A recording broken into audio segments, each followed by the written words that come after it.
Hello, everyone. I'm your host, Chris Garrison. Welcome to the Transporter Room. Today, we have a very special guest joining us, Duncan K. Fraser. Duncan is an actor and filmmaker known for his role as Ensign Walsh on Star Trek Enterprise, appearing in episodes like Bound. A 2002 Asbury College graduate with a degree in media communications and film studies, he moved to Los Angeles to pursue acting. Fraser also appeared in David Lynch's Inland Empire and worked as an actor and assistant director on the Star Wars fan film Return of Pink 5. With a background in theater and indie films, Duncan brings versatility and energy to every project. Let's beam in Duncan.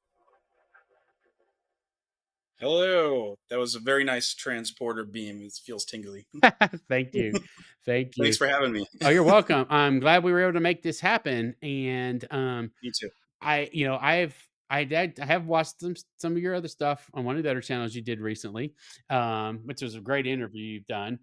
And so, I hadn't so when a friend of mine suggested that I reach out to you, I honestly would have had never even thought about like the background actors and all that type of stuff, which I should have because, the original premise and it's still the main premise for my channel was to, talk to the fans like us. I know you're a Mhm. fan, obviously. And if you've Yeah. watched my channel, everybody else, I've been interviewing, I started off with the fans. Now I'm getting to, I've been blessed and growing. I'm starting to get to bring in, actual actors from the shows Yeah. and The landed JB. That's a good get. John Billingsley, John man. Billingsley.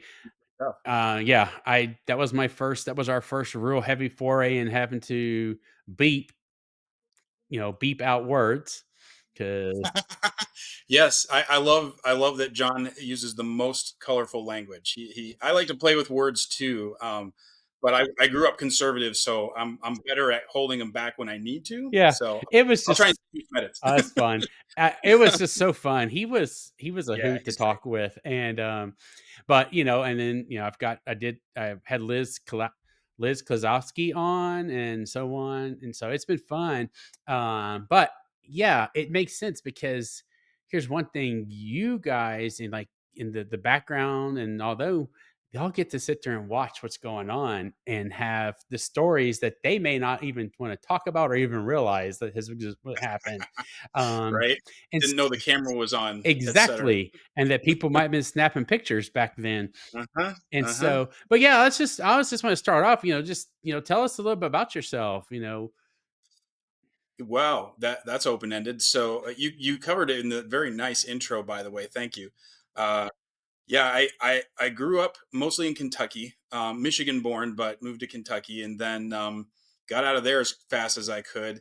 Uh, Traveled around a bit, went to different colleges, was business management major, then happened upon an elective acting class because I joined late to the latest school I was going to, and it was one of the only things. And I'm like, well, I like movies and stuff, and I like sometimes just like doing stunts or whatever and messing around. And I've been in martial arts since I was 14, so Oh, wow. I tried it out and totally caught the bug. We had to do a little short vignette. We got paired up and produced like poster art and all this stuff, and then perform it in front of the class, Okay.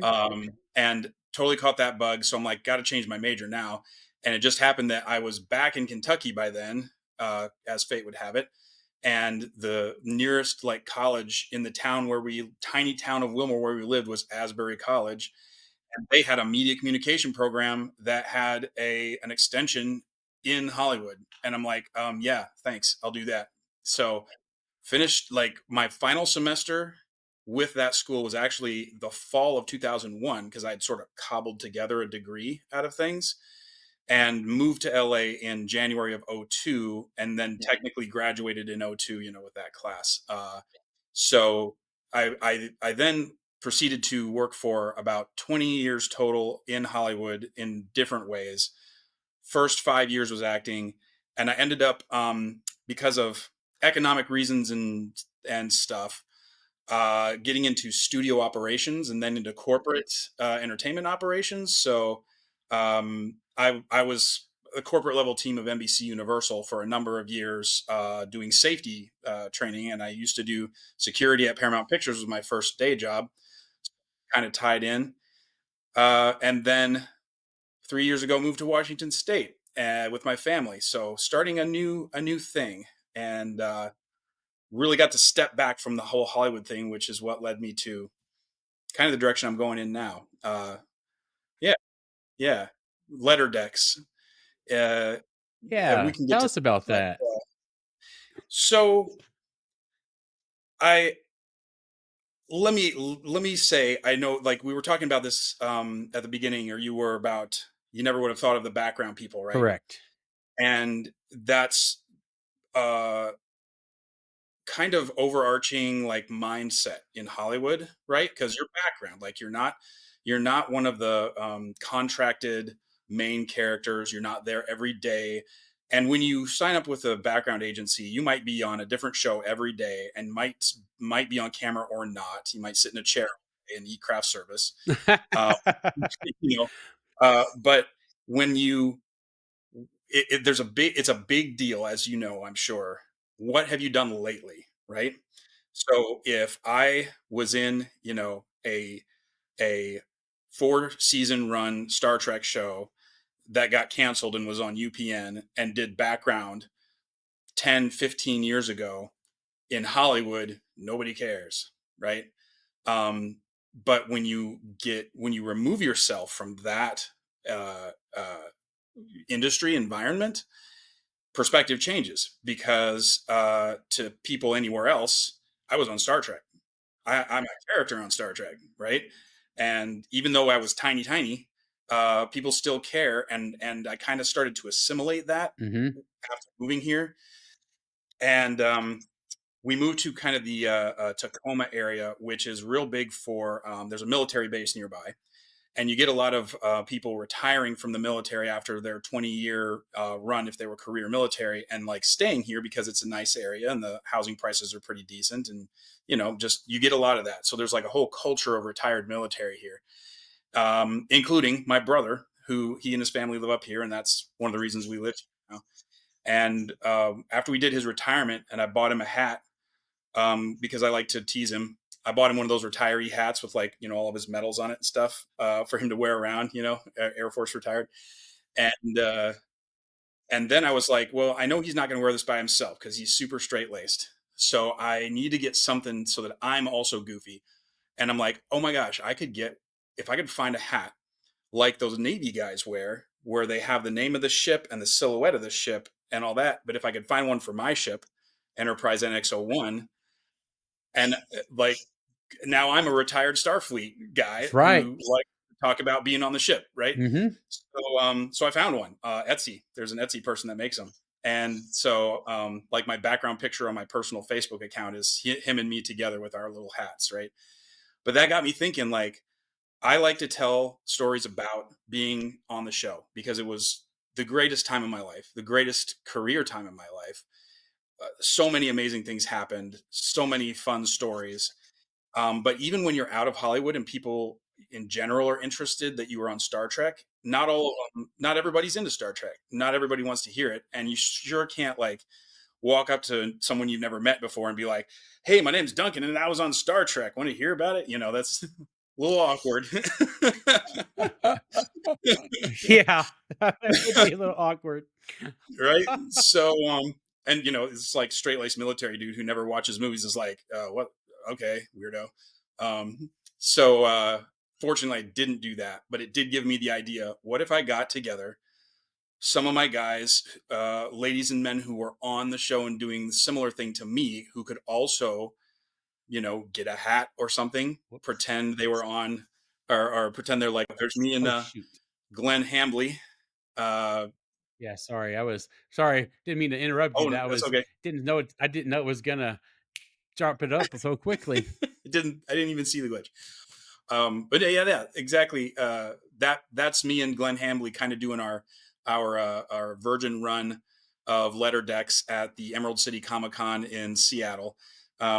He lives at this end of Canada, and I live in proximity to Seattle. So I messaged him, and he was game. And what we do is we basically sort of cosplay our own characters, light cosplay, because we're not trying to act like our characters really. But we went around the con.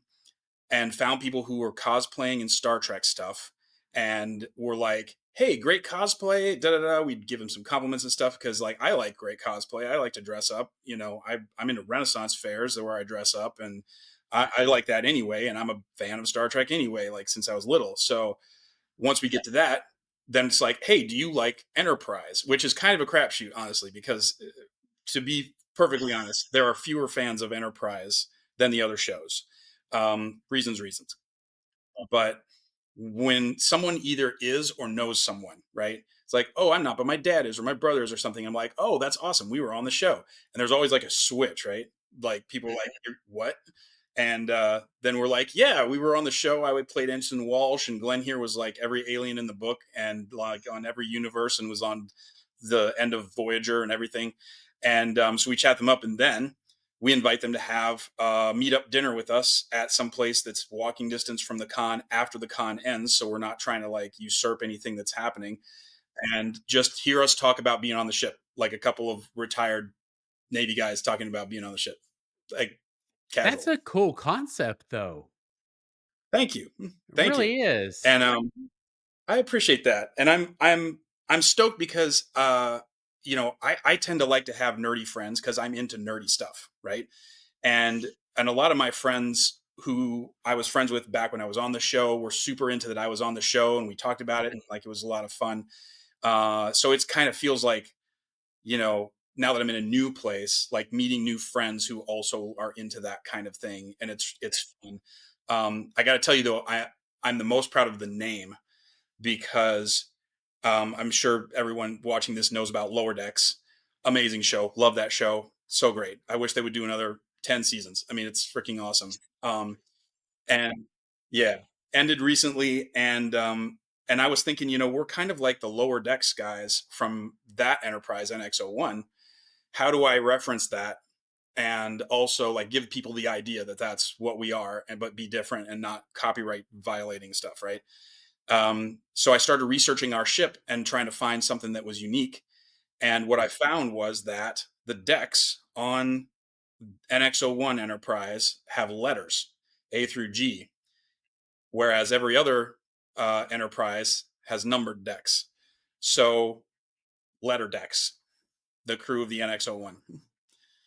That's the fact that you realized that and figured it out is just ingenious, but that makes it so good because now you're right. Your channel will be set apart because it's letters. I mean, it's just oh yeah, that's that'll be good. Fun, And I right? like in your analogy of being y'all are lower decks, but you're right because man, can you imagine just bringing in as you progress and everything, start bringing in, you know, all the others people that were on the show, and then even eventually, you could bring in people like Connor and Dom and all of that. Um, Maybe like surprise yeah, guests, like you don't know yeah, that someone like really big is going to show hmm up. And what and I gotta give some appreciation to my wife, by the way. The way that I found that information in particular was because of a Christmas present she gave me, which is this Haynes guide to the USS Enterprise. Covers every Enterprise from NX-01 up to Oh E, wow, and it's kind of like they have for cars, only cutaway for everything, and it has all the technical stuff, which I'm super duper into. P.S. If I can put money in the wallets of Michael and Denise Okuda anytime, I'm game for that because they're freaking cool hmm people and good stuff. yeah, they Like are. very ingenious. So yeah, that helped me get to that realization, and I've already had calls with 3 other people. So the next con that we're going to is most likely the Washington Summer Con, which is in Puyallup. I think I'm saying that right. Washington. It's east of Tacoma. They have a whole. You should look it up. Washington Summer Con. They're on Insta and all that, and they have like a really solid lineup of Star Trek people on top of a whole bunch of other names. I was surprised because they don't even call they call it the location they're having is the Puyallup Fairgrounds, I think, or there's a sponsor name anyway. um so I got another guy. Glenn Hambley's gonna go, we went to Emerald City, and then John Jurgens, who was on all four seasons, just like Glenn was, is also going to join us. So there'll be three of us. And I've got Cricket Yee, who we talked about kind of before we started recording, who was the stand-in for Linda Park. She's a fantastic person, doing real estate now, and she was into it. So at some point we'll get her. She can't do Washington, but I mean we could be at any con, Oh, and wow. Angeles. I That'd be great. I just pulled it up, and I'll try and Yeah. put it in. I'll more likely I'll just take a do like I've done in the past and just scroll through this. But I'm looking here. I mean, you got Shatner's going to be there, Jerry Ryan, Oh yeah, they just added him. That's right. Yep. yeah, Shatner, Telling you. Jerry, Heather Locklear, Martin Cove. Um, So like the chances of there being some serious Trek fans there, very oh, high. Walter's going to Very be high. there. Walter Caney. Oh, he is? I didn't If see I'm looking that. at the right Dang, ones, man. the Washington State Summer Con. Who they got freaking doing marketing for them, because they're Hold killing on. it. You know what? I'm just going to share this real quick just so we remember it. Yeah, you. Uh, And I don't make any money. I was gonna call them later and see if we could get free passes, but ha, maybe maybe this will help. I mean, if that's it, Yep, that's the one. yeah. So you've got Shatner, Jerry Ryan. Let's Hmm. see here. I saw Walter Koenig, Bob There he Picardo's is. going to Yep. be there. Pauly Like they Shore. got a bunch of Daredevil stuff Oh too. yeah, Man, they X got Men. wow, Let's see here. wow. That's more than I saw. Like I've been watching their feed just looking for Star Trek people, but dang, dude. Yeah. So this is a serious con, and nobody knows where Puyallup is who doesn't live here. So I'll just tell you, it's about 40 miles south southeast of Seattle, and maybe 10 miles east of Tacoma. So it's like right there in the like Puget Sound, Pierce County area. Yeah, fly into Seattle, like easy drive down there. So yeah. Hope people show up. So we're doing that next, and who knows what else. We'll see. Um, have y'all been to Trek Long Island or thought about doing going there? Oh gosh, well, I saw it and I'm following it now. I being Letterdex because I you know administer that, but we literally just started this thing in March of this year. So we went to Emerald City, and that call to Glenn was just like I'd already been like sort of talking, like chatting with him about it, and I saw that it was coming up, and I was like, man, you know what? There's nothing stopping us from just going there and talking to people. And so I called up Glenn, and I was like, dude, you want to like do something crazy with me? Let's go to the con in Seattle. And he's like, I'm in. It's a 5 hour drive, but I'm in. Yeah. you know, I'm like, that's awesome, man. So, and we only went one day, but we talked to, and it turns out we were there on the wrong day because we, of course, were looking for people in the Enterprise NX-01 flight suits, right? Turns out all those fans were there the day before. So we missed them by a day. But we did find a number of other Star Trek fans, of Yeah. course, because we're everywhere. And Yes, we are. everywhere. We we might not be dressed like Trek right then, but we're everywhere. And we probably socialized with about 15 to 20 people over a span of only like maybe 4 or 5 hours, just literally just randomly wandering around to like all these different buildings of the convention hall. And at the end of the day, two people met us at the restaurant. And I feel like those are pretty good percentage points for being unannounced, being there on one day, not being there the day the Star Trek stuff was apparently big, all that. Yeah. Like, Yeah, so absolutely. I don't know how big it could be, but like, we're going to test it. We're going to test it at the next one. Well, So we'll that's see. cool. Yeah, Yeah. definitely. Maybe as obviously as you grow. I mean, yeah, I'm actually looking to get do a booth or table at the Creation Trek event in Chicago in November. Um, Oh, nice. yeah, Okay. just Okay. it's still a work in progress, and Yep.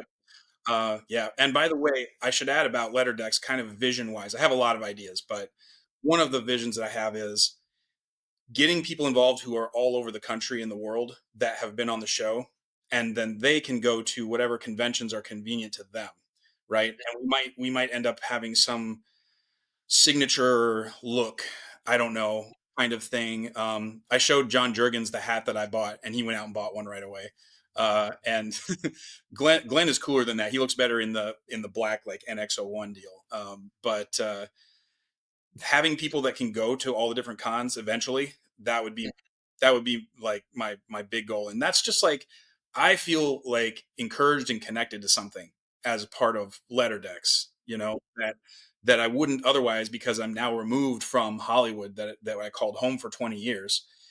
Um, and getting into this podcast world and everything has really opened up like what's going on for me, and it's encouraging, and I'd love to be able to like extend that encouragement to others that I worked with, and maybe eventually, yeah, we pull in people who did background on other shows too, Letter Decks banner, or maybe make another group that's named something else, or yeah, whatever. Just like it's fun. And the worst case scenario is you show up, you hang out with a person or people that you worked with on a show, and talk to people that love Star Trek, and then go have dinner together, and no one shows up, but you still get to talk about having done stuff on the show together. Exactly. Like there's no losing scenario. Exactly.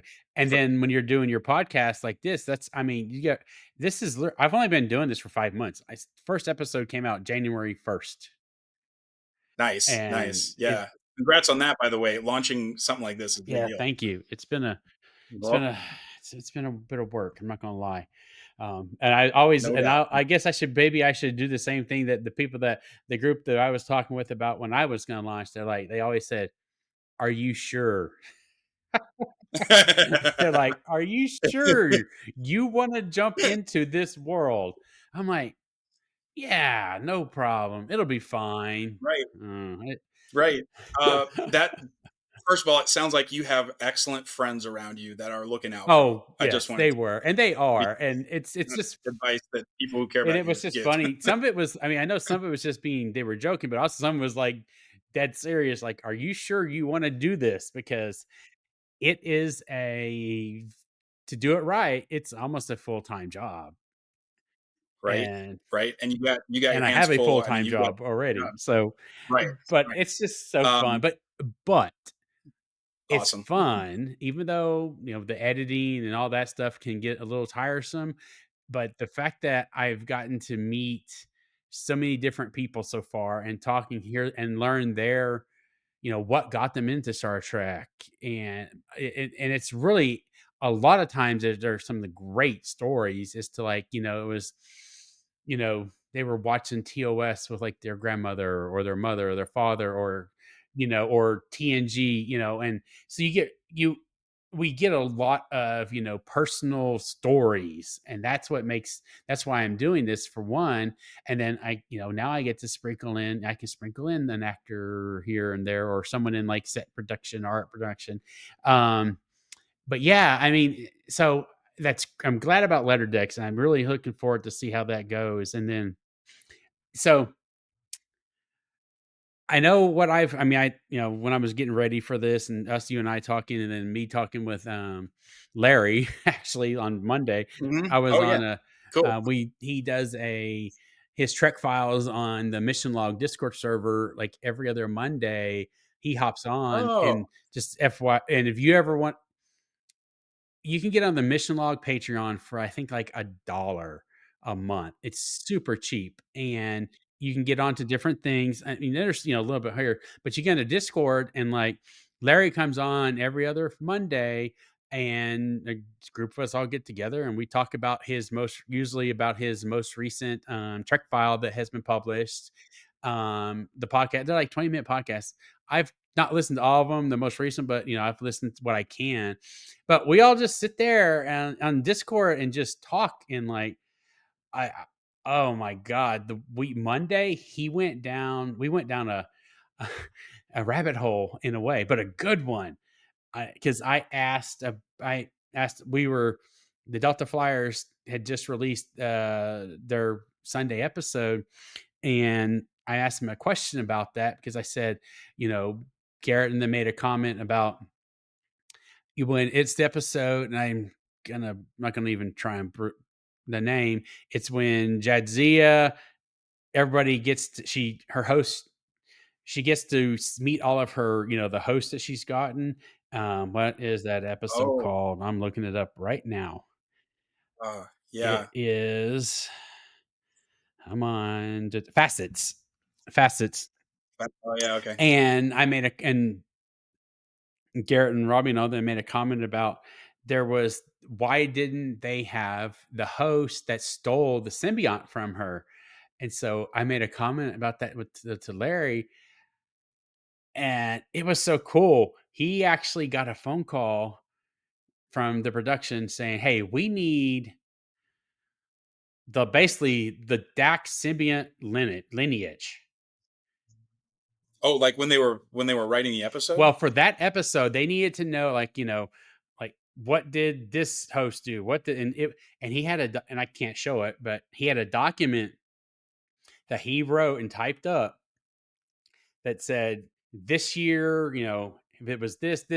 Oh my god, it was so cool. But those are the little things like we can do. But no, I shouldn't. I got on a tangent here, but That's okay. It's easy to do when you're talking I about Star know Trek, man. because that's what I wanted There's to know. So if I remember correctly, you when did you start as so you moved to LA and you didn't do the typical go work at the restaurants and all that stuff, which listening to your other interview, man, that I would have never thought about that, but what you did, and I'll let you tell your story.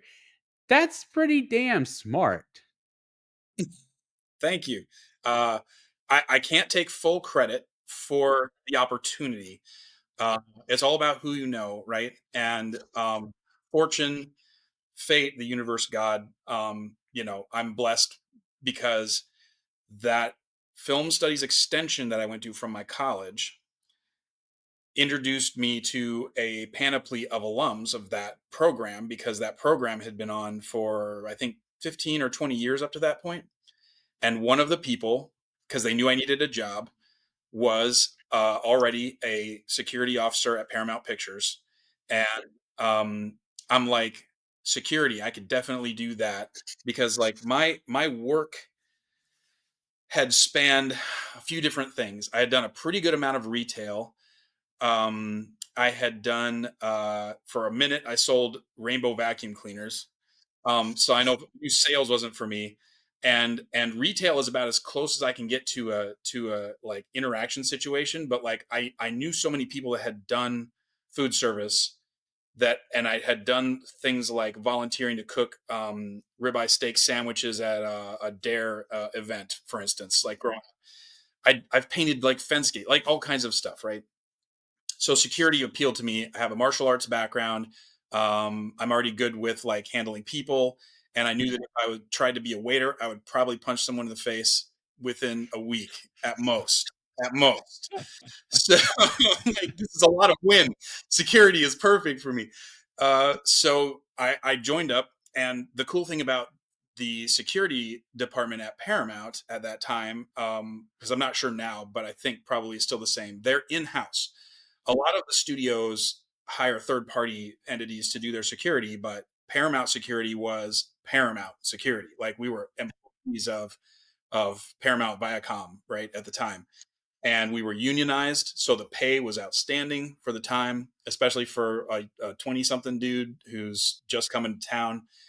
And it also gave me an opportunity to be all kinds of places in the studio because you have to choose, like, do you want to be a guy who's sitting at a gate every day or doing a patrol on a bike every day checking buildings, or do you want to be a guy that doesn't have a guaranteed work schedule, but you get calls maybe in the middle of the night, maybe at a convenient time, maybe not, about doing things like, hey, do you want to do a set watch for 12 hours on this sitcom?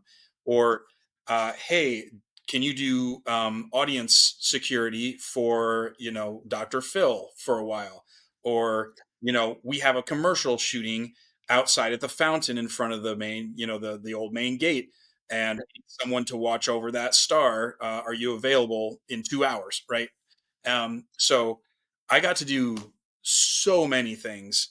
And the awesome part was that once I got connected, once I'd been there long enough for the security higher ups to know they could trust me, And for me to like, there's a shakedown time where you kind of get the stars out of your eyes, okay? Because like you know, sometimes I would be assigned to a gate just because someone's on vacation or whatever, and that's where I encountered some of my first Star Trek actors, by the way, because that was right after 9/11, January 2002. So the studios were all doing mandatory mirror checks around all the cars. You know, everybody had to show their ID, and for people who were big stars already, like the cast of Next Generation, coming into the studio lot, having to sit in a car and wait in line in hot weather, no one was happy. No one was happy. I mean, that's a bad scenario for anybody, but like when you are Yeah. known at the studio and someone asks for your ID at the gate, who you've probably seen like 100 times in the past 5 years, yeah, it's annoying. So, but it was a weird situation, but I got work out of it and I got to be everywhere basically. And once I got on Star Trek, um, as an extra. By the way, that happened because another security guard who was acting, who actually had a day player part on another episode, I think in season one, David Hayes, introduced me to Brandon Braga, who really went through the main gate on his shift at night, and that got me eventually connected to the background thing. So after they vetted me, Yeah. then which took a while, Yeah. um, I'm curious about um, that, honestly.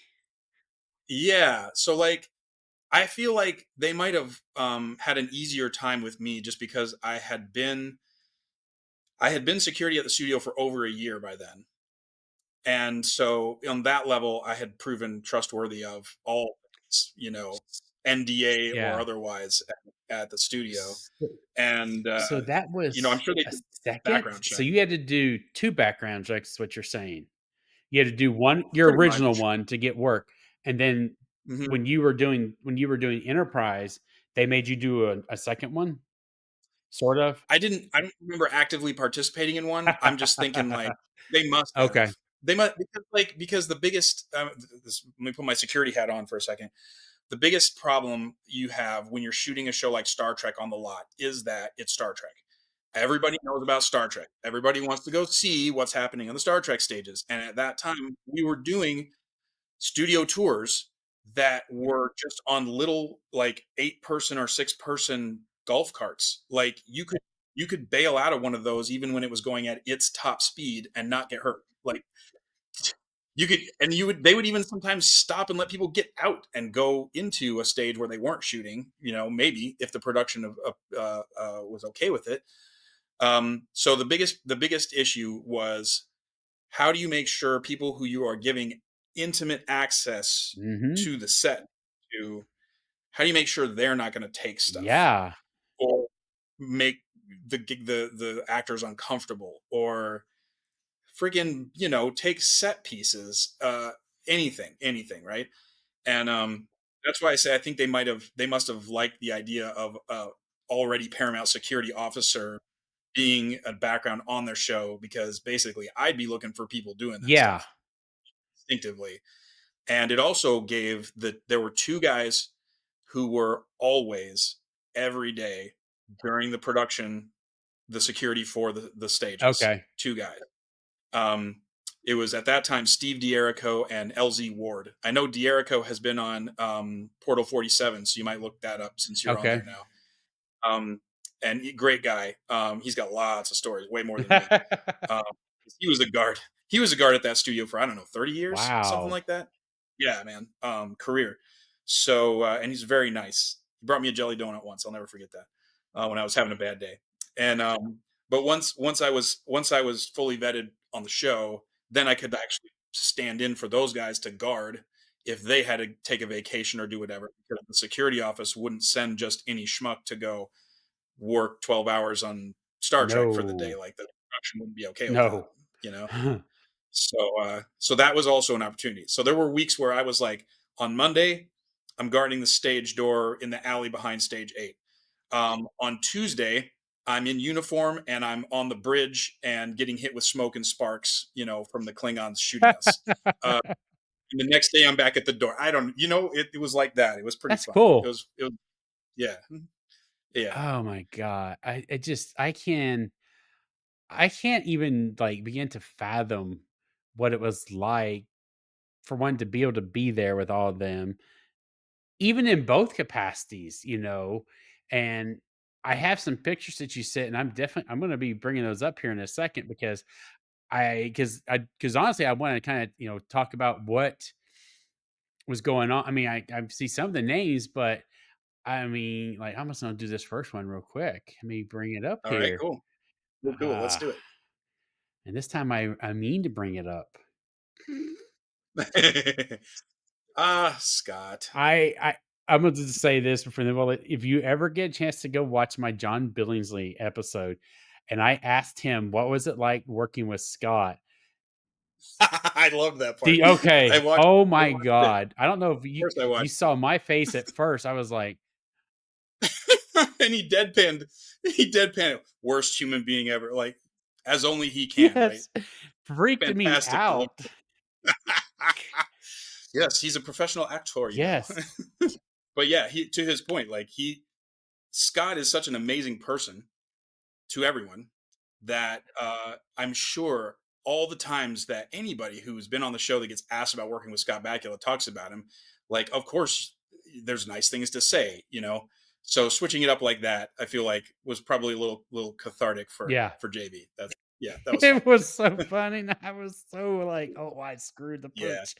Yeah, I can't Oh no, but imagine getting to meet him like that. That's just oh, man. oh dude, well, I mean, like this photo is from the last shooting day of the show. This was after, so I had been working on the show for all of seasons 3 and 4, and my first episode was the final season or final episode of season 2, and uh, this was after we had shot the scene that is the gallery where people are watching the signing of the papers that lead to the United Yes. Federation of Planets. That Captain Archer was, or then I think he was an admiral at that point, was officiating or whatever. Um, and that day was like a graduation and a Halloween party and a block party all in one, because we shot that scene in stage 8, where they had a couple of swing sets, as you say, and they just built the gallery, right, and had the platform up there for Riker and Troy to be on as they're doing their scene in that. But after all that, uh, everybody took their costumes off and put on their street clothes and just hung out in the street Nice. between stage 8 and 9 and 18, that make a little triangle right Mhm. there. And they brought in food of all kinds. Like, it was literally a block party, and just like everybody mingling, everybody taking pictures with each other, everybody giving gifts to each other. Um just yeah, it was awesome. And so that picture was like during that, I'm like, Scott, we got to take a picture together. So I mean, I've had the man's armpit sweat on my hand from where I had to grab him. So like we knew each other, by then. Oh, um that's so asked funny. him for advice on relationships once, and he gave me some very wise advice, which unfortunately, well, really fortunately, because I'm very happily married, but I totally disregarded his advice. But yeah, fantastic guy. Don't Fantastic. ignore what, Scott Bakula says. That's the Yes. moral of the Yes. story.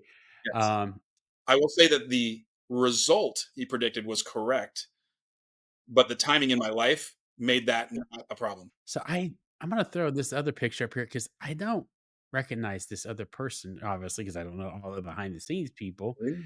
And this one Ah, right yes. here, Some behind the scenes gems. Oh, I don't, really? Oh, this is fun that you don't know who that or at is. least I can't This is tell. that my good friend is the esteemed demigoddess of Star Trek, Majel Barrett Roddenberry.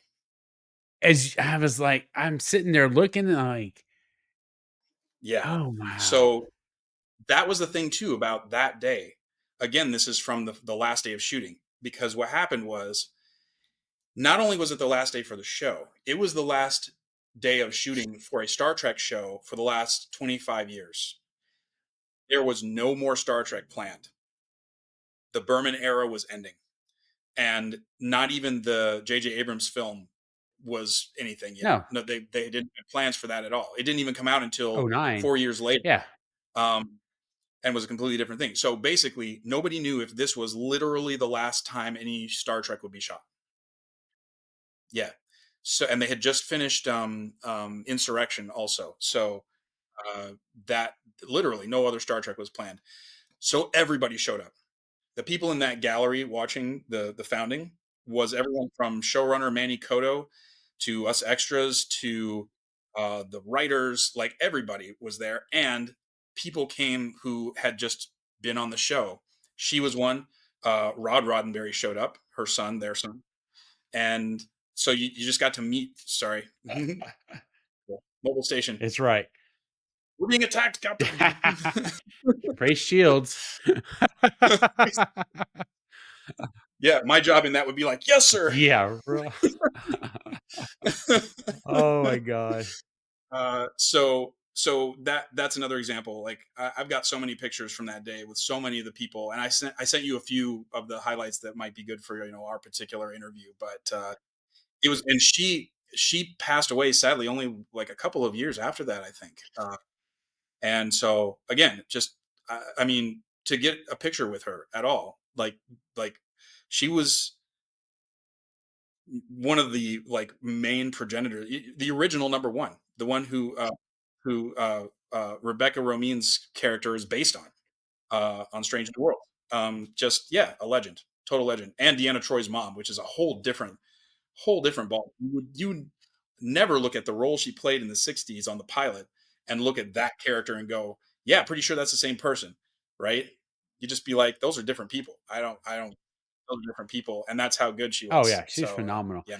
I always liked her Yeah. on that. And let's see here. Let's look up. This was a this was a good episode, but also kind of I felt bad for him.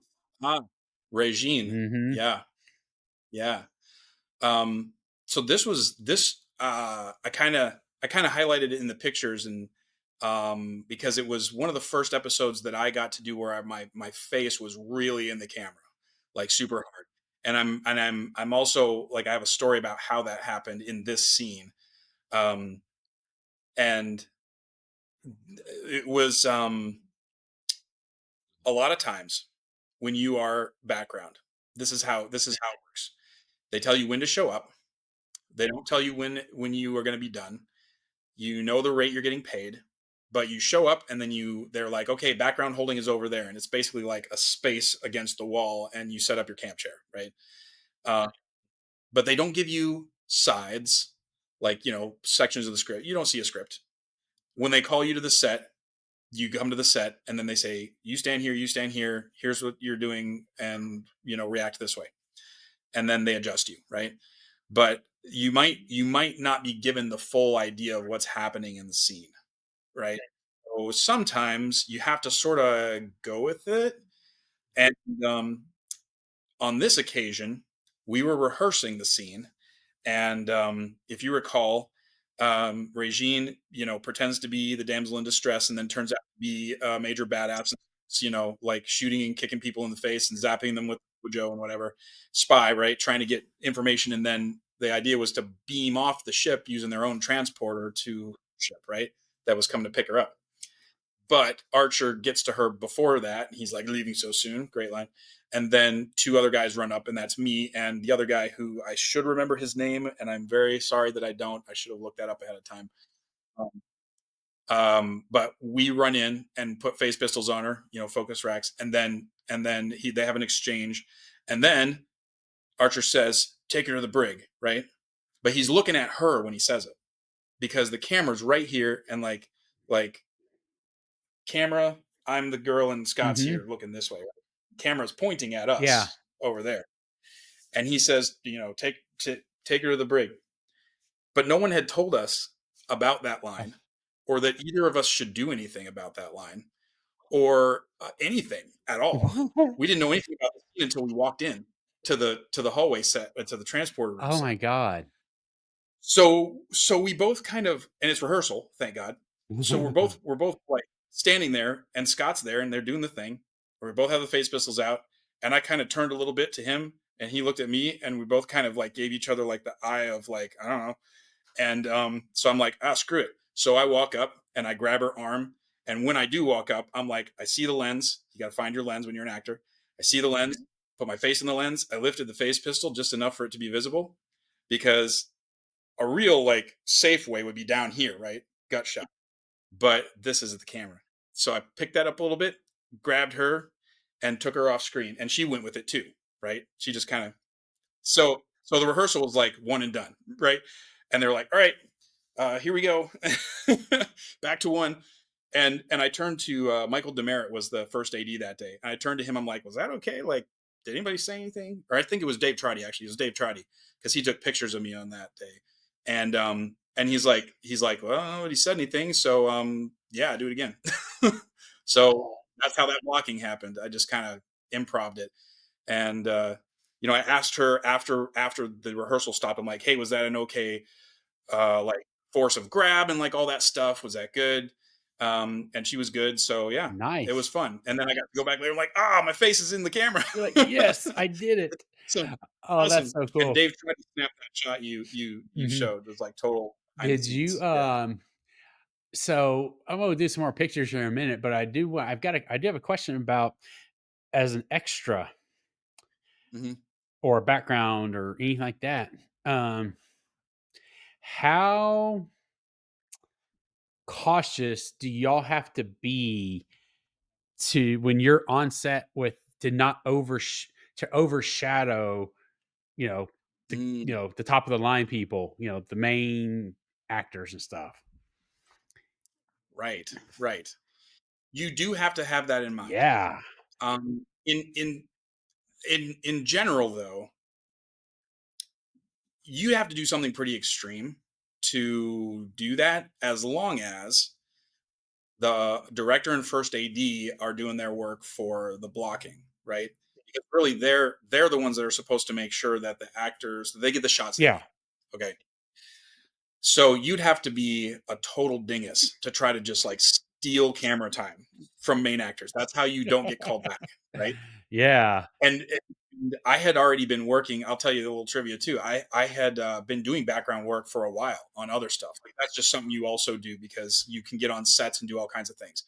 I have like a shot where you can see me very clearly on an episode of West Wing.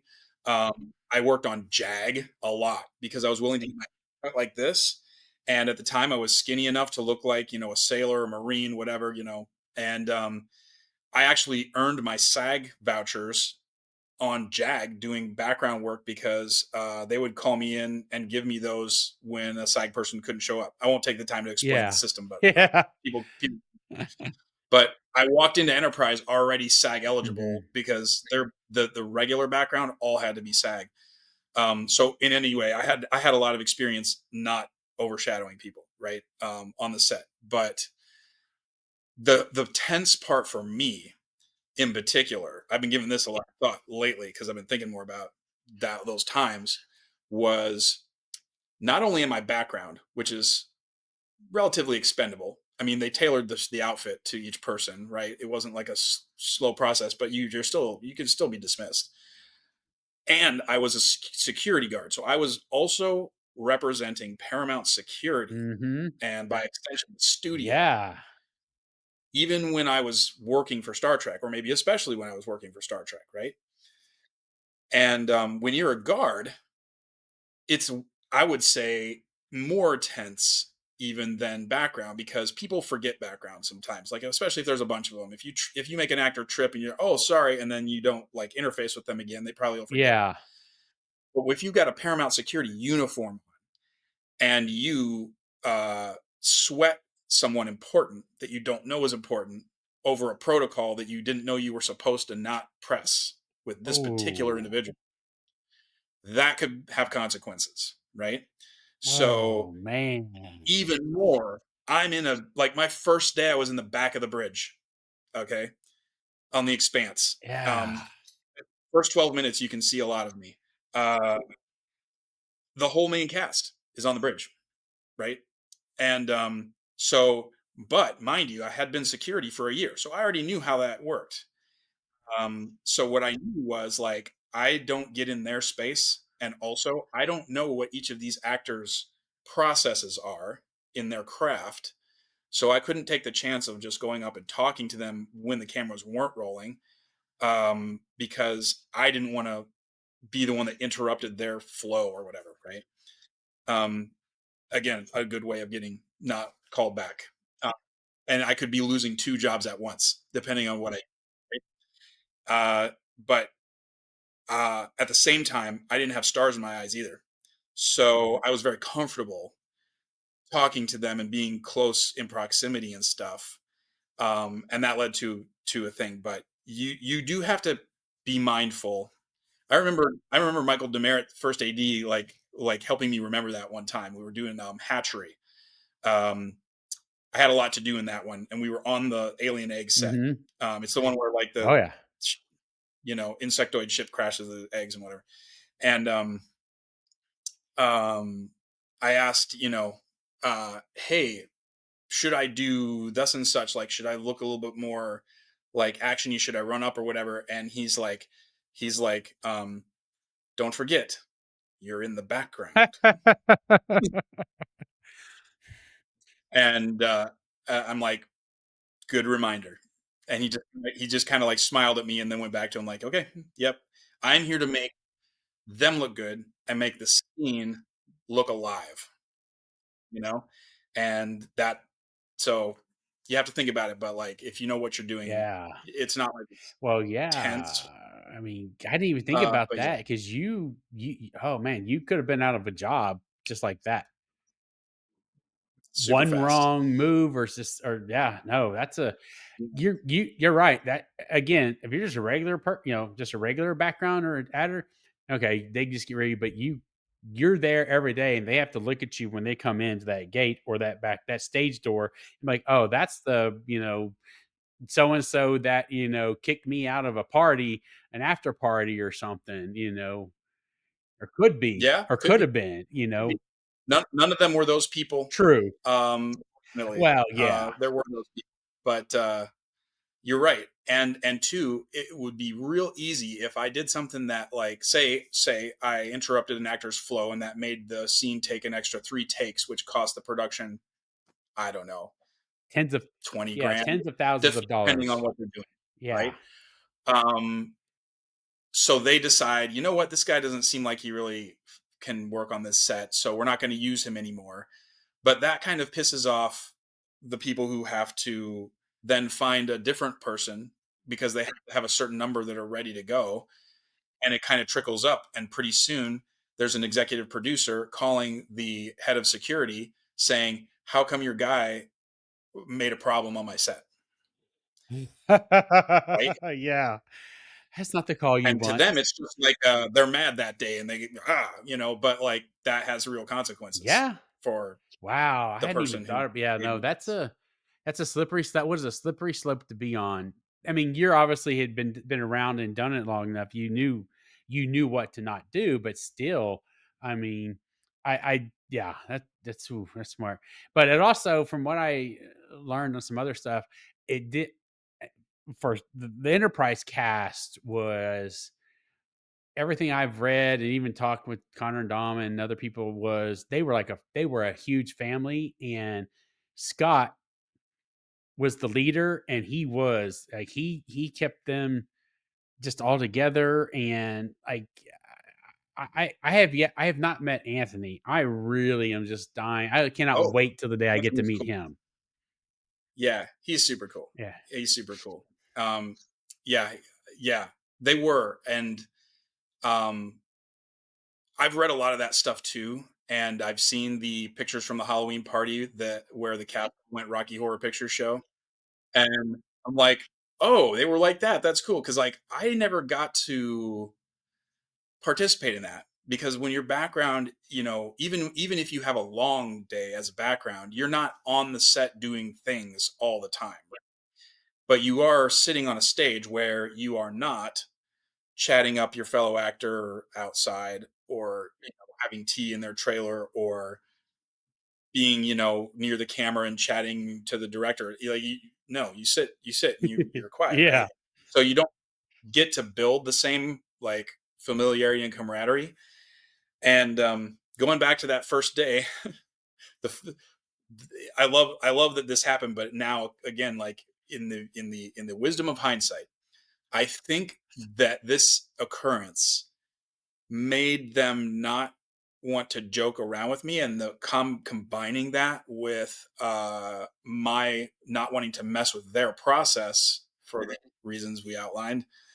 I think they must have like been like, I'm not sure about that guy, because here's what happened. I was outed as a security guard pretty fast. Uh, and but it was great. Yeah. So I'm in the back of the bridge with Scott Hill, another great background actor, really nice guy, very generous, welcoming the new guy. And there was a point at which the director was giving notes, right? And the shot was the view screen was flown out, and all the cameras and stuff were through the view screen looking into the bridge. Okay, so director starts talking to everyone in there, and we were way in the back, and he's outside the view screen, and he didn't have a bullhorn or anything. So like, I wanted to make sure I heard, so I didn't, screw up, or I could do my acting or whatever. So I just walked up to the furthest part, still in that back area, not going up the stairs or anything, but just like put my arms on the railing, like at the front of that. Scott Hill, who had been there for a long time, didn't move. He was back behind me, like at the table, right? And this is actually a difference I found in a lot of scenarios doing background work on different shows, where people had different philosophies of doing background. Some people did background because it was easy extra money. Some people did it because they wanted to be on sets because that was cool. Some people did it because they wanted to really be actors, right? Meet people. And I was one of those. And I don't know what Scott Hill was doing at that time, but his philosophy was hang back, right? But I just went up and put my arms on it like I'd been there for years, like I belonged in the place, right? And I still remember that, like director was talking, but Jolene was at my left, and I remember her like going like that because she caught me in her peripheral, and and I just looked at her and smiled, and direction got done, and Anthony turned around and saw me and was like, "I know you from someplace," and and then that was kind of echoed by a couple of other people. They're like, "Yeah, you look really familiar. Like, what have you been in?" And they're thinking of me as an actor, right? Like maybe they saw me in something, which is a total reversal, right? For a fan to have like the actors say, "Hey, what did I see you in?" Right? But number one, like they were the director had finished giving notes, which means they're about to do the shot, right? So I didn't want to like make a big thing of it, and I'm new and stuff, but also I'm a security guard, and clearly they kind of recognized me, and I thought that was fun. So um, I'm like, I'm gonna let you guys think about it and guess, because the shot's starting, and then they're like, okay, ready, and so I'm back doing the thing.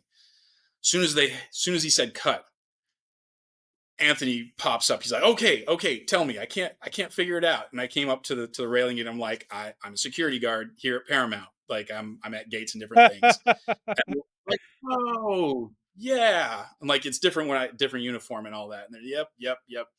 And so like yeah, I was outed as a security guard pretty fast. So I can only imagine that like a very fun loving, cool, connected with each other group of people might kind of look sideways at me like I might be the narc, Yeah. you know? Um and I mean, to some degree that's fair, I guess, because I did have an interest in that direction, but like uh uh you know, it happened, and I had fun on the show, and I think we all got to know each other better over time. Um and I have a lot of great memories working with Connor and Dominic. And yeah, Dominic showed me how to use one of those little nose blotter thingies once, because there was a close up and my nose was shiny, and it's a little Oh, I didn't know how to use that's it. funny. It's like, here, mate, let me show you. Oh gosh. I'm wondering. Connor told me all about his honeymoon in the south of Mhm. France. That was fun. I'm Yeah, wondering, so it worked out. were you ever on set? And I probably shouldn't even bring this up, but were you ever on set when John would sing his little song? John Billingsley, he had a little. Um, he works 1 day a week, and the paychecks still come, or something. Oh, that. Yes. Um, I just I curious. don't. I was. I don't know that I Yeah. was, but honestly, like I might have been, but I might not have been on the set. But here's the other thing. I was thinking about this. Um, he and I had a good rapport, but I don't know that I ever did any scenes with him because most of my stuff was bridge, engineering, armory, and then like various hallways. Didn't really get into the med bay except when I was hurt. Um, and that happened, I know for sure in one episode, but like I'm laid out, like I'm not interacting Yeah. with anything or anybody. Uh, and one time I hand doubled him for a close up shot. They like airbrushed the spots, and that was his hand in a thing. I can't remember what episode that is. I got to do like a full watch through, but but but apart from that, like we had a good rapport. I mean, like I went to his house when he was launching Hollywood Food Coalition like years ago with my wife. He was there, and a lot of people I didn't know, but like met his wife Bonnie, and like we heard all about the charity, which is awesome. And oh, shameless plug, Hollywood Food Coalition, great charity. Go to Trek Talks and check that out. And But yeah, I didn't have a lot of scenes, so probably he would have more likely sung that like in sick bay or someplace like that. So yeah, Or unfortunately, walking to probably his trailer when Connor, or not Connor, Dominic and them were coming by, and yeah, that was so right, fun. right. Just to mess with Just a mess. people. Yeah. Well, I've got about 3 more pictures I do wanna talk Ooh, about, okay. sort of, because I as soon as I bring these 2 of these up, the people in the I'm sorry, in the live chat and or the comments might be like, "Why'd you show those?" Hold on. Oh, oh dear. Well, What did I oh, do? you, sir, didn't do anything, but Oh, okay. Oh. Oh, wait, would they be mad because of the whole thing about yes. sort of preempting the finale by making Yeah. it yeah. Yeah, I understand. I completely understand that as a fan. Yeah. But also, guess who I got to meet on the last day of Yeah, shooting? look at that right there. Just saying. Yeah. Um, Oh, yeah. lovely. Marina was a lovely Mm, person, and I mean, I didn't have like scenes with her, but again, it was a day where everybody was hanging out with everybody, and before and after shooting, we were just like, hey, let's take a picture, pal around. And by the way, I must apologize for the cropping here, or at least the framing in because digital cameras had not advanced to the point where they were really practical for good pictures yet in 2005. So these are all film shots that have been scanned. Yeah, and I need to rescan a bunch of them because I think it was not current era scanning when I scanned them. here's the other one. And I know the other one now. Yeah, you Yeah. do it. But Yes. again, Yes. The esteemed hello. Mr. Jonathan. Yeah. Yeah. Yeah. Again, great guy. By the way, here's how great he is. Uh I attempted, because he was very jovial, like he was clearly very happy to be back on a Star Trek set, right? Because I've seen a lot of interviews with Frakes. I watched the Seventh Rule one actually, where he came on, um, and he's just a great guy. And I still know people who work with him. By all accounts, amazing, and he's been everywhere. He's not just an actor; he's directed and he's written all the things, right? And always very generous by all accounts. And yet somehow in my stupid youthful enthusiasm, I saw him palling with people. And I remember during the day, it was still daylight. He was in his Mako uniform for that scene. And I went up to like, I made some joke. I don't even remember what the joke was now, or I something, but it was just him and me, and I made the joke. And all I remember was his facial expression. It was like, he like looked at me and then he was like, and then he turned and walked away. I'm like, oh crap, I just offended Jonathan Frakes, man. And I was trying to like, yeah. But the shot you just showed was from the end of the day.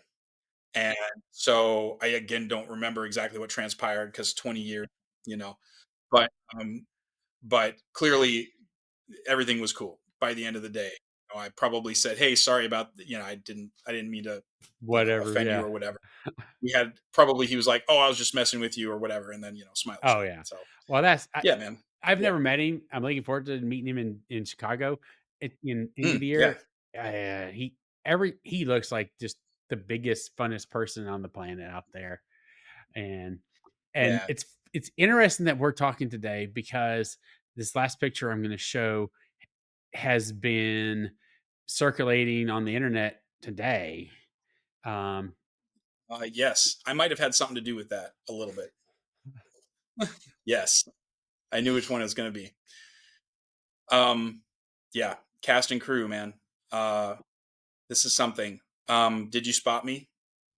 I thought you're over here somewhere, but I could be wrong on the right-hand side. So far right, I'm in the dark blue jacket with the white Paramount thing. You can't tell it's Paramount from here, but it's a white chest patch, but standing up between two other guys who I'm not Yeah, sure I who they think it's are. that You need to right check with there them. probably. But I can zoom in when we do Yeah, the editing. We'll zoom in. all good, all Bet. good. Couple pieces of trivia about this shot, by the way. Okay. Scott wasn't available, so he's photoshopped, as was Mary Howard, right next to him. Really? Yep. Good job, right? Yeah. Yeah. And the other thing that is really special about this shot is I don't know if you've heard about the first AD, Jerry Fleck, who tragically passed away. Um, I believe, I don't want to misspeak, but I think that, um, well, he had a condition and passed away suddenly way before his time. Um, so he couldn't, of course, be in the shot, but he is. He's in the top of the building on the right at a window looking down Oh, wow. above the tree. Yep. You can Yeah, kinda see it right Jerry there. Fleck. I can kinda see it right there. Yeah. Everybody loved Jerry, and I went to his funeral. I was able to go to his funeral, and that was like more Star Trek people than you could shake a stick at. Everybody, because he'd been working, I think, since TNG. Like he was one of those guys that had been there for ever. Um, yeah, it was a big loss. It was a big loss. You can tell a lot about people. I've learned, having done security and background. You can tell a lot about a person by how they treat someone who they don't have to treat nicely, right? The people who do the schlep jobs. Um, Morgan Freeman, I'd take a bullet for that guy, uh, because he was always just very nice and just normal guy. For instance, um, you know, Frakes, I'd put up there. Scott Bakula, obviously, like everybody really in that whole show was. Jerry Fleck went out of his way to be generous and nice to background people, and everyone really. So yeah. Anyway, rest in peace, Jerry Fleck. Wow. Well, I'm gonna ask you first off, this has been a I have enjoyed this has been a great talk. I have enjoyed your stories and getting to hear everything. And I see when we were preparing, you're like, we could go for 3 hours. And I'm like, I see why. I see why. I'm not going to. But I do want to ask Right. you the one question that I ask everybody at the end. I'm ready. It is, what piece of Star Trek technology do you wish existed today? Mm, yes, I knew you were going to ask this, so I have given this some thought, and let me tell you, it was hard for me to do.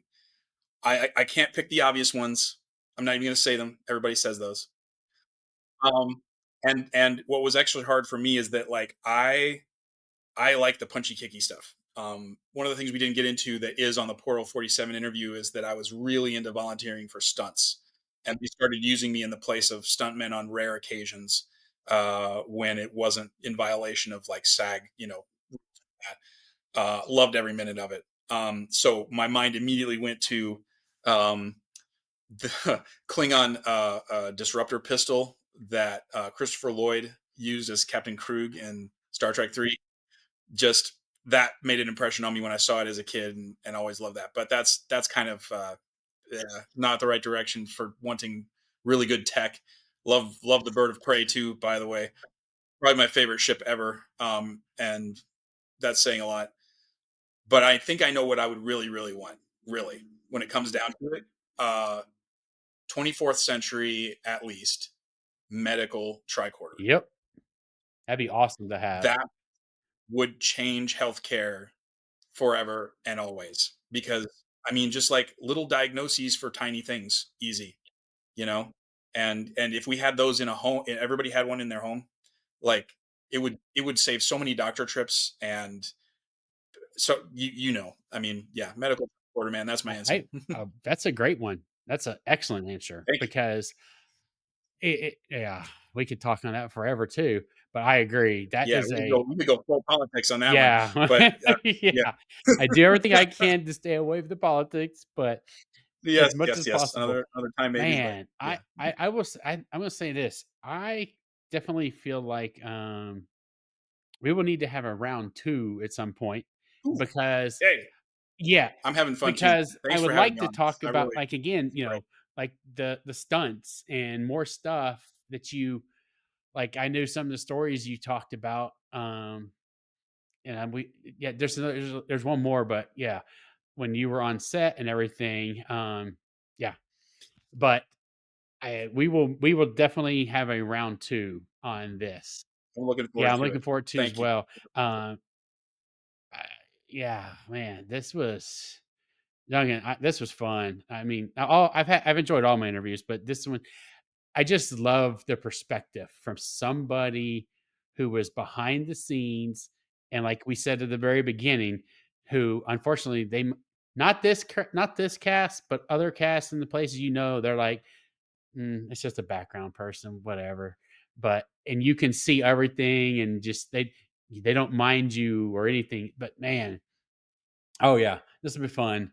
Um, Yeah, ditto, man. I'm looking forward to it. Can I say, 2 things real quick? Absolutely, Um Pancreatic Cancer Action Network, pancan.org. Please check that out. It's a worthy charity that I know a lot of Star Trek people support, and I want to add my voice to that, along with Hollywood Food Coalition. Letterdex, please check us out, and on Instagram and Facebook, and we'll be on letterdex.com in 2 seconds. I just bought it yesterday. So landing page will be up by the time this publishes on YouTube, I think. yes. And and the other thing is, I also thought about what episode I like the best, and I think that's something you ask of fans. But I'm a fan too, so I had that like locked and loaded. And just like as a preview to our round two, season 4, episode 4, Borderland, where the augments are introduced, and where Brent Spiner first is seen as the Dr. Soong who made the augments. Talk about the intro for that episode, the freaking martial arts those guys did. And this was before the internet, before everything got spoiled ahead of time, right? And being a martial arts aficionado up to that point, I'd been doing it for a long time. And those guys just busted out. I was like, oh, they just beat up like a bunch of Klingons with their fists. That's awesome. And that guy freaking did like a capoeira, flippy kick over some disruptor fire. Hell yeah. Um, and I got to do one of my coolest stunts on that particular episode as well. Australian slide in engineering down the railings, and that got beamed away onto the That Orion was ship. you. Me, Okay, yeah, brother. we'll definitely get back Hmm. to this again.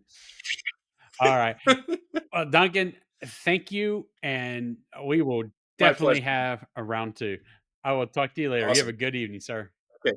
Thank you. You Bye. too. Take care.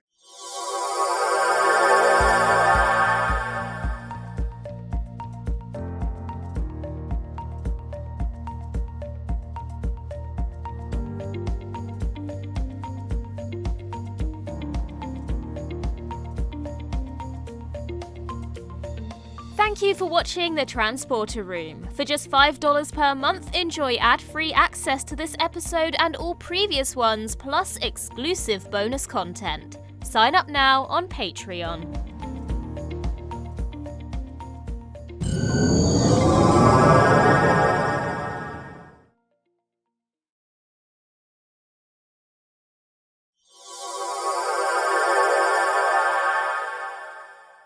Welcome to a special edition of the Transporter Room. I'm your host, Chris Garris, and I'm joined today by my new co host, Linda Pages. I recently attended my very first STLV convention, and I'm so excited to share my experience with all of you. But I'm doing things a little differently today. Linda will be interviewing me about my time at the convention. And Linda and I are also starting a new segment on the channel called Trek Tech, with our first episodes being recorded next week. We will talk about that more later. But that's enough for now. Let's get into my recap of STLV. All right, I am so excited to talk about STLV. This is so exciting. And it was your first time there, which means that your perspective on it is different than people who have gone several times who are experts at it. So this is really a what should you know if it's your first time going? So, of course, we have to start off with the most important thing, which is this is a 5-day event in Vegas. What are the most important things you need to do to take care of yourself while you're there? Well, first off, you have to make sure you have really good shoes. There is a ton of walking, um, because it's from where your rooms are at, or either each tower, the Ipanema, or the oh shoot, I should know that one. But anyway, there's two towers on at the Rio, and yeah, you want to make sure you have everything you need before you leave your room at times, because it's a long walk, because there's a lot of walking. And you definitely, obviously you still want to keep up your energy and drink, hydrate big time, because you are doing a lot of walking around. You're just going. Like, it seems like you were always on the go between the panels, the photographs, the autographs, the vendor room. Like, it's just go, go, go, go, go, go, go. And I'll admit, like, I got there late. Well, not late. I got there Friday morning about, I think my flight landed like at 10 o'clock. And so, if you have an early flight like I did, you really need to potentially rest a little bit. Yeah. Like I said, my flight, I had to get up at 3. My flight left at 6:30. I got into Vegas about 9 that morning. So obviously time change, 2 hours, that's 2 hours behind me. But I unfortunately realized and we'll get into this a little later, I feel, but I was about to miss a photo op, and I was like, oh crap. Um, and so I literally left left the airport, got to my hotel, got through the line at the hotel, which was like 2 people, but they have like, anyway, they have front desk. Anyway, I'm not going to go there. And finally got my key in my room, up to my room, just drop my stuff in my room to get my butt back down to the convention center, which is like, feels like it's a half a mile away. But anyway, so yes, if you have a long flight, you better get ready you need to either rest, or you're going to be dying by the end of the day. And I was, I had several events that night as well. And at 10 o'clock, I said, I'm done. Or actually, Yeah. that's, I think, when I finally went out. But about 8, when we were done with one event, I'm like, I'm not doing any of the after party, because I was done. Because it's a lot. And I'll be honest, when you get there, if it's your first time, it is overwhelming, the amount of people that are there. And just, oh, yeah. But for sure, when it comes to like taking care of yourself, make sure you are fully charged with food. You got a good night's sleep when you get started, because sleep is going to not be your friend once you get there. All right, good to know. It sounds like I'm thinking ahead to STLV 2026, and I'm thinking like I'm gonna need liquid IV and an actual IV with me Hmm. throughout the convention center Yes, for the you entire will. time. So stay hydrated, have good shoes, be aware that that there's a lot of walking, that Yeah. your room is far from where you're gonna be for most of the day. So make Yes. sure you have what you need with you. Correct. Okay. And Yeah. another thing I forgot to say is, um, I mean, it's not that bad, but still, just be ready to have to walk. When you have to go through the casino to get to everything, and so if you have allergies to cigarette smoke or cigarette, yeah, you do have to do that. It was nothing like I was, but you still smell it, and so that's the only little thing on that. But other than that, it's just, yes, everything you said is right. Hydrate, choose, and just get ready to have a lot of steps in. All right, sounds like a plan. Okay, so it's obviously, I said before, it's a huge convention. There's so much going on. This is like the epicenter of Trek. So, what are some tips you have for scheduling out your weekend? Is there an app, or your week, I guess, is there an app to use? How do you manage that? Because that's a lot. So do better than I did, because I did a horrible job at that at times. But yes, you definitely need to download the Creation Entertainment app, because they actually will send out updates on the app. Like, well, we were there. They're like, hey, this photo op has shifted by X amount of time, or whatever like that. But they have the schedule on there, and you can actually mark like the panels, the photo ops, everything, and you can mark it and keep like your favorites. But you truthfully probably want to, before you get there, you actually need to look at their schedule, get on their website. As soon as they release their official schedule, sit down and put it out, right out on a Google sheet, spreadsheet, paper, do something, because something I ran into, and it's, again, first time not thinking about it. It's a 5-day convention. And unfortunately, I thought, they were all there the entire time, but they're not.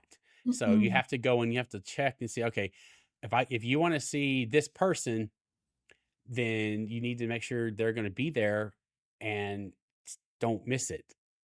Like I did. I missed getting my autographs and selfies with Roxanne Dawson, because I, again, thought they were there all day, the whole thing, but they left on Saturday, and I didn't realize until about 4 o'clock, and they were gone.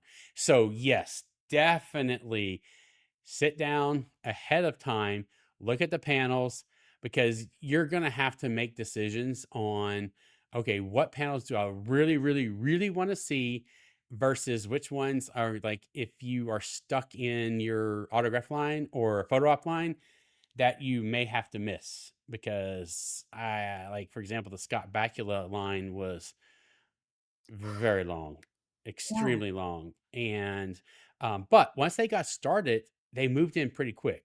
But yes, you absolutely need to sit down and make your schedule ahead of time, because if not, you're going to be running around trying to, oh, what about to do this and that. So yeah, I I didn't think you would need a schedule, but no, you do. You really do. Or you're gonna miss these people, that the celebrities that don't come all the time to conventions. So I don't know now the next time I'll see Roxanne Dawson. It may be, if maybe we'll get lucky next year. She's one of the 2 Voyager cast members that I'm missing. So that was a hard learned lesson. So yeah, absolutely make your schedule before you get there, and just get ready, because it's a lot. It's a lot. I am so excited though. It sounds like so much fun. Yeah. It really is. And once you get your schedule made, and you'll just have to decide. It's tough, because you've got the main room. There's I think they had, what, 3 theaters this year. You had the main room, then you had a sub room, and then you had the lounge. And they've got programming going on in all of them. And so yeah, there's no way to go to it all. So you just really have to sit down and be like, okay, like, for example, for me, I knew the 2 panels I was absolutely going to: the Voyager panel and the Scott Bakula panel. Didn't matter what else was going on. Well, my schedule's gonna be easy to make because I'm just gonna do all the Voyager things, and everything else, if I have time for it, great. If I don't, I did all the Voyager things. I feel confident about making my schedule for next year. Voyager, and then like TNG and Lower Decks, and then what else I have time for. So next year, I don't know. It's going to be next year's going to be interesting. It's the 60th anniversary of Star Trek. Yeah. That's the big one, and it's also the 25th anniversary of Enterprise. Oh, okay. I didn't know that. So I just Yeah. started an Enterprise watch. I've only seen the pilot so Hmm. far. So okay, that's Yeah. cool. That'll be good. I mean, I've Yeah. found, I know that it has a reputation, but I have found, being on social media, that it's actually very beloved by fans. Like, I have a lot of comments Yes. saying that it's their favorite, how much they love it, that it gets Hmm. unnecessary hate. It's Um, It did, yeah, and it's actually my favorite of all. I mean, of the series. I mean, I like them all, but yeah. it's my go-to. Is the best way to put it. Yeah, I But get that. yes, that's my go-to. I can't form an opinion on it yet because I've only seen the pilot. I will Cool. say I'm not No, bonded with it yet, like I am to Voyager and TNG, and starting to be with Deep Space Nine. But good. I but yeah, Voyager will always be number Hmm. one. Oh Question. yeah. So Oh, I know. So Yeah. yes, that's those are the things. So that's what next year's those are the big ones because Scott Bakula made it. He made a comment on his panel that they're coming back for 26. So we'll Wow, see. what a We'll see how that huge goes. deal that it's not only the 60th anniversary of the franchise, but the Yeah, 25th anniversary yeah. of Enterprise. That's About time they get their yeah. love. All right, so we're talking about panels. So let's talk a little bit more Yeah. about the panels that you attended this year. Any tips for panels? Any interesting experiences that happened at any of the panels this year? Yes. So the panels that I went to were great. They they have big screens in there, so because the main room is very big, and so I did GA, I did general admission this year, being my first time. Don't get me wrong, I would like to do gold pass next time, just so I could be a little bit closer. But even then, the screens they got big old screens, so you can see it on there. Um, and the panels are just, they were just great. Like I went to the Voyager panel. I went to the Bacula panel. I'm trying to remember what other ones I went to. Oh, I went to, I think the DS91 or something like that. I had to go look again. Mister, I didn't make a schedule. Oh, you don't need a schedule. You just figure. No, you Anyway, always need to schedule at a con. Even at SuperCon 3 weeks ago, I was I'll just scheduled. wing it. No, that's how you miss Yeah, things. I just winged it. But and I did watch a portion of the Shatner one as well. Um, and something that, I kind of learned is that people need to actually be respectful. Oh, what a There's okay, concept. so we were I was on a Zoom last night with Larry Nemechek with I'm one of his Portal 47ers, his Portales as he calls us, and that was the discussion that during the Shatner panel, um, he left with about 15 minutes left of his panel. There was a person that was, and we don't know if this was a creation employee or just a fan or somebody that was doing something that I think was kind of interrupting him or to that nature. They were real up close, so they were taking pictures or doing something. It's kind of farther back.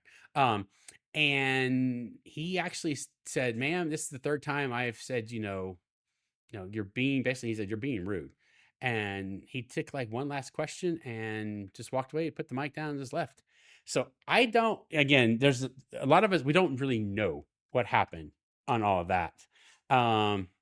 But yeah, so, be respectful to Yeah, the panelists, especially if you're that close. right. But I also, yeah, exactly.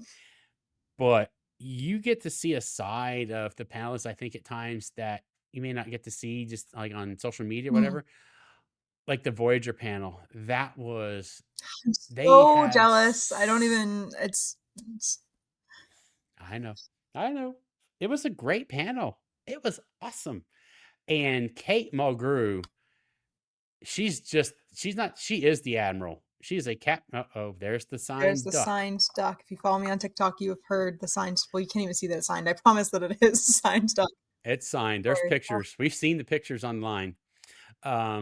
But she was phenomenal. Like that whole panel with the whole because actually we talked to Robbie recently, and that was the first time that they have all been together Yeah, in a while. that he could recall in 20 years or In my more. entire So lifetime. Isn't that crazy? true. Yeah, exactly. So and they just had so much fun on there. And I was torn between sometimes, like taking pictures, and then eventually I took some pictures and videos, and since I just stopped and listened to them. And when it comes to the panels, also be ready. If you want to ask a question, you better get up there On. quick to be the first, Yeah. or you get cut off. Oh, it killed me. There was one person in front of me before they cut off the Scott Bakula. I was the last one. I'm like, oh. So that was hard. That was tough to have to swallow that.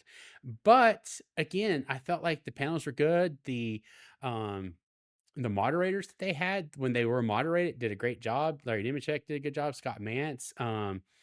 and then they had, so you have the main room and the DeForest Kelly's room. So you have the Nimoy Theater, the DeForest Kelly, and then they had what's called the Vic's Lounge, which was so in the lounge, that is, they have like a snack bar in there, but they're also doing panels in that area. So the Sci-Fi Sisters had panels in there. Larry had panels in there. Dave Blass and Liz Kakowski did some stuff on the design of they rebuilt the Enterprise D bridge for Picard season 3. I attended as much of that as I could. But that's the lounge. It's more of your laid back area. So you can go in there and chill, and the lights are dim. So you can, if you're tired, you might take a nap, but didn't do that. I did not do that. Won't anyone catch you taking a nap though? No, I didn't do that. But middle of a yeah, panel. so you had that room as well. But those are your smaller, more intimate panels, which Chase Masterson comes in there with her Pop Culture Hero one. She actually has people come up on the stage and talk about experiences that they may have dealt with in their life. Actually, and I can say it because it's on there. My other co-host, Alice Leach Hyde, she actually, I was sitting in the back having having some lunch with another person we found on the channel, Duncan Fraser from the Letter Decks, and I was sitting there talking to him, and I just looked over at the stage. I'm like, I did a double take. Wait, that's Allison. She's up there talking, and I was like, oh, okay. I said, be right back. So I went and moved up so I could. Yeah, I was like, I know that person. I knew both of them, honestly, her and Chase. And so I went up there and I just wanted to listen to him talk. So yeah, that's your more kind of intimate panels and whatnot. Yeah, but there's so many different styles. You've got obviously ones that are the series, and then science panels. Like I think you will love some of the science panels because they had, they actually have astrophysicists there that come and talk. And she didn't do it this year. But Katie Nicolau, who is a meteorologist, who is a huge Star Trek fan, she's also a 7th row member of ours, and does all these other virtual TrekCon and on stuff. And she's done panels there, like on the weather, and stuff. So, and she didn't do it this year, but she did it, I think, in the year before. But those are the types. So it's not all just Star Trek. It's all over the spectrum. Right. It's all over the spectrum. So I don't think I realized, other than Dr. Erin McDonald, who I look to so much. I think she's amazing. But other than, I knew that she did a lot of those kinds of things. I didn't know that there were other scientists that stepped in and did that. That's amazing.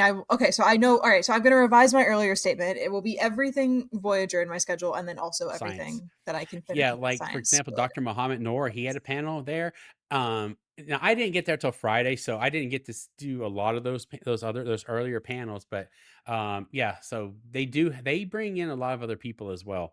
So yes, again, panels, you're just gonna have to pick. So figure it out and be ready to miss them if you want to, because I can guarantee you're gonna have conflicting photo ops potentially. It's just it's hard. It's hard, but anyway. Yeah. I find that to be a common theme at cons. At SuperCon a few weeks ago, they had the Star Trek trivia at the same time as Kate Mulgrew and Art Ricardo's photo ops, and it was like, well, duh. I have to choose, and obviously, yes, gonna meet my childhood hero. But yeah. But yeah. So okay. So just you have to make sacrifices. And it was good, and I guess I've already said I'm ready to book 26 no matter what.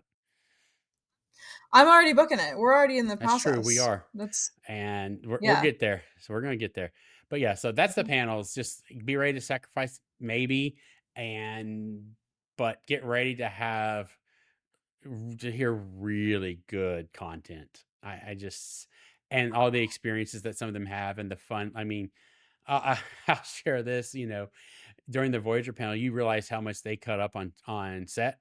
And, Brandon Braga was part of this one. And he was joking, was like, well, I didn't get involved in any of the fun. And Robbie kind of did some stuff to make him feel as part of the jokes. And I'm just going to leave it at that. So for anybody that was there, you know what I'm talking about.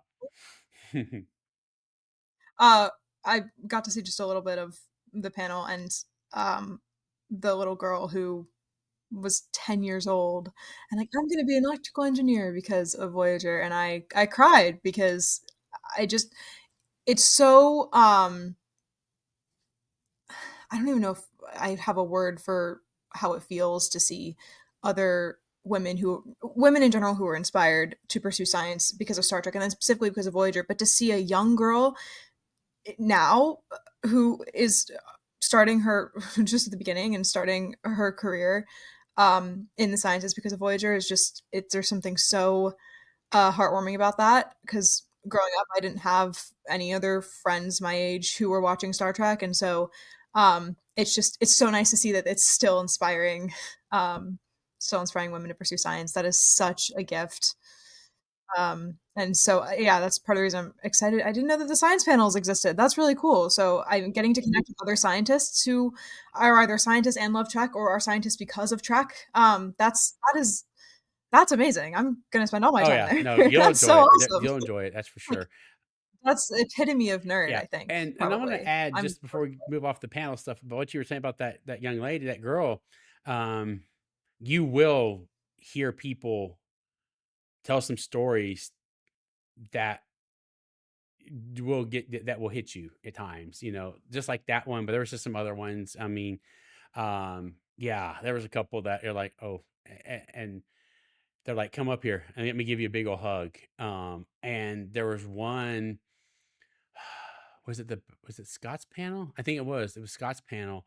A gentleman came up, to ask a question and basically just, hey, mother loved you on quantum and quantum leap and so on and so on, but she's, has pancreatic cancer. Anyway, gave their just this, their story, and he was like, and asked, let's just, would you say, let me record you just saying something to her. And Scott was like, get up here. Brought him up the stage a little bit, and he let him said, "Dump me recording." He said, "Recording," and he recorded a personal message to this individual's mother. That is so Yeah, so sweet. those are the types of things that you will run into at your panel. I know. Yeah, it's crazy. So, anywho, no tears.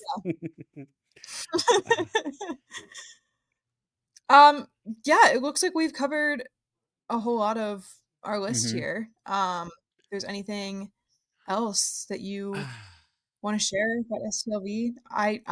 I'm already counting down the days to STLV Mhm. 2026. I will It's gonna be say, great. just get ready for the lines, because I was not. I mean, I should have expected it, but yeah, the photo op lines can be very long. They can get very long. Um, but also we didn't even talk about the vendor's room. Oh my God, you've got to go into the vendor's room when you're there. There are tons and tons and tons of vendors there, and they have great merch for people to look at. Speaking But it's of, also and I should say, it's not just the vendor room. It's also where you can go get all of your selfies, because all the actors have their tables in there. I don't think oh, I didn't. so it's like Oh yeah, so vendors the and talent. Yes, actors are Oh all in yeah, the same place. I'll make sure. I have a video of the vendors room. I'll try and include in this as well. Look at all this.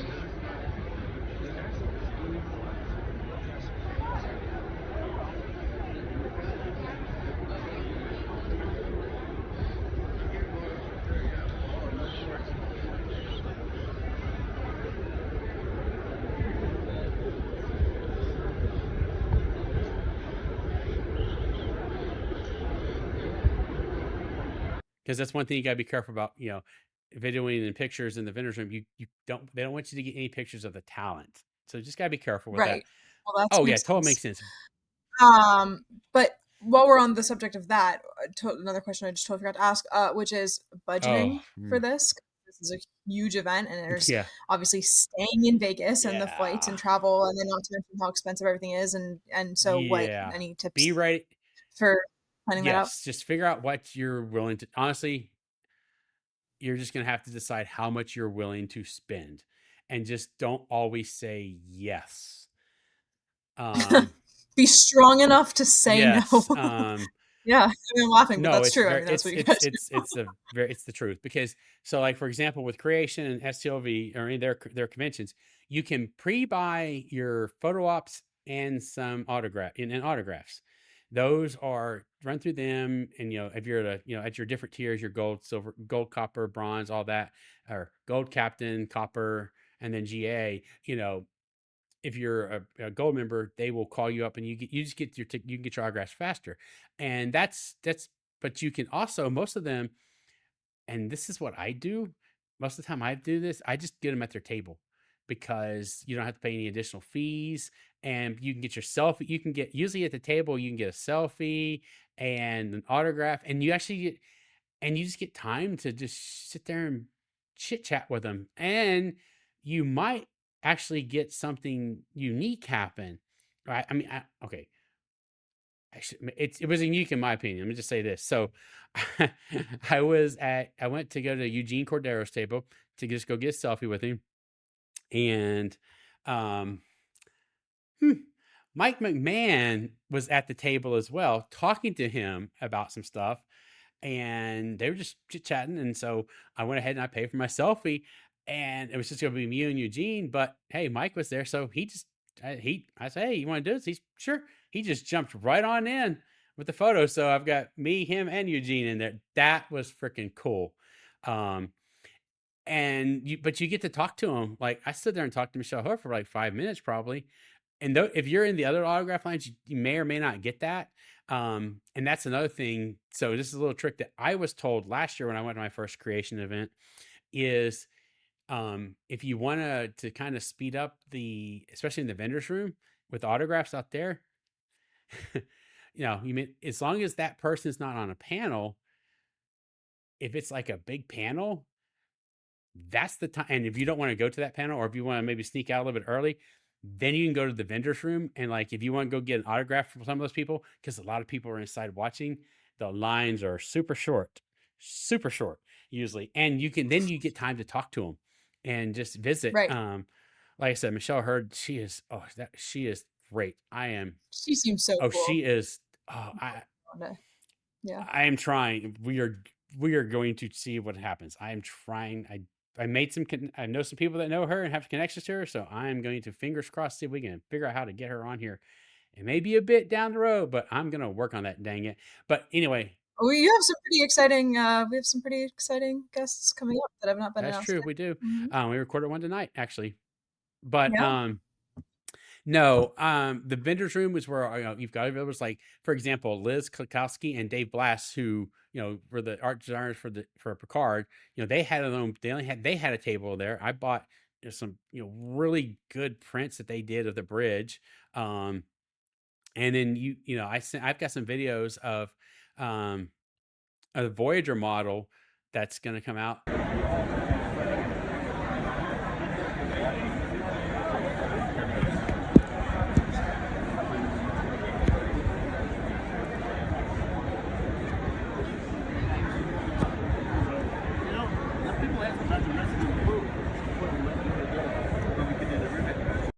That sucker's only $18,000, but I should start saving up because yeah, so it's one of those. But again, you get to go, and you just and you get to meet all of the people. Like all the con goers in there, all the cosplayers in there, just walking around mingling, and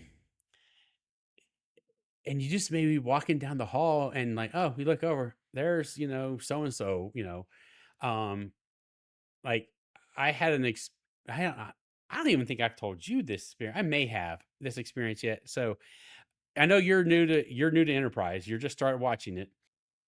Literally, I've only seen the pilot. To speed this story up a little bit, I was running late to get to my first photo op. The day I got there was with the Enterprise guys, Connor, Dom, Anthony Montgomery, and John Billingsley. Well, they had to go bring John back. But anyway, after we're done, again, at this point, I figured out where the photo op was, and that was where I was going, straight there. And so then after we're done, I'm kind of standing in the photo op room, and they're done with that group. And so I start kind of standing in the hallway, and John Billingsley's like, you looking for something? I'm like, yeah, trying to get to the vendor's room. He's like, oh, it's this way. Let's go. And I just literally just was able to stand there and just walk and talk with John Billingsley all the way down to the vendor's room. That cool. Was cool. But you do, and you have to not fanboy or fangirl out because you might, like, Right. Of course. like the Okudas walk by, and I would have loved to have gotten something, Mike and Denise Okuda, who basically built, who did Okudograms and I mean everything on TNG. I'd see them in the hallways. Now Larry Nemechek, I've, you could talk to him. I mean, I'm part of his some reserve, but still, you just see these some of them just walking in the general hallway, not got going through Yeah, the he was back hanging out. passageways and stuff, and that's just so freaking cool. Um, and then you get to meet a few international people every now and then who have come overseas. Um, Sean Ferrick was there this year, and I was walking down. I think I was heading to another event, and I'm walking there, and I look up. We like lock eyes. He's like, "Chris." I'm like, "Sean." Uh, He's awesome. oh, That's that was pretty so cool. cool. So, and I did talk to people, but you don't. A lot of the talent, if you're just nice, and they won't always do it, but just if you want to ask them like, "Hey, would you get a selfie?" 9 times out of 10, they will do it. Not always, because that's at the tail. They do want to get paid for it, but occasionally, if they're out in the hallway, they'll do it. But just be respectful and kind of that. Don't take advantage of it. But yeah, that's where No, the vendors room is just. You're just walking around in Star Trek. Just I don't know. Star Trek Yeah, heaven. it really is. I mean, like Yeah. I went and got a picture with Terry Metalis.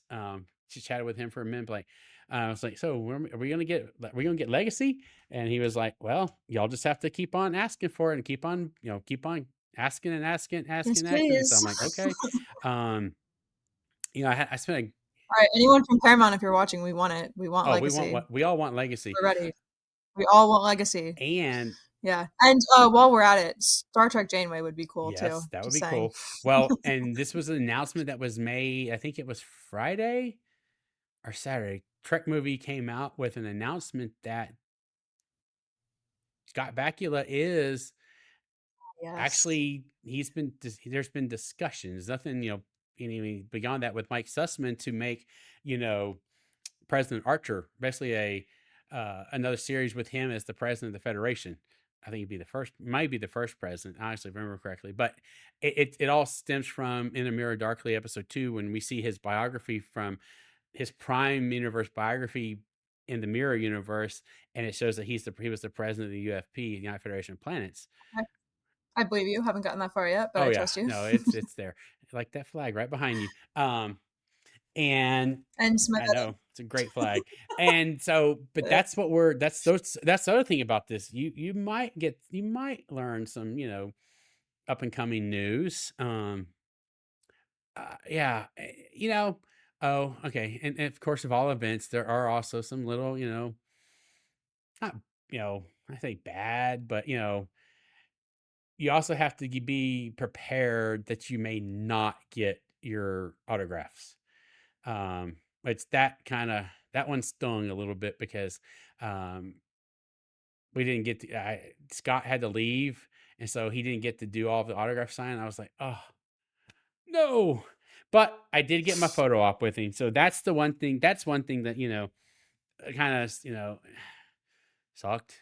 It's just the only way to put it. right, There's another way of putting it, right. but um again, the panels were great that I watched. I mean, there were so many that I did not get to just because I didn't get there until Friday. So if you can get there for the entire event, do it. But also, as you were talking earlier about the cost of it, just you just have to be smart. Don't and just also so if you're doing it, if you're getting to take your actors and stuff in the vendors room, majority of it's all cash. They don't take. I mean, some take credit cards or Venmo or PayPal, but the majority of it is cash. So you better have a lot of money if you're going to do the end stuff. Better have a lot of paper money. And the typical, I would say, probably range for a combo, which is a selfie and autograph, is like $80, $60 to $80. I'm just thinking, I think it was more expensive than that. It's super Well, it common. depends on the person. Yeah, on who Yeah. it is. Yeah. Like, for example, Michael Dorn was 110. For if I remember, I think it was 110. Yes, it was 110 because I had $111 left in my wallet when I was there getting it. I was like counting. I was like, oh, Do I want to do well, this? no, I was doing it. I just was like, do I? Yeah. I'm like more of like, am I going to have to trek all the way back to the Fair. casino to go get more money? Um, Hmm. and thankfully I didn't. So, but yeah, so, but again, so like on, like I said, basically, if you just want like a selfie, it's 40 to 50, give or take. And they're just so much fun. Like they love, I'm gonna say love, they really, I think they enjoy getting to hang out with all of the fans because, you know, w- we we're all pretty damn nice out there. And everybody's just for one, out there, everybody's having usually such the greatest time. Um, and something else that you can there are also every now and then special events that are not tied to create to the convention itself that happen that go on as well. Um, those you just might have to figure those out every now and then. But yeah, it was fun. I definitely will be doing the full 5 days next year. Um, so That's my that's plan my as well. plan. It's gonna Yes. be, And I'm trying to figure out cosplays potentially oh for. my god, and that I'm trying to figure out, could I just do 5 different Janeway cosplays for the 5 days? I I might. I I I might do that. I would suggest, so a friend of mine, Rachel Amber Bloom, you know Yes! her. We're mutuals on Yeah, we TikTok. are. I love her. And Yeah. she did, oh my god, I've only seen the episode once. It was she dressed up as Christina Chong in the most recent episode of Strange New Worlds, when they were in the I'm not holodeck. caught up. It's when they were in the holodeck. And Mm. she was the first one, and she got that costume down almost perfect. And Christina Chong took a picture and reposted and posted and shared it out. So Rachel, when you watch this, well, No she knows about it, but we way. talked about it. But yeah, Of course she she knows about about it. That's died. I amazing. texted her, say, "Hey, did you Yeah, I see that?" bet. She's like, "Yes, I've seen that." That freaking, and Christian loved it. So again, you might want to be strategic on your cosplays because you never know. You cosplay someone good, they might that might get you the twenty Well, thousand. I've been thinking about doing a Jadzia Dax cosplay. But the thing is, and the reason that I have not ordered it yet is because I just don't see a world where I'm getting up early and drawing on all of those spots with eyeliner, and I that's what that looks like. And I just I have to be honest with myself, like that's just not a thing I'm gonna do probably. So, and I'm thinking of a Bolana cosplay as well, and same thing. I'm not gonna do the Klingon ridges. I respect it. It's amazing when people do when they commit to it and they do that kind of me as a human being, that's just not that's just not in the cards for me. The Janeway hair almost killed me, and I didn't even do it, my mom did.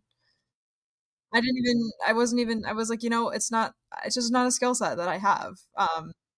But they do have cosplay meetups out there all over the place, and it is huge. I mean, I think I sent you some pictures probably as Joel, but I mean, the amount of people. I mean, it's almost like if you're not in cosplay, you're the outsider in a way. If you're not wearing a uniform or something, but it's great.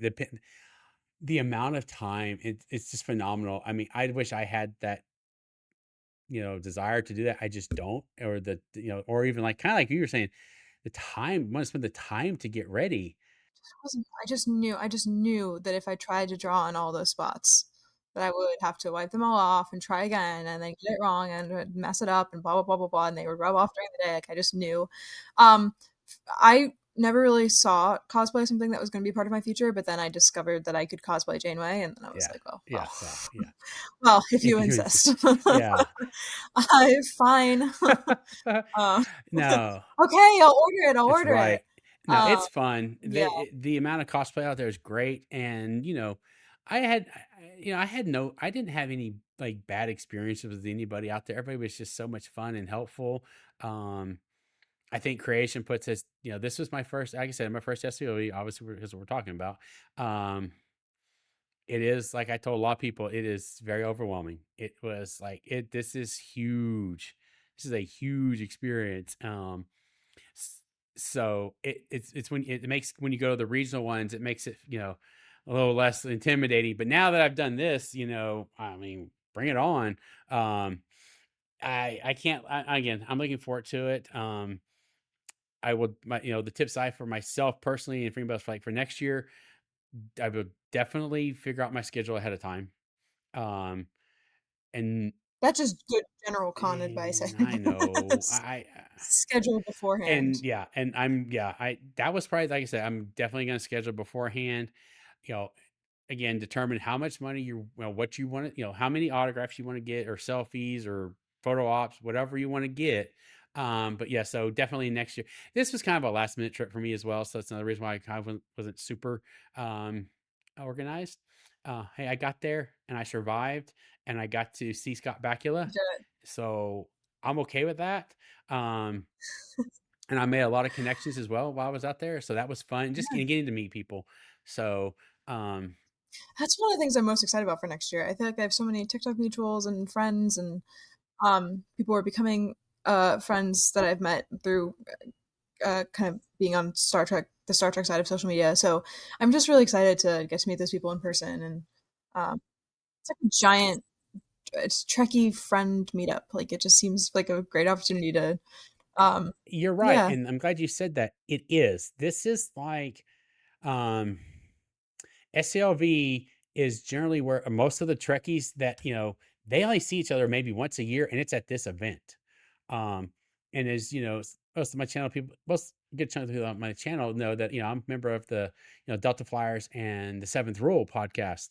And it was just so much fun getting to meet all these people that I've only talked to in this little box, like right here, like literally get to shake hands or depending upon the person, they're going to come up and just give you a big old bear hug. It's just like it's like meeting your it's an extended family that you're getting to meet for like I got to meet I mean almost all the Salon Trek members. In fact, their podcast is probably still going on right now, as you can tell what time we're recording. Got to meet Stan and Trev. I mean, oh my god, they're just such lovely people. So um that personally, panels aside, actors aside, talent aside, getting to meet these individuals that I have now for like over a year now have just got to talk to on Zoom or here. Um, that was surreal. It was just like that you are real and and oh man, and the FOMO is real. So real, especially because everything was Voyager at this past Voyager's 30th. I know me and Ellie, the little child, were sending each other all the Voyager things we could find all week from just like bonding over not being there for Voyager's 30th. It's But a legit yeah. feeling. Yeah, definitely next year. Yeah, the FOMO is real. Um, but just getting to meet everybody, and then you have your meetups at the after hours. Yeah, I this year I took it kind of easy. I didn't go to much. I did go to the Rat Pack on Sunday night. Um, but there's other times people go meet up in different places, and just this year I just didn't do that. I just was just kind of semi taking it a little bit easier, because again, it was so new to me.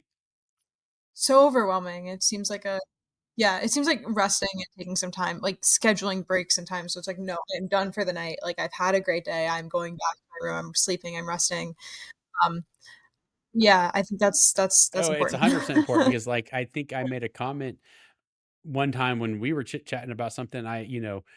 Like to see here, Saturday morning, I tried to make sure I had all the things I needed, and then I forgot one thing, and then Sunday I think I had everything, but still, I once I left my room, I did not except for one thing on Sunday. Had to go back to my room to get because I did forget one other thing. But anyway, once I left my room, I did not go back there until that evening, till like 7, till the all the main stuff was over about 6 o'clock. yeah, then it was go visit with some friends and see what maybe dinner plans you were going to do, or a lot of people would go get ready for their cosplay for the evening because a lot of people change cosplay, multiple cosplays throughout the day, one for the day, one for the night, and so We're superheroes, man. that's dedication. That's a whole that's Hmm. dedication. I one cosplay, I guess more than one, but I did cosplay that was. I'm just thinking like SuperCon a few weeks ago. I was done after 3 days. Like I had a great time. I made friends. Met so many amazing people, and obviously got to meet Kate Mulgrew and Robert Ricardo, and that was amazing. And I had a great time, but I was done. Like I turned to my mom at the end of the day on Sunday and I was like, I want to go home. I'm out. Like I'm overwhelmed. It's been an amazing 3 days and I'm done. So I think preparing for that feeling at STLV is important and being aware that, it's okay to be done at 4 p.m. and go to your room And and I not would the suggest rest that of honestly, if you're going to go the whole event, you probably do need to take time out to just kind of relax, go back to the room, or just go somewhere and just chill for a little bit. Even I would do that every now and then. Like that's why I just go in the lounge, Vic's Lounge, and just sit there and just kind of relax. And then honestly, it's fun just go in there and just talk to people, meet other fans, and just get their Yeah. experiences. I mean, if I have more than 2 classes in a day, I have to go back to my dorm and take a nap. I can't even Yeah, like, that's the exactly. 5 days straight. Like, And so, yeah. yeah, so again, that's what I suggest, and that was my experience. I will, again, I'm looking forward to it next year. I'm looking forward to seeing all my, friends again that I don't. Maybe I'll get to see some of them again here in November at the Chicago convention. Um, I've I've been toying with Orlando, but I just don't think I'm going to be able to pull it off this year. Well, I will be at Star Trek Orlando, so if anyone is watching and sees me, please come say hi. I'd love to meet more Trekkies in person, make some friends, so I know. I will be there. And who knows? Yeah. You never know. I might be like, hey, I'm in the hotel. Come pick me up or something, or where are you at? But we'll see. Um, yeah, Same weekend I'm moving into my yeah, dorm for my junior year of yeah. college. It's It's going, gonna be a wild but weekend. it's going to be a Yeah. fun weekend. It's gonna So be fun. so much fun. Yeah. I ordered some new shirts. I made so much Voyager content for SuperCon, that I decided I would go maybe more towards Lower Decks for. I mean, you obviously it's me, so you're gonna get Voyager content. I mean, you already know that. I don't have to say that. In addition, though, you'll be getting maybe some more Lower Decks content. I've got my little Easter egg here with my Lower Decks, so Yeah. my Lower Decks Funko Pops. Um, yeah, so I ordered a shirt off of, I don't know where it is right now, off of the Star Trek shop, and it was badgy and it has a back. I didn't know it had a back. I'm super excited about Oh, it. nice. Oh, yeah. Uh, Oh, yeah. interesting. I also ordered a Moopsie for President shirt, Oh, God. and I stand by that. Um, That's funny. Moopsie for President. Let's put. What is Moopsie? He, she, It it, it's a they. I thing. don't know. It. It's a Let's put bone Moopsie. drinking thing, monster, or cute little. Put Moopsie in That's right, office. dang it. that's, Um, that's right. well, that was my experience at STLV. I definitely will again go. I'm going next year. I know we're gonna try and as a channel, we're gonna try and actually I'm gonna try my goal is to actually get a table next year for the channel. Um Linda should be there. That's the plan. And so That and is the so we're plan. trying to I Yes. do obviously more collaborations, which is what we're going to talk about here in a second now. That I've discussed, Yes. my experience at SLV, which again, um, I'm ready to go back. I'm ready for another con. That's the reason why when on Sunday night when we were just kind of all just standing in the big rotunda where the SCLV sign was at, was standing there talking to Ryan and other people, and I said, man, I said, I'm thinking about Orlando. He goes, come on, just go, just do it. And I'm like, we'll see, Ryan. I don't know, but it's been tempting. But It is that something. eh, I'm very it's very excited. I'm yes, but I'm super excited. I've never been to a Star Trek convention. The only convention I've ever been to is Florida SuperCon. And I've been a yeah, bunch of times throughout the years, but I've never been to any others. And so I'm really excited to go to a convention that's just yep. all about Star It's Trek. good. And like I was saying, so Linda and I are, we're starting to collaborate. We're trying to do we're going to do a new segment. I'm going to let her kind of talk about it a little bit because it was really more her idea. And I was like, that's actually a pretty damn good idea. So, um, you can talk about our upcoming segments. All right, so I'm super excited about it. It's called Trek Tech. And it is about the technology and the science of different episodes or technologies in Star Trek. And this is something that is particularly interesting to me because I am a physics major and a math minor because I grew up watching Star Trek, specifically Voyager. And that inspired my love for science and is still what makes me excited about it is the possibility that I could contribute to a future that gets us closer to something that looks like Star Trek. And that's what fuels me and motivates me in my academic career. And so I am really, really, really excited to talk about this. When I there's a tutor at my college who every time I come in with a question, he always breaks it down in terms of Star Trek for me, whatever we're learning. And it genuinely helps me learn better because this is, again, what inspired my love of science. So I'm really excited to get to talk about the science behind these different things in Star Trek. And of course, our first episode, I mean, obviously, it's the title of the channel. It's one of the most debated, other than Tuvix, which don't worry, it's me. You're getting a Tuvix episode. We'll do one on Tuvix. But aside from Tuvix, maybe one of the most debated things in Star Trek, which is transporters. Do they kill you? That is very true. Tune in soon to find That's out. right.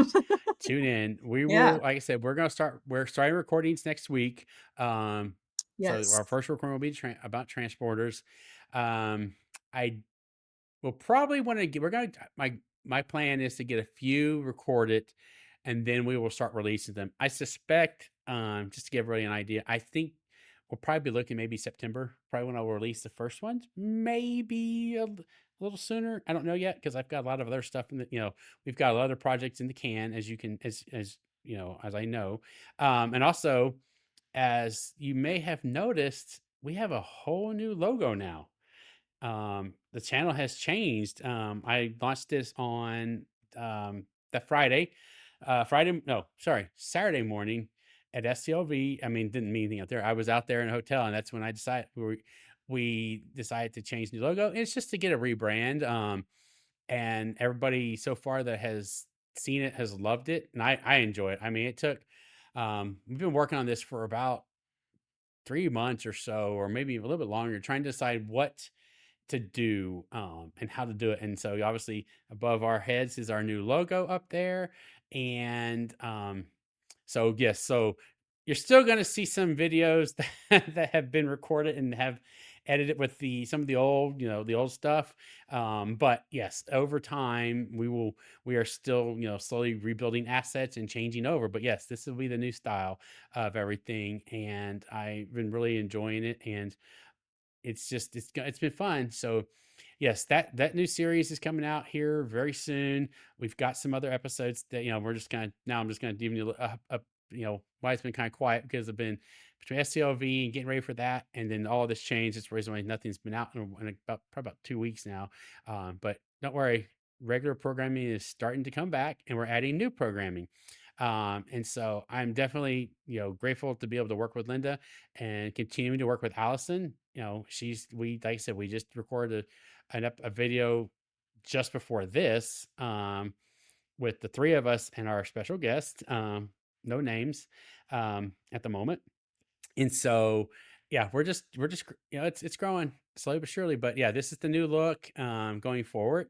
And again, I just, this is, like I said, SWO recap and just a channel update. So, again, thank you everybody for being here tonight. And Linda, thank you for, joining this craziness, as I was told when I was, when my producer that I talked to about this, he's like, "Are you sure you want to do this?" I'm like, "Sure, Aaron. It's not going to be that Yes. hard.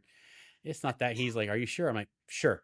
And so, anyway, yes. So, thanks for joining Listen, this. thank you so much for having me. I really appreciate it. It's been a super chaotic summer and a bunch of cool stuff has been happening, and super excited that I have found this Trekkie community for a franchise that I've loved kind of alone and with my dad for so much of my life, and now kind of stepping into this whole world can be, very overwhelming and very, very, very exciting. So thank you so much for making me a partner here, and I'm super excited about Trek Tech because this is like it's like women in Star Trek, and then science in Star Trek are like my favorite things to talk about. So I'm super excited. I'm looking forward to all the, the up. I'm really am looking forward to the rest of this year and what's to come in 2026 because yeah, we've got some There's we've some got some plans plans in in the the work. works. So Yeah. just stick with us, and obviously as you have to throw in the the usual channel stuff. Be sure you like and subscribe. Follow us on every single platform that's out there: TikTok, Facebook, Instagram, X, Blue Sky, and most importantly, if you can afford to join Patreon, I would be very appreciative of that. Because it, as the other people say, it helps to keep the lights on. Um, for five, lowest $5, but do what you can. But yeah, that's where we're at. And I again, thanks for joining me tonight, Linda, and for actually turning the tables on me and me having to talk instead of doing the questioning. So. I have been doing so many interviews where I was the one being asked the questions recently, and this is my comfort zone. This is what I'm used to. This is when I did my Gold Award. I was the Hmm. interviewer, so I felt very comfortable tonight and back in my roots here. Cool. So All right. Well, I think we're done for the night. And this I again, thanks for everybody, and we will talk to you again soon. Have a good night. Bye.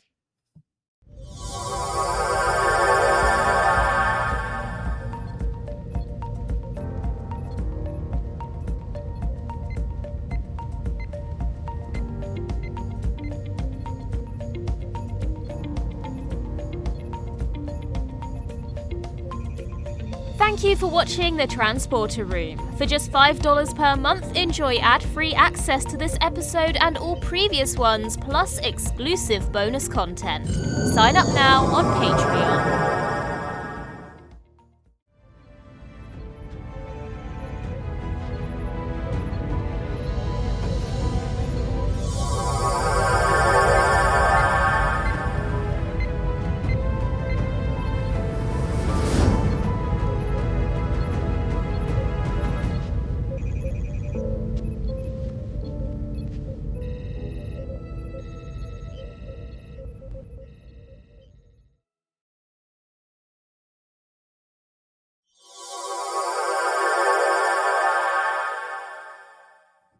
Hello, everyone. I'm your host, Chris Garris, and welcome to the Transporter Room. Today, we have a very special guest join us, Carrie Swint. Carrie is one of the associate producers for the Seventh Row podcast and one hell of a Star Trek fan. So let's beam her in. Hey, Carrie, how you doing? Hey, I'm good. Oh man. Well, thank you for coming on tonight. I appreciate you giving me your time. I know it's the end of the week. It's a Friday night, and we could just be relaxing, watching some Star Trek. But hey, got to do what I got to do. As do we all. Yes, we do. So, how's your day been? Not too crazy? Oh, I'm doing some wall rehanging and rearranging and listening to the Cubs beat the snot out of the White Sox today, which was a fantastic game. So, in addition to being a diehard Star Trek fan, I am also a diehard Cubby fan. I wish I could say I was a baseball fan. I just have never been able to get into it. I've tried. But I've been to Astros games and I'm like, is it over yet? Can we go? Fair. It's not for It's everybody. just not fast enough for me. Nah, it's just not fast enough. I like basketball, football, not college football, not really the NFL as much, but but anyway, I want to let you know that I have really enjoyed getting to, meet you since I joined the Seventh Rule. Y'all have, everybody's just been welcoming and just with open arms and just so freaking nice and just fun to hang out with and talk all things Star Trek Oh yeah. when we're done. Yeah, it's always a good time. Oh, it is. It really is. And that's something I was wondering about. Like, so how did you learn about the seventh rule to get onto the channel and stuff like that? Did you start out as an associate producer or did you work your way up? So, Let's see. I'm trying to remember exactly. I think it started up. I think finding out about Robbie and Garrett's podcast, the Delta Flyers, first on the cruise, on the Star Trek cruise, and I think it was around the same time at some point during that cruise that I also found out about the Seventh Rule, and Delta Flyers and the Seventh Rule. I think were the two podcasts I started listening to when I started the job I'm currently in, so that allows me to listen to things during the day. And I started off very slowly, and now pretty much all I listen to at work is podcast now, which is so much fun. And yeah, started off with just Delta Flyers, and I think in one of the early episodes, I think Garrett must have mentioned the Seventh Rule at some point. Started and knew about Aaron passing. I think it was on that same cruise that at Chase usually hosts a karaoke session. Chase Masterson usually hosts a karaoke session, like the first or second night of the cruise, and we had just lost both Aaron and Renee Aubergenois, and so we went up to say hi. She walks around, says hi to everybody, and went up. My husband and I went up to her and expressed our condolences about both Aaron and Renee, because she knew both of them. Aaron more so, and we've sort of been kind of friends with her ever since, and we support her charity, and it just slowly just sort of slowly worked its way into my kind of everyday, and binged my way through the episodes, and knowing about when Aaron passed, listening to those podcasts at work. I was very glad we still had to wear masks at work at that point, because I'm a sympathetic crier, and I'm like, oh, it's a good thing I'm wearing a mask right now. And slowly got caught up, and eventually went on to Patreon. Delta Flyers and the Seventh Rule were the first two I subscribed to on Patreon at just like the $5 level for both, and binged my way through the Seventh Rule. It took a while before I got a bit more caught up with the Delta Flyers, but yeah, worked my way through it, and went to a convention in Chicago. I can't remember which cruise it was. It was I went down there for the day, because I had heard it was going to be the last in person appearance for Kenneth Mitchell, and so I had to go down there for that, and met a couple different people from the Seventh Rule, and I fangirled all over Tierney C. Diekman. Got a picture with her, and I hung out, and got to meet Anne Marie, who is just as even more adorable in person as she is on the free for alls, if that's even possible. She just vibrates. Mm-hmm. And it was a couple of months after that I decided to splurge and do the first free for alls, and I'm actually coming up on my 3rd anniversary of my first free for all. Wow, you've been doing this for a while. Yeah, I thought I was only going to do it for like a month or two, but I'm just so hooked on it now. I don't want to stop. I'm having too much fun. I know it's hard, because every now and then I'm thinking like, okay, I can't make them all the time. I mean, I make most of them, but still I'm like, do I want to stop? But then I'm like, no, I can't, because it's, especially like on certain episodes, I'm like, I want to be there for them to hear not just my own, what I'm going to say, but what everybody else is going to say. Because sometimes I've noticed, from me personally, and I bet probably you as well, what I thought something meant is I was maybe off, or someone else, corroborated, like, oh yeah, so that's what I did think, what I was, picked up what I was thinking about, because I've had that happen at least 1 or 2 episodes that I know of for certain, that like I realized, oh, they're talking about this? And I thought it, and then luckily everybody else, chimed in. I was like, okay, good. I was right. That's what I was thinking.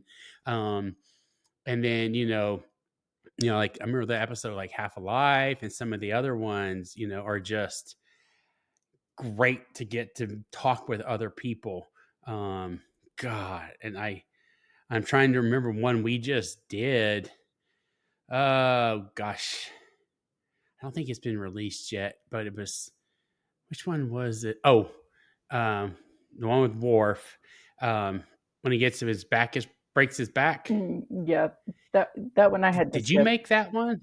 That one I had to skip. I had a Okay, recent I couldn't remember. family death, and That's right. I couldn't cry on camera again so soon. No, and that's totally understandable. And I couldn't remember which one it was, but yeah, it was like I don't blame you, but it was so good just to come and hear what other people's thoughts, and that's what I love about the free for alls is that we may not all agree, but we get to hear each other's perspectives. Oh yeah, I'm the champion of the unpopular opinion. I like to call myself, especially the unpopular episodes. Well, and if I remember correctly, you're one of the, I would say, aren't you kind of in the minority on Section 31 Yes, a little bit? Yep, I am firmly aware how in the minority I am on that. I'm with you. I'm still with you on it. For most of it. I mean, it is what it is. I know a lot of people didn't like it, but with what just happened like what Wednesday with Prodigy not being renewed. I wanted to throw something when I read that. Yeah, and that's the problem. We watch the stuff and we try and watch it, but then I was talking with someone, I think it was in the live chat last night on the Salon, and I'm kind of curious to get your opinion about this. Is like, I feel like Paramount does not market their shows anymore as effectively as they used to, because I mean, they just released the Strange New World. They just now let us know when it's coming out. And I'm just like, come on, guys, y'all need to market this stuff a lot better than they are. Yeah, I would tend to agree, and I firmly plan on buying the Blu-rays for both the first two seasons of Prodigy, because they're going to be leaving Netflix sooner rather than later, and who knows if it'll end up back on Paramount or not. So if you've ever been to my house, I am practically my own video store. I own so much physical media between DVDs, Blu-rays, and seasons of TV shows. I have that many. It's crazy, but I plan on adding Prodigy to that sooner rather than later. One of these days, you need to count every single disc you have to see what you to get your real number of video. Just found an app that I haven't started using it, that I've only just downloaded, that you can scan the barcodes on the back of your physical media to like create like a digital catalog. I'll have to do that, and then that'll probably help tell me just how much I've got. And then you probably don't want to know. And then you're like, oh, I didn't realize I had that much, but it's okay. So okay. I did want to talk to you. Oh, I know. And I did want to have, because for a lot of people out there, they don't always get to go to the conventions or the cruise. And, I guess just, kind of talk about like, how many conventions have you been to? And like, I think, have you been to STLV? I cannot remember. I've not been to STLV. No, my husband and I got married in Vegas at around the same time of year that STLV is. On July 23rd is our anniversary, and that time of year in Vegas, it is so stinking hot. I don't deal with heat that high terribly well. I tend to wilt, and also as a former smoker, the smell of just cigarette smoke just makes me queasy. And there's still a lot of places in Vegas where they allow smoking, so the smell kind of tends to be everywhere. So that's kind of discouraging discouraging me from coming to that. And also, I've been on the cruise enough times that I feel like I'm spoiled by the cruise. It's just so much more fun. Yeah, besides the cruise, I've been to two regular Star Trek conventions just for like a day or two, and I've been to the Cubs convention twice. We went the first time the year after they won the World Series in 2016 and got our picture with the championship trophy and all that. Oh, that's cool. Are you going to Trek to Chicago this year? I can't remember. I looked it up. I think I'm gonna definitely gonna try to for sure. Okay. So you mentioned the ultimate convention, Star Trek The Cruise. Okay. So as we were talking off camera before we got started, I'm planning on going in 2026. And so honestly, tell tell us, the people that have never been, which is including myself, what is it like to go on a Star Trek cruise and spend, was it, I think, what, 7 days out there? Okay, just, yeah, let's get the nice 10-minute rundown of the cruise.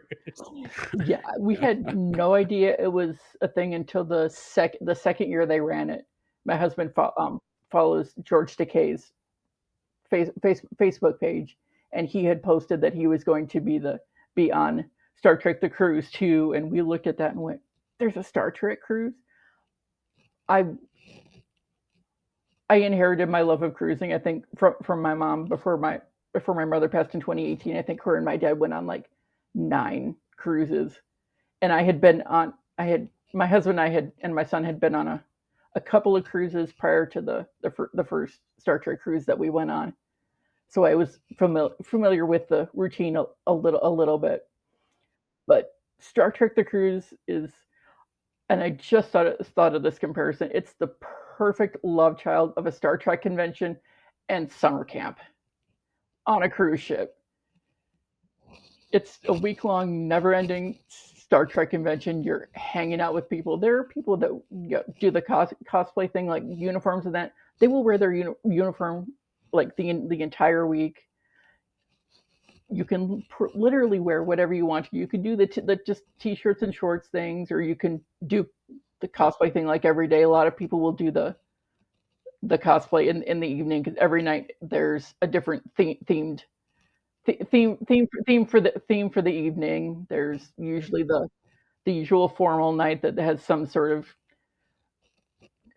Star Trekian sort of designation to it. Like our first one was Captain Sulu's soiree, and one year was the Gorn's formal. The Gorn usually has one of the nights are usually designated a Gorn evening. It's been the Gorn pajama party a couple of times, which is always a good time. So you've got people walking around in Gorn outfits, and there's always the Gorn Gong show, like talent show. The Gong Show? A Gorn Gong show. It's talent show that cruisers can sign up for, and you try not to get the Gorn to come out and hit the gong, and sometimes he'll come out and he'll pretend like he's gonna gong, but then he's just like dancing behind some people sometimes. And then every now and then he does eventually hit the gong, and then the next person comes out and does their thing. But yeah, there's all all the activities to do. There's the usual autograph and photograph sessions, but there's just fun random activities. The different there's usually like a couple dozen of the different actors from the different Star Trek series that are represented, and they do fun things during the day. Like usually one or two of them will host a yoga class in the morning a couple of times.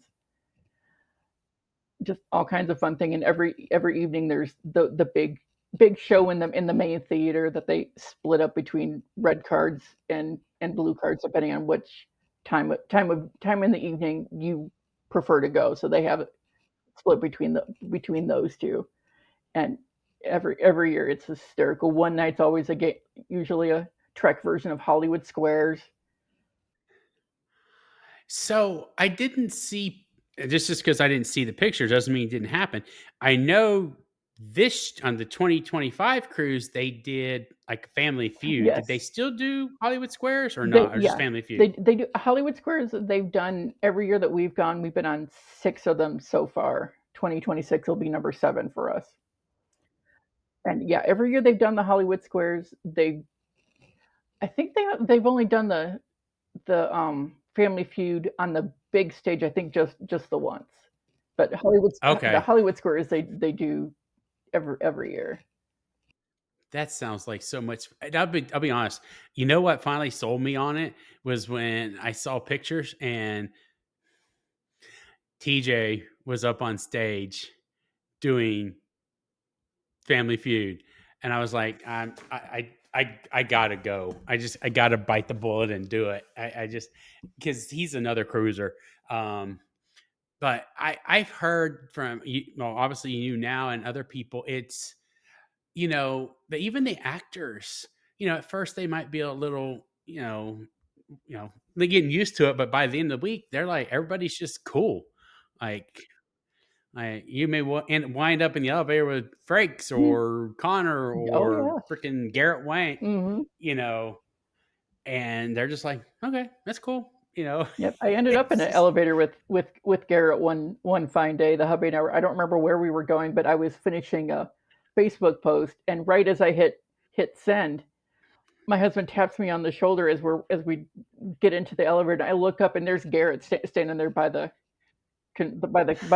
controls. So we chatted for a bit, and I've gotten now the chance to thank both Garrett and this past cruise Robbie for the inspiration for the limericks that I do for the seventh rule free for alls.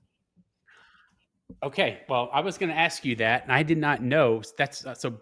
I was going to. We'll get back in the cruise or more, but how did you? I was wondering. So that's how you started the limericks. Yeah, when I decided I was going to join the free for alls, I wanted to do something to sort of cap off like my turn instead of just stopping talking, because I'm super anxious about talking on stuff. I still get anxious for them, even though I've been doing them almost three years now. And one day I was listening to the couple of Delta Flyers episode and hearing their limericks, their poetry synopsis, and thought, you know what, why don't I try that? And since I hadn't done poetry since high school, I decided to start off slow and do haikus, since haikus feel a little bit more serious to me. I joined partway through season 7 of Deep Space Nine. Sadly for me, 2 weeks too late to join in the free for all discussion for Take Me Out to the Hollow Suite, because as a baseball fan, I really wanted to do that one and I missed it by this much. And then when we switched to doing the next generation, I thought, you know what? Since I did haikus for Deep Space Nine, I'll switch to limericks for next generation. And I had forgotten until we were in the middle of the discussion for the Naked Now, where Data starts to rattle off that limerick and gets caught off, that very famous limerick. And it didn't occur to me till just then that I'm like, I had forgotten that tries to say that limerick when I decided to switch to limericks. And there are so many in the first couple seasons that practically wrote themselves. And they started off as like synopsis style, like Robbie and Garrett do. And then they slowly started, like, some tidbit or character moment from the episode just started sort of waving at me like, hey, do the limerick about me and not just about the episode in general. So the limericks is sort of more kind of into that way, so they're not just a straight synopsis really anymore. I'll usually pick something from the episode to focus the limerick on. And when we did the free for all for the Wrath of Khan for the Greatest Generations pod crawl, I branched out and and braved it and did a sonnet. That was a challenge, but I think it turned out pretty well. I think, but they've been so Yeah, I much was on fun to that one if I do, remember correctly. Hmm. and I finally got to But thank that's both a of good them. idea. because I'm with you on that. Like when we're doing them, I'm like I never know. "Yeah, I'm done. Like, and what do you just stop talking. And I'm like, and it makes sense. Yeah. Come up with some way of saying, instead of just like, I just sit there for a second. And he's like, all right. And moves on to the next person. At least if we had some cue, we would know when we're done. Oh, well, I don't think I'm going to come up with anything between now and, oh, yeah. I don't think I'm coming up with anything between now and tomorrow afternoon. Um, something and yeah. And I was going to ask, I know we're talking about cruises, and when you start talking about cruises, you said, and you gave your lineage of them, and with what came out this week or this last weekend, you were on the 2020 cruise where they started filming the Voyager stuff, the Yeah. cast. I'm assuming. Mhm. Okay, so what was? I'm a okay. So what? I don't know if you saw the crew filming or anything like that. What was that? Had to be a fun one to be on to listen to because like they do that.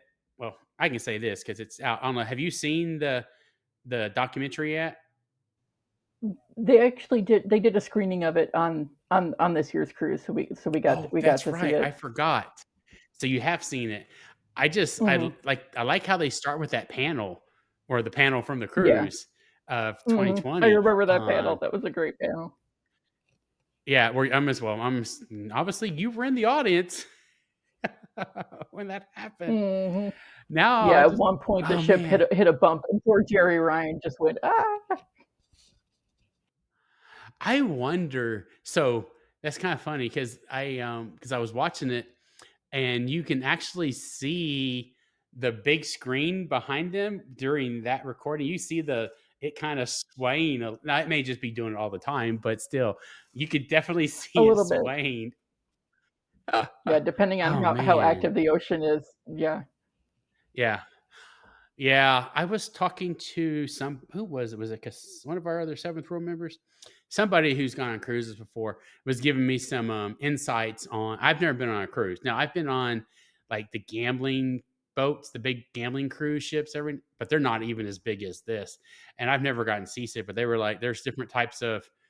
I've been told that a cruise it's the ships are so large, you don't always feel. Yeah, it depends on where you are on the ship. If you're in the middle in the main like promenade area, unless the waves are really rocking, you don't really notice. You definitely notice more when you're on either end of the ship, like especially in the Princess Theater, you could really feel it in there, depending on how active it is. But yeah, I take Dramamine twice a day, and I'm perfectly fine. Well, good. Well, good to know. Hopefully, I will take something with me as a precaution, just to be on the safe side. I've never gotten seasick, so we'll see. Um, well, I cannot wait to for one meet you in person on the cruise. If I don't meet you in Dallas, I mean Chicago. I've only dreamed they'd come back to Dallas this year. And TJ and this year, who else have I run into that's going to be on there? Several other people that we know that are going, so that'll be I think fun. Cassandra should be. Oh yes, Cassandra, she'll be there. So hey, at least I have people I'll know that can train this rookie on how to do Oh cruising. yeah, we got yeah. TJ and I got your back. Well, I appreciate that. TJ's been on all of them. Oh my gosh, yeah, y'all have finally y'all have convinced me to do it. So thank you for the peer pressure. It's I'm absolutely worth it. I'm still resisting STLV this year so far, but we'll see. I'm every every day I get closer to cracking and making it a short trip, but we'll see. So now I want to get into some of your Star Trek history, and I've always wondered, but like all of us, what first drew you to Star Trek? It was my memory's not the greatest, but I remember it, being on, and I remember watching like near the last season, I think, of Next Generation. I don't remember how much of Deep Space Nine I watched back then, but Voyager I think was the first one that I watched every episode, like beginning to end, and Enterprise. My ex and I both were into Trek, so we watched all of Voyager and we watched all of Enterprise. Mm-hmm. Well, yeah, mine was obviously, TNG's what was on when I was growing up, and also just Star Wars and sci-fi with cousins and movies and all that type of stuff. That's what got me into it. Um, so I'm not really sure. I've never heard you talk about that I can remember. Like your favorite series of all of them, and I know that's always a loaded question to find out what. Before I joined the Seventh World, I would have easily said Voyager, because that's the one I've rewatched. I think the most is Voyager, but it's since quickly become Lower Decks. That one is my go-to if I need to have a good laugh. Every single episode is hysterical. I wasn't sure about I don't watch a ton of anything animated generally, but my current husband and I, we gave it a try, and by the time it got to the opening credits, we're like, okay, we're in. This is hysterical. I need lots and lots and lots of this. I'm there with you. I've always been like animation, especially as an adult, and I heard about this Lower Decks thing, and I finally, gave it a shot. And yeah, I'm right there with you. It's not me, and I guess not my favorite per se, but I enjoy every episode. And I I was telling somebody one time, I think it might have been Chuck I was talking to, but I said and it wasn't really Lower Decks, it was Strange New Worlds. But if that crossover episode, oh my Mm-hmm. God, Oh, had been one of my was on favorite like, things ever. oh God, if it was on VHS, I'd have to buy a new tape because I would have already worn that sucker out. Oh yeah, I remember the days when you could wear out a VHS tape by watching it too many times. Yeah, I know. But yeah, I just, Oh yeah. I would, oh my God, I would love, I know they probably aren't, but oh, can you just imagine if they did another one for Strange New Worlds season 3? Oh, Oh, that yes, would be, please. Yeah, I know. I'm like, yes, yeah. please. Let us have, Tony is a gem. yes. Oh my God. And she's Yeah, just so and I funny. knew what yeah, and I knew what the actor that plays Boimler looked like in real life, because I'm also a fan of him on The Boys, and that is, yeah, definitely very adult. That show is not for children. Definitely not for children. No, I haven't finished it. I've seen a couple episodes of it and I was like, oh, okay, that's pretty brutal. Yeah. But it's hard to fathom seeing someone like Boimler in a show like that though, because he's Boimler now. He's Boimler. Yeah, every now and then when he squeals as Huey, I hear Boimler in it, and kind of vice versa. That's funny. So, okay, so Lower Decks is your favorite series. Hmm. I'm curious if your favorite character comes from there or another series.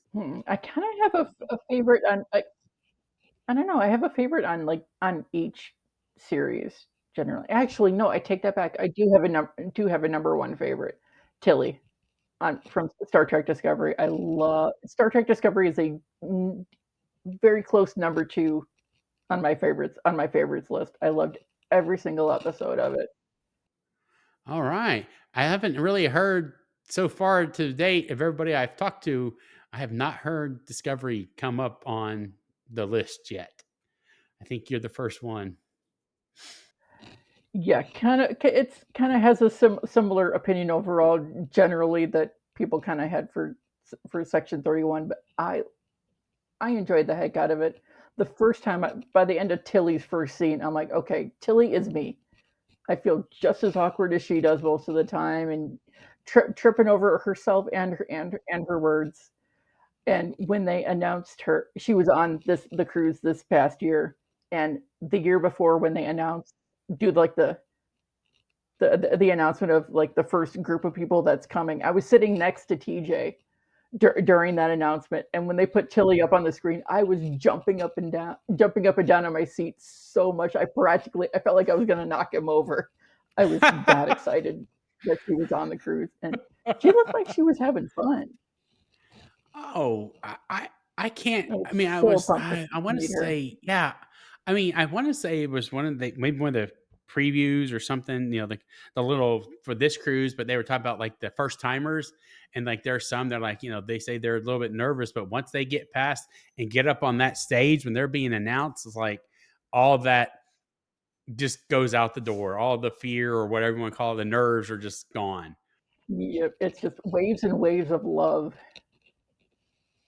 Is even if you've never met people before, you instantly have something to talk with literally everybody, all of the except for the staff, everybody there is there for Star Trek. So you automatically have stuff to talk about. I've got two friends that I only get to pretty much get to see on the cruise, one of whom lives in Australia. But I look forward to seeing her on the cruise every year. Wow, You all the definitely way meet from all kinds of Australia. people. Yeah. Well, and and I why that doesn't that really shouldn't shock me because last year I met someone at the Trek to Dallas convention. She came all the way from Australia because she wanted to see Gates McFadden. She is a just enormous Gates. Dr. Crusher is her person. And I was like, where are you from? Well, I mean, she had an accent. And she said, I'm all from Australia. I was like, that's a long trip. But you're right. I have met just in those that one time so many people from all over the world that just come and just show up. And I'm like, wow. I mean, but it is a big community. I mean, I, It's huge. it's a huge community because I've already with doing this channel. I've already interviewed, which is, I mean, oh my God, it's you're blowing my mind now. But I interviewed 3 people that I met at the Dallas convention, and they're all Star Trek fans and just fun, and we had so much fun hanging out. And oh man, but Louisiana, California, LA. I mean, just a smorgasbord of everywhere. Yeah, it's wonderful. I can only imagine, and I remember. So I paid like the $100 whatever it was to be able to book early on the cruise. Oh my god, like, I couldn't believe how fast I mean, I just saw a post, they're sold out, but it's it almost sold out day 1. Yeah, it's been getting more and more popular. I'm not surprised it's sold out already. Well, and I messed up. I had to call because we had this little special code to your early bird something. I put it in, and I changed my mind on, like, what the room I was gonna do, and so I said, like, "Cancel reservation," instead of "change reservation," and I clicked "cancel," and I was redoing it, and I put my code or I was trying to get back in, it says, "Invalid code." I was like, "Oh my god. Please tell me I did not just, like, mess that one up," and luckily, I called, which took me, like, 3 phone calls to finally get through, and the gentleman I was really I mean, super nice, and he's like, "You're fine. Here's you just" he found me, he said, "Yep, we're gonna" and he was so fun because I was like it's like, I was like, "It's just gonna be me." He's like, "Okay, look, I'm gonna put you in this room right here." He says, like, an interior cabin. He's like, You're not going to be in the room except to sleep. You're just going to get on, go to bed, and get up. There's no I mean, he instead of talking me upcharging me, he was like telling me, "Look, just take this cabin right here, and you'll be fine. You just need a place to sleep." Oh And, yeah, yeah. We always and I get a was, balcony cabin, but for me, it's worth it. yeah. Well, yeah. I looked at balconies. And yeah, I was a little um, sticker shocked. I'm not gonna lie. And since I'm just a one, I have to pay. You got to pay for a double. So Yeah, I was like, "Oh," I mean, don't get me wrong. If I, had lotto money, I'd freaking gotten the royal suite just for the hell of it, but Mhm. I don't have that. I Yeah, that's I like being able to stare it out at the open ocean. That's my happy place. I find it incredibly calming. So for me, it's worth it to have the balcony so I can just go out there, and especially at night, it's super eerie and I love it. I I I agree. I like I said, first time, I'm just gonna kinda just, dip my toes in it, and then if it when I and if I be and become I'll become a renewer, a returning, then you get that discount as a return as so it'll help offset it. But yeah, still, I'm looking forward to that. Um, and I just man, we could talk hours on that dang cruise because it just sounds like so much freaking Oh yeah. fun. I cannot Hmm. wait to be out And if you there. ever, and if you ever make it to five, you are inducted into the cruise collective. There's a whole assimilation ceremony and everything. It's so great. Oh my god. It's a lot I'm of a fun. little I'm a little scared now. I'm a little scared now about that. There is Um, room in the collective. oh my gosh, Carrie. Oh, I think I have about two, maybe three more questions. Um, is there an episode of all the shows that really just that was really memorable and like impacted you that you remember? Mm. That's a there have been more in this rewatching going through with the seventh rule with TNG there have been episodes that hit a lot differently than they used to, but on on first watch is probably the DS9 finale. There's something about it. There's something about a finale. I get weepy. Hmm. No, I agree with you. I actually still um, get a little bit, weepy when even in TNG. I mean, that's been years.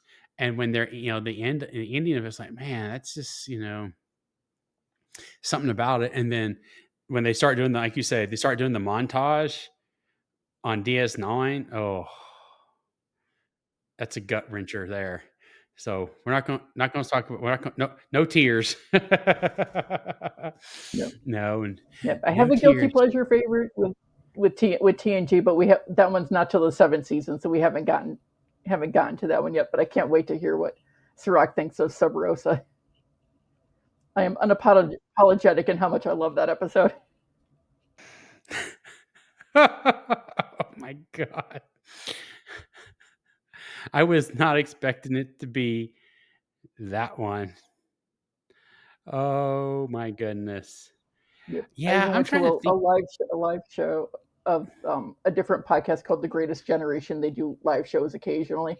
This poster Uh-huh. here behind me is the poster I got from their live show of that episode. It, Oh my I love gosh. it. I I hope I'm still Is it around perfect? when we're No, but I love it. I know. I'm hoping I'm still, a member when we get that I stay that long. I mean, I don't plan on going anywhere, but yeah, you never know. Stuff life happens, but oh my gosh, that'd be fun to talk to about. Um And then I'm trying to think of other ones that would be. I'm sitting here looking ahead of. I'm looking into the future now to see which ones. It'd be interesting to see what he thinks about Descent, Part One and Part Two. Hmm, interesting. I don't know. Well, we've got to finish season 5 first, which we're almost there. I can't Oh yeah, there are honestly. some bangers coming up. Oh, I know. I just can't believe honestly how fast we're making our way through these this year. I just it's just blown my mind. But I mean, we're almost done with season 5. Um, I'm really looking forward to the next phase. I always have liked that one when Jordy and Roe are phased. I'm that's one of my that's one, and then we have Iborg is coming up here. Yeah, I I always wonder, and I don't think she probably doesn't care, but I always wonder if every now and then if Michelle Forbes thinks, man, I should have taken the DS9 job and been Yeah, Kira. it would have been interesting. Hmm. It would have, but listen, but now that obviously we've watched it, I can't see anybody but Nana being Kira though. Oh, for sure. And she's so great on the it's like on the cruise. We've chatted a few times on there, and she does a little thing usually one point during the week to ask Mama Nana. So people submit questions, and she gives advice, and she always gives just the best advice. I was surprised when I saw her on I don't remember what podcast I was watching, and she's always like, "This is Mama Nana," and I was like, "Oh, that's so neat." Oh, yeah. I also realized, if I'm not mistaken, Denise goes on like all the cruises as well.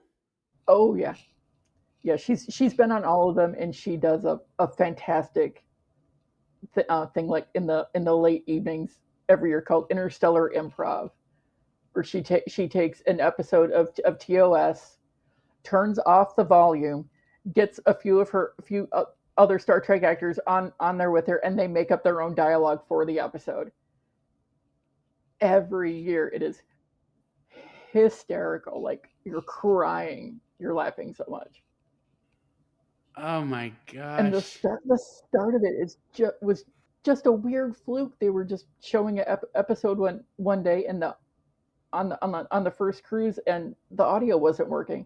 So she grabs a mic and just starts chatting, and it was so popular they had a, a couple days later where a port got canceled. If I'm remembering the story right.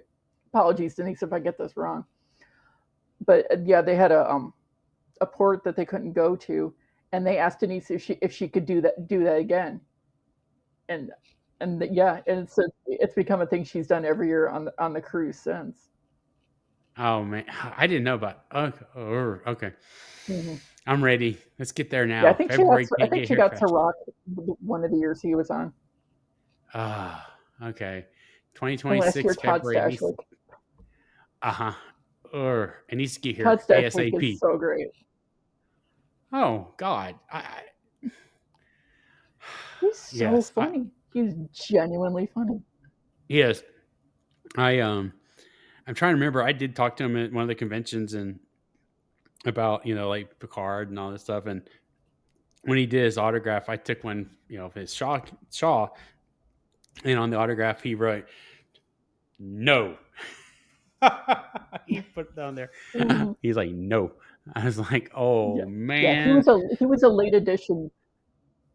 He was a late addition one year on the cruise, and the they showed the premiere of that season on the cruise. Everybody got to watch it. His I think his autograph session was like the next day or day after. So all anybody knew of his character was just that first episode on the cruise, and we were in the main dining room leaving as we were. I can't remember whose autograph we were there for, and as we were leaving we saw Todd's table and there was nobody there. So Eric and I went to the desk to that you can buy autographs on the cruise at, bought bought a ticket for his autograph, went back in, and we stood there and chatted with him and got his autograph. He had nobody in his line. We felt Oh bad. my gosh. We probably stood there and Wow. talked to him for a few minutes, and yeah, all I knew of him was him when he was on American Horror Story. So that's where I knew him from, was American Horror Story. Wow. Boy, they shouldn't have shown that episode. I've got my standard issue. Last question. It's easy. Well, we'll see. What Star Trek technology do you wish existed today? Transporter, easily. I've got rods in my back from having scoliosis surgery when I was 13. So long flights like to London and back, my back does not enjoy. I do not get any sleep on those flights because I can't slouch enough to get comfortable. So if I could have a transporter, you I would be all over the globe if I could have a transporter. It's still my preferred one, obviously, because of that. I don't for that same reason. I lived in the state that I live in Texas, so everything's a long drive, and so if I could, beam myself to Dallas or Houston or Chicago or wherever, oh, it would sure make some trips I've taken. Like, yeah, I've had some trips last year that I was like, oh, that were just whirlwind out and back type things. And when I got home, I felt like it'd been, a week, and it took me a week to recover. But yes, transporters, that would be my number one. So, oh, well, Carrie, I appreciate you giving your time this evening, and it was fun to talk. I always love talking Star Trek with my friends, and especially the ones I've made through Star Trek. And I don't see we'll be here for a while. I think I'm not going anywhere anytime soon. That's my plan. Yep. Same All here. right. You'll have to drag me away. That's right. Well, thank you again, and I will talk to you later. You have a good evening.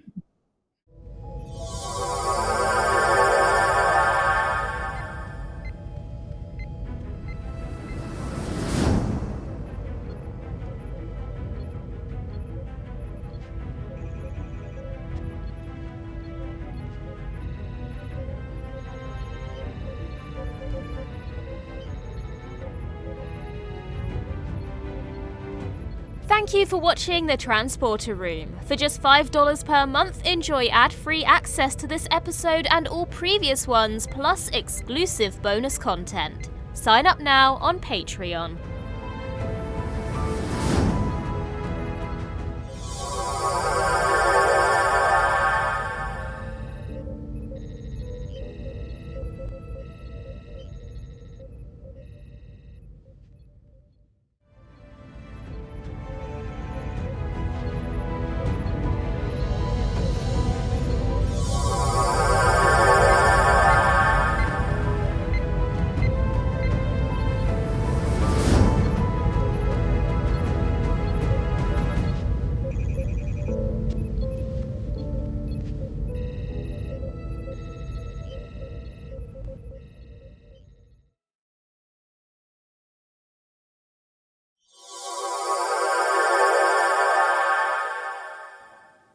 Welcome back to the Transporter Room, Trekkies. Today, we're beyond thrilled to beam up a true Star Trek legend, Lolita Fajo, from her 14 years as assistant to the executive producer and script coordinator on The Next Generation, Deep Space Nine, Voyager, and the films Generations and First Contact.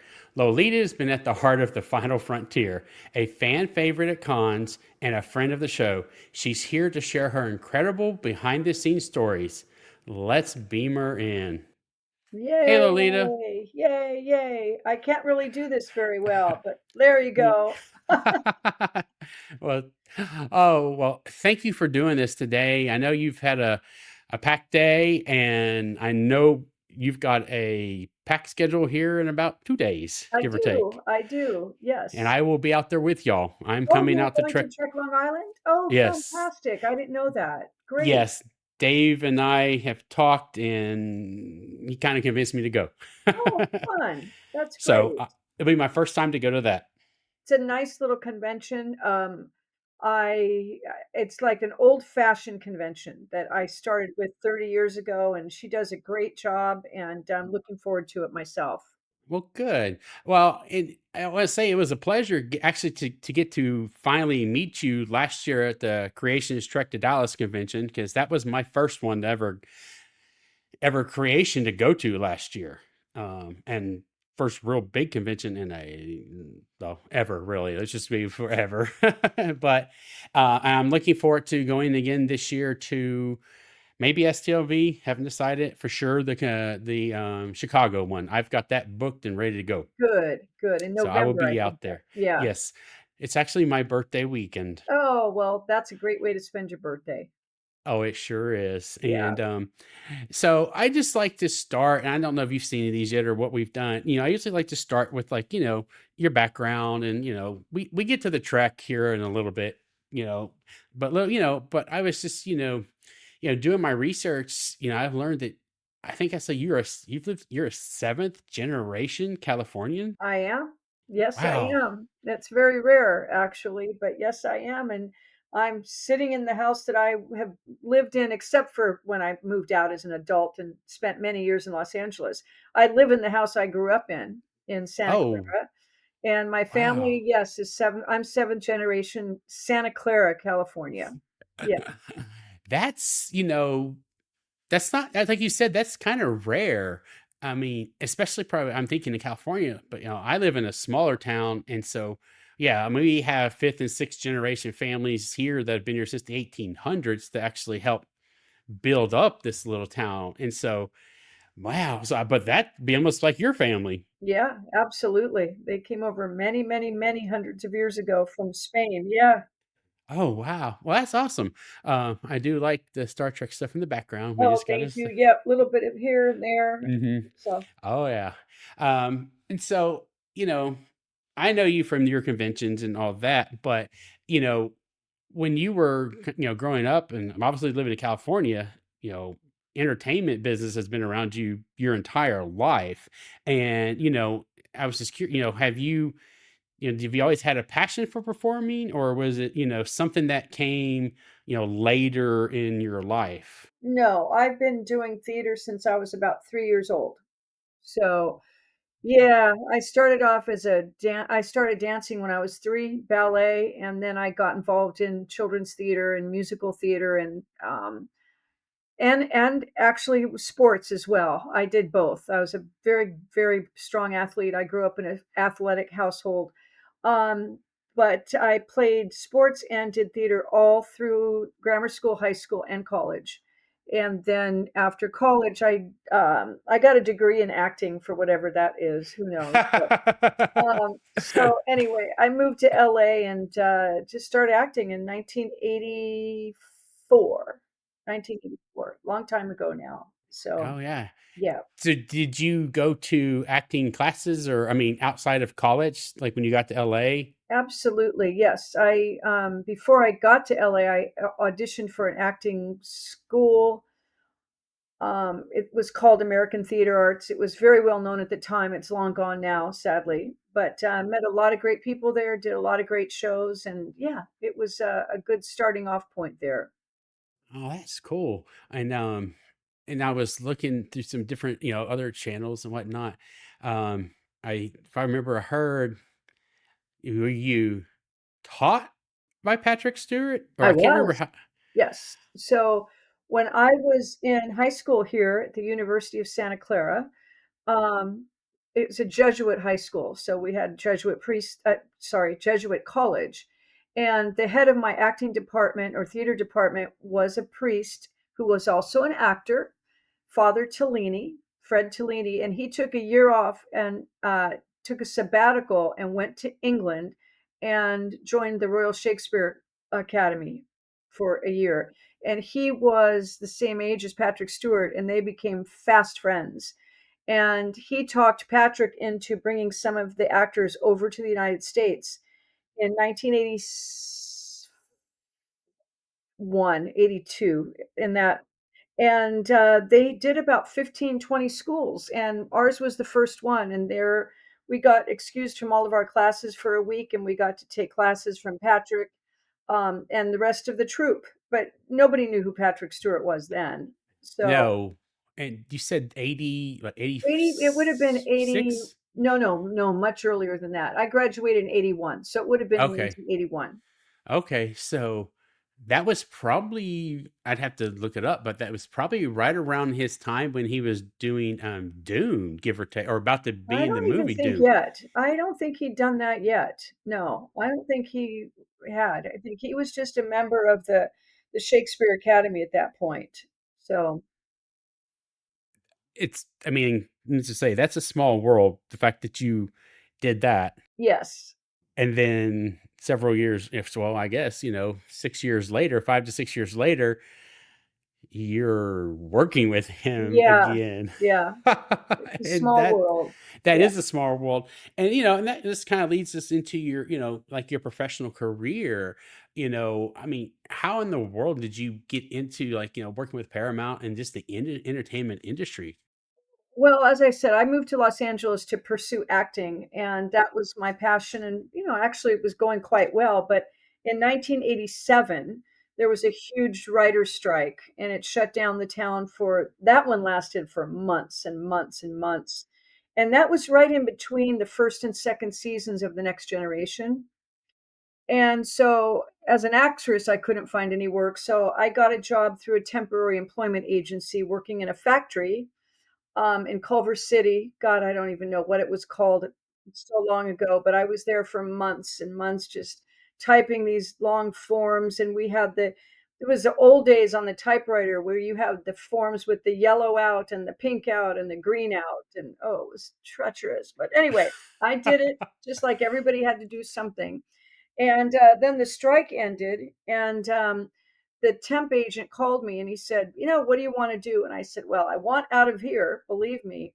But, we knew that it was going to take a couple weeks for all the production offices to get up and going. I mean, everything had been shut down for months. So I lived in Hollywood and I said to him, if you have a job for a day or two at Paramount doing something, I don't know what, let me know because I lived right there. So he called me back that day and he said he had 3 jobs in 3 different writing departments. They needed someone to type scripts. This is before computers. Um, and one of them was Cheers. One of them was The Next Generation. And one of them is, I don't remember. I wish I could remember what it was, but something that probably didn't get picked up. So I not a Star Trek fan. I only knew of The Next Generation. Of course, I knew of the original series, but I thought, well, maybe that might be fun because I had taken those classes from Patrick's years before, and I also knew Jonathan from. We all kind of played on the same Hollywood softball teams during the summer, so I knew Jonathan, and we had a kind of a mutual group of friends at the time. So I thought, well, that might be kind of fun. So anyway, I said to the temp agent, what do they need? I don't. So he called me back and he said they need someone to type scripts, but they're just getting computers and they need someone that knows Microsoft Word. And I said, well, I have no idea what that is, but let me call you back. So I called my best friend at the time who also worked for a production company. And I said, John, do you know what Microsoft Word is? And he said, oh, yeah, as a matter of fact, we just got it on our computers. Why don't you come do the tutorial after work tonight? So I'm like, okay, I did that. So the next day I went to Star Trek and I walked in there, and the Hart Building was where Gene Roddenberry always had worked, even in the 60s, with his writing staff. And the Hart Building is an old building. It's a 4-story building, and it's just got one door that goes into the building. And on each of this long hallway, and if some of you have seen the Voyager documentary, Is there's a that it? scene of me in that long hallway. Okay. Um, and there's 4 offices on each side of that hallway. And um, at that time, there was all men on that writing staff, all men. I didn't know that, but anyway, I walked in there, and all there was 8 men standing out each of those 8 doors, and I recognized Gene Roddenberry right away. And the guy on the left said, "Oh, thank God, you must be the Microsoft Word expert." And I said, well, yes, I am. And that was the beginning of a 15-year, not 14-year, 15-year work relationship there. So I faked my way through it, obviously, for a long time. And there you have it. That's how it Wow. started. That's a long time. So you were TNG, DS9, And and Voyager. Voyager. Uh-huh. Yeah.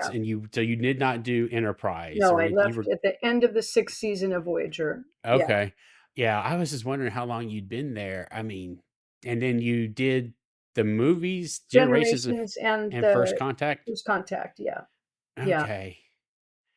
That I'm not gonna lie, to have been there to see how it all began and just working with all of that cast, the cast, the crews, all 3 series. Yeah, pretty I intense, mean, pretty that amazing, that's really. amazing. And Yeah. then, I mean, and then getting to see, Jonathan Frakes become, go from acting to directing, Yes. and Yes. Robbie Duncan and good old Robbie the same way. Well, all of them, Robbie, LeVar, and Roxanne. Oh, Yeah, the and the list goes doctor on. and Yeah. Picardo. Yep.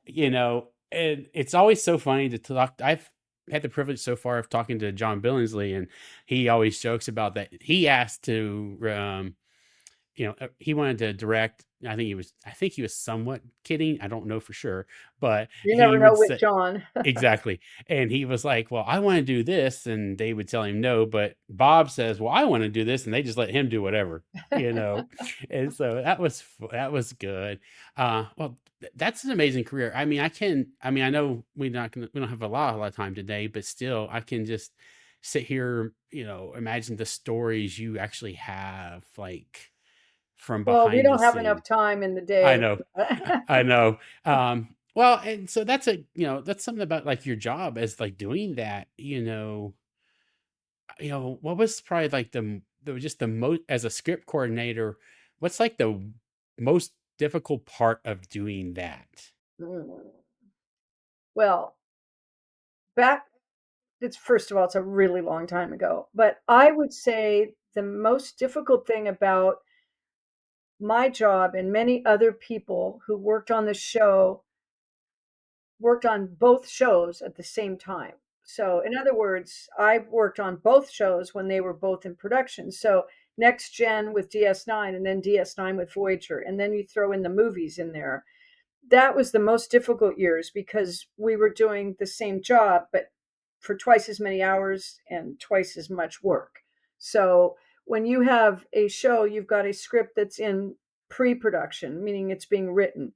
Then it's in production, meaning it's being shot. And then you have it in post production. So if you've got that happening on two different TV shows, at the same time. That's an enormous amount of work for whoever it is, whatever job it is, the Okudas or Dan Curry or whatever, whoever it was of all of us that have the privilege of working on both shows at the same time.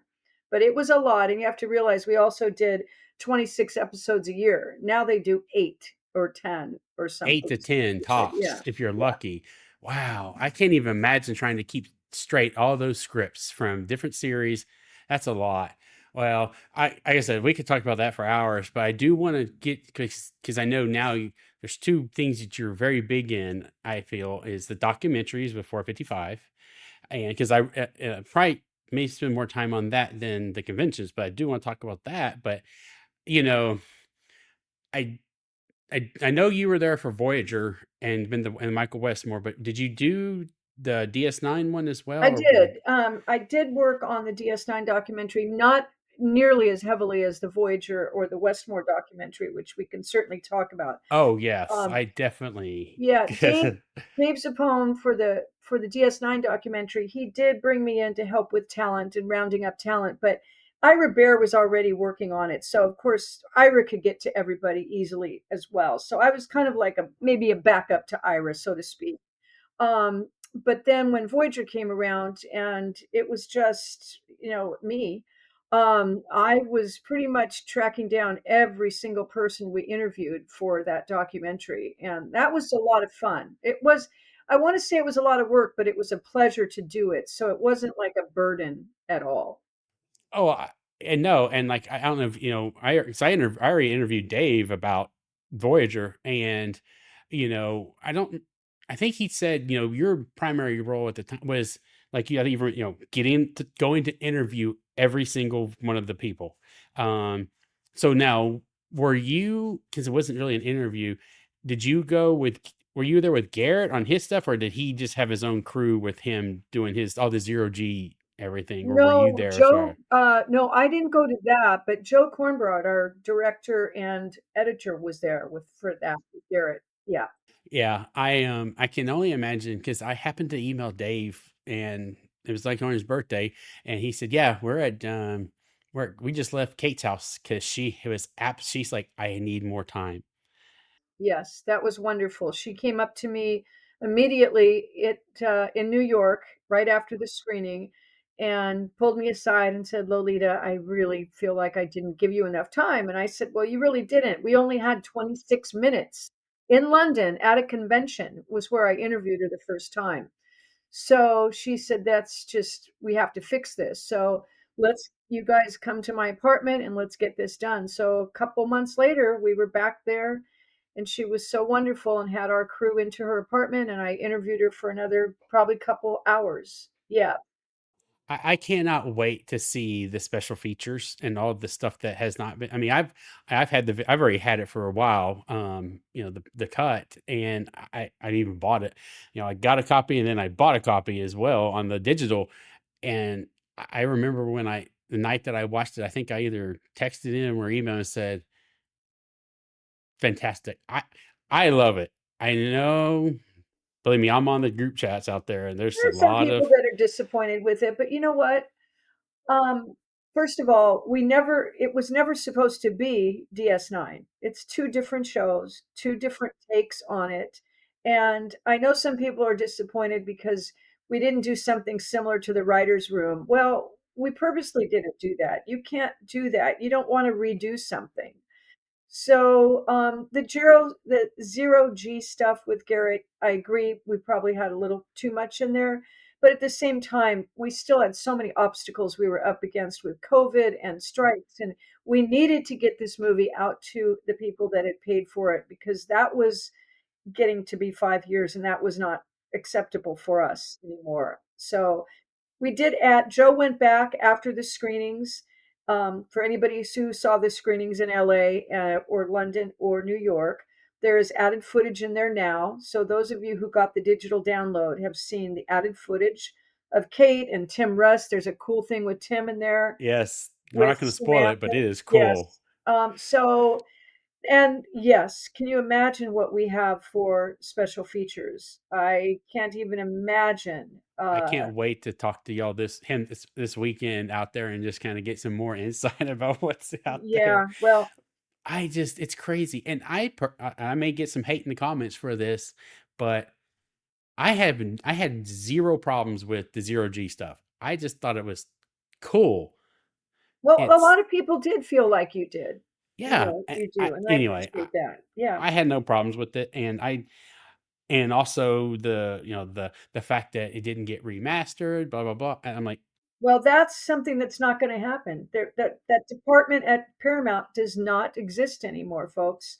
It's just gone. There's nothing we can do about that, and believe me, we're sad about it too, but that's it, in my opinion, and I will say this, and I've said it to other friends. I think it's a great documentary.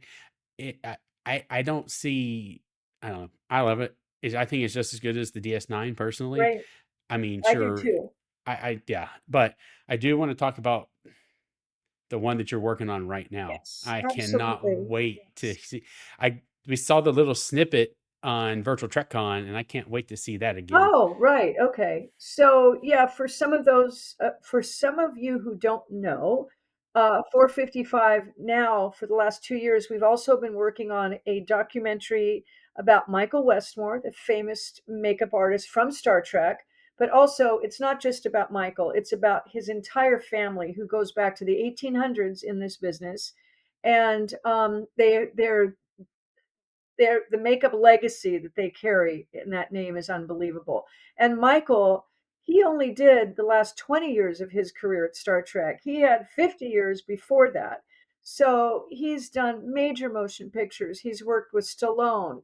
He's worked with De Niro. I mean, the list goes on and on and on. He won an Oscar for Mask for Eric Stoltz's makeup. And great Eric has graciously giving us an interview next week. We've already had an interview with Sylvester Stallone.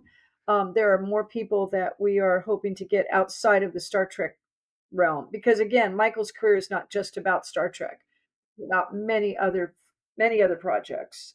So Well, and I didn't know he did the make until I saw that little trailer. I didn't know he did the makeup for Sylvester Stallone and Rocky. I had no clue. Yes. And De Niro for all of those other movies too. De Yeah, Niro. So, it's I love the little thing.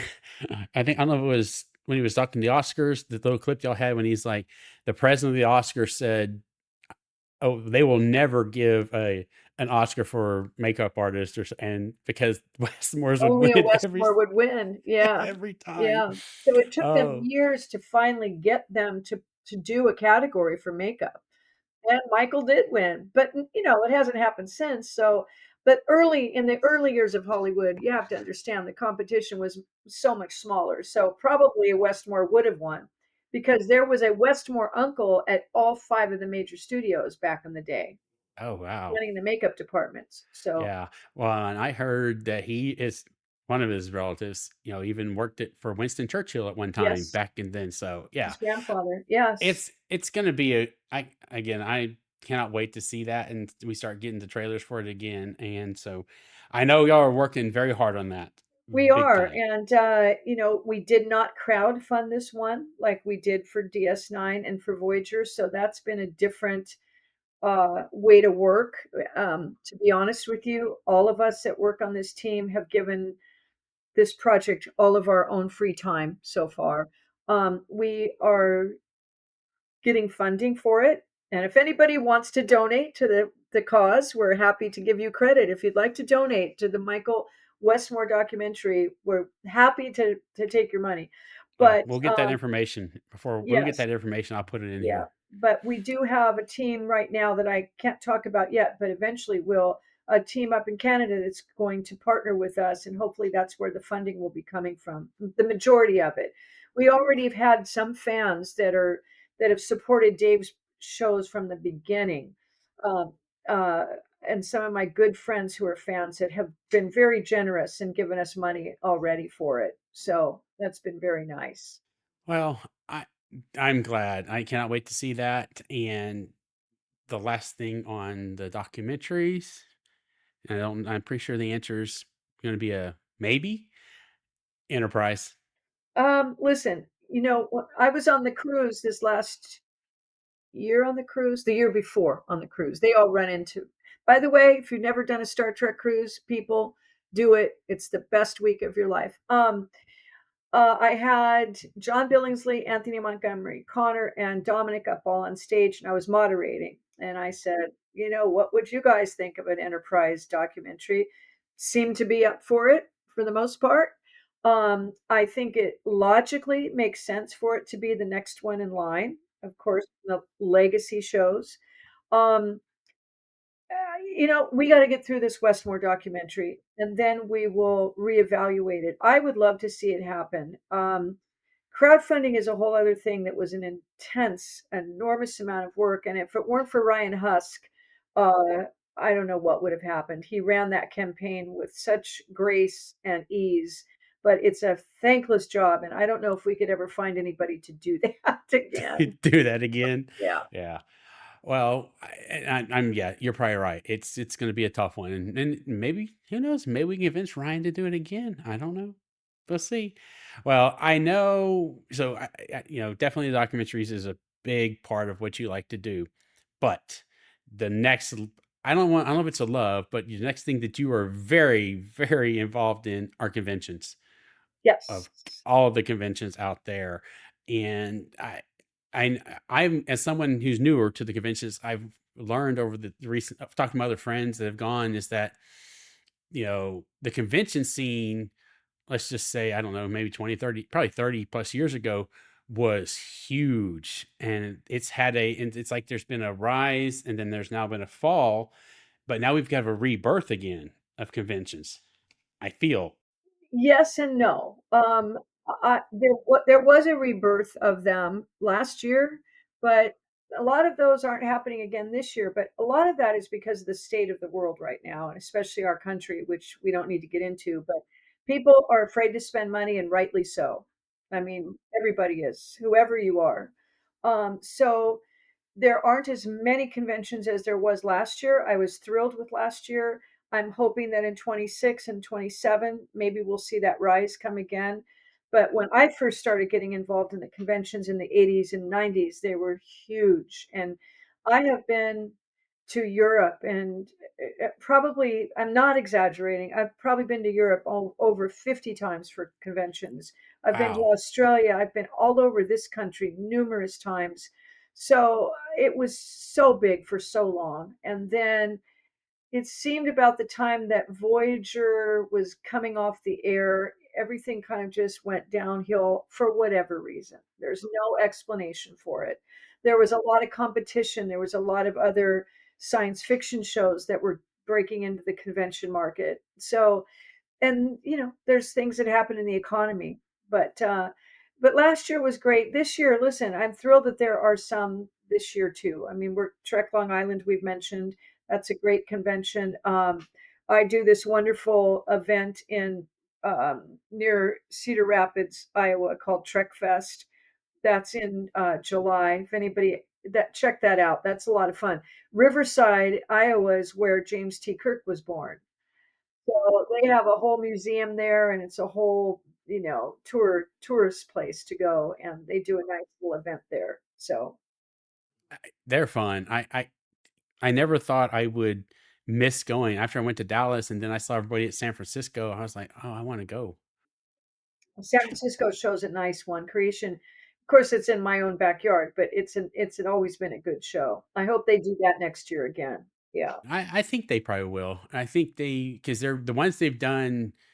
They did San Francisco this year. They're doing Chicago again. And then they've thrown in, New Jersey again. We're yeah, doing, New Jersey and Orlando this year.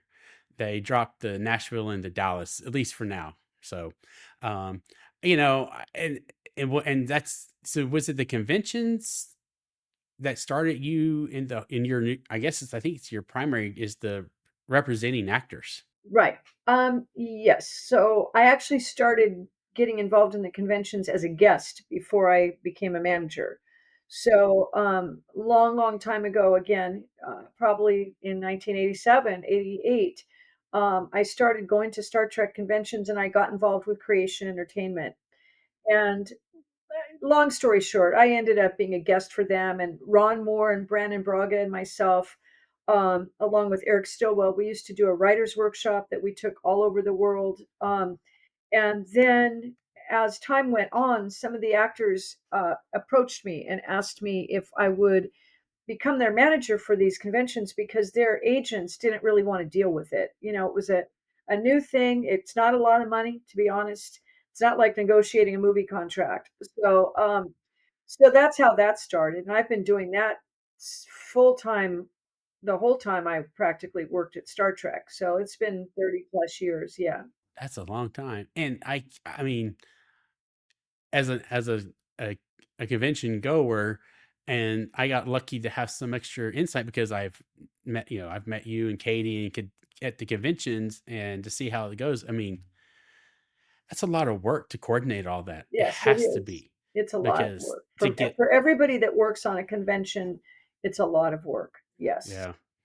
But I think it's very fun and probably rewarding, at least for us. I well, it's for the fans, obviously, and it's for the promoters to make money, and it's for the actors to make money, and also for the actors to have fun too.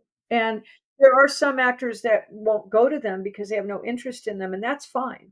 I would never push anybody to do one. Some actors love it. They beg to go to them. Some go just to make the money, and you can tell they're not real happy to be there, but they do it anyway. So, but overall, I think they go for the money and to have fun. Yeah. Well, I agree. And when I saw that column was going to be at SCLV this year, that's like that almost sealed the deal for me to just to take off from work and just go. And I'm this close to doing it. But well, I have one last question, Okay, and it's my standard issue question I ask everybody. sure. I said it is, what Star Trek technology do you wish existed today? Oh, beaming. So we could just beam all over the place in a heartbeat. You think about it, we already have the tricorders. We've got that covered. We've got most of that kind of technology covered. If I could beam anywhere in a second, I would be all for it. And we may be getting close. You never know. We'll get there one Yeah. of these We days. may not see it in our lifetime, but it'll True. happen. it'll happen in some way or shape or form, I hope, because yes, I would love to be able to just go from here to Vegas, here to Blackpool, wherever, and just attend all those conventions and get there in 30 seconds or less. So, well, Lolita, I thank you for your time today, and I had a great time talking. It was fun, and I've learned a lot more. So I will talk to you later. You have a good Okay, evening. appreciate it. There we go. Bye Bye. bye. Bye bye.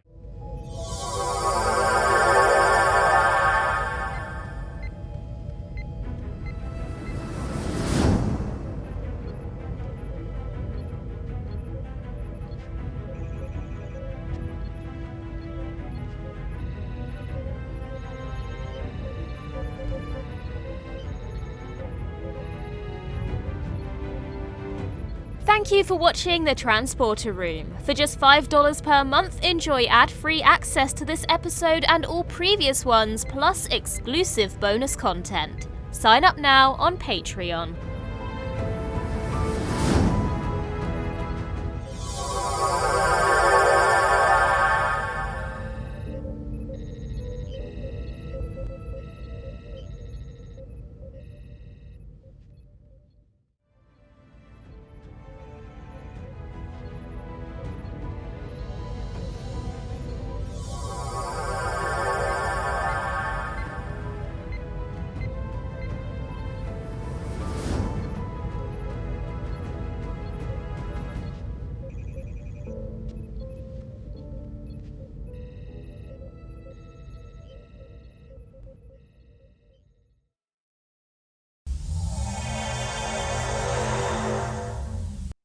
Hello, everyone. I'm your host, Chris Garris, and welcome to the Transporter Room.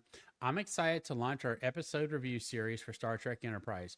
Joining me on this adventure is my fantastic co host, Kenny, who will be diving into each episode by my side.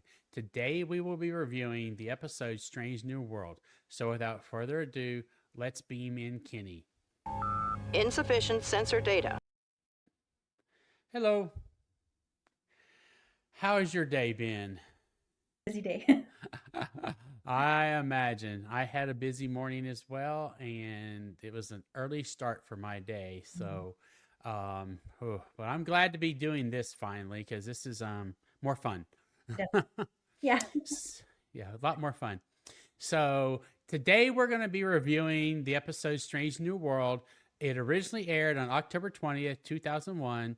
It was directed by David Livingston, the story by Rick Berman and Brandon Braga. So this episode is the first time that we actually get to see another Earth-like planet. And so, obviously as we're seeing it here, it opens up with, crewman Cutler and Novakovich having a meal in the mess hall. What I loved about this part was he was giving her a hard time about eating plomic soup, I think it was. Yeah. And she was like okay with that. And so no, he gave her a hard time about that. But then I don't know about, but then you see the light show up in the mess hall, and everybody goes to the window and realizes, hey, we're at another planet. Yeah. I got like a lower deck feel from this, like lower decks. When I think it's Novakovich gets up there and he's like, you would think that the captain would make some kind of announcement or something because they don't know what's going on at all, and they're just kind of watching from the distance and seeing like, oh, look what's going on, and that's when we jump to the bridge and then realize what is actually going on. Correct. As we get to the bridge, they're all just stunned and like, wow, they can't believe they're actually seeing this. It's the first Earth-like planet. Of course, Archer is sitting here. He's asking, Reed, is it really uninhabited? Yeah. What do we have? And, so they're going through, they're preparing to do their review. And, oh, what a shock. T'Pol starts questioning them. Yeah. She suggests basically the Vulcan way to conduct a proper review of a planet before going, which is going to be what she says 6 to 7 days. Yes. Yeah. And I think I love what Trip says. Oh, you expect us to sit up here for a week while probes have all the fun? Exactly. Yeah. And then, yeah, and recommending, yeah, Archer's ready to sit away deep, and DePaul has other ideas and shoot the Yeah. probes. And no, it doesn't sit well with either Trip or Archer. They're way too excited. They're ready for the human way of exploration. Let's jump in. Mm-hmm. Is exactly how they're waiting. Mm-hmm. And so, if I remember correctly, also, and I'm hoping I'm not getting episodes, and I might be getting 2 episodes crossed. That they talk about alien sightings are always in the woods, but I think that's civilization, because unfortunately I watched that one this morning as well It's for probably something else. Yeah. And so I think I made a note, and I think I have that on the wrong sheet. So anyway, so now, we finally go to the credits. Okay, question. What's your opinion on the credits? I know the theme song. The theme song. I mean, a lot of people I have know. always been against it. Yeah, I know. Okay, so this is my take. I love it, and I loved it back when I saw it when it first aired, and like for the pilot, and that when it showed up, it was so different. But like my take on it is like, and also when I'm rewatching the series, like from rewatching Enterprise, you know how for any series you can skip the intro. It always Yep. has a little. I know I never do for Enterprise.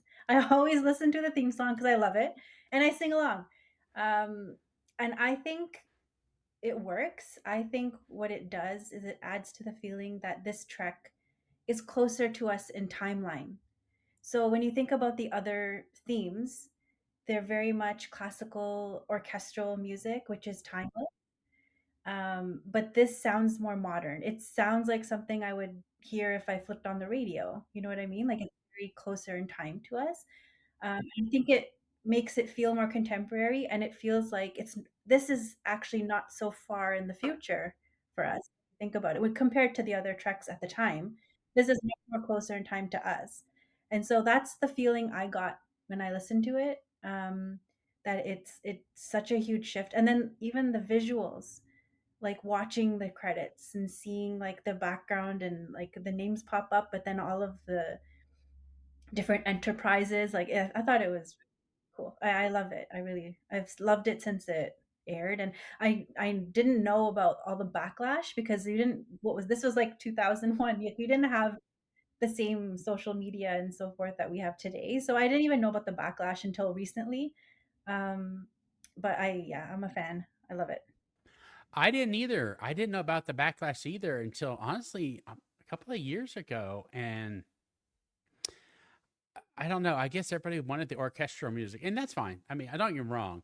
The opening, the opening for TNG is just classic Star Trek. It's just the same as it was for the motion picture. So, yes, I really do like those as well. But for me on this one, I loved all of the pictures and the video showing us from back in time all the way to the NX-01. And I always loved, I remember, I mean, I don't know why. It's clear, it is still as clear as in my mind as it was back in 2001 when you see the ship from First Contact. When you see the Phoenix, I'm like, that's from First Contact. I was like, that's so cool. And I just loved how they tied that all together. And so, yeah, again, I have no problem with it. That's just my opinion. So I know other people have other opinions, but so now that we have gotten through the opening and the credits, we move our way into the shuttle pod bay. So what did you, on this part of the series and this scene, what did you like about it the most, or what did you have to say about it? In this episode or just in the series in general? No, right here where we're at now. Oh, We're coming back in. yeah, Where they're getting ready to go on the away mission, yeah. and And the notes it's I yeah, different from what we would expect. Instead of going to a transporter room, they're going into getting a shuttle pod ready. exactly. Yeah. And what I love, well, as a funny part of this scene is Cutler is she's trying her hardest to have small talk with And T'Pol. just to relate to her, like she tried the plomeek soup, and it was really interesting. I think she says it was interesting. Yes. And T'Pol just completely disregards her. And then she's like, "Oh, thank you for choosing me for this mission." And T'Pol was just like, "Oh, you were qualified, so you were chosen. That's it." I know. She's again, she's a Vulcan. Yeah. So it's by the book. It's all logical. Yeah. Huh. And then Trip's like, you'd have better. What do you say? Oh, you'd You have better. I wrote it down. You'd have better luck making friends with a housefly. Yep. Yeah. And he's right. Yeah. You would. Oh my God. But and so after they do that, they, I understand why they're still using shuttlecrafts at this time because transporters are still new, Mhm. and it's definitely hard for me as someone who grew up with TNG and to see all of this. They're like always using shuttlecrafts, always using shuttlecrafts, but that's a good thing because as we learn later in the episode, transporters are not quite what they need to be at There's the a lot of work. They 22nd need a second. lot of work. So, They need a lot of work, Yeah. and that is for dang sure. this scene I really love. How they're entering the atmosphere and then it lights up and they're all like so in awe. Look at that. Mm-hmm. I love that. Oh yeah, and it's It's just a such great a shot. beautiful terrain too. Oh yeah. And then I love in my notes I always said first thing out, Oh, yeah. Porthos. Yeah. And I love He their was- hats too. Did you notice they're really cool hats? NX01. I need to get myself one of those. I've been wanting one. Yeah. After I was watching these today, I was like, I need saw. myself one of I those. think you can get them on Amazon. Yeah, or just get them custom made from somewhere because True. they're really cool. And now, and so as we see here, the crew is going out trying to look at everything. And if you remember, T'Pol is sitting there scanning and reading off all the technical details. And Archer's like, put that thing away. Enjoy yourself. Mm-hmm. Yeah. Oh. And she's been to 36 other M-class planets. I never knew actually something I learned in this episode is that M-class stands for Minshara class. Yep. I never knew that either. Okay, yeah. I thought maybe I was the only one, but I hadn't. No. Yeah, I didn't know it was M class was Minshara class. But yeah, Yep. she's like, I've been to 36 other ones. This experience is only marginally different. Oh, Vulcans. Yeah. Oh my gosh. But yeah, that's where I think this was the first episode we learned what the M stands for maybe in Class M. Yeah. I don't remember it in any other episodes so far. Yeah. So, and I don't think they even watched it in TOS, if I remember. So, no. So we learned. That's what I like about Enterprise. We're learning all the things that we already knew about in TOS, TNG, and so on and so on. But they're actually explaining it a little bit better. Yeah, the origins of things and how things started. Yes. Yeah. And did we miss the part where they took a picture, they posed for a picture? Yes. And Archer went to put his arm around T'Pol and then stopped and he's just like, smile. Yeah. He says, get a copy of the picture to Vulcan High Command. Yeah. Not gonna hurt her. Oh, there it is. Smile. she doesn't even smile. Not at all. She can't. But She can't. that would be an emotion, wouldn't it? Exactly. Oh my gosh.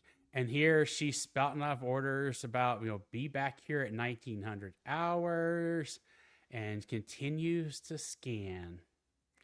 I love this shot. I think this is when Cutler's looking in the water, Mm-hmm. and she sees the fish, and there's like her reflection coming up in the water. That's such a beautiful shot. Oh, I don't think I ever picked that up. Yeah, it's really nice.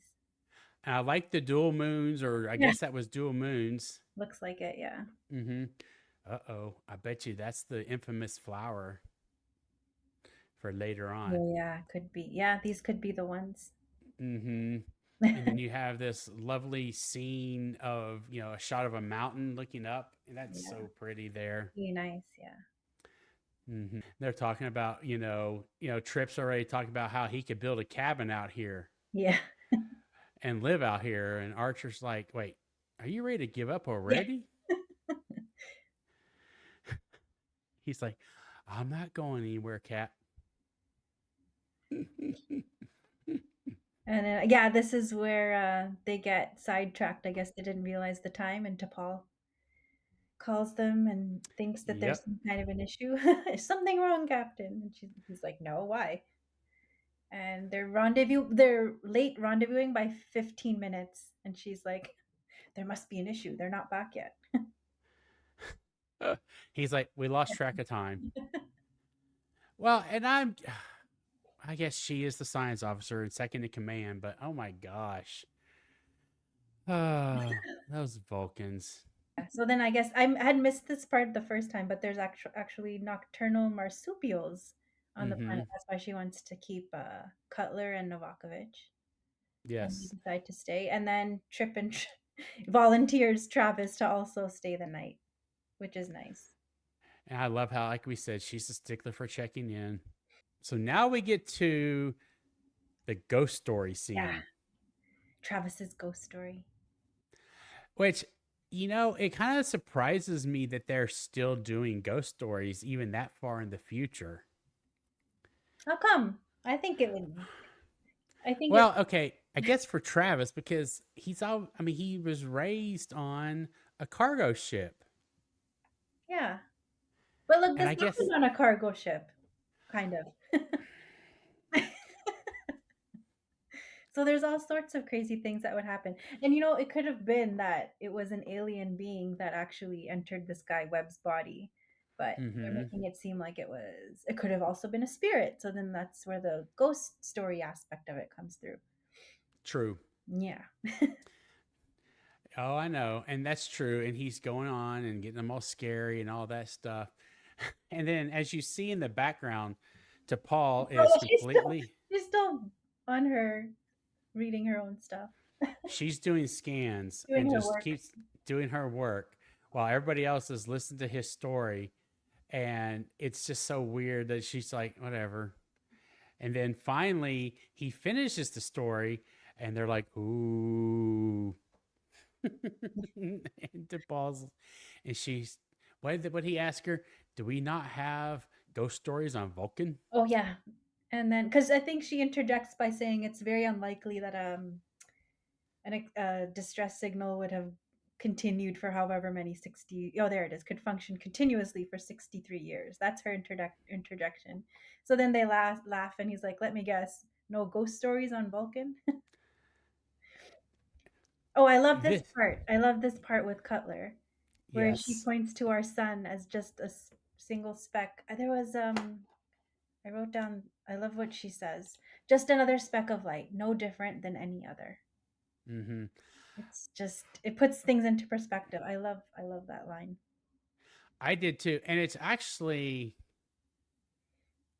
going to be so cool the day when we really are, when you can think to look back that Earth is just, or the sun is just a speck of light on another, like she said, among other stars. Yeah. Now, we're about to come up to the part where the wind's starting to pick up and all of that. And a part of me because Novakovic starts feeling bad, Yeah, he gets a headache. and he starts getting a headache, and I have this, I don't know, I guess I'm gonna call this a nitpick because it's kind of a nitpick. Is how did they not how did their scanners not realize there was a storm coming? Oh, right. Wouldn't they have picked it up? Unless it just came on so suddenly, because that's what they say. It kind of like came out of nowhere. So, and then even Yeah, the ship, yeah, you know what? Even Enterprise, well, unless well, you would think that they would be continuously monitoring the planet and yeah. especially like the area that they're in and Mm-hmm. give them kind of a warning that, hey, it looks like something's coming your way. But Yeah. I And, and, actually and didn't think about that. I just kind of like, oh, they're caught off guard the way we would be if we had gone. But this is, yes, definitely in the future they would have. yeah. Well, especially since she's sitting there scanning the entire time Travis is telling the ghost story.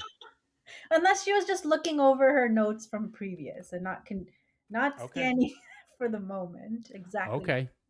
Yeah. I will yield to that assumption. Um, okay. So, as someone who was in Scouts and Boy Scouts and did a lot of camping in my, when I was younger, um, the thought of finding something in your sleeping bag, yes, was a constant concern. I have a story actually. I have a story. You can cut this out, but I have a funny story Okay. about something similar. Which so I went to Cuba. This is probably like 10 years ago now. Um, Mm-hmm. I went to Cuba with a group of friends, and one day half of us went to Havana and the other half stayed Mm-hmm. at the resort. And so I drove to Havana, and on the way back, a different friend drove back, but he ended Mm-hmm. up going the wrong way. And so we got totally late. We finally figured out how to get back, and our friends at the resort were wondering, like, "Oh my gosh, where is everybody? Like, where are our friends?" Um, I was so tired by the time I got back. I went straight back to our room. So I shared a room with my friend Dan. He's like my childhood friend. There were Mm-hmm. 3 beds in the room for some reason, but I had the one closest to the door. So I Mm-hmm. got back, went into the room, and just collapsed in the bed. And within like a half an hour, I was like, "Uh oh, I feel something." I threw back the covers, and there was this huge bug in the bed with me. Oh. I screamed, and I jumped up, and I was like, I was high on adrenaline. I'm like, "Oh my god, what the hell?" That was terrifying, but I wouldn't go back into that bed. So I went in the farthest bed closer to the window, and I just went there and lay down. I think it must have been like an hour later. I heard the door open, and my friend Dan and my friends were coming. Like he peeked in and he saw that my bed was empty. So he's like, oh, "Guys, they're not back yet. Something must have happened to them. Like it's so late. They should have gotten back from Havana by now." And they were all worried. I sat up in the end bed, and I'm like, "Oh, hi guys, I'm here." And I freaked them out, and they were like, "Oh my gosh," because they didn't expect me to be over there. But Oh, that's too funny. yeah, so I scared them, Ooh. but they were completely happy that we made it back because the other friends, I guess, also just went to bed in their room. Yeah. But yeah, that was terrifying, and I didn't sleep in that bed again for the rest of the trip. That was like early on in the trip, but I'm like, I'm not sleeping in that one again. Nope. But yeah, it was like this big with legs, That's like oh so that was about as big as the one Trip found in his. yeah, he actually used the word scorpion to describe it at one point, but Yeah. the one in my bed was not a scorpion. I'm sure it was like just a disgusting leggy bug. So, oh yeah, that Oh, hold on. Look at that.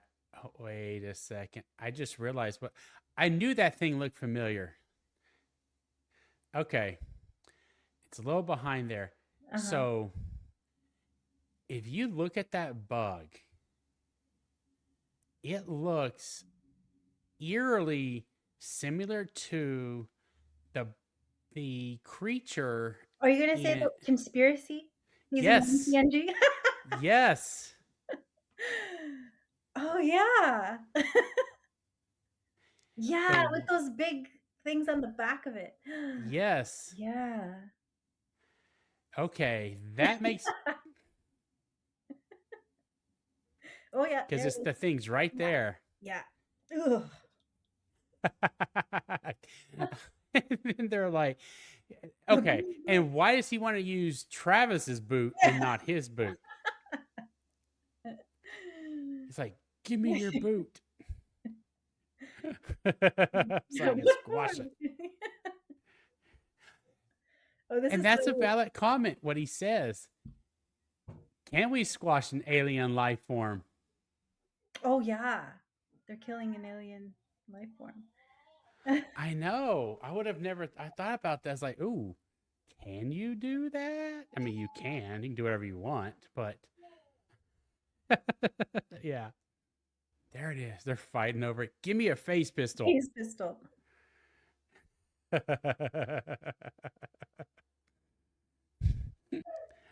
All right. So now that we have dealt with the scorpion, as we are this, as the scene progresses, the storm is getting way worse and so much worse that they actually now need to find shelter. Yeah, their tents are basically getting pulled up, so it's time to Correct. find somewhere else to go. Correct. And, as they say earlier in the series, they had found some caves. And so, they abandon their tents and make their ways into the cave. And now, as we get into the caves, they're getting in there. They seem to be okay. But as the scene progresses and as this whole thing, they start talking, you can tell that there's something wrong with them. They're Something's already wrong. Yeah, something is wrong. correct. They're starting to show signs of just, obviously the hallucinogens, but still. Yeah. Because the first thing we hear is Novakovich thinks he's seen people. Right.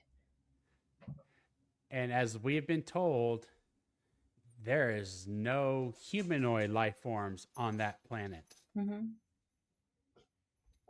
And also, so the next person that sees something is Travis when he goes back because they forgot the food packs. Mm-hmm. He goes back to the campsite, and that's when he sees the figures in the distance. This part was pretty scary, like watching the scene and seeing like the figures in the distance, like what he was actually seeing. Yeah, I do remember that. And so, of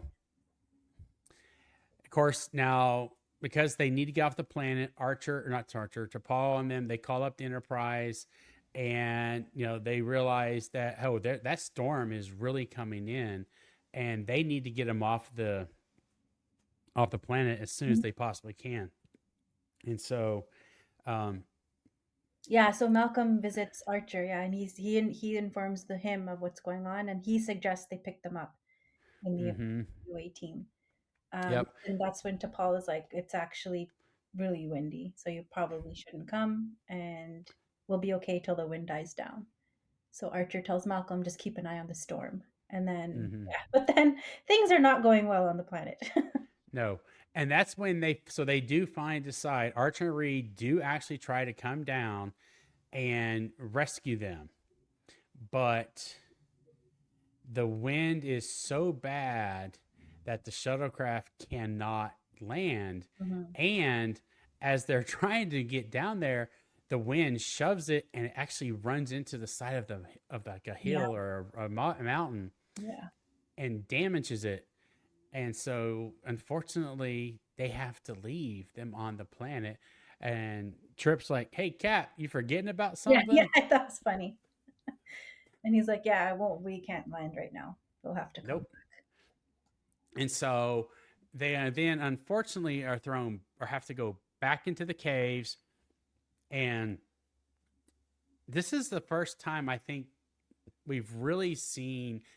Granted, they're under the influence of that hallucinogen, but that we've really seen Trip and T'Pol argue.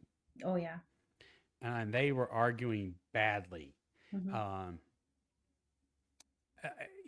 he is accusing her of seeing the aliens, or not seeing, of hiding about the aliens.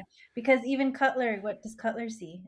So this is, I have it here. So when Travis and Trip head out after Novakovich when he runs out of the cave and they try and find him, that's when T'Pol is like, you know what? If there is something around here, I intend to find it. So she takes off, and then Cutler's there, but she follows T'Pol and sees her actually talking to somebody, which is like she's hallucinating, and then confronts T'Pol, and she's like, "There's no one here." I like how her voice is just completely Vulcan, obviously. But it's good to show how she keeps her cool. And later on, when she does raise her voice, it's because now you can see, yeah, she's getting affected by whatever this psychogenic drug is. Yep. And so obviously the Enterprise, and they want to get them off the planet because the storm is very bad. And so now we try to use the transporter because it's only because the Novakovich is not inside the cave. He ran and did not get back in there. And so he's caught outside in this storm and needs to get off the planet. Yeah. And when they're trying to talk to him, just like to hear him like screaming and he's not able to answer. And then also when they were coming down in the shuttle pod and they had talked to him, I remember his response to them was, go to hell. And then the look on Archer and Malcolm's faces were like, oh, okay, no, something is really wrong. And then after that, every time they try and reach him, when they like Hoshi and she's trying to tell like, Ethan, can you hear me? And he's just screaming. They're like, okay, we have to do something, and that's their only option is to use the transporter.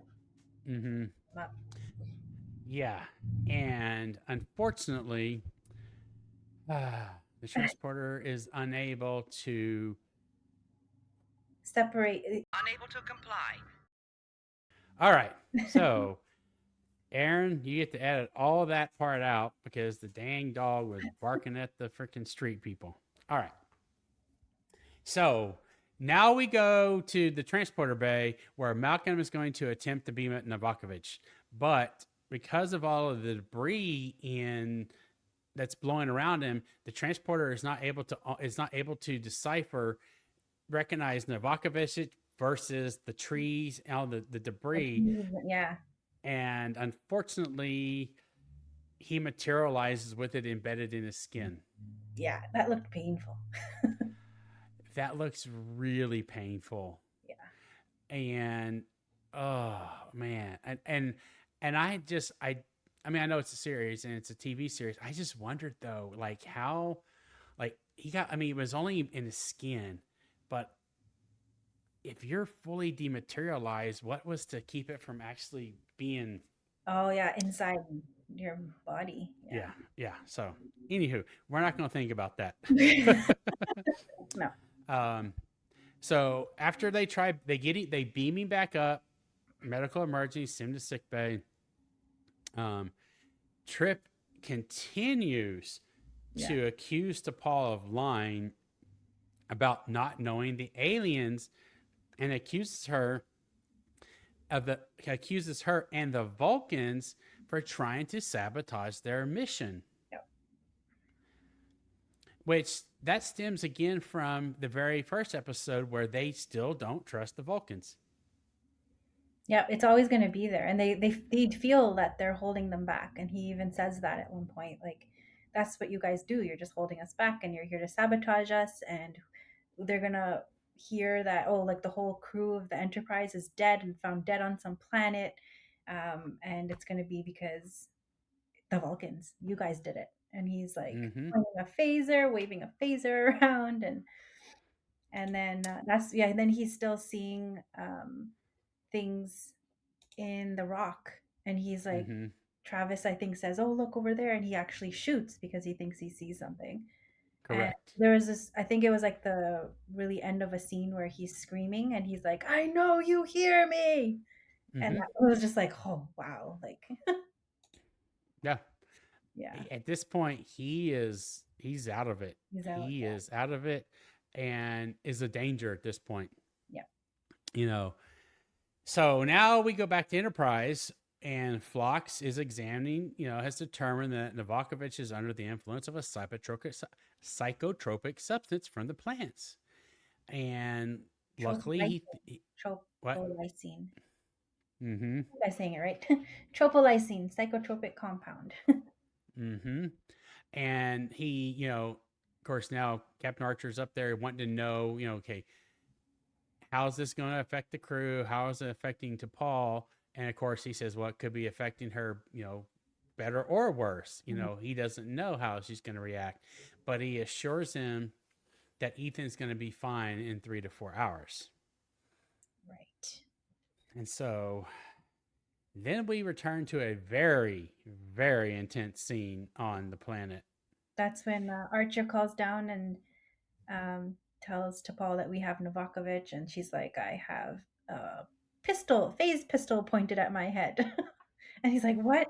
And then that's when Trip is screaming, and that's when Archer understands that, okay, there's something going on with them, and it's because of this plant pollen, and he tries to explain it to Trip, but obviously Trip is way too far gone to even register that he could be telling him the truth, and he tries to talk him down to lower his signal, and T'Pol reports that she's been slightly affected.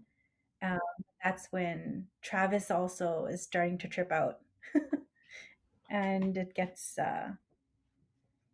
there's a really cool shot of when Trip is talking to Travis, and he's like right in his face. He's like, "You can't. I need you." And there's a point of view shot from Travis where like Trip's face is like kind of. I thought that that was really cool because it gives us a sense of like, okay, yeah, they're really not okay, and Travis is like kind of slipping into whatever Novakovic, like he's getting to that point where he's just gonna basically pass out. Mm-hmm. Well, and he does start to pass out, and he actually does eventually pass out. And Cutler does as well. And, again, so, they're continuing to argue, and Oh, and T'Pol starts reverting to Vulcan at that point where she starts speaking in Vulcan, and that even angers Trip even more. And then he starts talking to a Mr. Velik. We don't find out who that is until the end, but it was interesting to see like he's staring at some rocks and he's talking to somebody. And I'm trying to protect my crew. yep. Well, and as all of this is going on, we hear over the intercom, Blocks calls to the captain that says, "Could you get down the sick bay immediately?" And that's when he lets him know that, hey, there was another issue. He did not expect this. Novakovic could pass away, and he wants to know, well, doctor, is this going to happen to us with the crew? He says, well, I've got medicine, interprovaline, and if we can get it to them and they can take an injection, then they should be okay. So now we start the next phase of trying to get that medicine down to them, which they beam the medicine down, but but Trip is absolutely refusing to let T'Pol get it because he feels it's going to be, I think, like weapons or you name it. He is absolutely not going to let her get it. And so that's when they come up with a plan to trick them. Archer is like doing everything he can to get through to Trip, and everything he tried is not working. So then you see that moment where he's like, okay, you know what? I have to tell you the truth about what's going on. And he had to fabricate this whole story. And it's awesome that they were able to communicate with T'Pol in Vulcan, thanks to Hoshi, which was, and that's why she's such an asset. Yeah, that was such a genius way to get Trip to cool down a little bit in order to let his guard down so that they can actually get through to him. And yeah. And as soon as they convince Trip to lower his weapon, T'Pol stuns him. Yeah. And I like that line when Archer and Hoshi are just discussing the plan, and he says, "I hope she knows the difference between stun and kill." Yeah. In whatever altered state she's in, hopefully she understands the difference. Exactly. Yeah. So luckily, they're able to stun Trip. She gets the medicine, injects everybody. And I don't know if you noticed it or not, but I noticed we saw our first Vulcan neck pinch. Oh, we did? Yeah. At least in this series. because Travis is trying to refuse to take the medicine, and she. Oh, she did. I didn't even notice that. Mm-hmm. Very cool. Yep. She Vulcan neck pinches him. He passes out, gives him a And then- shot, Perfect. and all is well now. So everybody has been injected. They have been medicated, and finally we wake up into the morning, and Trip feels like he's got the worst hangover ever because he's like, "Did I dream that you shot Yeah. me?" Like, you didn't shoot me last night, did you? She's like, I'm afraid I did. Yeah, she's afraid I did. Yeah. And then I think so that's when he's like, are they gone? And she's like, they were never here. yeah, Oh, was it the pollen? And she's like, yeah. mm-hmm. And he tried, it's Yeah. like, he just tried to apologize at that point where he's like, and, you know, he was out of his mind and under the influence. And she's like, well, we all were. So she kind of like, it's okay. Yeah. She is. And after that, they all walk outside and see a lovely shuttlecraft coming down to pick them up. That was a beautiful shot too. Mm-hmm. And they're walking toward. I love the part where there's a shot of Cutler as she's looking out of the cave, and like it's all bright outside, and then she sees Mm-hmm. the pod coming down. Yeah. In the distance. Yeah. And they safely go back to the starship. Yeah. And so, for an episode, for me personally, I liked this episode. I thought it was really good. I liked how, we actually get to see our first Class M planet. Mm-hmm. But as much as it hates me to say this, I also understand now why the Vulcans use probes for 7 days. Yeah, I know. Like, okay, I guess she was kind of right. Because if they had waited, then that windstorm would have come, and then they would have picked up the pollen, and then they would have known, and then they wouldn't have to do all of this. Exactly. Yeah. And it just, I'm sorry, that just kind of irritates me that they did that she was right. But I'm sitting here, I've been trying to think of, like, if I was in their shoes, I don't think I would have done anything differently. If I'm on humanity's first deep space vessel. Oh yeah, definitely. Yeah. I would have the same enthusiasm at the beginning where Archer, I think he even says, like, we didn't come out here to tiptoe around. Like, we're going down to this planet and we're going to explore, because that's what their mission is, basically. And T'Pol is there from a more experienced lens, and she's the one that's saying, you know what, this is what we would do as Vulcans. But he's like, no, let's just go. Yeah. Yeah. Exactly. And we learn. Obviously, we learn over time. Yeah. And so I would give this episode on a 1 to 10. Oh. I'm thinking 7.9. Oh, okay. Wow. I was going to say 7.5. Yeah. Yeah. I mean, it's really well done. It's interesting as well. Like, although it's not, like it's an episode where we see the characters, kind of not acting like themselves. And that's something that shows usually do a little later on once they've established their characters. But this is pretty early on in the show to see where they're getting affected by something like an outside force that's making them act not like themselves.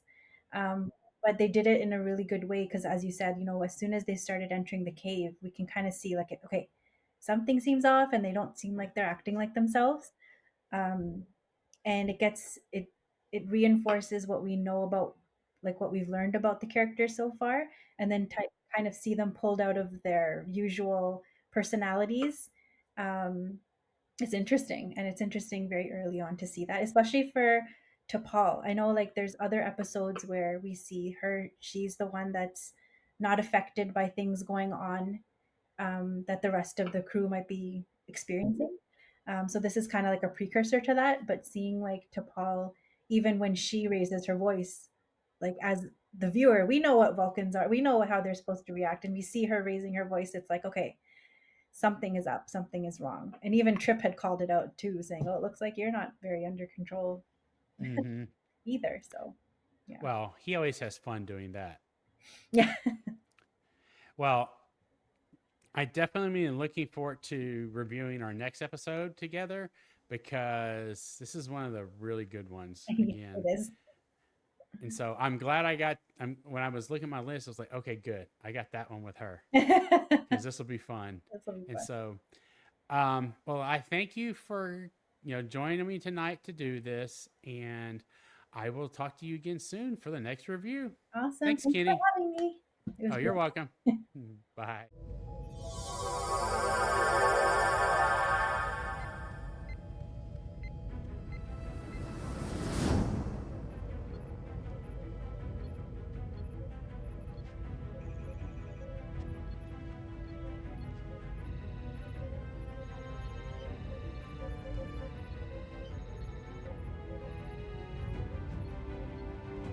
Thank you for watching The Transporter Room. For just $5 per month, enjoy ad-free access to this episode and all previous ones, plus exclusive bonus content. Sign up now on Patreon.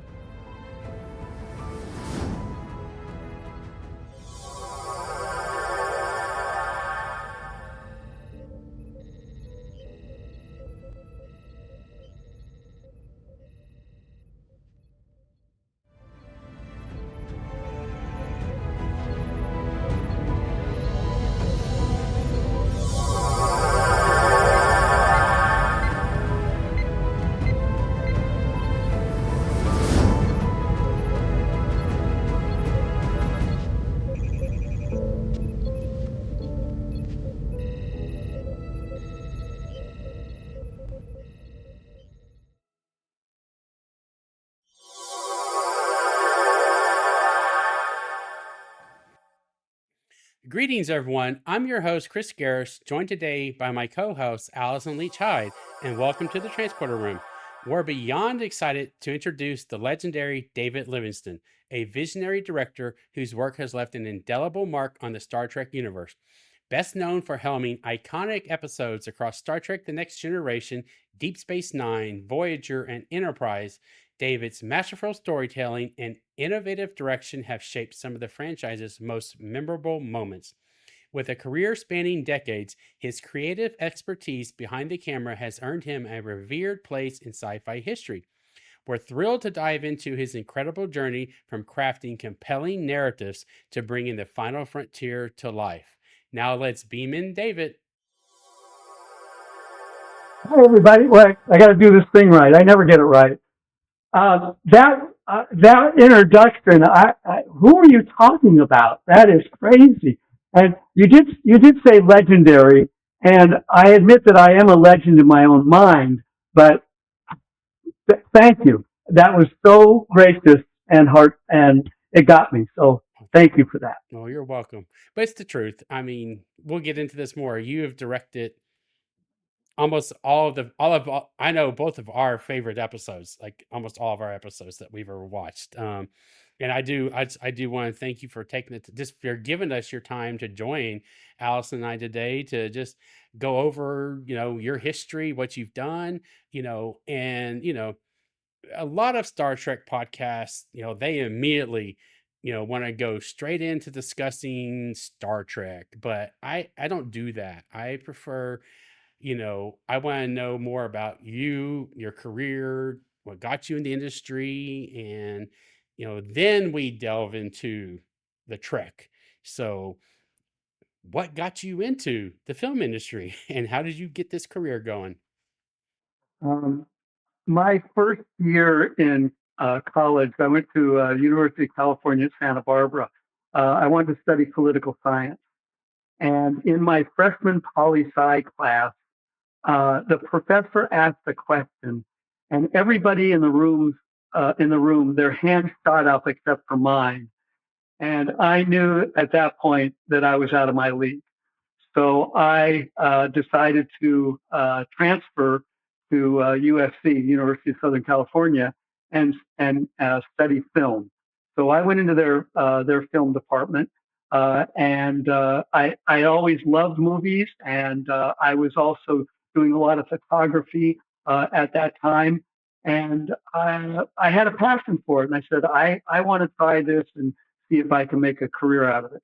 So uh, I finished film school and went right to work as a gopher, go for this, go for that, and worked my way up and got into production from a management side. I was a production manager and an assistant director in what's called a below the line position, which is below the line people are all the people who do all the work and don't get paid the money that the above the line people get because they're the ones who get all the money. Above the line are the producers, the directors, and the actors, and all the creative people. But I started as below the line and continued on that until and had a varied career prior to joining Star Trek. In 1988, end of '86, um, I was doing movies of the week as a production manager at ABC Circle Films. It's now a defunct division of ABC. And the production exec got a call from Michael Schoenbrunn, who was the head of television production at Paramount, and they were looking for a production manager for a pilot they were doing of a Star Trek show. They didn't even have a name for it yet. So I went over and interviewed and got the job as the unit production manager, it's called, on the pilot for this upcoming Star Trek pilot. And I started in there in late January, early February of '87. And that was the beginning of my life on Star Trek. That's amazing. Mm-hmm. So much fun. I'm kind of like below the line too in where I am in my career now. And it's true. You do all the work and then there's somebody else there that gets all the limelight. So I Mm-hmm. think that's pretty funny. But So there, before I let you go, there's something to be said about being below the line because once you're above the line, it's also your head that is the one that gets that could roll. You know, that's Bingo. Again, when I became above the line, because of my training below the line, I knew what was going on. And I, especially as a director, I knew more about, and this isn't being vain, I knew more about where I was in the day and what I needed to accomplish as a director because I had that production experience as a assistant director and as a production manager. So below the line is a great training place. I believe it is because, like you said, you get to see everything, so that by the time you get up and then go over, you know maybe the pitfalls that you can avoid, and also how much you can push the line to before the executives come downstairs, being like, "Why are you doing this?" Perfectly stated, and I pushed a lot.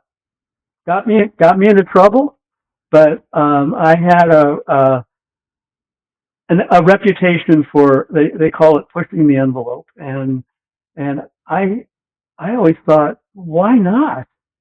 You're put in this position, go for it. Don't be safe. Safe is boring. Go for it in anything. well, I wanted to ask about, you mentioned it already a little bit that you had already been doing photography in college. Did that start in college? Did you start like as a little kid doing photography? Has that always been something you've loved? It's always been something I've loved. After I stopped in show business in the early after Enterprise ended, I became a professional photographer for 20 years, and I've also done a lot of personal work, and I've had uh, several exhibits here in Los Angeles of my work. So it is a passion for me. I love to see. I love to look. Um, it's if I have a gift, it's it's to see stuff in a particular way. Uh, I'm grateful for that gift. I would have loved to have been a musician. That would have been my first choice. A dancer would have been fantastic, although the career is very short-lived. I would have loved to have been a writer, but I'm grateful for the gift of seeing that I have. Did you play an instrument since you brought it up? I have a beautiful piano over in our piano room, which fights me every note. I am awful on the piano, but I love it, and I love music. I love the Beatles. They're my go-to. I'm a huge Beatle fan, and my wife would probably be aghast knowing that I'm wearing the Beatles T-shirt on the podcast, but she happens to be out right now. So. Nothing wrong with that. It's genuine. It's me. So you get the genuine me. That's one of my photographs of the Hollywood sign, which is painterly. It was a Photoshop has certain ways to change things, and that's one of my. I live underneath the Hollywood sign. I live in a 1924 Hollywood Land home. The Hollywood sign used to say Hollywood Land, and and it was a failed development. Our house was in the first part of the development, and then it went bankrupt during the stock market crash and the depression in 1929, and the sign went into disrepair, and the village or whatever of Hollywood said, no, don't tear down the whole sign, just take down the words land. And they kept it up. And it's now the most famous sign and 9 letters in the world. We live on a street that ends at the entrance to the gates to get to the Hollywood sign. And I see nothing but tourists 24/7 walking up the hill to visit this iconic place. And it's a pilgrimage. It represents dream. It represents a dream. It represents Hollywood and the magic that Hollywood is. So it's inspired me. I've probably taken 10,000 photos or more of the Hollywood sign. It was in my face. So, yeah. I was going to say, wasn't that one of your photography shows? Was? Yeah. I've had a couple on the Hollywood sign. Cool. Yeah. Very cool. Thank you. You're welcome. Well, and I wanted to ask because I thought I had heard and read some stuff that at one point in time, John Billingsley convinced you to be part of the Hollywood Food Coalition.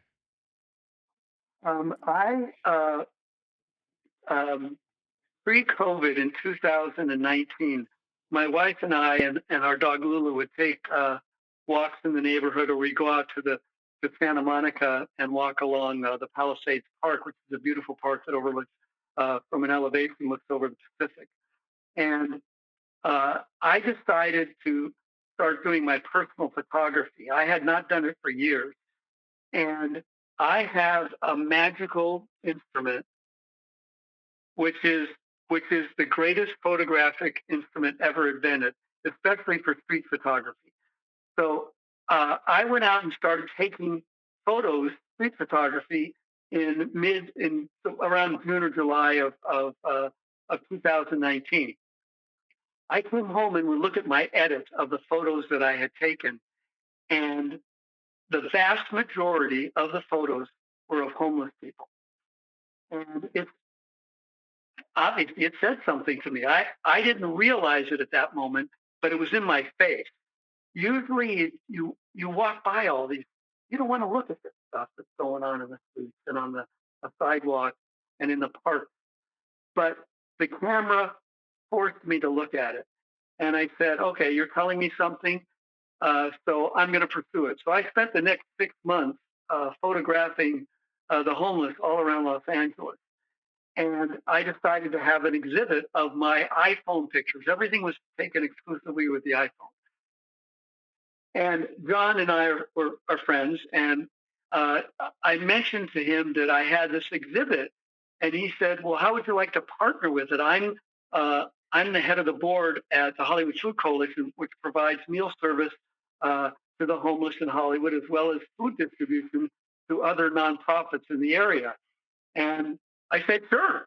So we partnered on the first exhibit that I had pre-COVID, which was in December of 2019. And then again, I had it in January and February, and then early March maybe of 2020, right before all heck broke loose.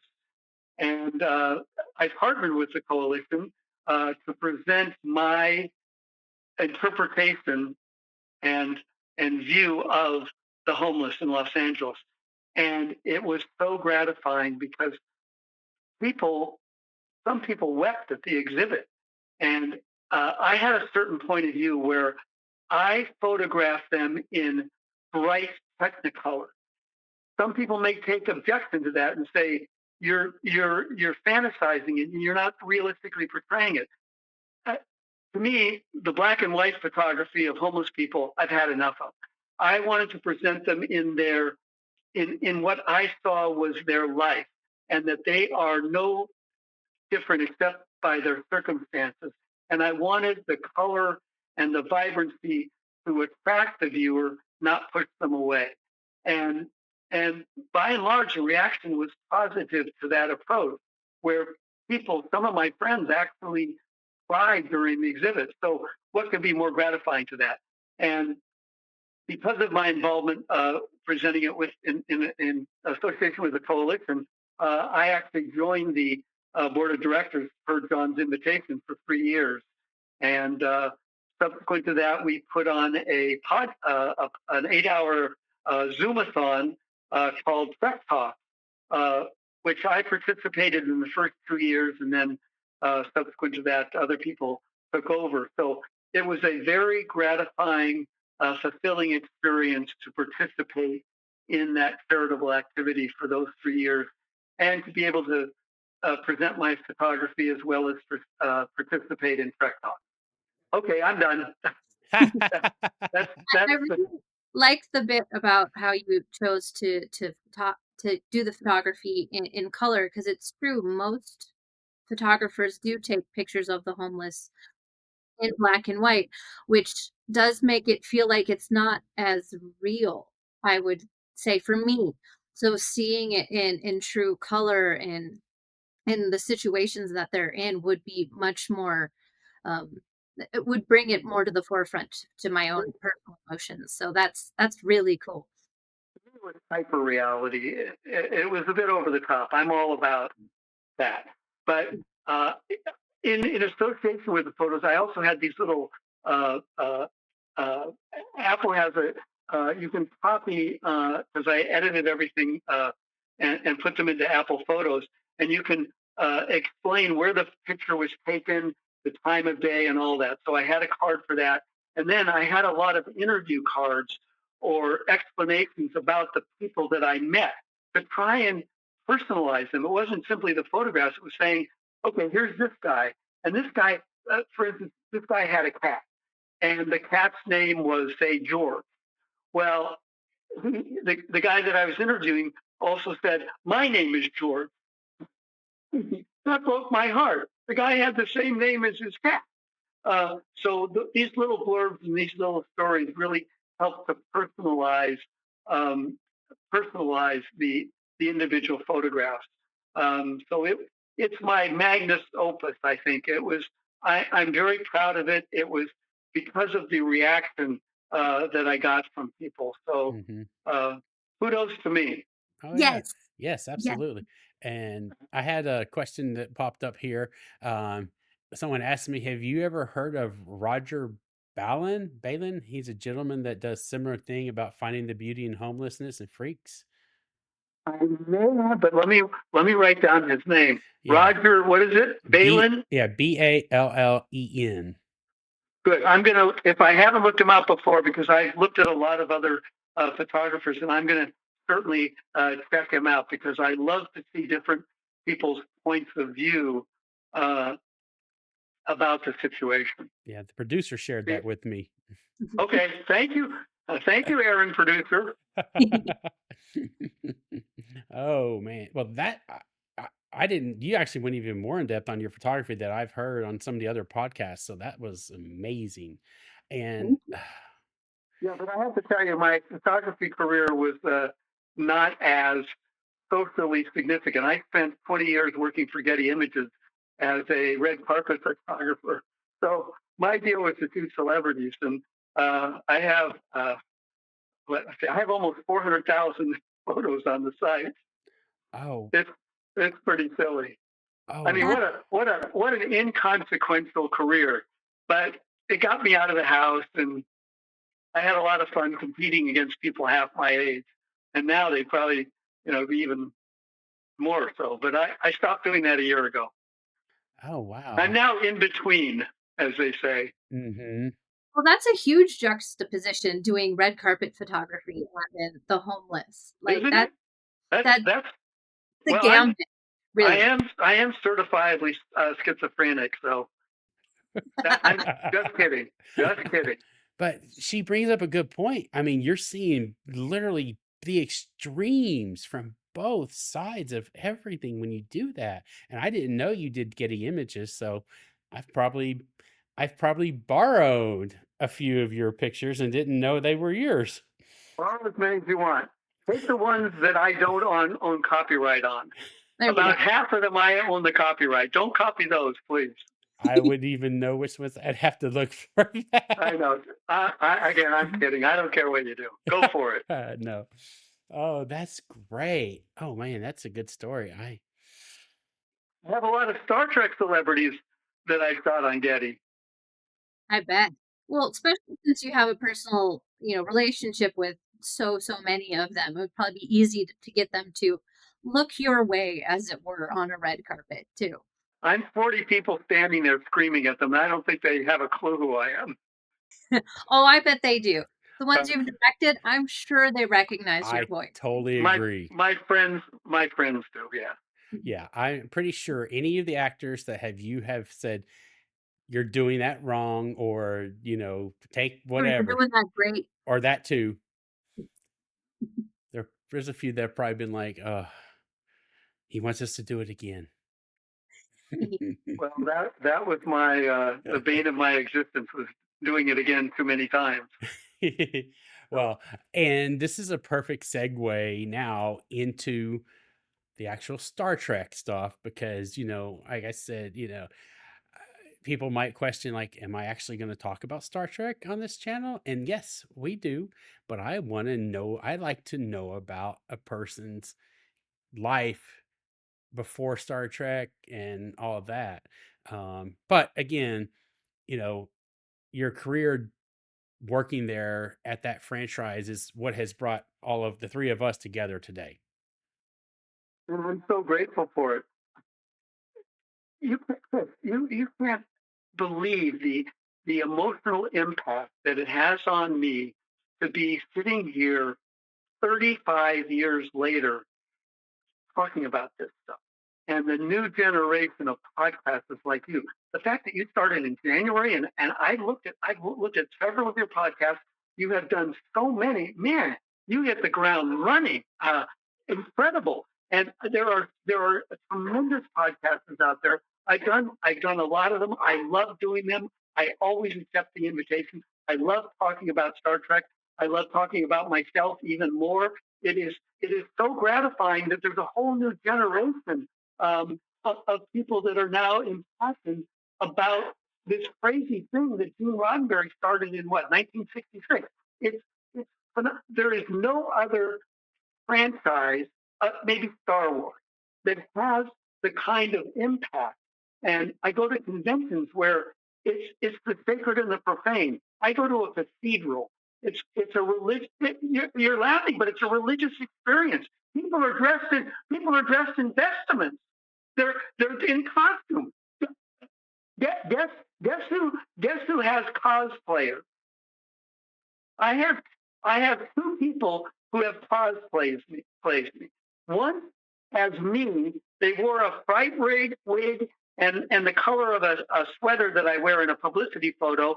And they came up to me at a convention and I said, "Who are you, Albert Einstein?" And he said, "No, I'm a cosplayer and I play you."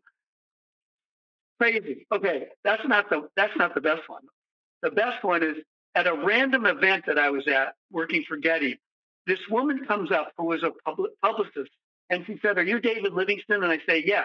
And she said, "Yeah, I play you at conventions as a cosplayer." And I said, "You play me?" And she says, "Well, not exactly. I play you as Livingston the Fifth." And for your audience, the name of the fish in Captain Picard's ready room was a lionfish named Livingston. It was named Livingston by Michael Okuda and Denise Okuda and Herman Zimmerman, who was the production designer, as a slight to me and as a vicious attack on me because lionfish eat live little goldfish. Because my reputation was to be a ruthless production manager and line producer who wouldn't let anybody do anything creatively. And so she built a complete head to toe fish outfit of Livingston and does that as a cosplayer. Now, I can understand people doing cosplaying for characters and other aliens and stuff, and a Klingon and a Vulcan, but for somebody behind the scenes to have two cosplayers, that is so unbelievably wonderful. How crazy is that? That is, you're completely correct. That's completely wonderful. I mean, to have your work be so much of the fandom that we love so much, that we're like, no, we want to be you, to celebrate your contributions to this thing we love so much. So, no, that is fabulous. That is amazing, and that's got to make everything you've done in this franchise just more worth it. Well, but it's the interaction. Yeah, Do you have time for a brief story? absolutely. on. Bring it on. Last year at the convention, I'm walking down the hallway and I pass this wheelchair where somebody's bent over, a young man, early 20s maybe, and I hear him in a very, very soft voice as I'm passing by him say, "Are you David Livingston?" And I'm not going to recreate his word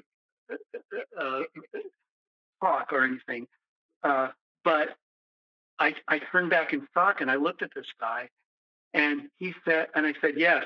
And he said, "I want to tell you how much I admire your work." And at that moment, I lost it. And I was a puddle of jelly. I was Odo going back to his bucket. He was trapped in this chair for the rest of his life. And yet he had the most profound intelligence and communicative skills and gratitude for being part of the Star Trek world. But his IQ had to be 20 points higher than mine easily. And I was so impressed with his verbal skills, and his intelligence was so much greater than mine, and he was trapped. And I was just so infinitely touched by seeing this person. I look over across from him, and there's this woman with this beatific smile on her face, and she's looking at her son. And I'm saying to myself, this is unfriggin' believable that this woman and her son made this journey. Can you imagine what it would be like to have to pull together the physical and the financial and the emotional resources? I don't think they didn't live in Las Vegas. I didn't ask them, but they traveled from somewhere. They had to get on a plane, come to the convention, travel all the way down the hallway at the Rio Hotel, which took 8 million years, and they're out there in the hallway absorbing this whole world. And that one moment symbolizes and is the most impactful moment I've ever had in terms of interacting with a fan, and is symbolic of this group of people that are so invested in the emotional message that the Star Trek world portrays. And I am so infinitely grateful to have been part of this and to be able to sit here and talk about that gift decades later. How magic is that? Oh, How No, magical it's is that? so it magical. is. I mean, Yeah, because and to have you guys here a journey. invested in it as well, Yeah. and to present it to more fans hmm so that they can come and share your experiences, my experiences, and then hopefully go watch the shows on Paramount Plus because That's I right. need the residuals. That's all that Well, matters. I sit by the mailbox daily and yes. You get those penny checks or dollar checks. I have 2 checks over here. I won't show them to you, but they're both for a penny. And those aren't the only 2 that I've gotten for a penny.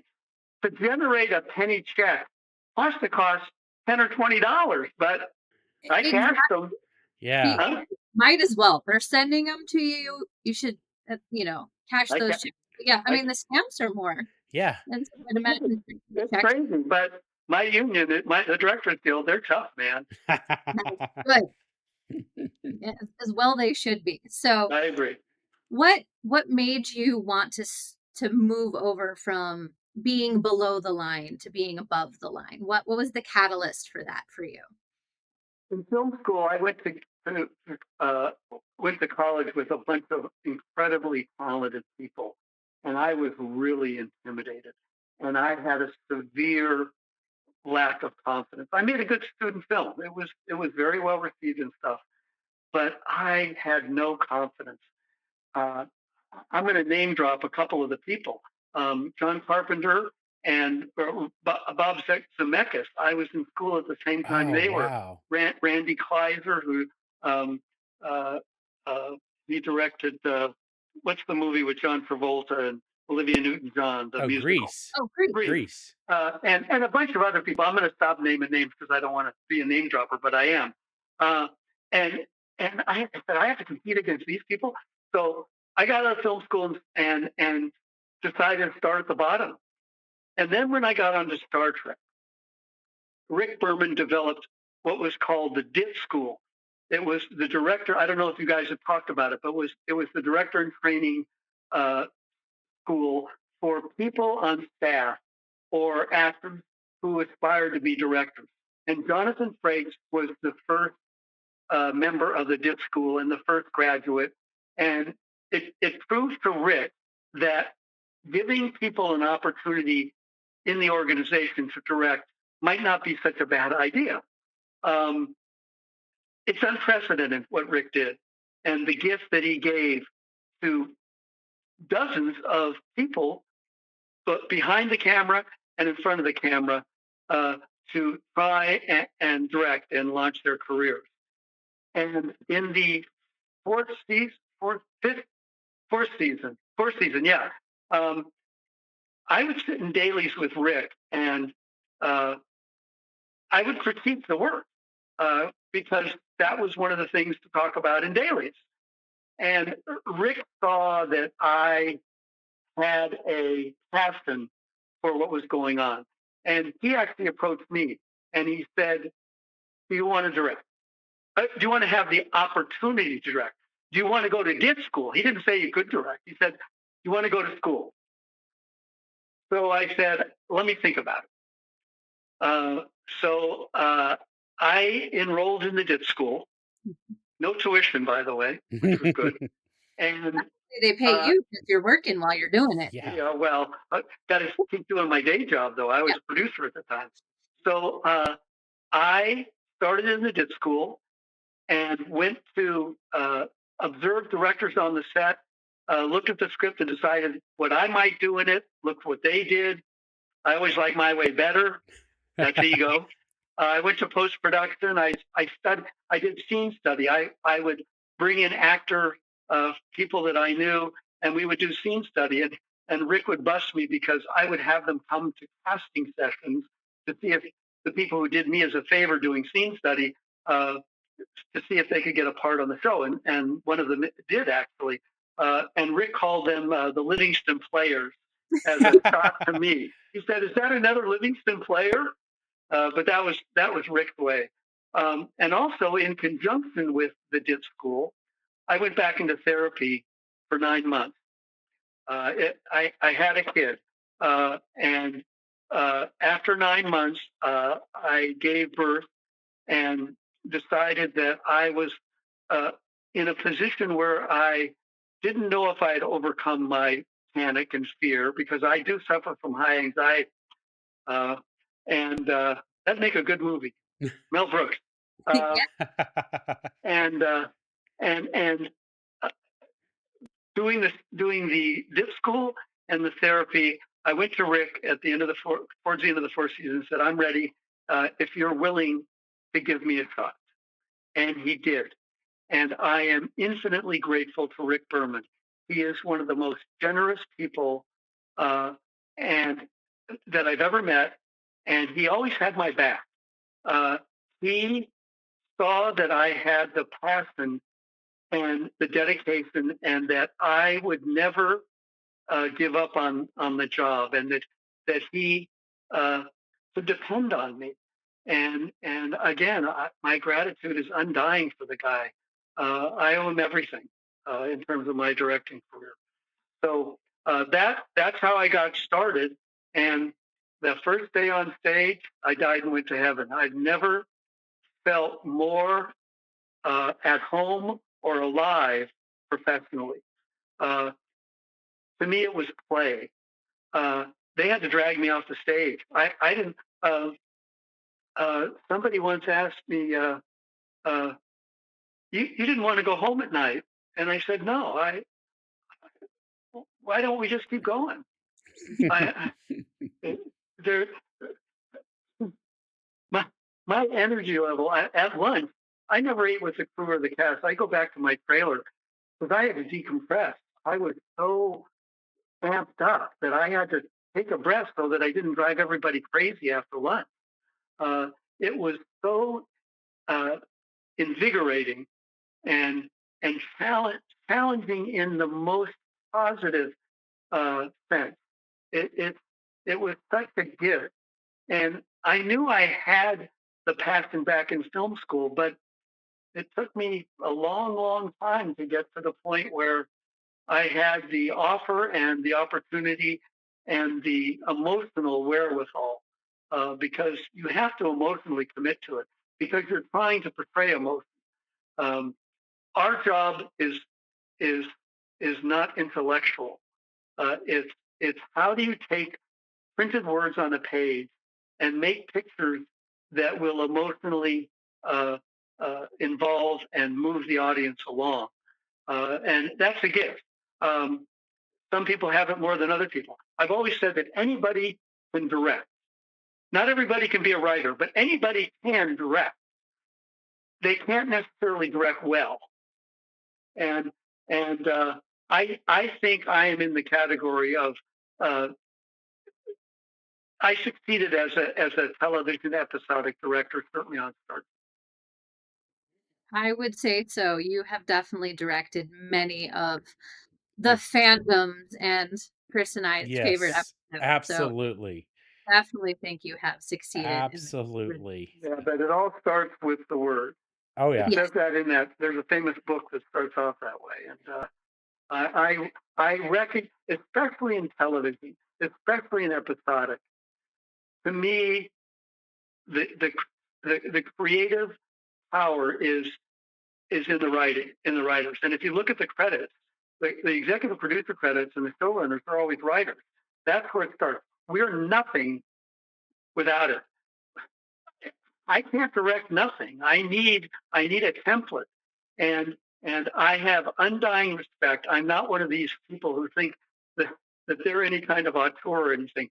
I took the gift that I was given in the words and always said to myself, like Hippocrates said, first do no harm. So my job was to make sure that I tried to deliver the emotional content of that material. That was my job. Well, I think you did a phenomenal job of taking those scripts that they gave you and putting it on screen for the fans like Allison and I to watch. Thank you. That's I an mean, incredible phrase. You both have said it like now 10 times. You don't need to say it anymore. I get it. you, So no more praise, no more No kudos. praise. Let's We get haven't started talking about the episodes oh we love. yeah, we're about to hit that part. We're about to hit the okay. Well, episodes now. I'm sitting here. You Oh go yeah. for it. Well, Take your best shot. okay. So I have my episode that I wanted to talk about because Enterprise is it's like I always hate to say favorite, but it's my go-to show series. It's the one I can have on in the back when I'm doing something. And I know it's cliche, but I still have to ask how how much fun, or I don't know if that's the right word, but was it just to get to record Shuttlepod 1 and to have that bottle show with Connor and Dom? Well, first of all, I had Connor and Dom. So no, but in an incredibly positive way, because they have a personal friendship. And I think without that, the show wouldn't have been what it was. But because they had that camaraderie and attention, they also have attention between them. Okay. And Dominic certainly feeds into that. That's his nature, right? I mean, he's a mixer. And that works for his character and for the relationship he has with Connor. They also I found out because I've done their podcast a couple of times, and we did one actually on Shuttlepod 1, and they told me about how they rehearsed, and I don't remember them ever telling me that, and that was a gift because there was a lot of dialogue and there was a lot of given circumstances, and there was an arc to their characters and about how their relationship had to join together in order to survive, even though they were at odds about their particular point of view of their given circumstance. So let's start with the actors. Then we'll go to Rick and Brandon's script, which, when you look at it, it's horrifying to a director because you don't. What do I do to keep this, moving? Because you're trapped in this little tiny space. So I looked at it as a challenge. My thing is big, broad, blow up. When I left the show, Rick said, "You just want to go off and blow up something." Well, I couldn't do that here, but I did take advantage of the wide-angle lens, which is my go-to.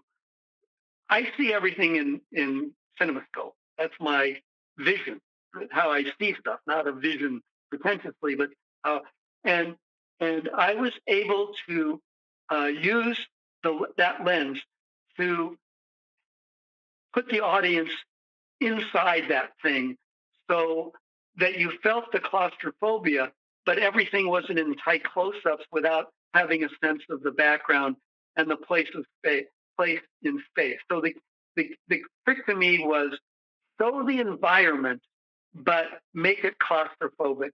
And I think I was successful in that. One of the problems, though, that I had on the very first day up until lunch was when I got into that set, it was all one piece. Usually when you get into a set, you can wile it, you can pull out a wall or whatever. This thing was a shuttle. If you put two Pratt and Whitney engines on it, it could have flown to Cleveland. But so I went to Herman. I called him down at lunch and I said, "Herman, I have a problem. I can't shoot this set because I only have a couple of angles here from the outside of it." I said, "I need the top entrance and the side entrance, right? And no, could you take out the window?" no, yeah, but you're. I mean, I need to get the camera inside. Yeah. Okay, so I called Herman down and I said, "Herman, I need to cut the set in half." And he looked at me and said, "What are you talking about, David? There's a steel beam that holds the whole thing together." And I said, "Herman, I have to cut the set in half. I can't shoot this set." And I love Herman. I've known Herman. I knew Herman 10 years before I even worked on Star Trek with him. I love him. He's a brilliant designer. So he said, I don't know about that, David. Let me call Tom Arp. Tom Arp was the construction coordinator. And he brought Tom down. We're sitting there at lunch.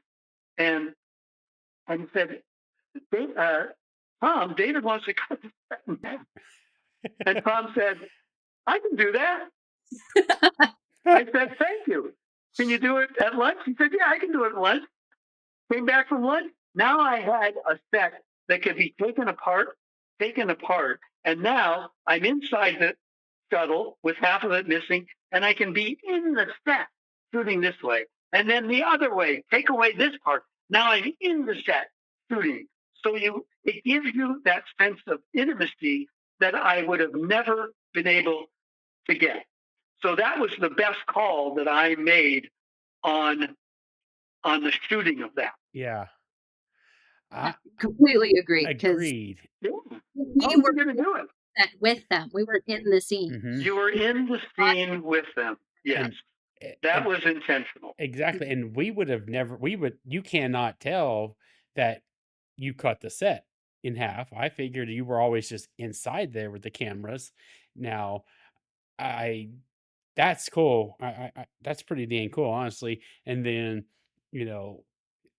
their breath was legitimately their breath. That was not digital breath that we saw back then. No, but that was a bit of a fail because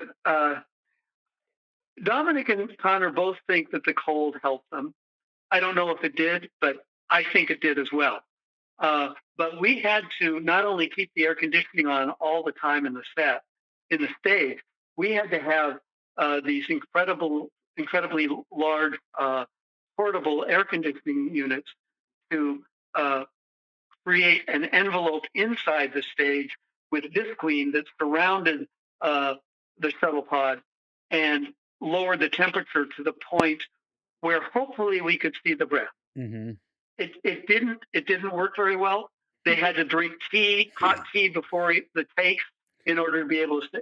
I mean, you had Connor and Dominic on, so I'm sure they told you about that. And my regret is that I always felt bad that to me, it didn't allow the actors to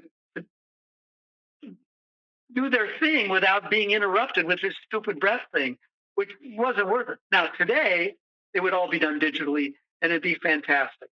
So there are a couple of moments where you see it. But look, this was back in the early 2000s, so we didn't have that technology. And we did the best we could under those circumstances. And yet, I do think that the cold helped them. You really, and the way that Marvin lit it with this blue cast to it really gave it a sense of cold. So for all those reasons, it was okay to do that. There's nothing quite like torturing your actors to get a performance. Well, I do believe in torturing them. I mean, what about my needs? That's right. I've gotten complaints from actors saying, "You forced me to go over there. My character wouldn't do that." And I say to them, "Yeah, but my character said you do. My character was the camera, and my character is more important than any actor's character. Okay, because it's choosing point of view. The camera is the point of view of the story at that point. Nothing is more important than that point of view. Sorry, actors." Well, and I think also that meant their shivering was probably legit real, and they weren't completely acting that they were freezing. Probably so. I don't know if you asked them that. I did not, but I bet you they were. I didn't watch the entire episode, but I did look at them just to remind me what they look like, and they my God, it's funny. No, they both look great. They're both very, very handsome men, and I pick on them, but I'm very fond of both of them. Yeah. Well, that was my question. That was my episode question. Now I'm gonna let Allison get to her episode question. Okay, I think I have like 3. So go boy. Me. So cool. Power Play in Next Generation is one of my favorite episodes, and that was your second episode. Yeah. So what was it like bringing like Troy out front in a completely different character than she's really gotten to play in the entire series so far. Marina nailed it. It was terrific. I always loved episodes where we weren't trapped on a ship and or our characters didn't play their normal character. And in Power Play, we got to do that, not full out. And Marina was fabulous. She got hurt on it though, because we did a piece, and I meant to ask her this the last time I saw her at the convention last year, and I meant to ask her. I don't remember asking her to do the fall herself. She had to fall back and landed on her tailbone, and I think she cracked it. It was bad, and I have great regret about that because I never would want an actor to put themselves in jeopardy and depend on the stunt people to keep them to be safe when they do it. But they're professionals for that. So that was my only regret. But she was amazing in it. Colum, Brent was great. I love Brent. I love Brent when he picks Picard up by the throat. That was I didn't know how to do that, and the special effects guy said, "Oh, it's easy. I'm going to put him on a teeter totter, and when Brent does this, I'm going to raise up the teeter totter." Oh. You don't know that, but it's the cheapest trick of all, and it worked. It worked great. It But did. I'm very fond of Power Play. I got to do my nonsense, and I'm a great. It was Manchurian Candidate was Power Play, right? Yeah. So what did I do in Power Play? I don't think I had an homage in Power Play. Forget it. Never mind. That's cool. Yeah, but Power Play was fun. And was Michelle Forbes in that? Yes, because Yes. her and Jordy were in the Right. Jeffrey's tubes Right. trying to take him out. Yeah. It was great working with Michelle. Michelle was offered the Nana Visitor. Yep. Yes. You know about that, yeah, to play Kira. But Michelle, during the strike, I was photographing for Getty, and I went to Star Trek Day at Paramount, and I saw Michelle there. And a couple of minutes prior to that, I saw Nana, and I said, "Michelle, have you ever met Nana?" And she says, "No." I said, "You've never met, you guys?" So I brought them together, and I took a picture of the two of them, and I said to Nana, "You owe Michelle big time." And Michelle blew it off and said, "No. But I introduced them to each other, which I thought was kind of a cool Star Trek moment. That is so fun. That is really cool. Yeah, fun.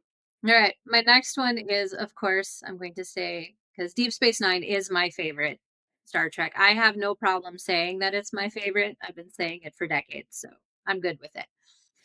So, of course, I'm going to have to ask you about The Visitor, because I don't think there is an episode of Star Trek that makes me cry harder than The Visitor every time I watch it. So, Tony Todd was a wonderful choice to play the elder Jake Sisko. And what was also like, how was it? I know that they had done makeup tests on Sirach to age him up, and that wasn't the right move. So we went with Tony Todd. What was like the hiring process for trying to find the elder Sirach?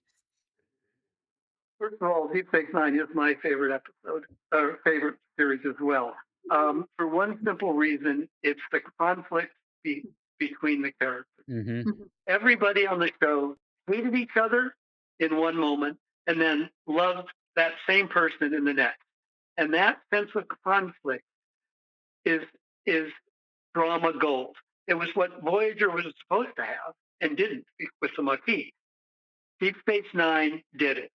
And for that reason, and the range of characters was so phenomenal. Not just the fact that they were aliens, but their personalities were so disparate. So that show to me was magic.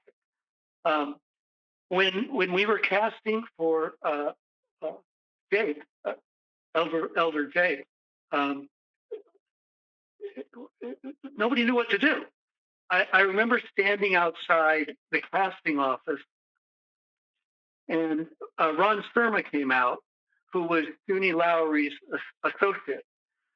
And I told him, I said, what are we going to do about this guy, this big guy? This is, I mean, he's the whole episode. And he said, he looked at me and he said, how about Tony Todd? And I go, oh, Tony Todd, I've heard of him. I didn't know him. I knew he did something called Candyman. I'd never seen it. I know, let me rephrase that. I may have known him from Kern on A Next Generation. So I guess that's Lulu, by the way, at the bottom there. Hi, Lulu.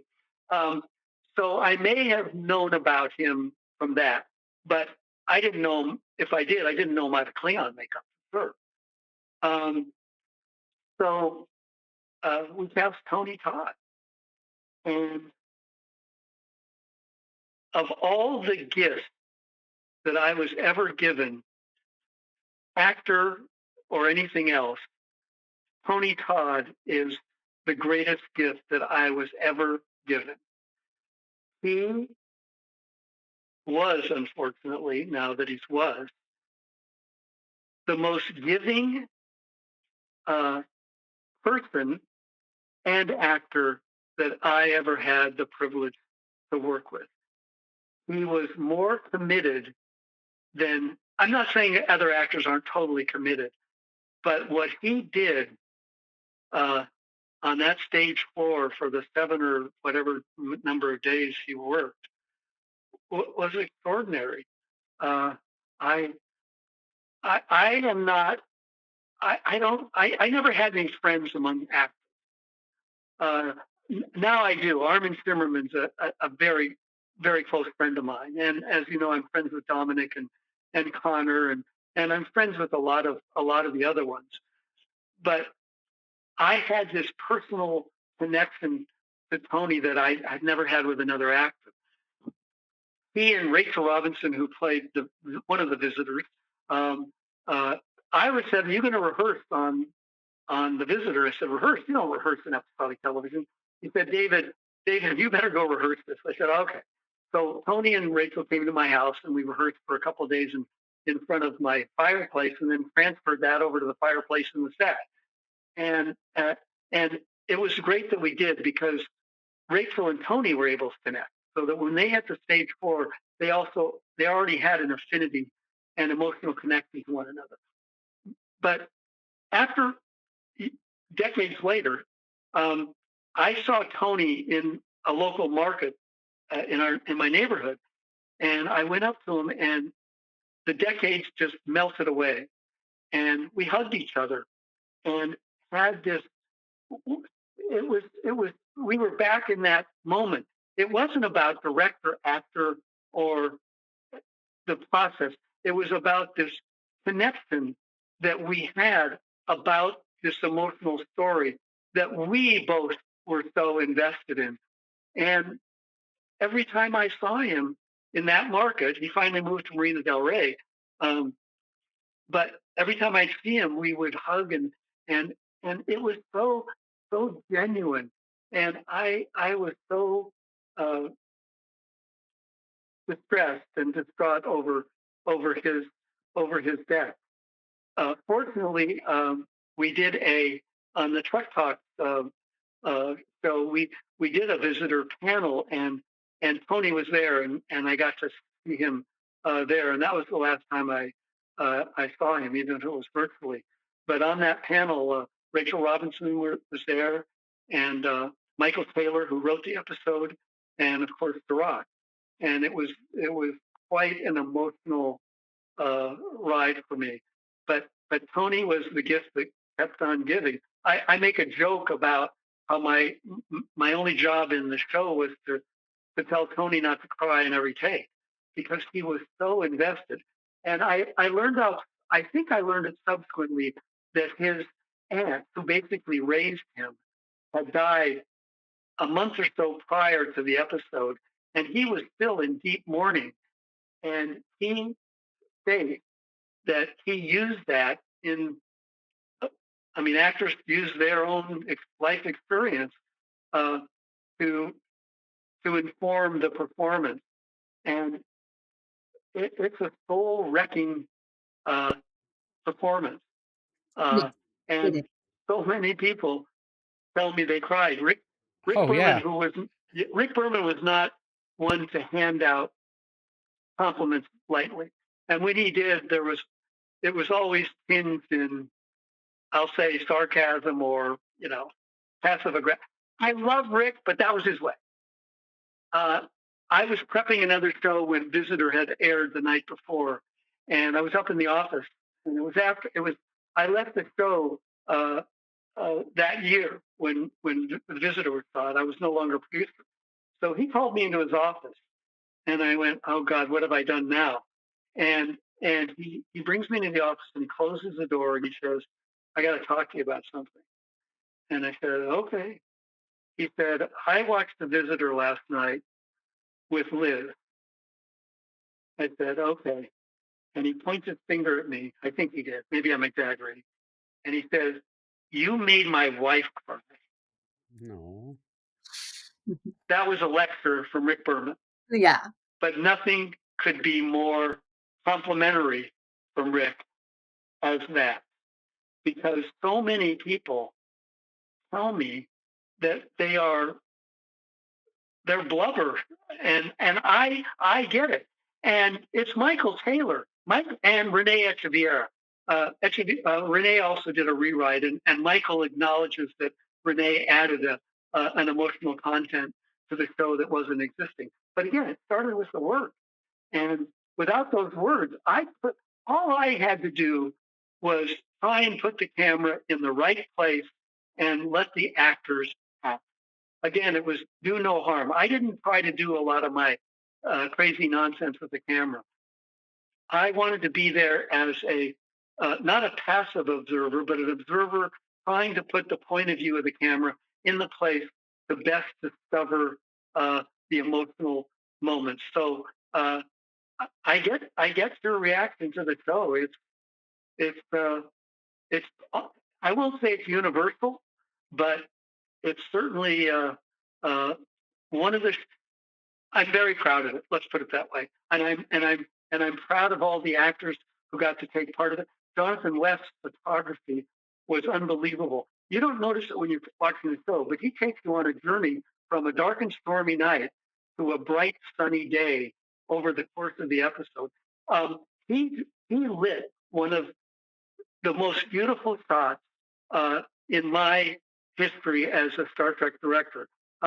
It was a scene where Sirach is looking out at the stars through a port window up on the second level of the promenade, and the camera's on his back, and Na comes in behind him, and the camera stays over that, and he then walks up into a tight true shot of them talking, and it's a oneer, which the whole scene is played in one shot. There's no additional coverage, and Jonathan's lighting was unbelievable because you just see parts of their face or just an eye, and it's I think it's my favorite shot in terms of photography in my entire experience on Star Trek. That's the kind of magic that everybody brought to the. Some episodes, everybody reads and says, not that they don't try to bring their A game every time, but they look at that and they say, okay, we get this episode. Herman Zimmerman on the set design. That living room set was phenomenal. The makeup.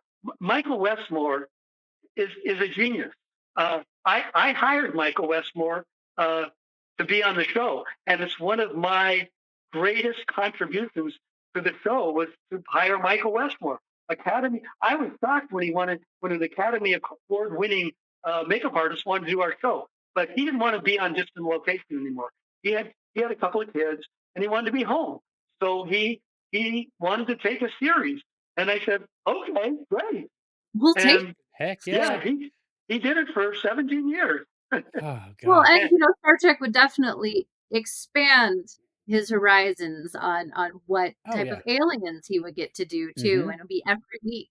something new. So I could see how that would be a fun thing to bite on. Absolutely. Michael in his office had a bookshelf above his table that were creatures. There were sea creatures and lizards and all kinds of odd looking things. Sea, and Dinosaurs, yeah, all huh? sorts. And dinosaurs too. Dinosaurs, yeah, dinosaurs, exactly. And he The would open the book and say, "Okay, let's do that one." He was brilliant. What a and then Bob Blackman's wardrobe for Tony was just perfect. I hired Bob Blackman too. I'll take kudos for that.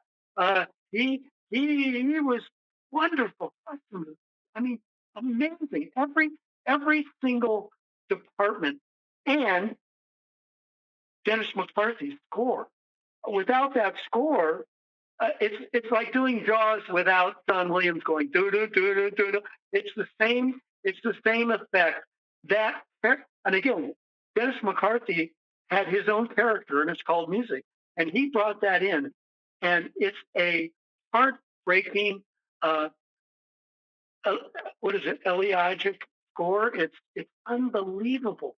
The power of that music.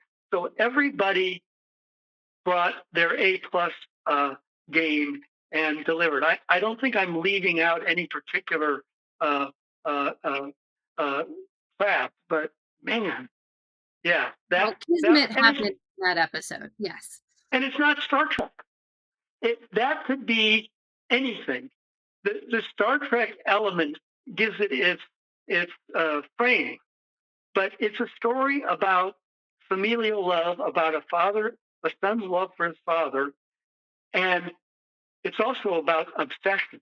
One of my favorite films is Vertigo, and whenever I see Tony's performance, I think of James Stewart's obsession with Kim Novak. He couldn't let go, and when he got know that this woman might be her again, it's crazy, and that's what Tony kept doing. He kept trying to get something that he wanted so desperately and was willing to sacrifice his own creative life for it. It is such a sad, first of all, it's a horrific, sad tale to lose your father to begin with at that age, which was so impressionable. And then to give your life up in hope to get something back and to sacrifice your creative life. His creative life was as a writer, and he was unfulfilled as a writer. And for both of those reasons, he is such a tragic figure. Jake doesn't end up being a tragic figure because he's able to reset the clock. But old Jake is an ultimate tragic figure where he actually kills himself to sacrifice for his father. Whoa! Is that not drama? It is drama. Okay, that's it. So I understand what you're saying, and I respect it greatly. What's the third one? Well, unless you have a more Voyager questions. I have a follow-up on the visitor real quick. Oh, sure. Just recently, they talked about the visitor on the Delta Flyers podcast, with Robbie and Garrett, and I think Armin might have been there. I can't remember if it was Armin and Terry was on that one.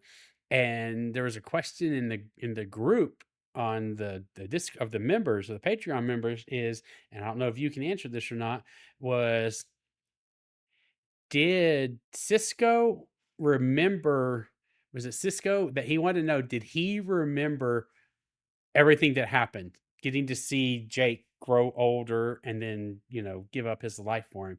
Because we were thinking they're coming back. We think Jake probably doesn't know because he reset the timeline. But did Benjamin Cisco have to live with that knowledge of what happened?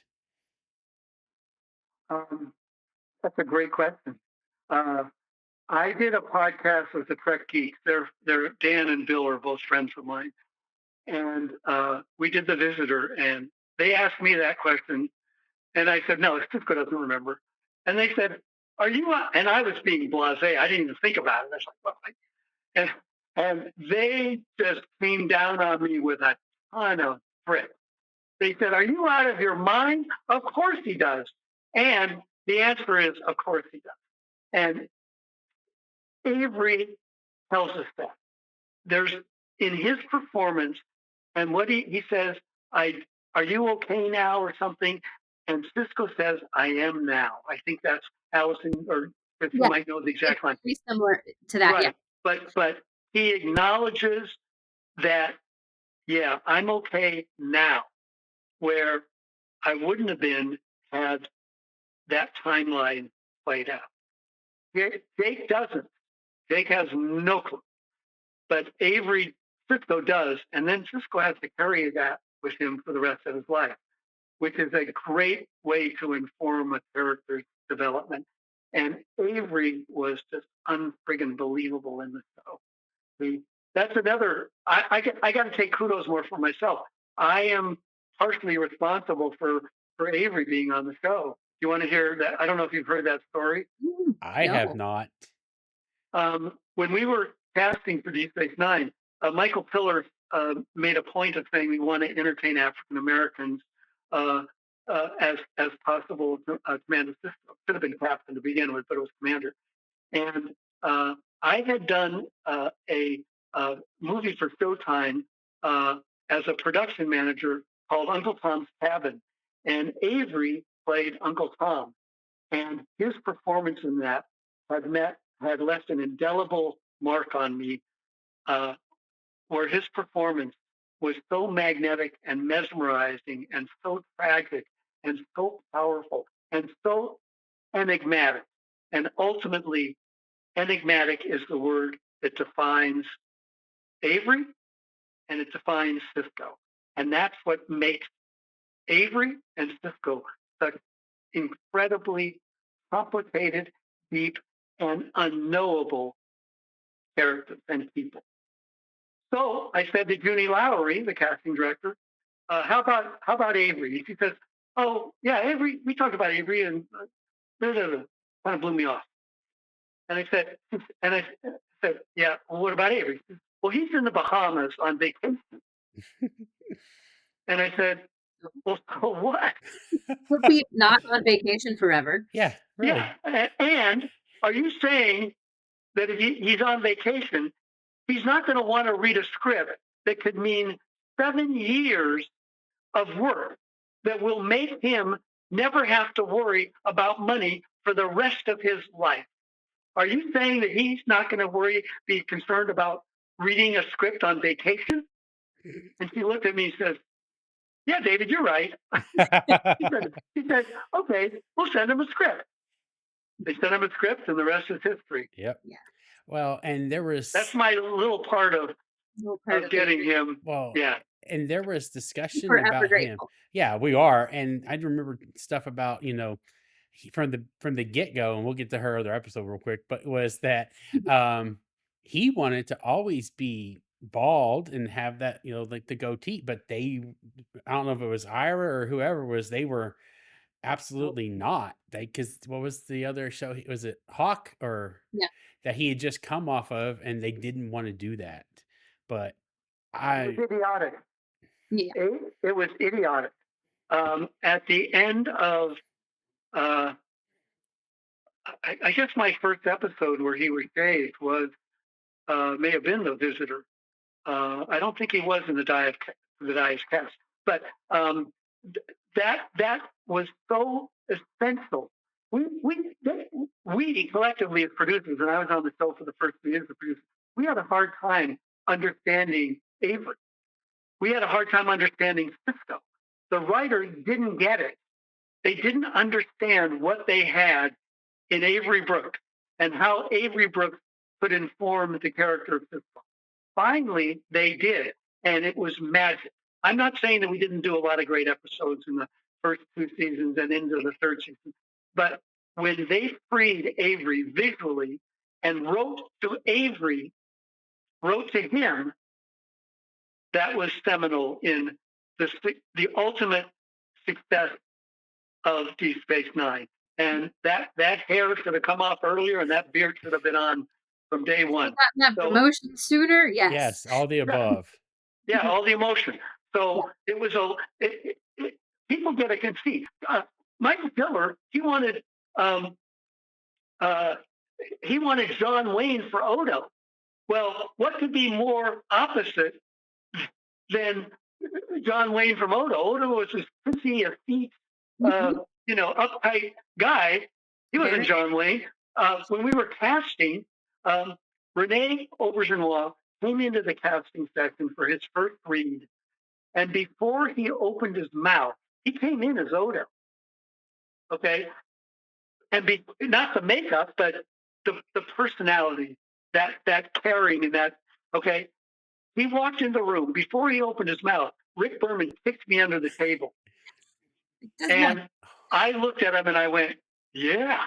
It was so obvious. Tiller didn't buy it. He didn't want him. He fought against, even after the reading. Rick had to convince Michael Piller that Rene Aubergenois was the right person. So it shows you that the writers and the producers get something in their head about what a character should be. So the sin that Piller had about Rene was the sin that everybody else had about Avery. But they finally caught on. They were smart people, but they weren't smart enough to get it from day one. That was a problem. Okay, third episode. Okay, my third episode is the Negus. So you got to direct your own story because you've been talking about, you're only you start with the words on the page. Well, these words on the page started with you. So how is it to direct your own story? Well, writer is a pretty big word to apply to me for that episode. Well, it's in story by. Okay, so. Well, you want the history? I'll give you the history. I wrote probably 50 story ideas for Star Trek. I drove them crazy. I drove Ira crazy. I drove Jerry Taylor crazy. Ira just ignored me, but Jerry Taylor read them and would critique them. They bought two of my stories. One story I wrote was for TNG that they bought. It was never produced. It was a story about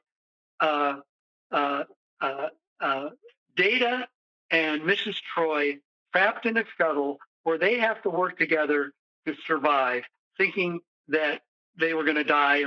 And what were two more disparate characters than a robot and an egomaniac woman? So they bought that. They never produced it. I think Ron Moore, I remember going to the story conference about it, and Ron Moore, I think, basically hated the idea. So nothing ever happened with it. But cut to Shuttlepod 1, and well, maybe it does sort of work as you. I thought it would have been a fun comedy episode with Jeopardy because they're going to die. Okay, so but on the Negus, I pitched the story about Quark being involved in some nefarious, a big mucky muck convention of all these high rolling business people from across the quadrant. They hated that idea. The B story was Jake teaching Nog how to read. They liked that, and they bought the story idea based upon that. I went to the story break because as the story provider, you get invited to it. I have never been in a more intimidating situation in my life because the ideas that float off of all these creative writer brains, it's not my brain. And to see them with all these ideas coming at you, it's like, whoa, I felt like I was at a gunfight there. It was unbelievable, or a tennis match. It was perfect. And they're throwing out all these ideas. And Philip said, yeah, I love this. The great nod. That's great. Good work, David. Fine, we're going to do that. But we hate this Quark businessman. And Piller looks around the room and says, what are we going to do about that? And silent. Usually people are going to come in throwing ideas. And Michael Piller goes, he speaks up, he says, let's do The Godfather. And everybody went, yeah, let's do The Godfather. And Tiller turned to Ira and said, Ira, over the weekend, write The Godfather. Oh God. You have 36 hours. Right. And that Monday, I may be mixing my days up, but I get handed The Godfather, and I had died and gone to heaven. And in the Negus, we did the opening scene from The Godfather. We did the actual pullback over the Negus's shoulder, and he tweaks his ear. He's holding Brando's cat, and and I showed Marvin the lighting. What's his name? The director of photography. How he lit everything with a top light. And at the production meeting, I said to Rick, or I said to the art department, to Herman, I said, Herman, now when we're in Armin's office, I need shutters on the windows. And he said, David, we don't have shutters in space. And I looked over him and I said, Rick, we're doing The Godfather. If you remember, there's these beautiful wooden shutters on the window behind Brando in the opening scene. And Rick looked at me and said, okay, you can have your shutters. So everything we did was an homage to that. And Armin, he was the most giving actor. He nailed it, and it was so much fun. I mean, we did a takeoff on The Godfather, and we did an out and out comedy. We Star Trek didn't do comedy. Deep Space Nine didn't do comedy until the Negus, and it had high stakes. I mean, Rom was going to throw his brother out an airlock. There was a bomb that almost blew him up. The stakes were high. The Grand Negus, wasn't going to stand for nonsense. So the stakes were high, but it was a comedy. And Wallace Shawn, Wallace Shawn didn't play Grand Negus Zek. He played Wallace Shawn with just a heightened fit. And the only contribution I had in all the writing, other than that story idea, was Zek. That I gave him that name, and Ira called him that as well. But it was all Ira. And in that episode, Ira created the rules of acquisition, and he ended up publishing a book of all of them. And the rules of acquisition helped to define the Ferengi culture, because everybody hated Ferengis basically. But if you look at it, they're an unbelievably horrific species. And to me, they're as close to the humans as any other. Starfleet humans were not us. They were like above and us, right? But the Ferengi were really about us. And the rules of acquisition are a brilliant, they're their 10 commandments. And they're respectful and honoring their commandments. You can't put them down for that. That's their belief system. I'm never going to challenge anybody else's religious or belief system. That's what they believe. They have to do that. And so do Ferengis. So kudos to Ira for really making the Ferengis accessible as an alien species that are due respect, even if we laugh at their goofy ears. Yes. No, it's true. Yeah. If it wasn't for Ira, the Ferengi would not be the loved species that they are in Star Trek. Yeah. So, Yeah, and Armin's portrayal of it, Max's portrayal, Aaron's portrayal. They brought it. They were able to work through that makeup and bring their own personalities through that. And it's a gift to make that all happen. And Michael Westmore's design of the makeup allowed facial expressions and the eyes to pop through. So it's again the magic of Westmore and the magic of those performers. Yeah. Exactly. Well, and Armin always he always apologizes for the Ferengi and TNG. He's like, I'm sorry about those. Oh, they were ridiculous with those whips, and that was he should apologize, but it wasn't his fault. He didn't write it. But how magical did they become on Deep Space Nine? And I'll use a word that's ethnocentric, but there's a humanity about every single character who appears. There are no bad people. There's a lot of people who do bad things on, especially Deep Space Nine, but they're not necessarily bad people because they are simply representing their own belief system and what they think is best for them and their species. That's what made this. And again, Deep Space Nine is not start. It's not boldly going where no man will or no person will go before or whatever being said. It's not wagon train. It's Gunsmoke, and and and that to me is the magic of the show. They're trapped. You can't get away from having to get along to get along. Mm-hmm. Is that the term? Yes. Otherwise, you're not going to survive. And you got to find a way to give up something to get something. And that push and pull and that tug. Wow. Oh, yeah. Great canvas to present drama. And that's not to denigrate the other three series I worked on, because they all had magic. But my heart belongs to Deep Space Nine. Well, and that's while we've been talking, I came up with another episode that I wanted to ask about real quick, and we'll just a short one on this episode. That's okay. Impulse, because you got to make a horror movie. Okay, you're a man after my own heart, Chris.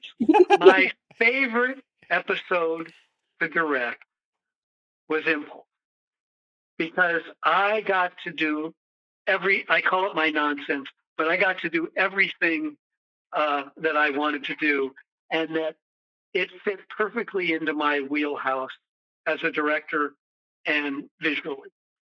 It wasn't a Star Trek episode. It was a horror movie. And to be more specific, it was a zombie movie.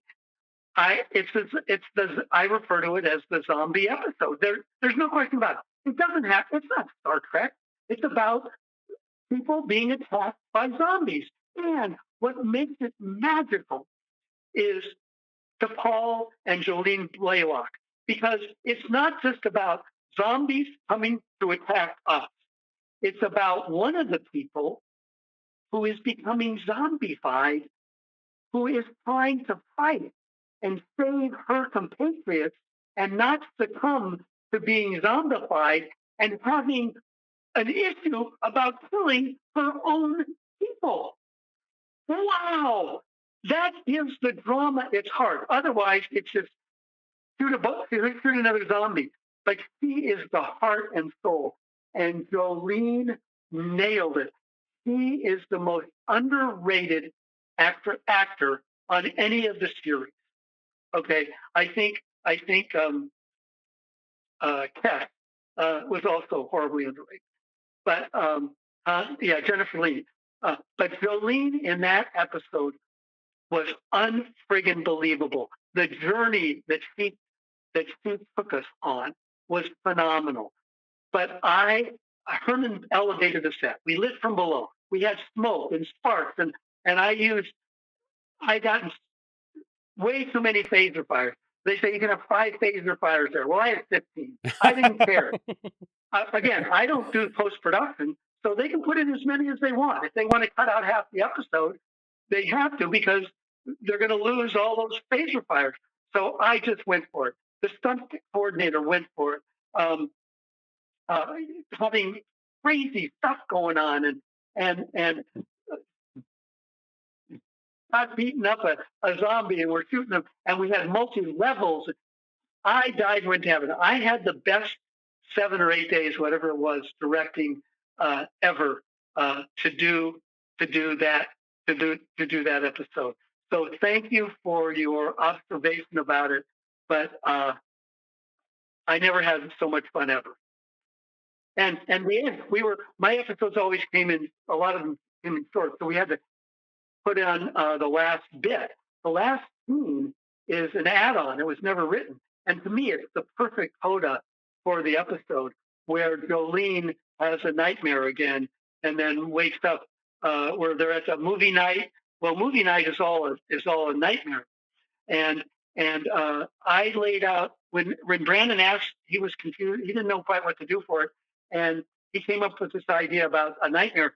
and I laid out a sequence of shots for him, and this has never happened before. And I sent it to him, and he put it in the script, my section of the shots and how the drama was. I was so taken by that he took my whole piece there and put it into the movie. So that was cool. Yeah, but that was a great coda because you left on this close up of her tortured by what had occurred and her fear about having been infected by the beryllium and how it was going to affect her as it went on. And the great thing about that was that usually when people got affected by something on Star Trek, the next episode they were okay again. Not Jolene. She became a drug addict, and you could see the stress that was going through her, and she used it and she played it throughout the series. So kudos to her, kudos to the writers that didn't allow the disease of the week to not have the impact throughout the rest of the series. That was great, right? It Agreed. was. Yes. Well, and you're right. That's the one disease. That's the only one that I can think of where they let her have her addiction, is what you want to call it, throughout the series until she got cleaned up. She got two, yeah. She Yeah. then got that, yeah. And yeah. And who is, if you look at, again, in terms of impulse, what is, if you're going to have zombies and you're going to have a character taken over by zombies, in the entire universe of Star Trek characters, what's the one species that would be the most interesting to see zombified? Definitely The Vulcans. I Vulcans. agree. No 100%. doubt. It's Brilliant, again, because it's against who they are. They overcame that to become who they are. So we're going to put them back to where they started. That was brilliant. I mean, if they had been Klingons, who cares if a Klingon gets zombified? It wouldn't have made any sense. It wouldn't have made any sense. Vulcans was the perfect choice, no brainer. So maybe it wasn't that great the writers thought of that because we all thought it, but think that would be great. We all agreed with what they yeah. thought. It was a good idea because nothing's been done like that since with the Vulcans. Right. Sometimes they would have a bad mind meld or something. Or or Pongfar, Or Ponfar made them a little wacky. Yeah. But to have them zombified and have one of your main characters have it happen to, that was brilliant. And a lot of people, because I read a lot of forums and stuff, and a lot of people dismiss that episode out of hand because it's a horror movie. It's not Star Trek. It's not part of the journey and whatever. But not to me. To me, I died and went to heaven because I got to do a horror movie. Well, that's one of my favorite things about Star Trek is it can be horror, it can be a mystery, it can be a Western. It can be I'm sorry, I interrupted you. You can name them all. Yeah, it can be a story about a son's love for his father. I mean, I could not have worked on any other television series that allowed me to direct the variations in dramatic presentation and story ideas. I got to run the gamut from wacky, silly comedies, action, other worlds. I did alternate universe stories. Mm-hmm. Yeah. So I did a mind meld where I got to see the horrific effect that the meld actually, we got to go inside a mind meld on a Voyager episode I did. So it just gave me the opportunity to do stuff that I would have never been able to do on any other television. Oh, man, you just said Voyager, and it reminded me of another episode that I'm pretty sure, if I remember correctly, you were the director. And I wish I had it pulled up. The one with Sulu. Yeah. Oh, God. Yeah, the anniversary show. God, what was it called? I should know this by name. It doesn't matter. It was okay. They were forced into a situation where they had to use elements from the feature and George, and it was okay. It was a fun episode, but I just love working with George. What a character! And my favorite shot on the episode was George is not a big man. He's a little guy, and he's not imposing with his. He has a great voice, but and he always wanted to be a captain. He was always upset with Paramount that they never had a spinoff where he was going to be a captain. Okay, well, in this, it was called Flashback. Yeah, Flashback. he got to be a captain.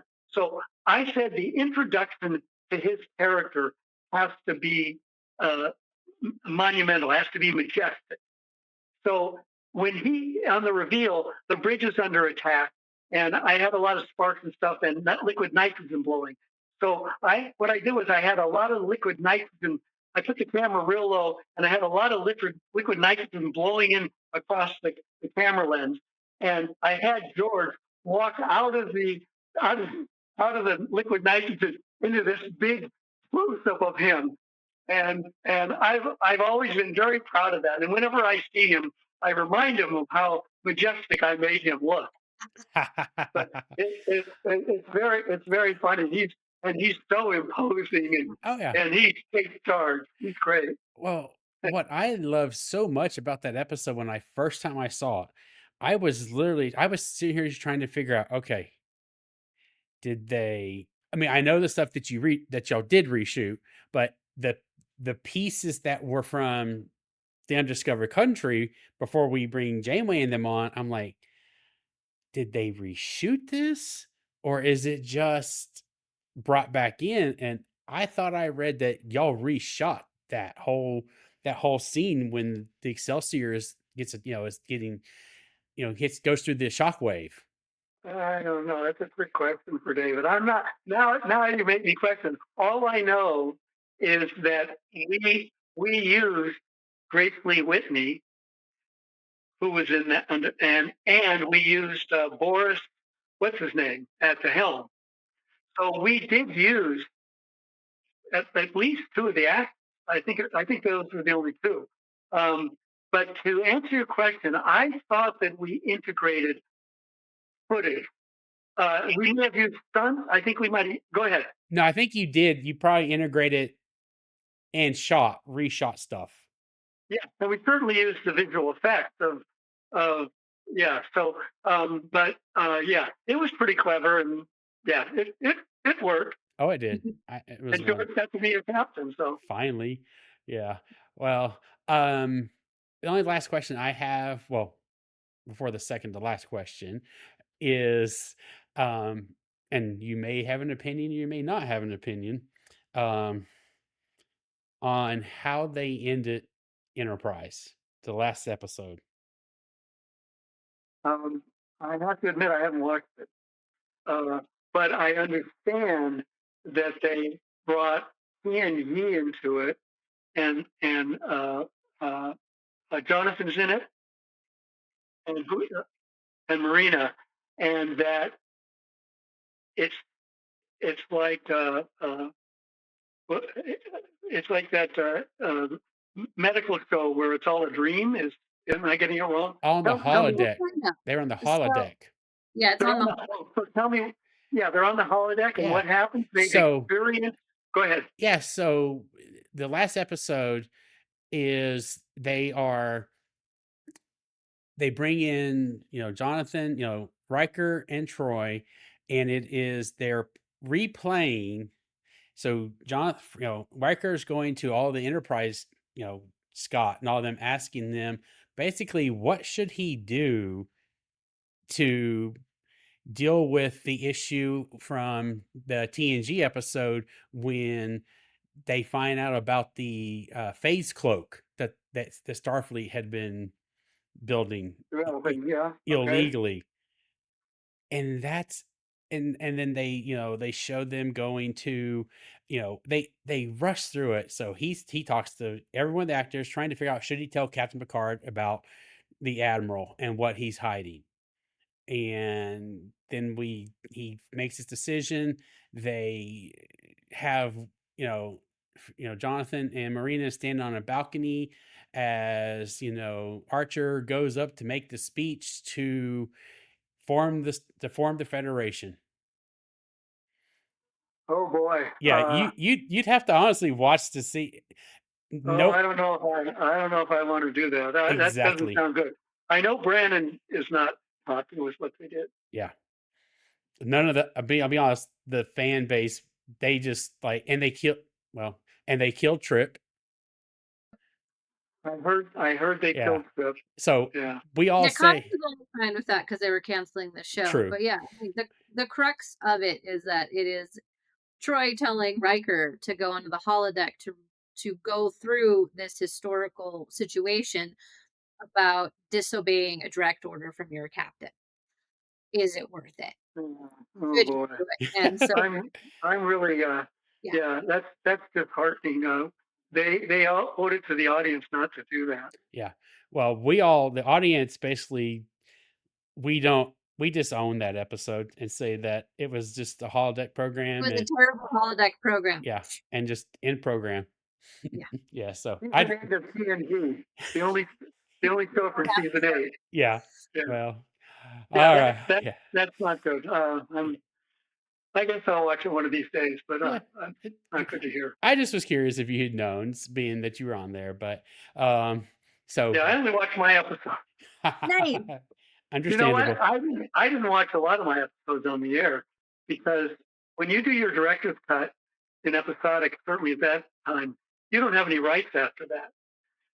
Your creative input is ended once you turn in your cut, and I would. There are moments in the shows because I watch them all now before I go on these podcasts and stuff, and I cringe when I see some of the changes that were made. There's one thing on the Visitor that just makes me crazy. I don't know if you want to hear what it is. Of course. Yeah. When they're in when Jake goes into the where are they? They're in where Cisco exists. What's it called? I don't remember. Temple. Celestial Temple? No. No. They go in. Yeah, whatever that space is that he exists in. Okay, and it's the white room, right? And it's foggy and all that. And Jake goes there to see his father. It's called something space, whatever. At the end of the scene, Jake starts to disappear, and he disappears. I mean, he goes back to our reality, subspace. He's caught in Cisco was caught in subspace. Jake is there now. Jake meets his dad, but then disappears from subspace. They cut to, and I shot it. It's my fault, but they shot the Cisco's reaction of Jake leaving. That should never have happened. We should never have been with Cisco's point of view watching his son disappear. That just kills it for me because it's about Jake. It's not about Cisco watching his son. Yeah, they probably figured, we got to watch Cisco be concerned that his son is leaving. No, that's not what it's about. It's about Jake, his horror at leaving, and then cut back to our reality.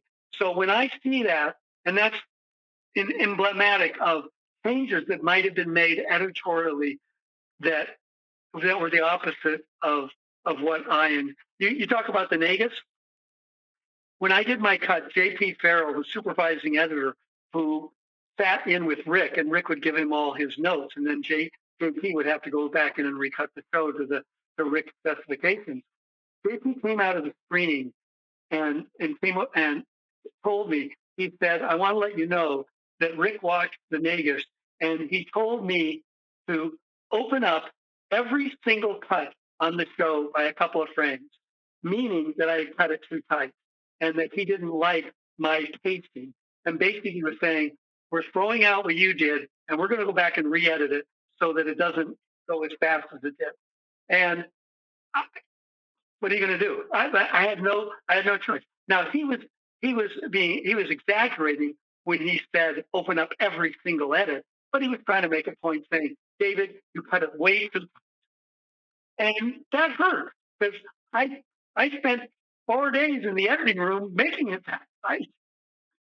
So these are the kinds of things that episodic directors uh, are, I'll say, burdened with because we don't write the script, we don't make casting decisions. The executive producers make the decisions. We don't get final cut. We don't get to go to the sound mix. We don't get to go to the music scoring. We don't get to go to the spotting session. We don't get to go to ADR where you loop performances where you have to replace dialogue. We don't get to pick the cameraman. We don't get to pick the lighting is mostly done on the permanent sets. We don't get to participate in the design of most of the sets. And very little input into the new sets, the swing sets. So basically, we can only come in and use one tool, and that's the camera, and that's about it. And I never did. And some directors will look at me aghast. I never directed actors. Permanent cast, they know their characters infinitely better than you do. What am I going to do? Tell them what their motivation is or what their given circumstances are? I expect them to read the script and bring in what it is. And the guest cast is if you cast the right guest cast and they do it in the room, all you want them to do is do it on stage. And if you do stunt cast, we cast Louise Fletcher. I'm going to give Louise Fletcher, who won an Academy Award as Nurse Ratched in One Flew Over the Cuckoo's Nest. I'm going to direct her. All I want her to do is be Nurse Ratched. And she did. She brought in Nurse Ratched. I'm going to tell her what to do? No, I never said a word to her except cut. I can see that. No, Yeah. she was perfectly cast and hired for this role. Mhm. And yeah, why would you need to tell her what to do? She knows what to do. It was unbelievable. What she has going behind her eyes is so phenomenal. And the manipulation and the Machiavellian quality that she had. I was the first director that got to work with her, and I was just thrilled. I was intimidated, but the moment she acted, it was I don't have to say anything. I don't have to talk to Louise. No. That's right. She was fabulous. Yeah, she was. She did a good enough job to make you hate her or not like her. Oh yeah. Yeah, but she was also, again, she was consistent to her religious beliefs when they were convenient. Mm-hmm. Let me put it this way: she was a master politician. Good way of putting it. She had an agenda, and she was going to fulfill that agenda, come hell or high water, no matter what it takes and who she had to sacrifice to get there. And I won't name any particular current day politician, but she is emblematic of that particular person. She knew what she had to do, and she did it. And damn the torpedoes, full speed ahead. And you better not get in her way, and you better be prepared and be prepared for battle because it's coming at it. And yeah, love the portrayal. Yeah. And the way she played that character, but yeah, you were always like, no. Yes, exactly. Every time she did anything, but it was wonderfully portrayed. And I just loved how Kira would just stand up to her. She would not put up with her crap. Kira didn't put up with anybody's crap. That's true. 100%. Armin, to this day, I don't think forgives Nana because he hated the Ferengi. She was also a racist. Jack kept talking to her about all her boyfriends that had transparent heads and brains and stuff. And Kira said, "How can you possibly go out with somebody where you can see their brain?" She was xenophobic. She was a racist. She was a racist. And okay, she was a racist, but that was her character. That doesn't mean you don't uh, see her as a character, but you don't accept all. Let me put it this way: you don't accept all the qualities about all of the characters. Everybody has good and everybody has bad. Hera was certainly committed to her people and also to the Starfleet ethos, as long as it reflected positively on Bajor and her people, and fought against people who were trying to undermine Bajor, be it Tai Wynn or Kai, whatever her name was. Yeah, Kai Wynn. Kai Wynn, thank you. But she also had this other side to her, which we don't look on as a favorable characteristic. So again, that's what made the character so rich and so engaging. But again, I love Patrick Stewart, but Picard, he was always Picard, except when he went back to inner light and suffered for 5 minutes when he got back on the bridge, and then you never knew about it again. I know we mentioned it one more time, but yes. It's too bad. Now, Patrick, if you asked him, he would say that it was always with him, but it was never in the writing. And a callback to that in a moment of something would have been cool. I don't know. Did we get something? Oh, we did? One. What's the callback? Okay, I don't know what show, but good, they did that then. Okay, I'm being unfair. In season 6. So Yeah. next week or 7. Is it 7? Okay. I don't remember. Good they did that. Good they did that, because that was the most profound, well, outside of becoming Borgified. I mean, he got a couple of nasties thrown at him, didn't he? I mean, one was fascinating, the other one was horrific. Yeah, exactly. Well, and you say, Allison, I know another episode, but also in a way, and then we'll get to the last one here. Second is they also bring it back a little bit at the end of Generations, if I'm not mistaken, because isn't he looking for his flute in the rubble of the Enterprise? No, he's looking for his photo. It's right. It's not that. All right. He's looking for his photo. You know what? Okay, cool. His brother and nephew. Yeah. I was wrong. Yeah. But again, those callbacks, whenever they happen, are a cement and a thread and a cohesiveness that makes the character richer.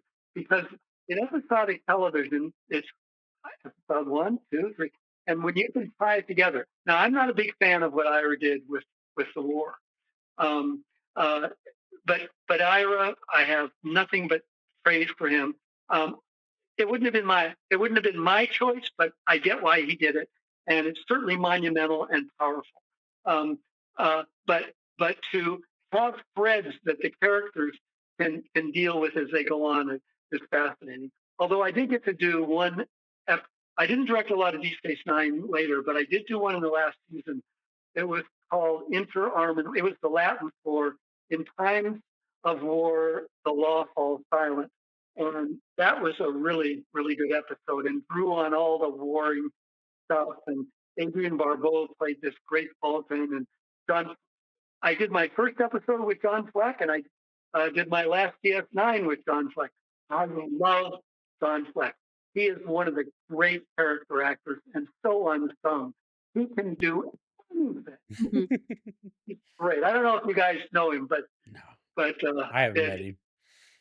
I mean, you know his work though. Oh yes. I mean, he was Suliban. I never got to direct him on Enterprise, but he did a ton of those. Yes, he did. Yes, he did. Oh man, this has been a great discussion, and so I have my last question that I ask everybody, and the audience is probably like, "Oh, great, he's going to ask that question," but it is: what Star Trek technology do you wish existed today? It does.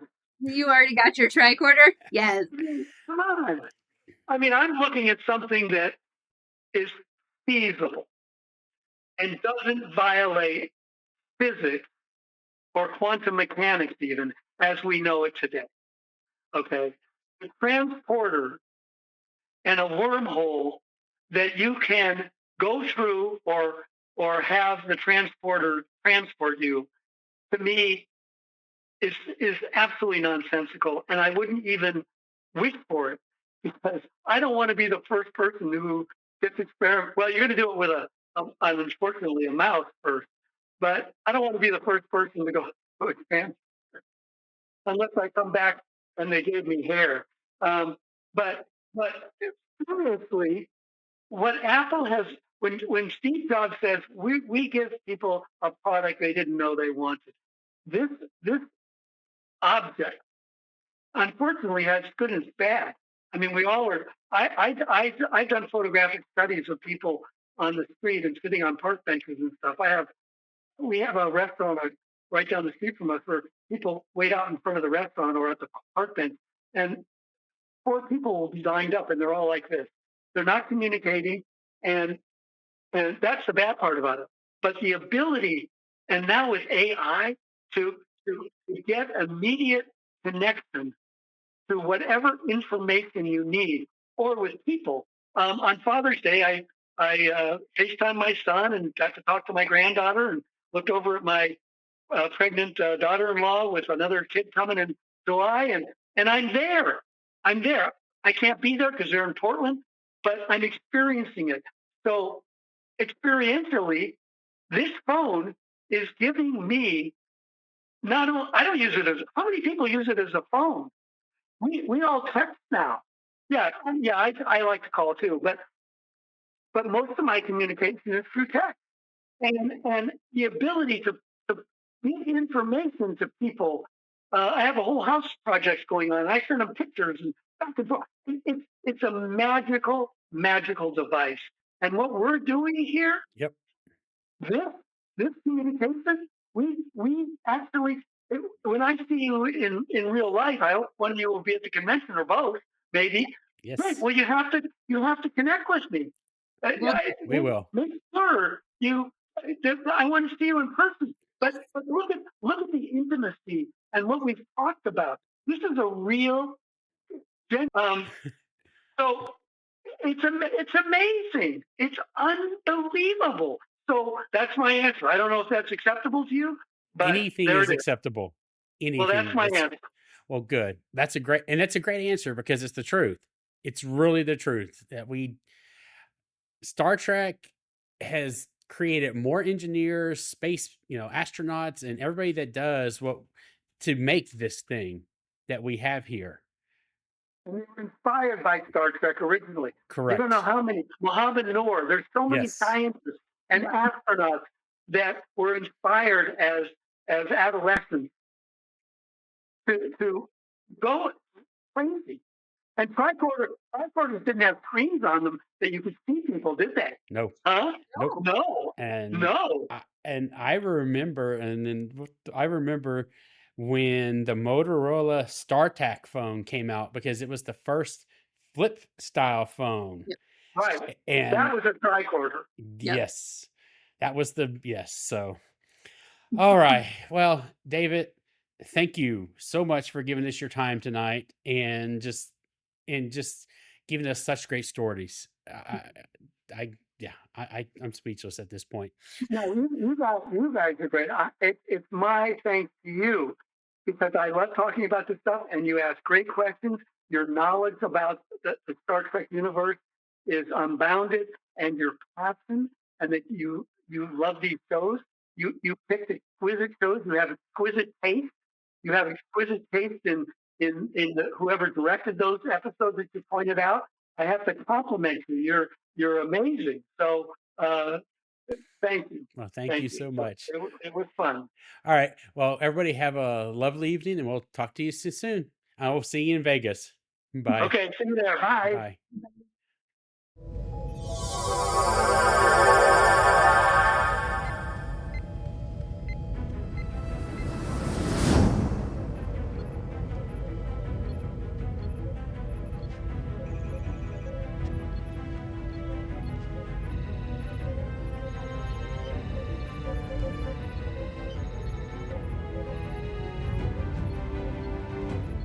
Thank you for watching The Transporter Room. For just $5 per month, enjoy ad-free access to this episode and all previous ones, plus exclusive bonus content. Sign up now on Patreon.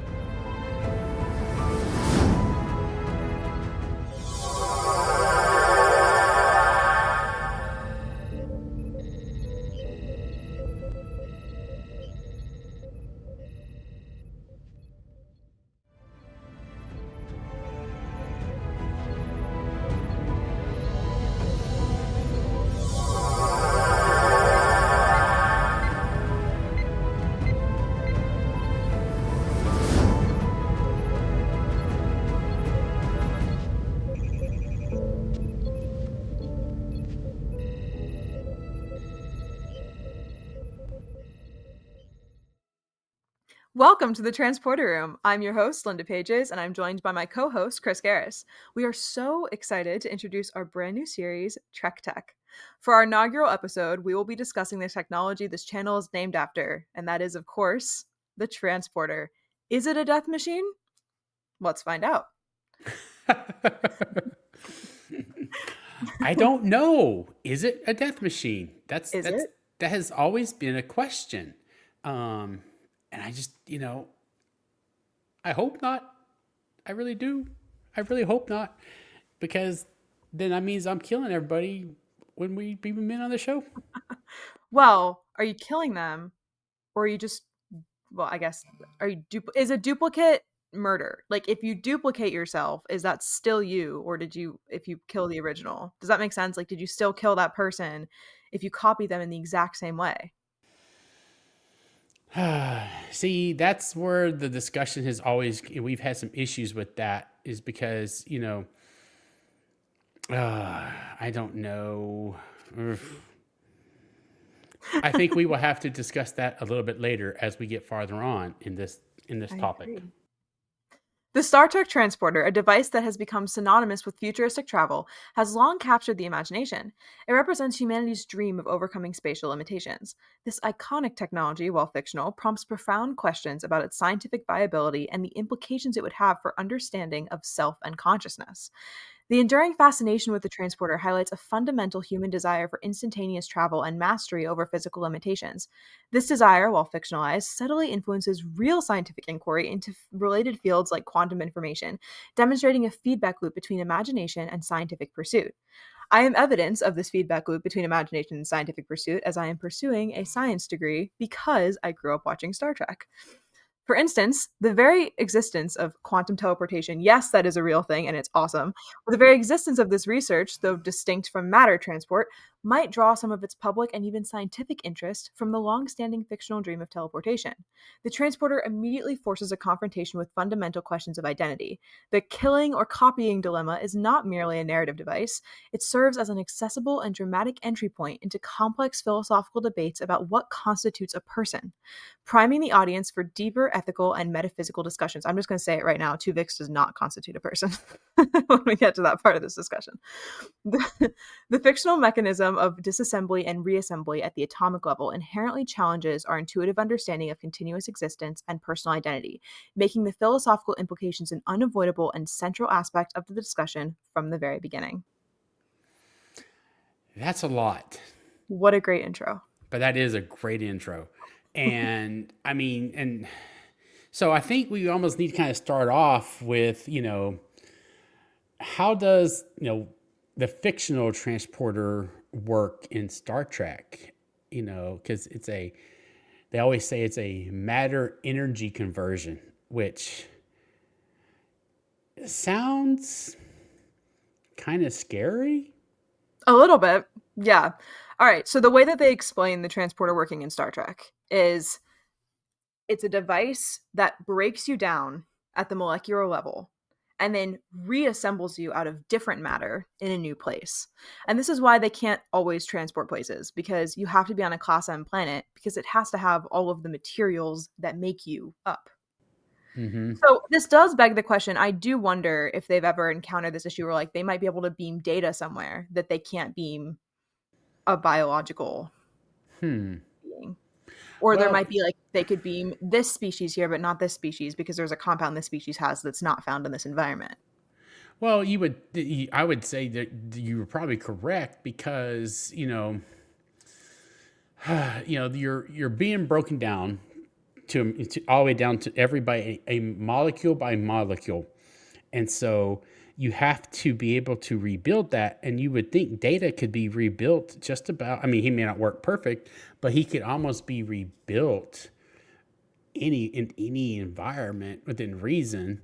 To my knowledge, this is not a thing, and I have not seen all of Star Trek. There's still a few things I haven't seen. To my knowledge, this is not something that's ever brought up, and I am curious because it's never like, well, we can't transport Andorians onto this planet because this is not naturally found in this environment or whatever, like insert species here. So I do think that that's interesting. But the important takeaway here is that what the transporter is not doing is taking the same matter and like sending it through space to a new location. See, now I didn't know that. I thought it was the same matter.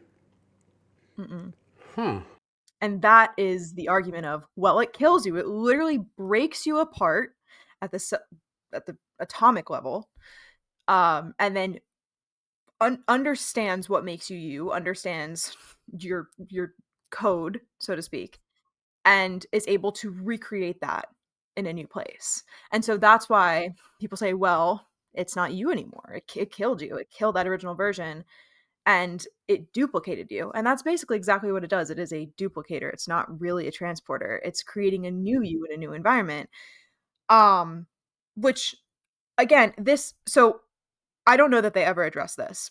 No, I don't think to my knowledge, I have never heard them get to that level of, but here's the other thing though. There's episodes where they talk about you're actually still conscious in the matter stream. Okay. So there's an episode of Voyager where Janeway, I don't remember which episode it was, which is, I know, shocking for me because it's Voyager, but there is an episode where, I know, I'm sorry, but there, it might be the one where their crew keeps getting displaced, I think is what it's called. The crew keeps getting replaced.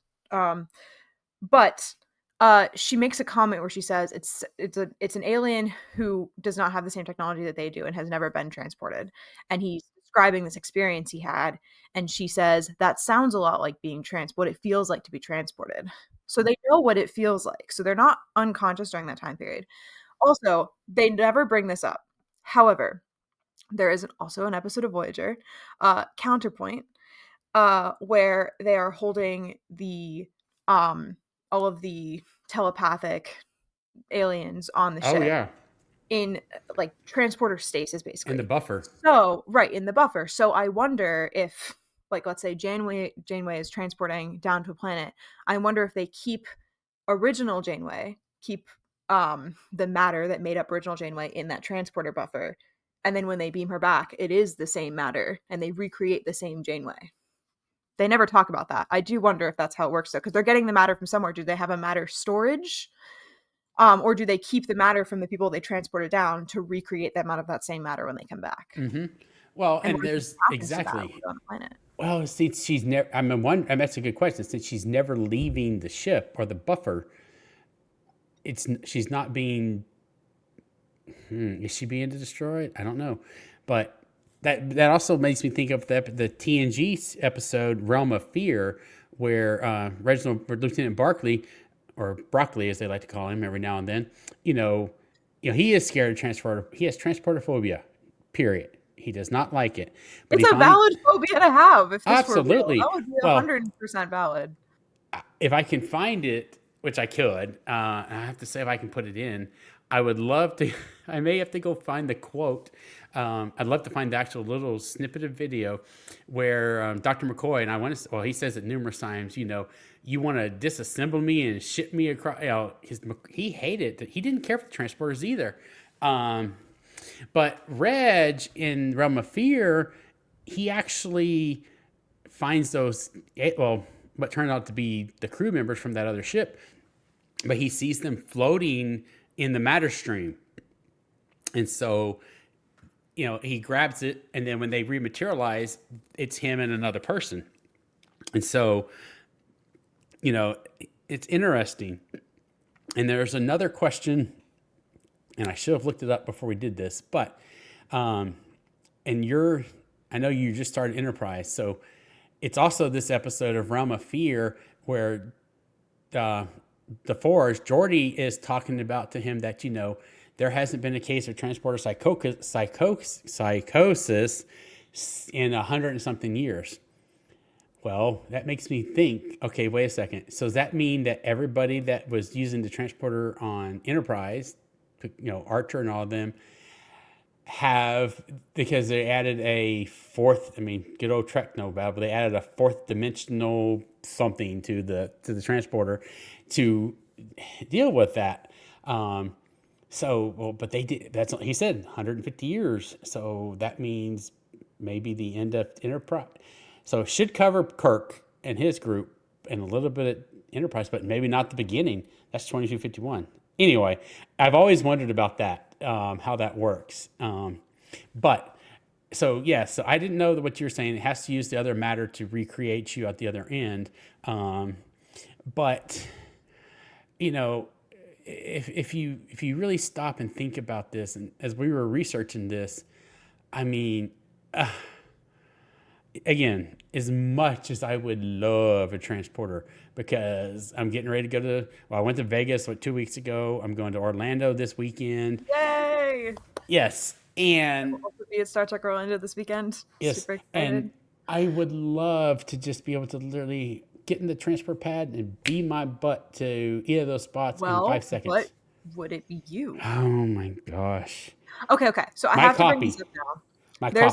Your copy. Okay. So this tells us something really important about transporters, which is that they don't really, they're called transporters. They're really cloners. They clone you.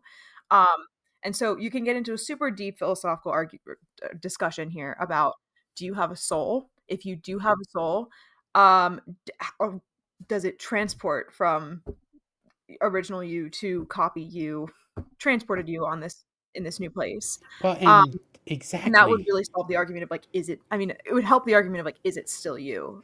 So that's I do wonder, I wish that we knew more about different alien races in Star Trek opinions on this, and if there's any that refuse to use the transporter because of this, because they think I'm imagining there are religions today, if this were real, that would say, in our religion we don't use them because we don't think our soul can find us when we've been transported. I'm imagining that would be a very real thing, and we don't really hear that in Star Trek, but I do imagine that faith would play a huge role in this. It's a whole lot, so I think that would be really interesting to see. Oh yeah, and I want to say, if you're in the live chat, chime in on that one, because I don't know why, somewhere in the back of my mind, I feel like I have heard a race talk about that they don't want to beam because it's destroying their soul. But anyway, if you're in the chat, now that we're talking about it, that sounds vaguely familiar. But it does. And it's got to be a Deep Space Nine thing, I guess, because that's where religion is most prominent. But I don't know. Correct. It's somewhere in there. So if you're in the live chat and you know what that is, please tell us or leave a comment, and so we can look this up again. But I was gonna just add, though, what blows my mind, and actually it goes back to what you were saying. Okay, so I know we're getting into a little more of the really, really technical. Well, you will, not this guy. The third year physicist is she'll get into this, but I did read some information about. Okay, so the human body contains 10 to the 28th power of atoms, and to be able to scan that much data and then reconstruct it at the other end would be nearly impossible. And I'm not going to go too in depth because it's just above my head.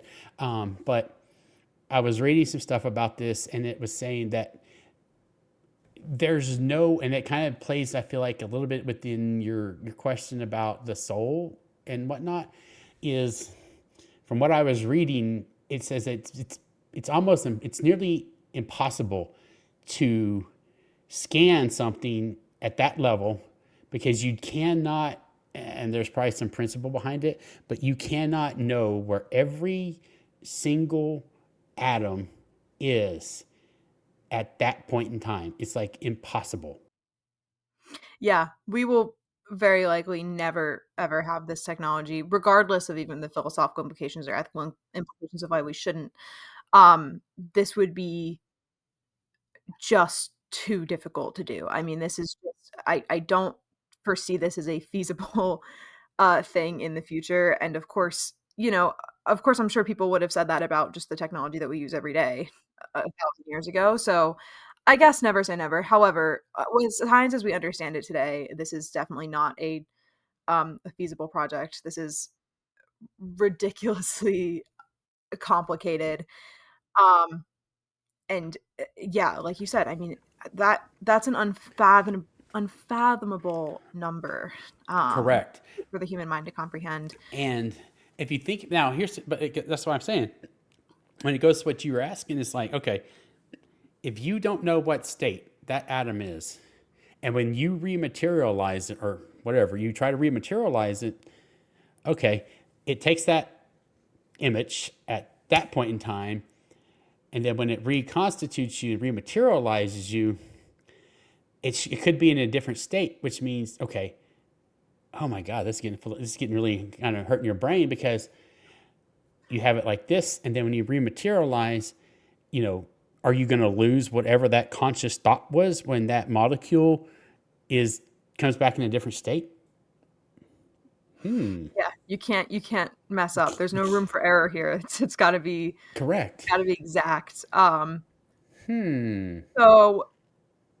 that's interesting. Yeah, there's just a lot of potential for it to go wrong, and of course we do see it go wrong in Star Trek. I think obviously we have clones, like Riker famously had a clone.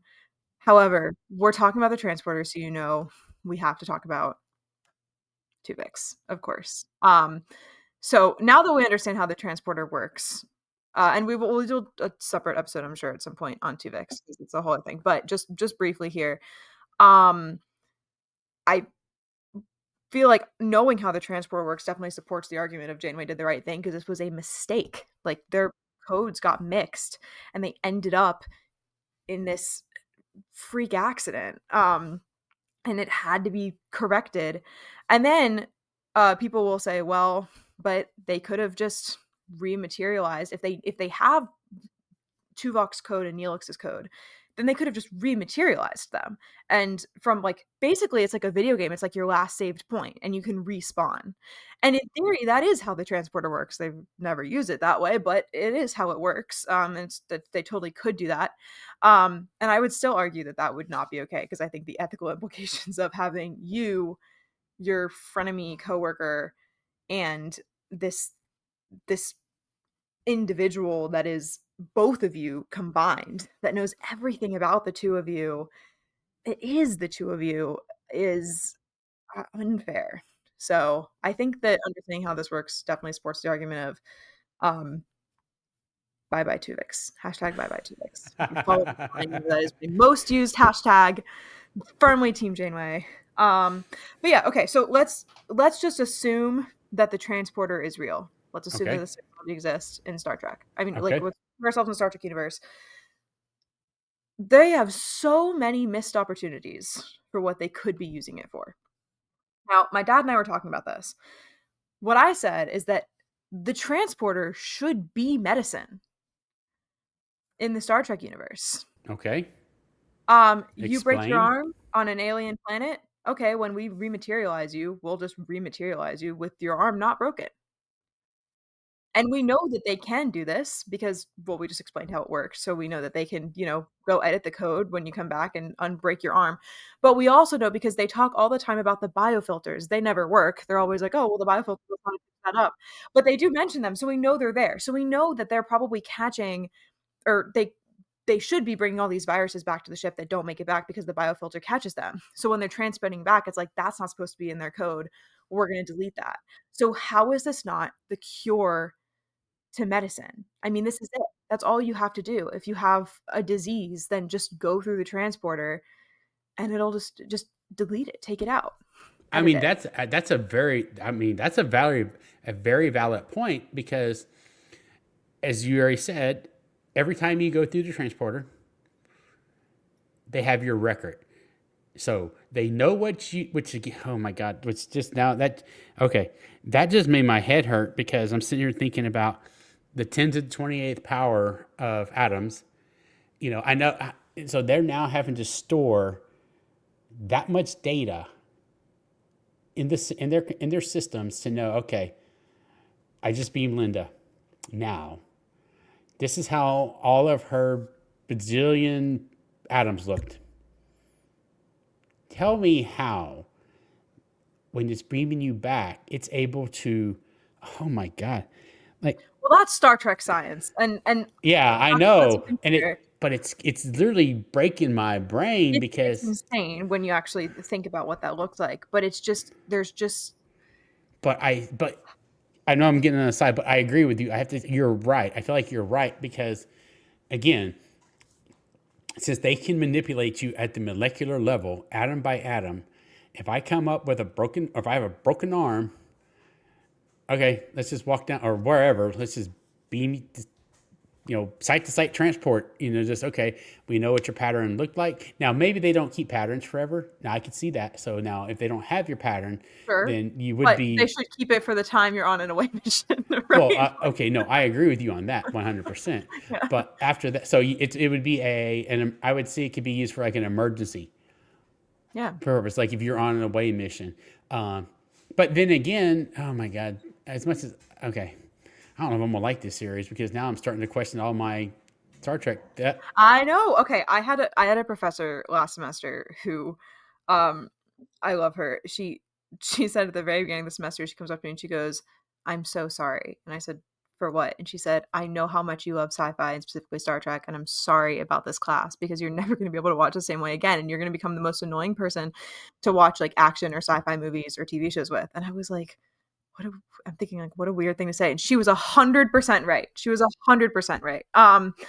But yeah, it should be medicine. And so every time, like, again, I'm sorry, coming back to Voyager though, but like that when Neelix loses a lung to the Vidians, they've beamed Neelix. They have the pattern for this lung. Put him through the transporter and like give him the matter for that lung. When you read, right? Like everything that ever went wrong with 7 of 9's Borg implants, I mean, they ended up being useful a lot in the series, like her being part Borg, but they could, in theory, I don't know about that one, maybe because they didn't beam her while she was human, but maybe like could have, I don't know. There's just a million things also. And this is where it gets you could argue that it's ethically murky to use the transporter for medicine. 100%. Yeah, absolutely. It is. This is, all of this is very like, you got to kind of pick a philosophical viewpoint and stick with it for this. But also how has no one used the transporter to bring back someone they loved who died? Because if you beam down on an away mission and you die, no one on the ship like kind of goes crazy with grief and is like, I have their transporter pattern and recreates them, because you can. Oh, I mean, that would be a fantastic Star Trek episode. And then, of course, they have to, dematerialize them and accept it. But just that, like, that would be a great episode. Because so now we're contradicting some stuff here, or the transporter itself, because they always say it can't create life. No. It's duplicating life. But if you have the matter that's stored. Wow, that's a good one. I don't know. I mean, oh boy, now you're getting into humongous ethical and philosophical and religious. Okay, you want to talk about humongous ethical discussions for the transporter? While my dad and I are having this conversation, I'm bringing up all the uses for medicine. All the ways they should have been using this for medicine. My dad was like, the transporter was the greatest weapon that they ever had. And I was like, tell me more. And he's like, when they encountered the Borg, they could have just dematerialized them and left them dematerialized. Like, you encounter, like, if you're in a battle. Now, is that ethical? Of course, it's not ethical, but it is your greatest weapon. I mean, as long as you can lock on. Yeah, as long as you can lock on to them, you can literally dematerialize the entire ship and everyone in it. The ship might be a little bit too big, probably. I mean, if they had come to this realization and they were using transporters as their main source of weaponry, True. then they would figure out a way to do that. Okay, I That can. would be, Yes. yeah. Okay, that So I that can would see. be If they were to right. use it Just like take that, the whole Borg cube and just. oof, that's a lot of energy. That's a big. That's That's a a lot. lot of energy. Well, But that's the only oh my weapon you gosh, ever need. Ever. they would have to do something. They would have. Obviously, it would have to be designed that way because now it makes me think of Star Trek 4, The Voyage Home, the one with the whales. The one with the whales. And Scotty specifically makes a comment about, I've never beamed. I think he says like he's never beamed, what was it like 40? Oh gosh, I have to look it up. Anyway, he talks about he's never beamed that much weight and content before and Kirk's like, what? He goes, it's not just the whales, it's also the water. And so it added so much weight to the ship, and it took a lot of energy to materialize all that water. And interesting. But another thought process I just had here. I wonder how it handles matter and antimatter, because when they beam. Boy, okay. Yeah, because I remember there's a scene, well, I've done it more than once, but I can remember the scene in Nemesis when Picard and Data are coming out of the scimitar and Riker says, beam them back. And he beamed the entire ship into the cargo bay. Huh. All right. Well, I think we have probably beat that one somewhat to death, the Star Trek piece, but there is an actual quantum teleportation, and I'm going to use the teleportation in air quotes. Yes. And so what we have done in today with our technology today, and you talked about it at the beginning, was quantum teleportation.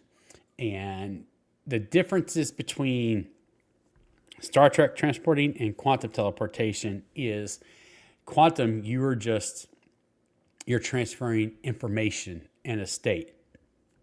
You're not moving matter.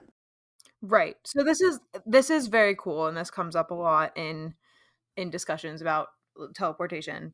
But the word teleportation here is not the same as we talk about in Star Trek.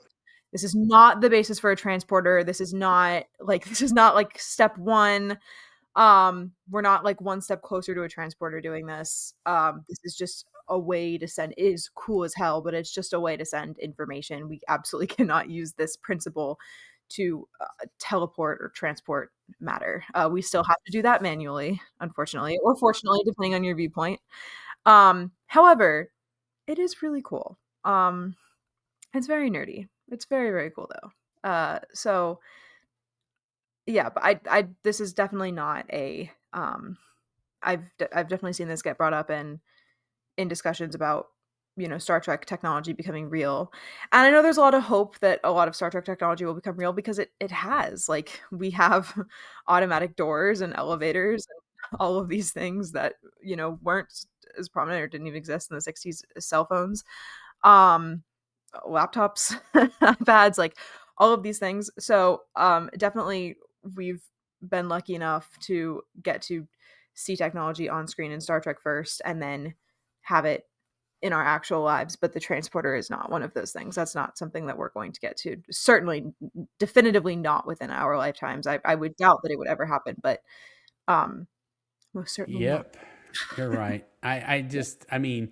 I do think with the quantum teleportation, that what it's going to allow us to do, and I'm trying to find my notes here real quick. The main thing, one of the biggest things it's going to help us as a society is, or from technology, is it's going to make basically encryption nearly impossible to break. because of the way it's done, it's changing the states from one over to the other. And so it is, and this is what's weird again, if I'm not read this right, it is actually when it is changing that through quantum entanglement, which is just went like, that's a big word that I, am just saying here, but it is still actually, if I read that right, I think it's destroying that quantum state on this end, and it's just turning it on. It's turning it on. Basically, it's replicating it or turning it on the other end. So as soon as this one destroys it, it's boom, it's over there, and it's almost instantaneously. So once that original copy is destroyed, you can't break into it, and that's pretty dang cool. Now, there was something I read about, and the distances now, they have done the quantum teleportation. And you use air quotes on the teleportation. They have been able to do it a whole 18 miles by Northwestern University scientists in December of 2024. And I'm going to read it. There it is. This demonstrates feasibility in real-world commercial-grade networks rather than just lab-controlled environments. And it says these experiments have achieved high accuracy with quantum states being teleported with near-perfect accuracy and astonishing 99% success rate. So, with quantum teleportation, a 99% success rate is great. Human teleportation, 99% is no-go. That means 1 in 100 people will not be successfully. Yeah. So no, not good there. Not good there at all. No. Yeah, just thinking about how many people would use a transporter. Anyway, I don't know. That's a good question. If you're watching this live and you're hanging out in the chat, or if you're watching this after it's already been up, comment and let us know. Would you use a transporter? Why or why not? How do you feel about it? It's so interesting. It really is, the way that it works. And just there's so many moral and ethical implications. Oh, can't believe I forgot to bring this up earlier. There's a thought experiment. Oh yeah. We were talking about this off camera. The ship of Theseus. And this experiment is, if you have a ship and you replace one board, we can all agree it's still the same ship, right? If you replace 2 boards, 3 boards, how much of the ship can you replace before it's no longer the same ship? Now, in addition to that, if you, I was going to say replicated, but because we're talking about Star Trek, I can't say replicated. If you, takes on a whole new meaning, if you rebuilt the same ship and you built it exactly the same as but the original ship still exists, you build an exact copy of the same ship. Are they the same ship? Exact copy. Every scratch, every detail, it's exactly the same. What if you took apart the ship of Theseus and then you use those parts to rebuild this new ship? There's so many variations of this. And I think this definitely applies to the transporter argument, because what is it that makes you you? Is it the physical matter that makes you up, that makes you you? Or is it your thoughts, your identity, your personality, your perspective, your soul, if we believe that you have one? If all of those things are what makes you you, then the transporter does not kill you. If you're okay with the fact that it's new matter that's making you up, that is indistinguishable from the old matter that made you up. Like, if the doctor were to scan you on Voyager, like, it wouldn't be like, oh, well, this is a clone, right? Like, it's to medically, you're the same. At least that's how they acknowledge it in Voyager, or in Star Trek. Sorry, just talking about Voyager, just in Voyager. But I think that thought experiment is incredibly applicable to the transporter, and your answer to those two things have to be the same to be philosophically consistent in your viewpoint. Yeah, I mean, I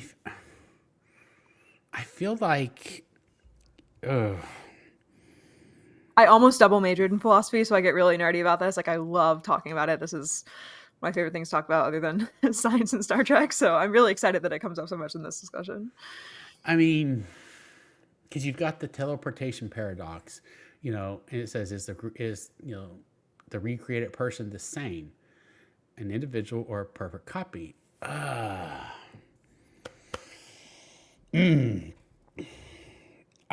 God, that's tough. I mean, and is the object the same if all the components are replaced over time? See, There's a secret third option here. I said that your viewpoint, your answer has to be the same for your philosophical viewpoint to be consistent. However, you could argue that that the answer to this is different if what you're transporting or what you're replicating is conscious. Yeah. And it's an object. You No, can I say, agree. no, it's not the same object, but your individuality makes you the same person, even if it's not like the same matter. Yeah. So But there is, I guess, a way to tweak that where you can still be consistent and have Yeah. kind of different answers. But it's so. golly. I think I could take either position in this in a debate. Mm-hmm. I mean, I think it's a copy. It's not the same. I don't care if. I mean, are you saying now? Here's the question: are you going to say it's also got a copy of your memories and all of your everything you've ever had? That's what the transporter does, right? I mean, they never beam back up to the ship and they're like, "Where am I? Who am I? What's going on?" They never beam down to a planet and forget the mission. Sometimes they're mid battle or mid thought or mid whatever, and they get beamed and they get back and they're just continuing the same. Well, and they were doing. And that answer, and honestly, just literally sitting here thinking about the duplicate Riker, that is an exact 100%. He had all of Will's memories and thoughts at that point in time. Yep. Huh. It was him. And we call it like the transport, but the truth of the matter is, if Will Riker hadn't beamed back, then his duplicate, no one would have thought twice, including him, never would have thought twice about it. It just would have been Will Riker. Because they just copied him, like they just beamed him back twice. So it's not like a, because it's been a while since I've seen that episode, so I don't. If I remember correctly, if I remember from that episode, he was getting beamed back, but then like the signal got reflected. If I remember correctly, like I said, it's been a bit since I've seen that one, but I can see like in my head the schematic. They showed an image of the transport beam, and it's like it got reflected, which somehow made a duplicate. That sounds like Treknobabble, but. It is Treknobabble, 100% at its best. But yeah. But again, it's him. It's his exact memories. Yeah, it's no different than any other time he's beamed onto the ship. It's just this time they did it twice. Okay. So then that literally is your paradox or your thought experiment to right there. If I'm thinking correctly, that would be your thought experiment because that's the closest you can get. That's the closest that we have. Well, I don't know. This was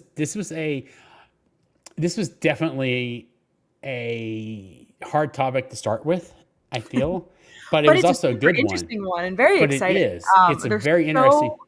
There's so much to unpack here. I really could debate this for hours and hours. This is something that I really love talking about. It's such a good discussion to have.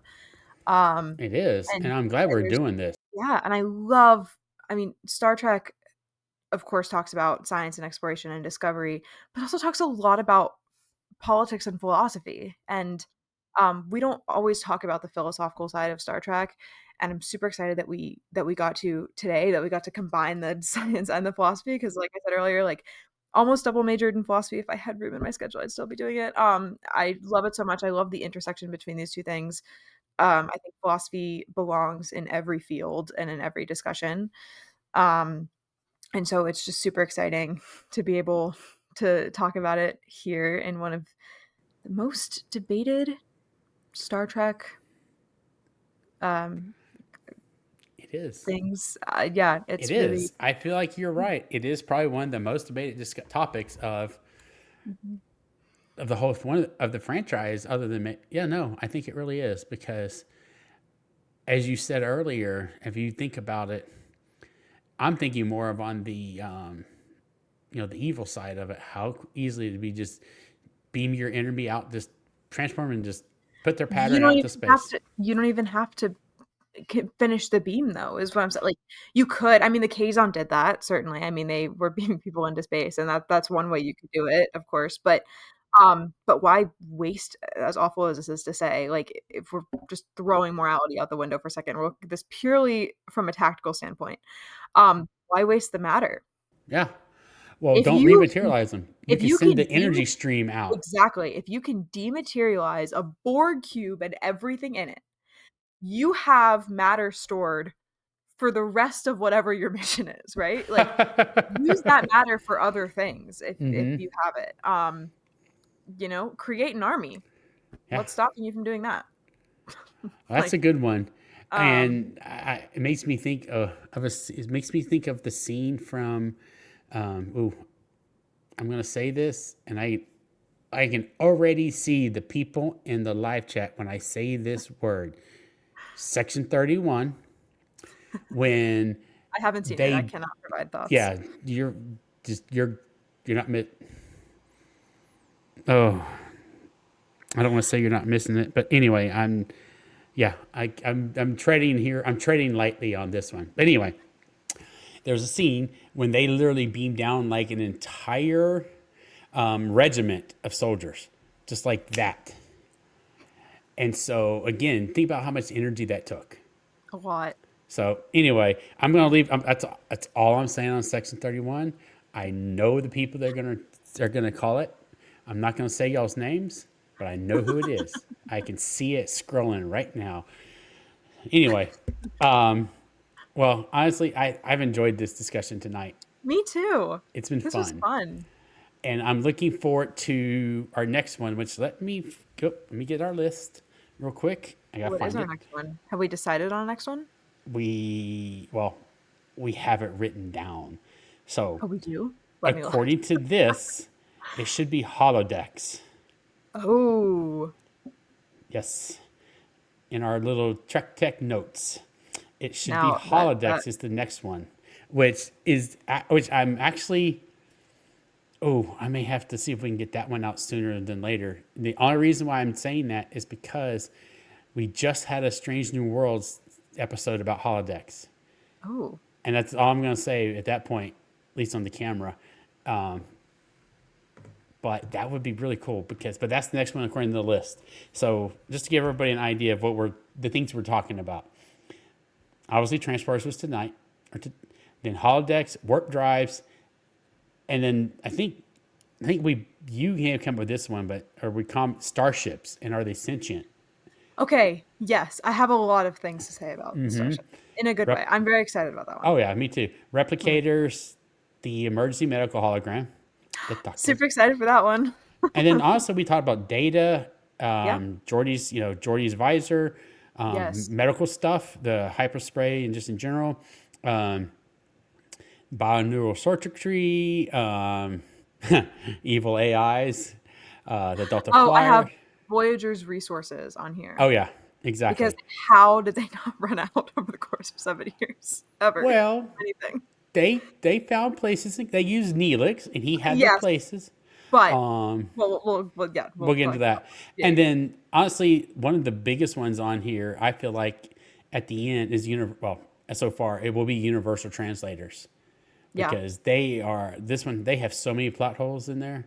It's crazy. Yeah, the biggest one, I'm watching Enterprise for the first time right now. I've just seen, I guess, what's technically episode 3 because the pilot was 2 parts. But Universal, I know they don't have universal translators yet at this point, but it did get me thinking with Porthos. Like, it is interesting to me that you have to obtain a certain level of sentience in order for the universal translator to work. It doesn't work on animals, which and very as being someone who's watched Enterprise all the way through multiple times, there is a scene way down in the series, a couple of episodes that exact statement is almost said. One of the characters says that it's a lower life form, you fool. It can't be translated. Right. I'm just curious, like, what level of, well, we'll talk about it in that episode, but like, what level of sentience do you have to obtain? How does it measure that? Like, what is the scale? Like, we'll create a chart when we get there. That's actually a good question, but that's for that one's going to be a way potentially. That list, it's our list. Doesn't mean we have to go up, but yes, that's true. We could go in whatever order we want. Definitely. I do want to do the next one's holodecks. Okay, let's do it. Because for one, the advantages to having them. Oh my God. And so many things. What? Yeah, I'm not going to even go any further, but those would be, yes, holodecks would be good. Humanity would collapse if we had holodecks right now.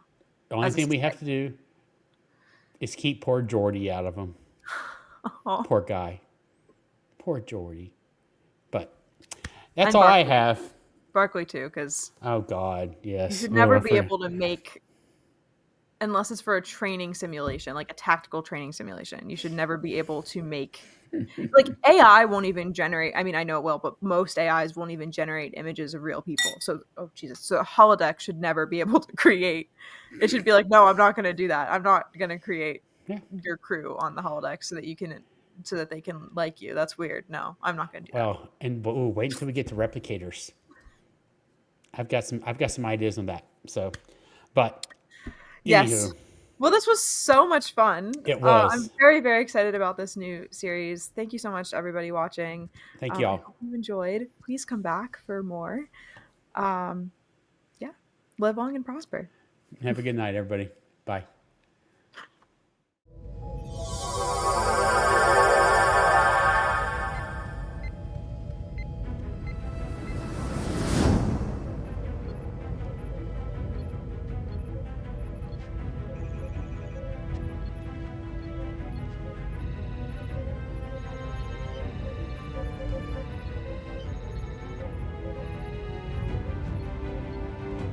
Thank you for watching The Transporter Room. For just $5 per month, enjoy ad-free access to this episode and all previous ones, plus exclusive bonus content. Sign up now on Patreon.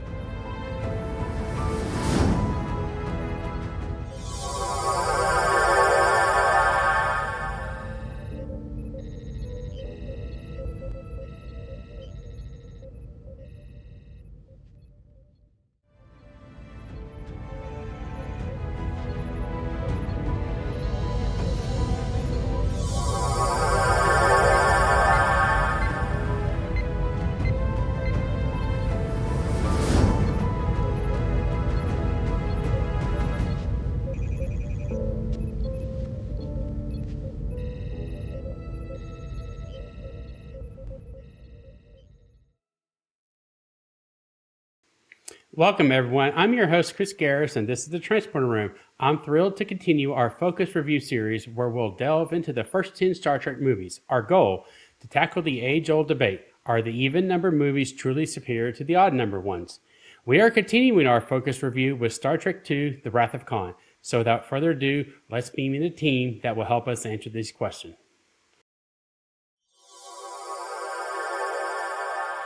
First up, Miss Allison Leach Hyde.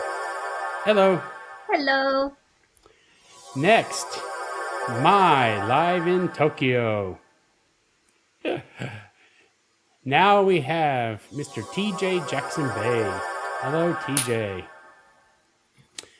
Hello. Next up, Chuck A, TNG Fanatic. Hi, everyone. Hello. And now we're going to bring up Mr. Mark Zutkoff. Hello. Howdy. And last but not least, Miss Rachel Bloom. Hello. Hey.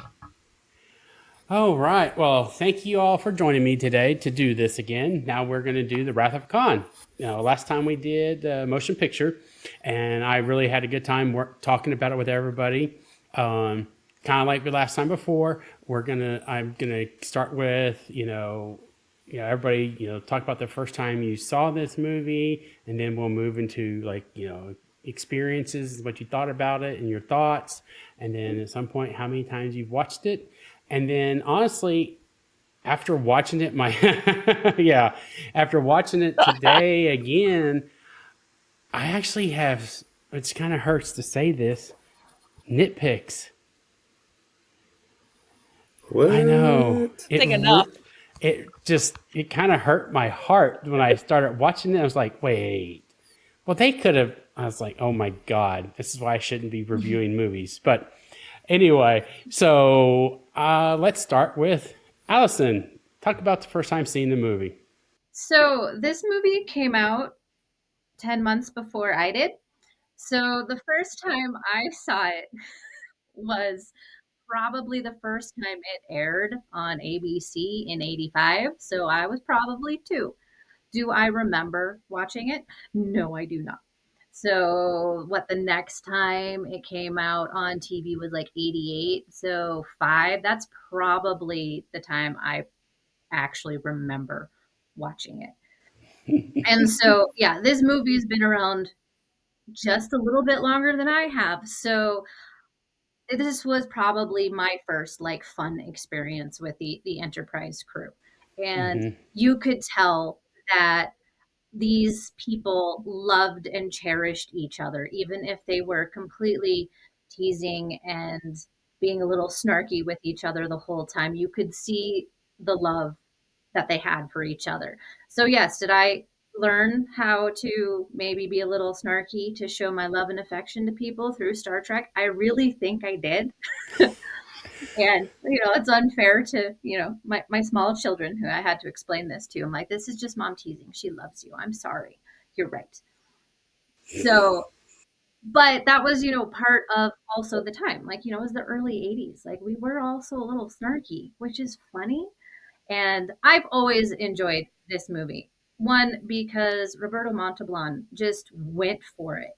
And he's like, I am going to send this villain or hero of his own story out into these cosmos. And I'm going to want you all to come with me and root for me. And that's what you're doing, even if you're not. And so I think the success of this movie really does ride on him and the love between, our characters.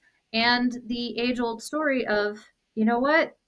Life changes when we grow older, and what do we want?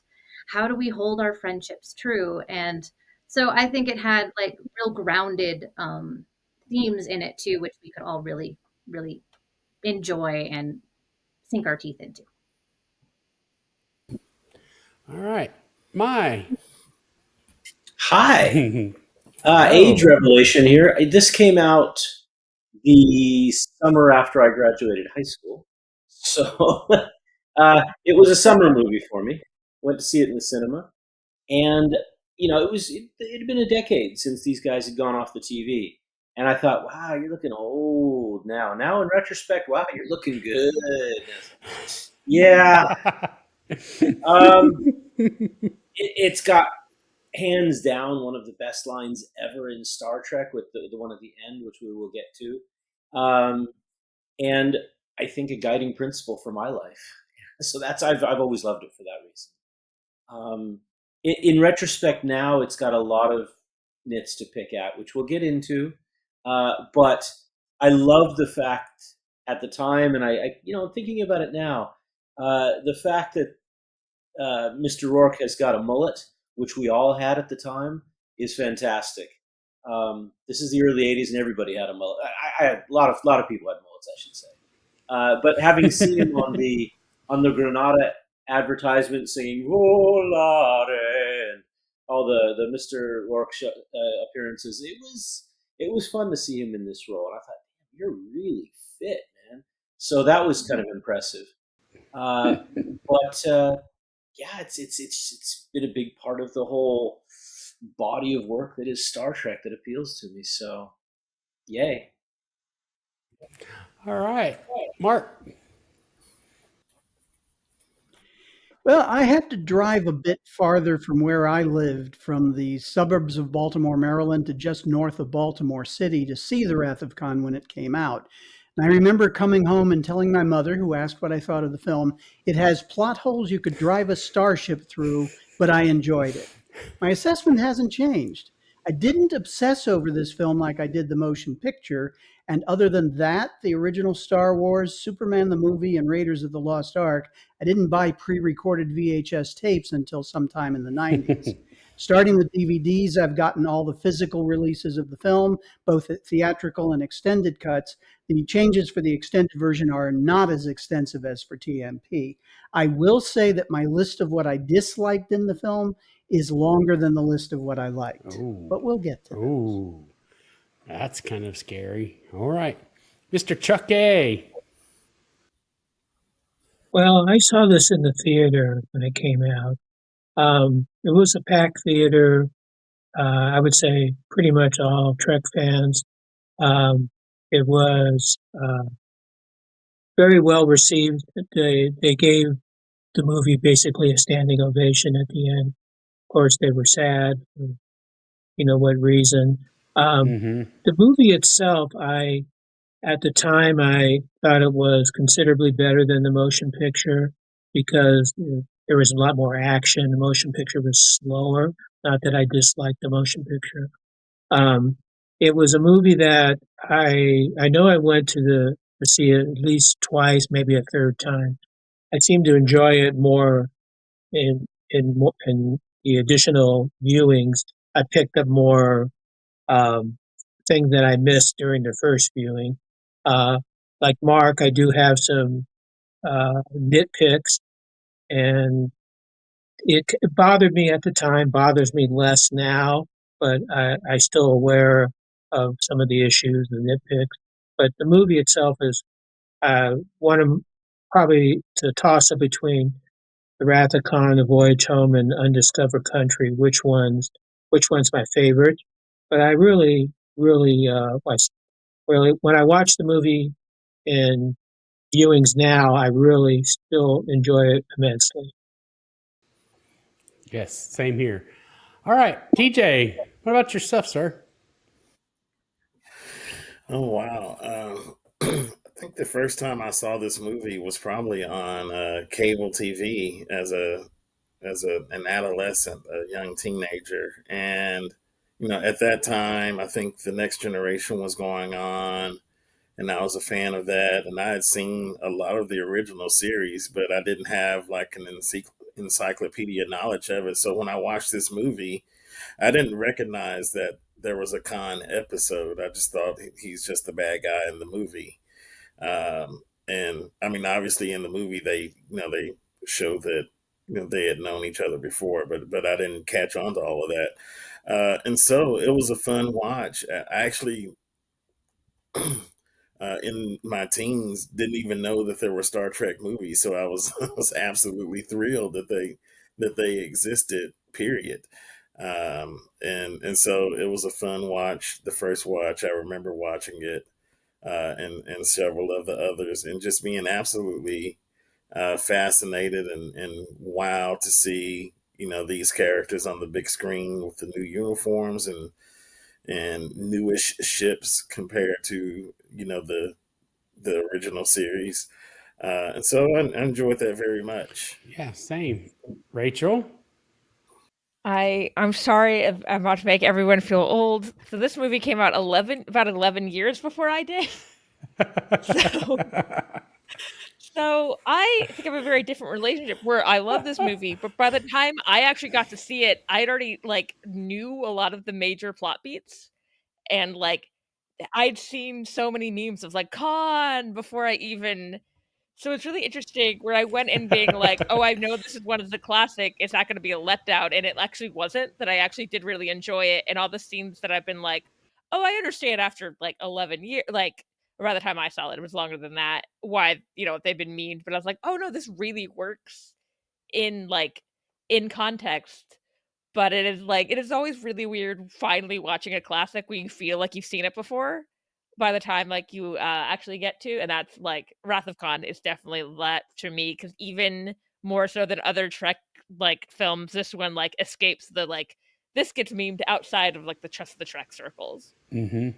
Yeah, but it's one of those ones I was like, oh, I understand why everyone is this one's a masterpiece. I was like, okay, I get it, I get where everyone's coming from. Yep. And for me, I'm the same. I saw it probably on cable first time because I was 5 when it came out in 1982. So no, I was not going to theater to see it. Um, but I just remember, it had a lot of action in it, and which was so much fun because, it's it was like, kind of like Star Wars. It has lots of action and intrigue and stuff like that. Um, and now, as I said earlier, while we were just getting ready, now that I've watched it again, I was like, oh, now it really has even some more, especially at the beginning, some deeper meanings of what Shatner, or I'm sorry, what Kirk is going through at the beginning. And so I was like, oh, okay, this is kind of hitting a little different now. But yeah, so for me, it was going to be, I saw it before I saw probably the motion picture, to be honest with you, because of just the timing. But yeah, so that was really my first times to kind of see it. I don't remember the exact date and time, but it had to have been on like HBO or one of those channels back in the mid '80s, maybe late night. Nah, I'm gonna say mid to late '80s. I think my dad had it on DVD, which is how I was finally able to watch it. Mm-hmm. Yeah, not me. I still don't have it on DVD. I have Paramount Plus. That's how I watch it. But I do have it on Blu-ray, and I still did it on Paramount Plus because it was easier. So I guess we'll just go in reverse now. Or Rachel, what is you just give us your thoughts about the movie itself? I went into this a little before, but it's always interesting to me when a movie when you watch a movie you've heard a lot about before, and you're like, oh, this actually does live up to the reputation. And I didn't think it was going to be a perfect movie. I knew that I don't I love most of the Star Trek movies, but I think most of them, I don't know that I would love as much if I wasn't already familiar with those characters. But this is one I feel like that's like a complete enough picture that I could show to friends and be like, you will understand what's happening, and I won't have to explain that much to you. Whereas other ones are not like that at all. And it really, honestly, for as old as this movie is, it also visually holds up much better than you would think.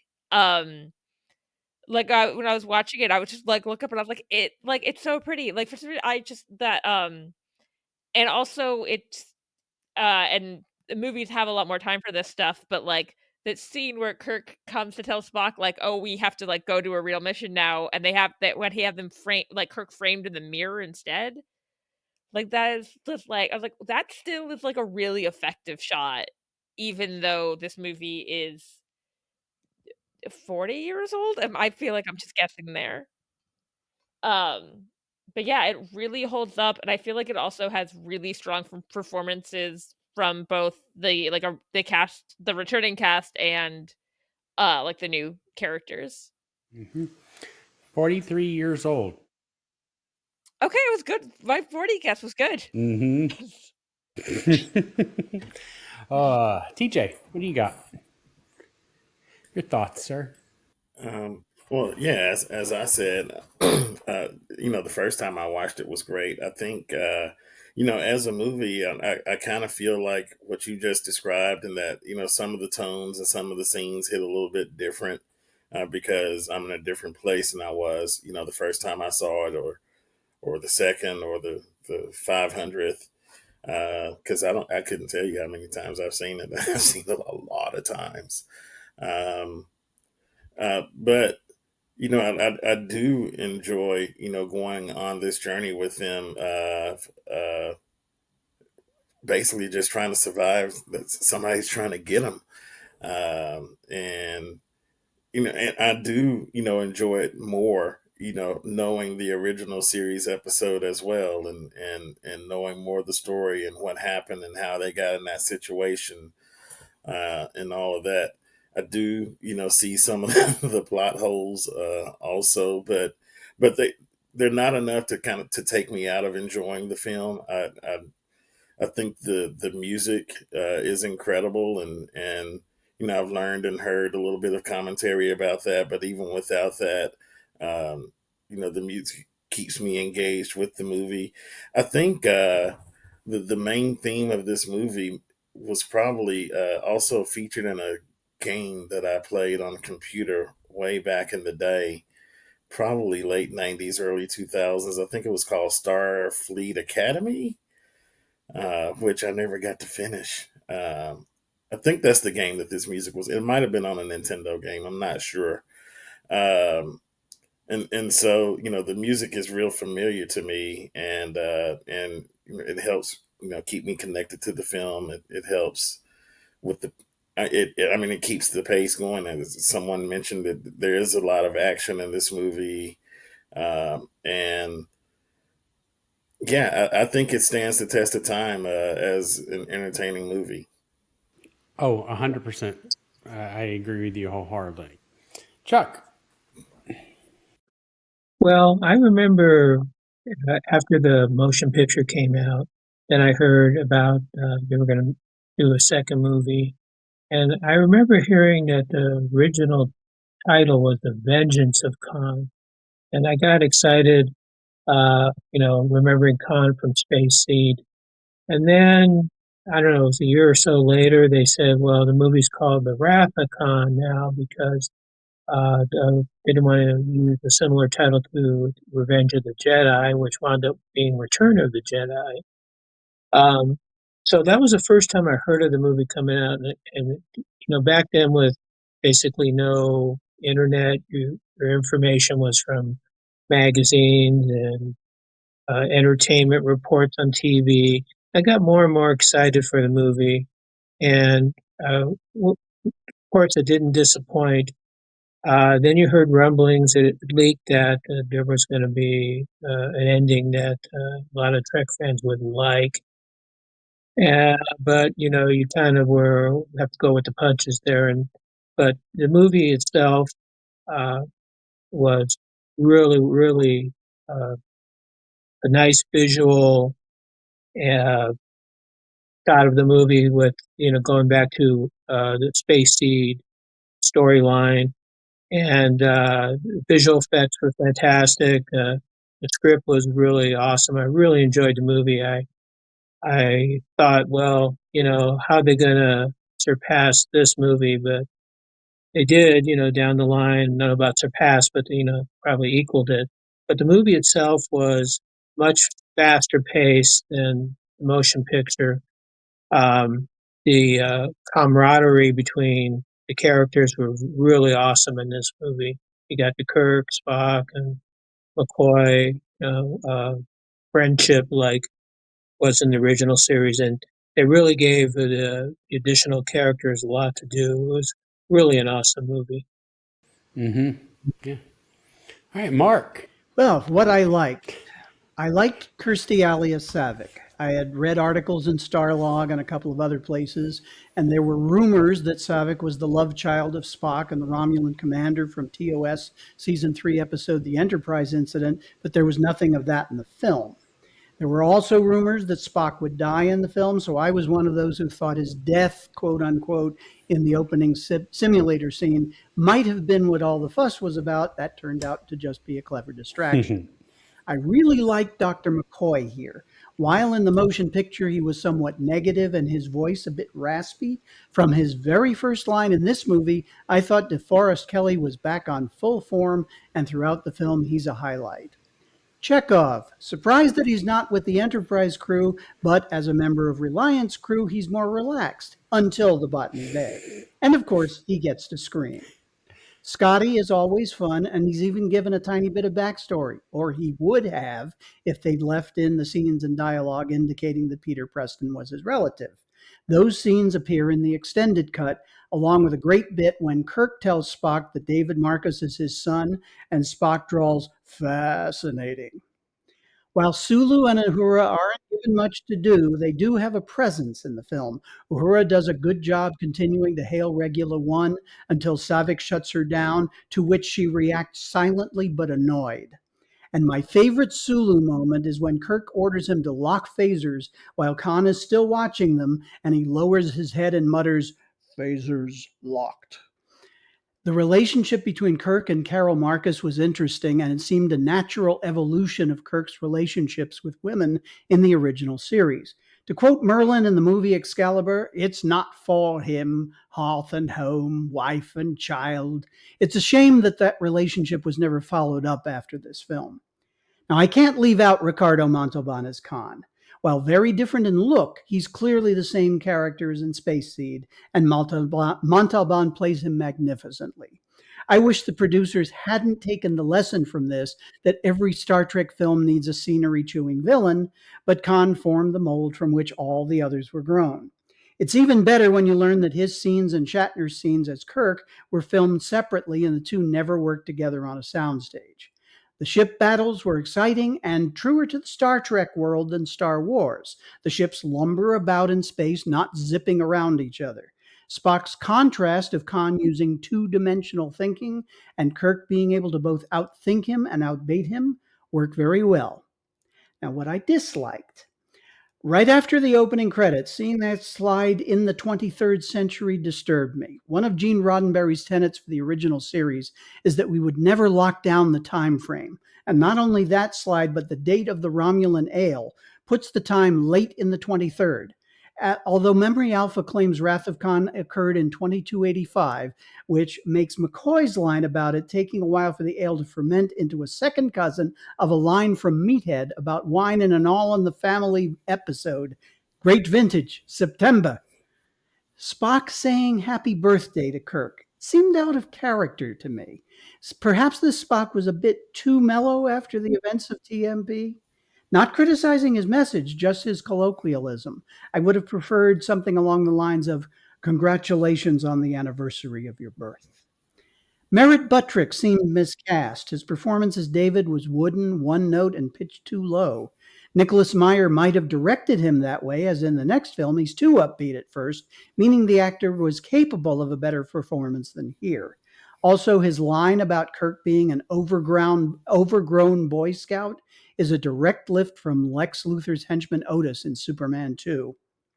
One dyno scanner detects a minor energy flux on what the crew thinks is Ceti Alpha 6, but they can't detect an entire group of enhanced humans?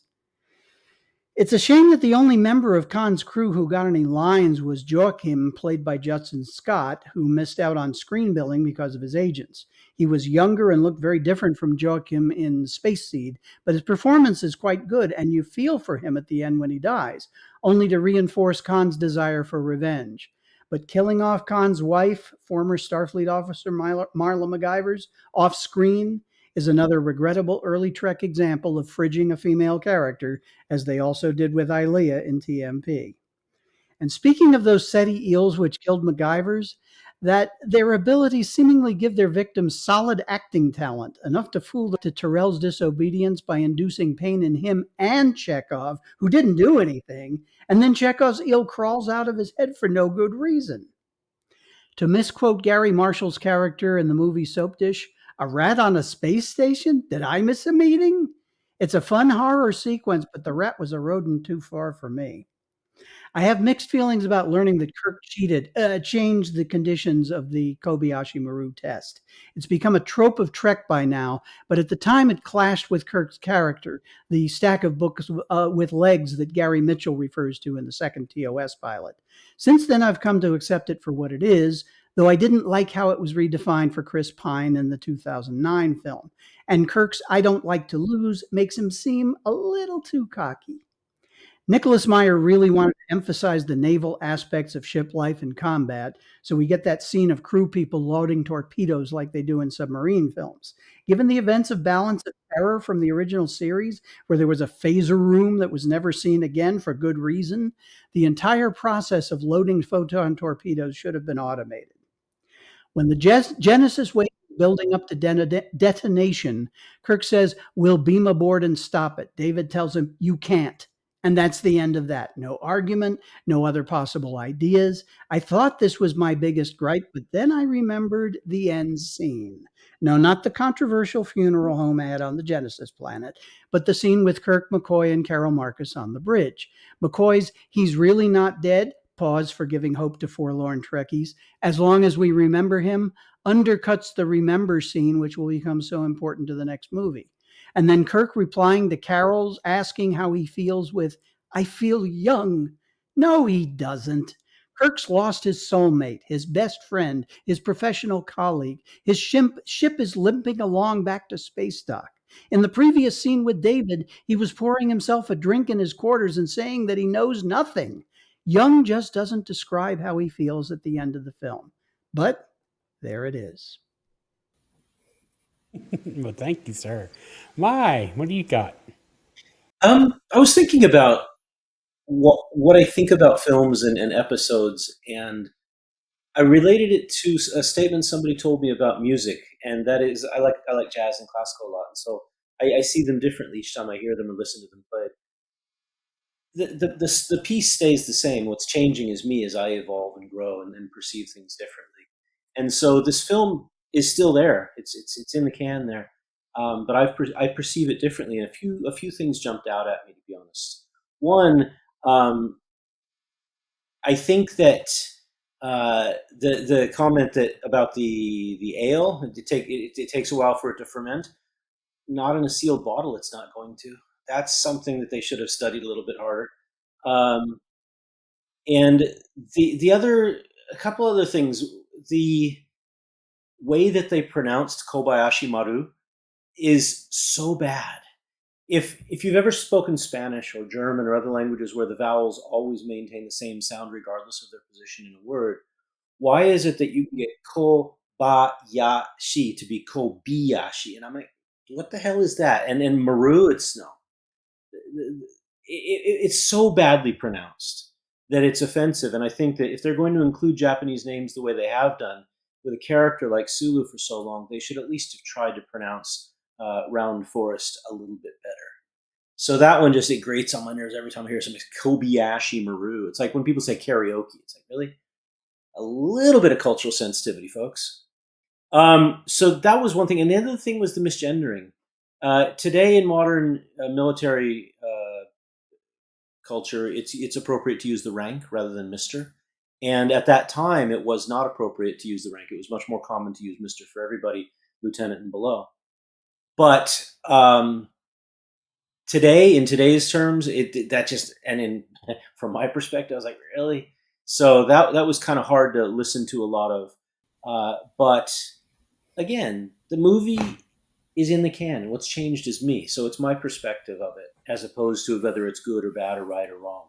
And I take that on board. I thought that much like most 13-year-old girls who have played with, and you ladies in this will understand and empathize, we all try to put on the wrong color of eyeshadow at the wrong time, at too much. And I thought that Spock's gray eyeshadow was maybe a little 13-year-old girlish to a certain extent. That didn't age very well. But again, they had better cameras and it was more obvious and it wasn't in black and white. There was a whole lot of reasons why it stood out. But the biggest thing for this movie, given how much TV has evolved, think about the episodes, even years later, of TNG and Deep Space Nine and Voyager and whatever else. There's so much packed into 45 minutes that you feel breathless at the end of some of them. And we spend years talking about just these single episodes, which are part of a bigger story, which lasts an entire season. This movie had this much story in this much space, and it was very slow, I thought. The action was there, but the story itself, there wasn't much going on. And so I wanted it to go faster. I kept go faster, get there faster, kind of Chandlerish thing. I noticed a couple of things, like when Kirk says, "Picture Mr. Savick," instead of "on screen." That was a change that they'd made later on. Or when Scotty, this is 82, remember? So when Scotty says, "Admiral, I've got to take the mains off the line," because offline wasn't in everybody's parlance at the time. So that was kind of a funny thing to listen to. I did think that when Khan was holding the baby mullet head in his arms, "I will avenge you," I got full on Galaxy Quest vibes, "By Grabthar's hammer, by the sons of Horvan, you shall be avenged," sort of thing. I think it was very like that, I thought. But yeah, the best Star Trek line ever at the end. I think we're probably all going to talk about the ending, but watching this movie with the one that came after it in the can is a whole lot easier than just watching this one at the time in the theaters. You're like, no. So anyway, a lot of things that have changed in my life as I revolve around this sun that was this movie. So an interesting thing. Yeah, and I mean, as when I get to myself, I agree with what you're saying. So much of this has changed. It's not that the movie has changed; it's that we've changed. I've changed. So, Allison, So, how I feel about this movie is that, yes, it's not perfect. It's not. It always gets me that I'm like, why did the Reliant crew send their first officer and their captain down on this planet? Like, that seems bad. And two, why didn't they notice it's missing an entire planet from the solar system? You would think that would have been something they noticed. And so those type of things, yeah, they get me. I'm like, but that's okay because that's not the point of this story. The point of this story to me is that we are going on a journey with our crew. Of course, we're mostly concentrating on Kirk and his journey at where he is at this point in his life. And it's kind of wonderful to have a movie about a middle-aged person who is questioning a choice they made in their life that led them to where they are today and going, you know what? I don't know if that was the best decision for me. And my friends are telling me that they don't think this was the best decision I made for me. And I think that's kind of wonderful because I've noticed a lot, especially in the 70s and 80s, that middle age was a place where we just stopped telling people stories. And so going further with these characters, I think is quite lovely to go, life doesn't stop here. It keeps going. And yeah, you might have made a decision that you, looking back on now, wish you would have made another one, but it's also not the end of your life. You get to go make another decision and change the trajectory of your life. And I think that is really amazing and a great thing that this movie is showing us. And so that's kind of what I personally get out of this movie. And I also enjoy that it's juxtaposed to, we have cadets on this ship who are just starting this journey and having, the elders statesmen of the Federation of Starfleet taking these young bucks out into the universe and going, we're gonna go see what you guys can do. And I think in the beginning, I really, really loved during the Kobayashi Maru that all of our gang died, and we just have the cadets on the bridge, and then of course we hear Kirk and going stop, and then he's revealed in a smoke cloud with the lights behind him, complete hairband entrance from a concert. And I loved that. Again, it's very much a sign of its times. Like that was a big thing. And I completely enjoyed the theatricalness of that too. And I also really enjoyed that this isn't Kirk's obsession that we're following.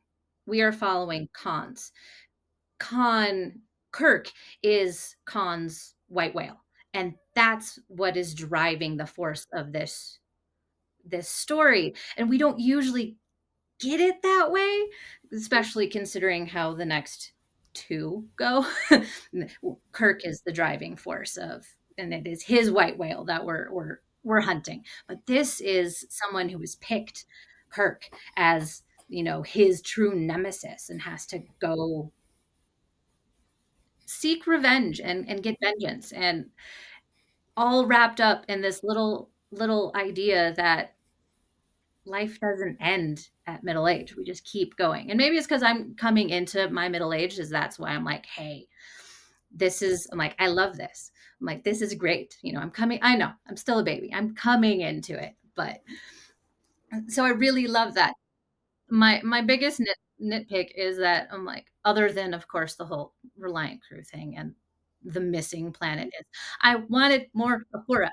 There should have been more Uhura, because there should always be more Nichelle Nichols, because my heart wants more at all times, and so she needed more, and we'll get more in some of the other movies. We'll get some really great glowing moments with Uhura, but I wanted some in this one.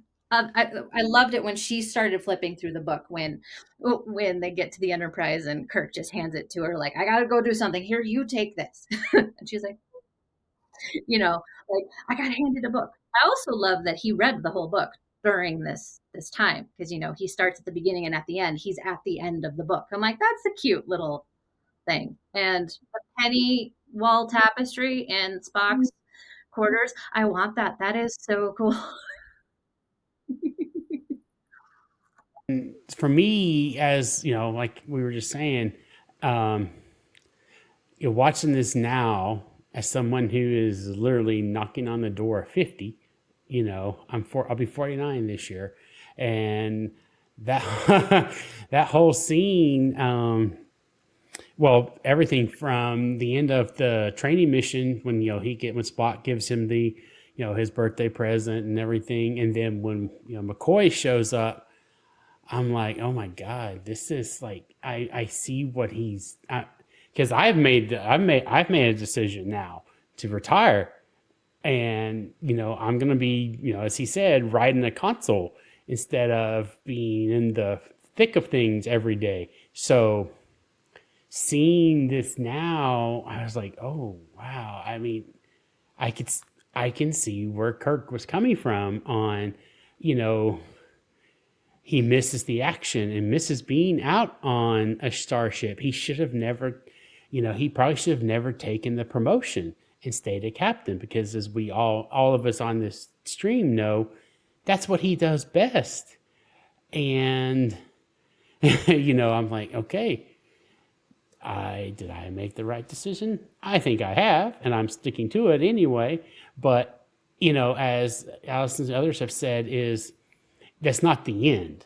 Even though Kirk felt like it was his end, but it wasn't, and it's not for mine either. So yeah, that really, and as Mai said, it's not as much the movie's changed, it's that we have changed, our situation in life and everything has changed, and that really hit home after I was watching it just again today and previously. I was like, oh wow. But then something you just said, Allison, about being his white whale.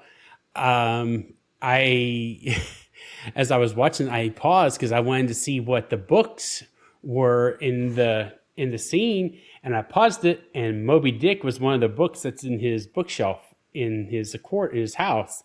So that actually even adds more to it now, where he is Khan's white whale, or however you say it, but yeah, this was it was a little bit harder at first. Then now I'll keep on going now, but as the movie progressed, I start when I really enjoyed, of course, the scene when we'll start getting into scenes, and now we can really dive in of at the beginning when they get a shuttlecraft or a little shuttle pod from the station over to the Enterprise again. I mean, that's just basically reminiscent of the motion picture for me. Now, much shorter scene. They weren't having to do the reveal again like they did for the motion picture, but still, just that music and all of the the beauty shots of the Enterprise is just, oh, it's so good. And I could have sworn I heard them talk about going into, this is one of my first nitpicks at the beginning already, that they were talking about that he was supposed to dock. I thought they said like at the torpedo docking bay, but I reined back. I must have just dreamed that, because they do not. They go into the side. So I was like, well, they messed that up. But no, they didn't.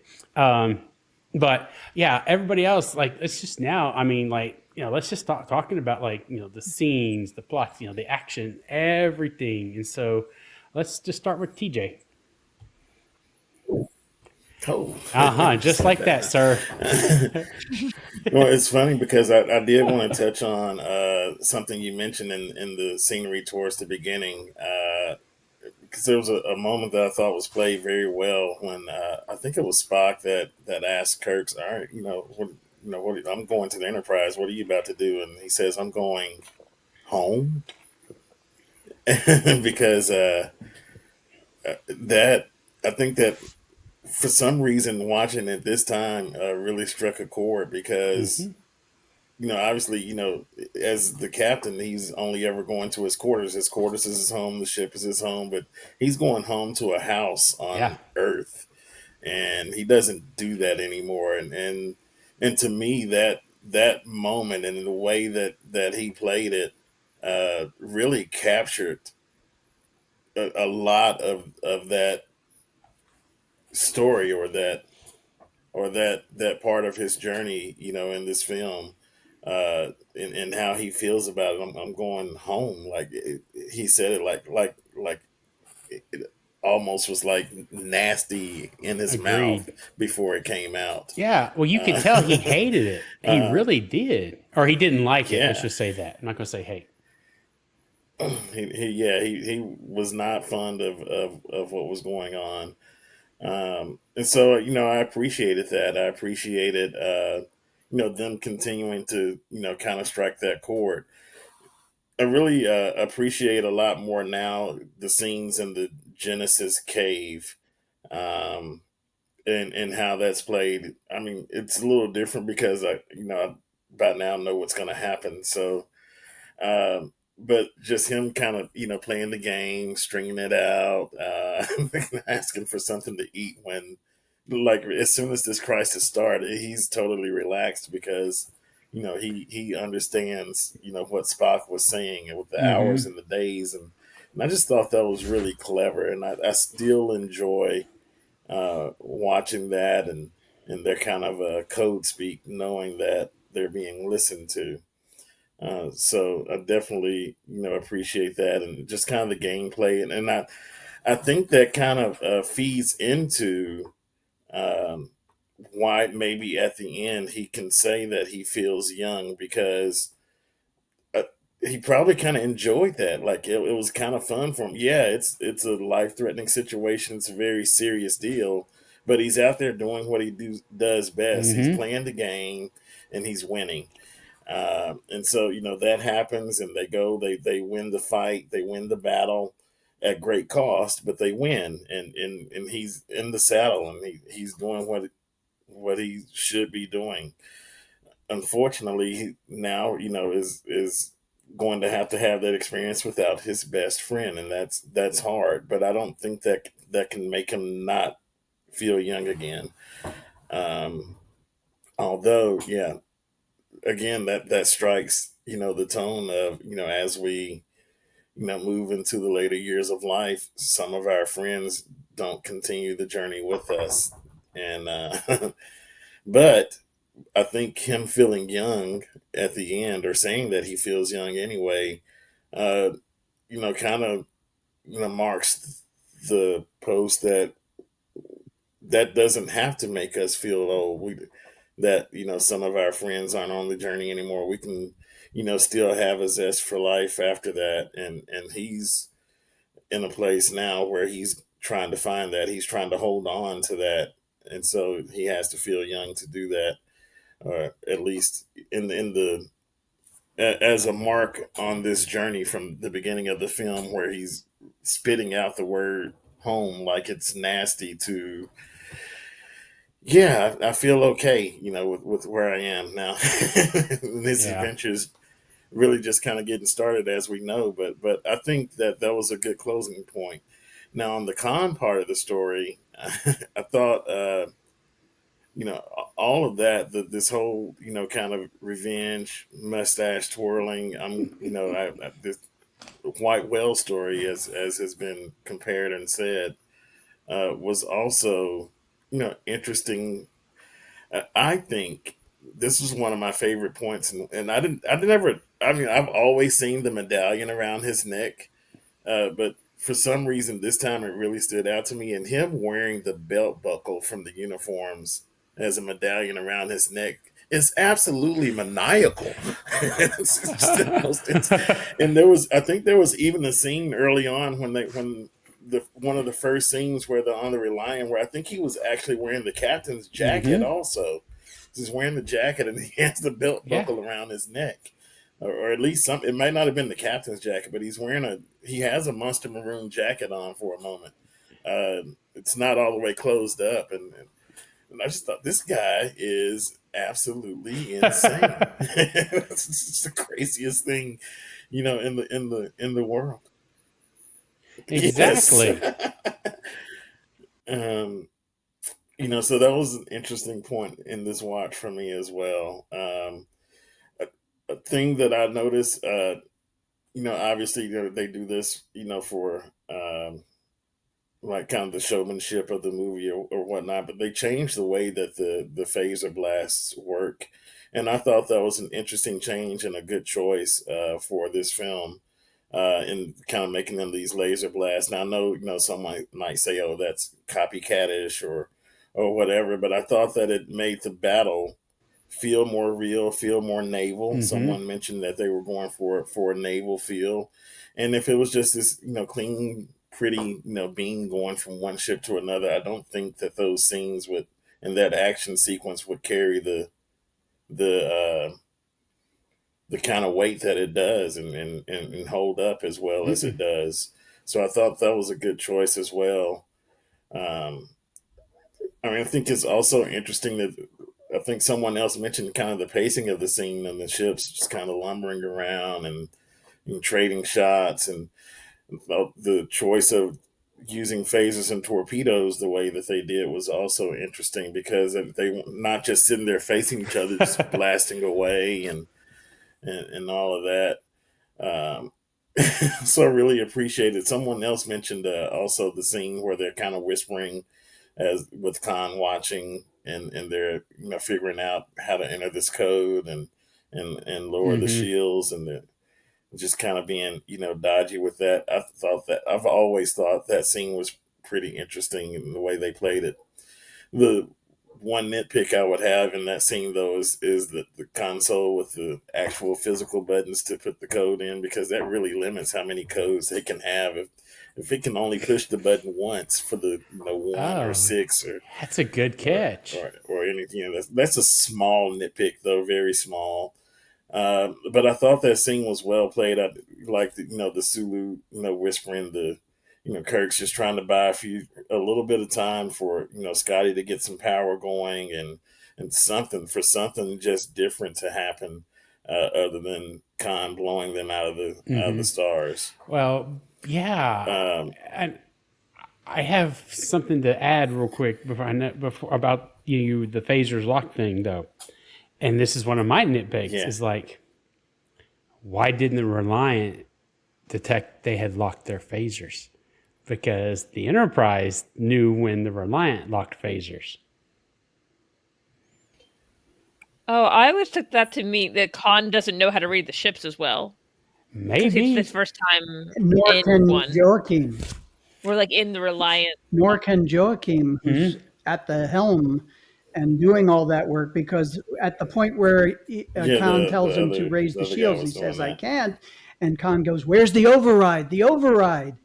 They don't know where it is. So they just came aboard this ship. Okay.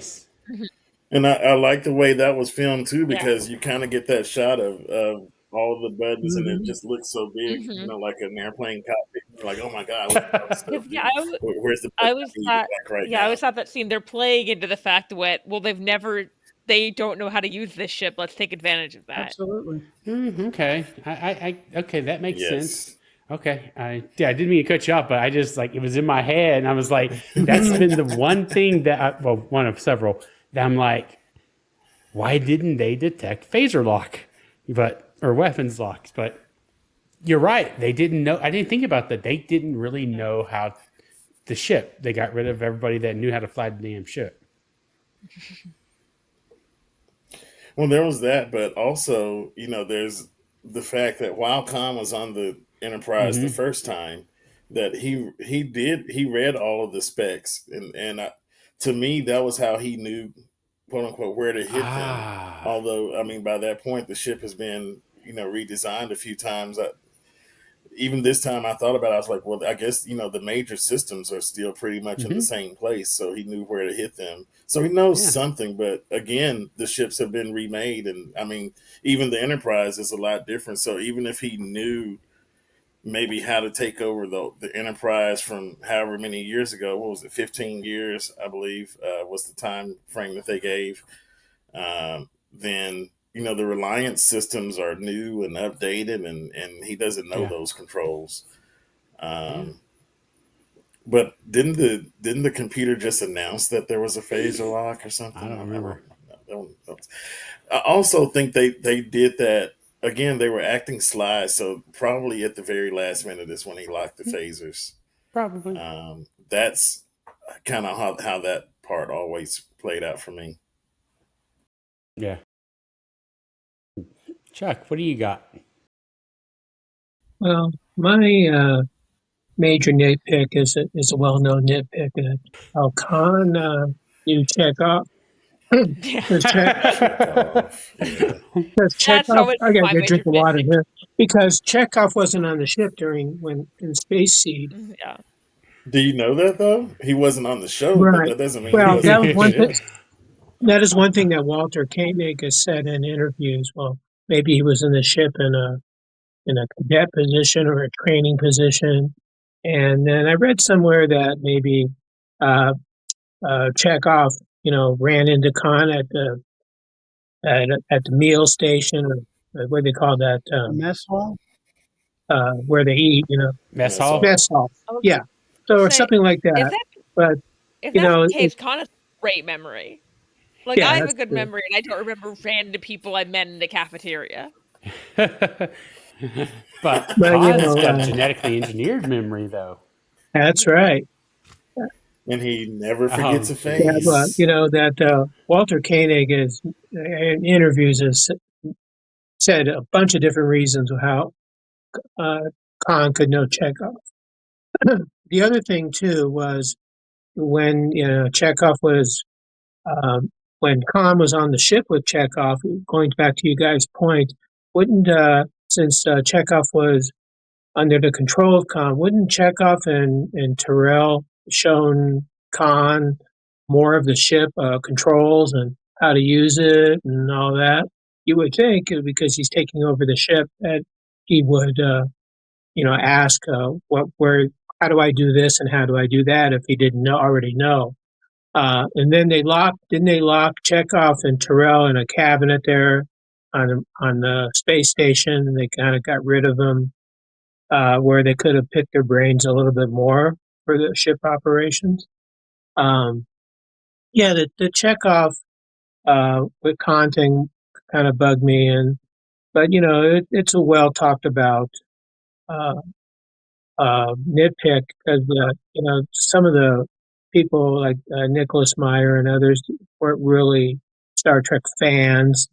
They relied on other information to find out about character history. And I think I read somewhere that they went back and looked at Space Seed, picked up a little more information on Khan, prior to writing the script. So that was Mm-hmm. one thing, at least. Um, the other the other issue I had with was at the end with when Spock goes into the engineering and Scotty's trying to. Of course, Scotty was out, but Scotty finds him in there. Isn't there a way? I know the systems weren't working 100%, but isn't there a way they can go in like EV suits or even transport him out of there, to save his life? But he was saving the ship, and because the ship wasn't going to make it, so.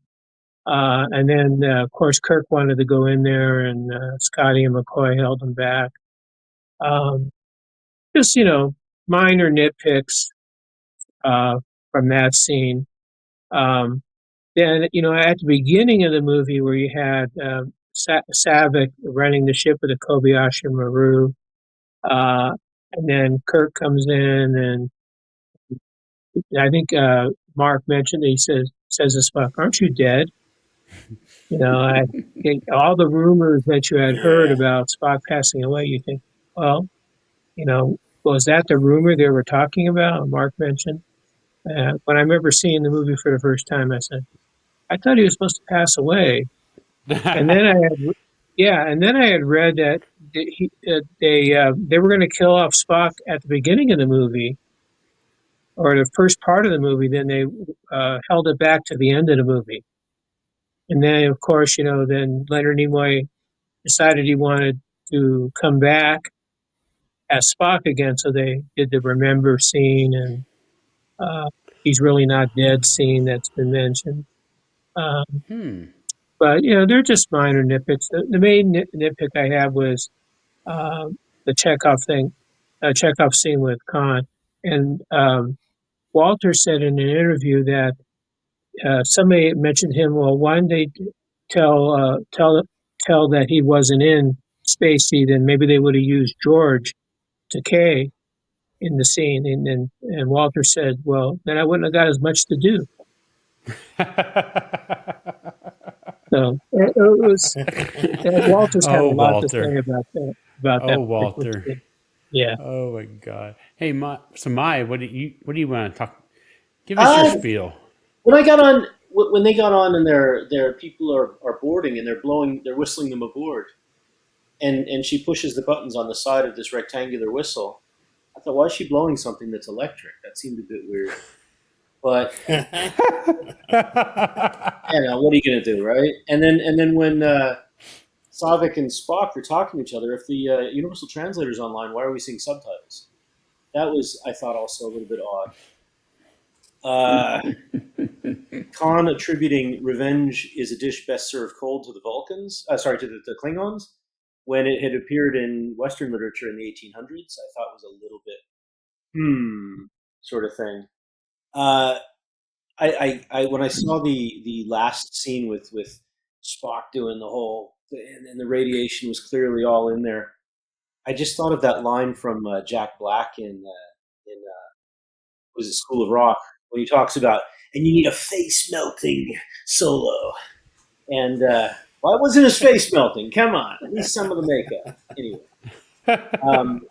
but one of the line at the end that struck me the strongest, I think, when my mom passed a couple years ago, I spoke at her service, and I quoted Denise Crosby in the speech she made from the hologram, when she talks about it's just a change of death is just a change of status. You're moving from into people's memories, but you still exist. It was very Bones at the end. He says he's not really dead so long as we remember him.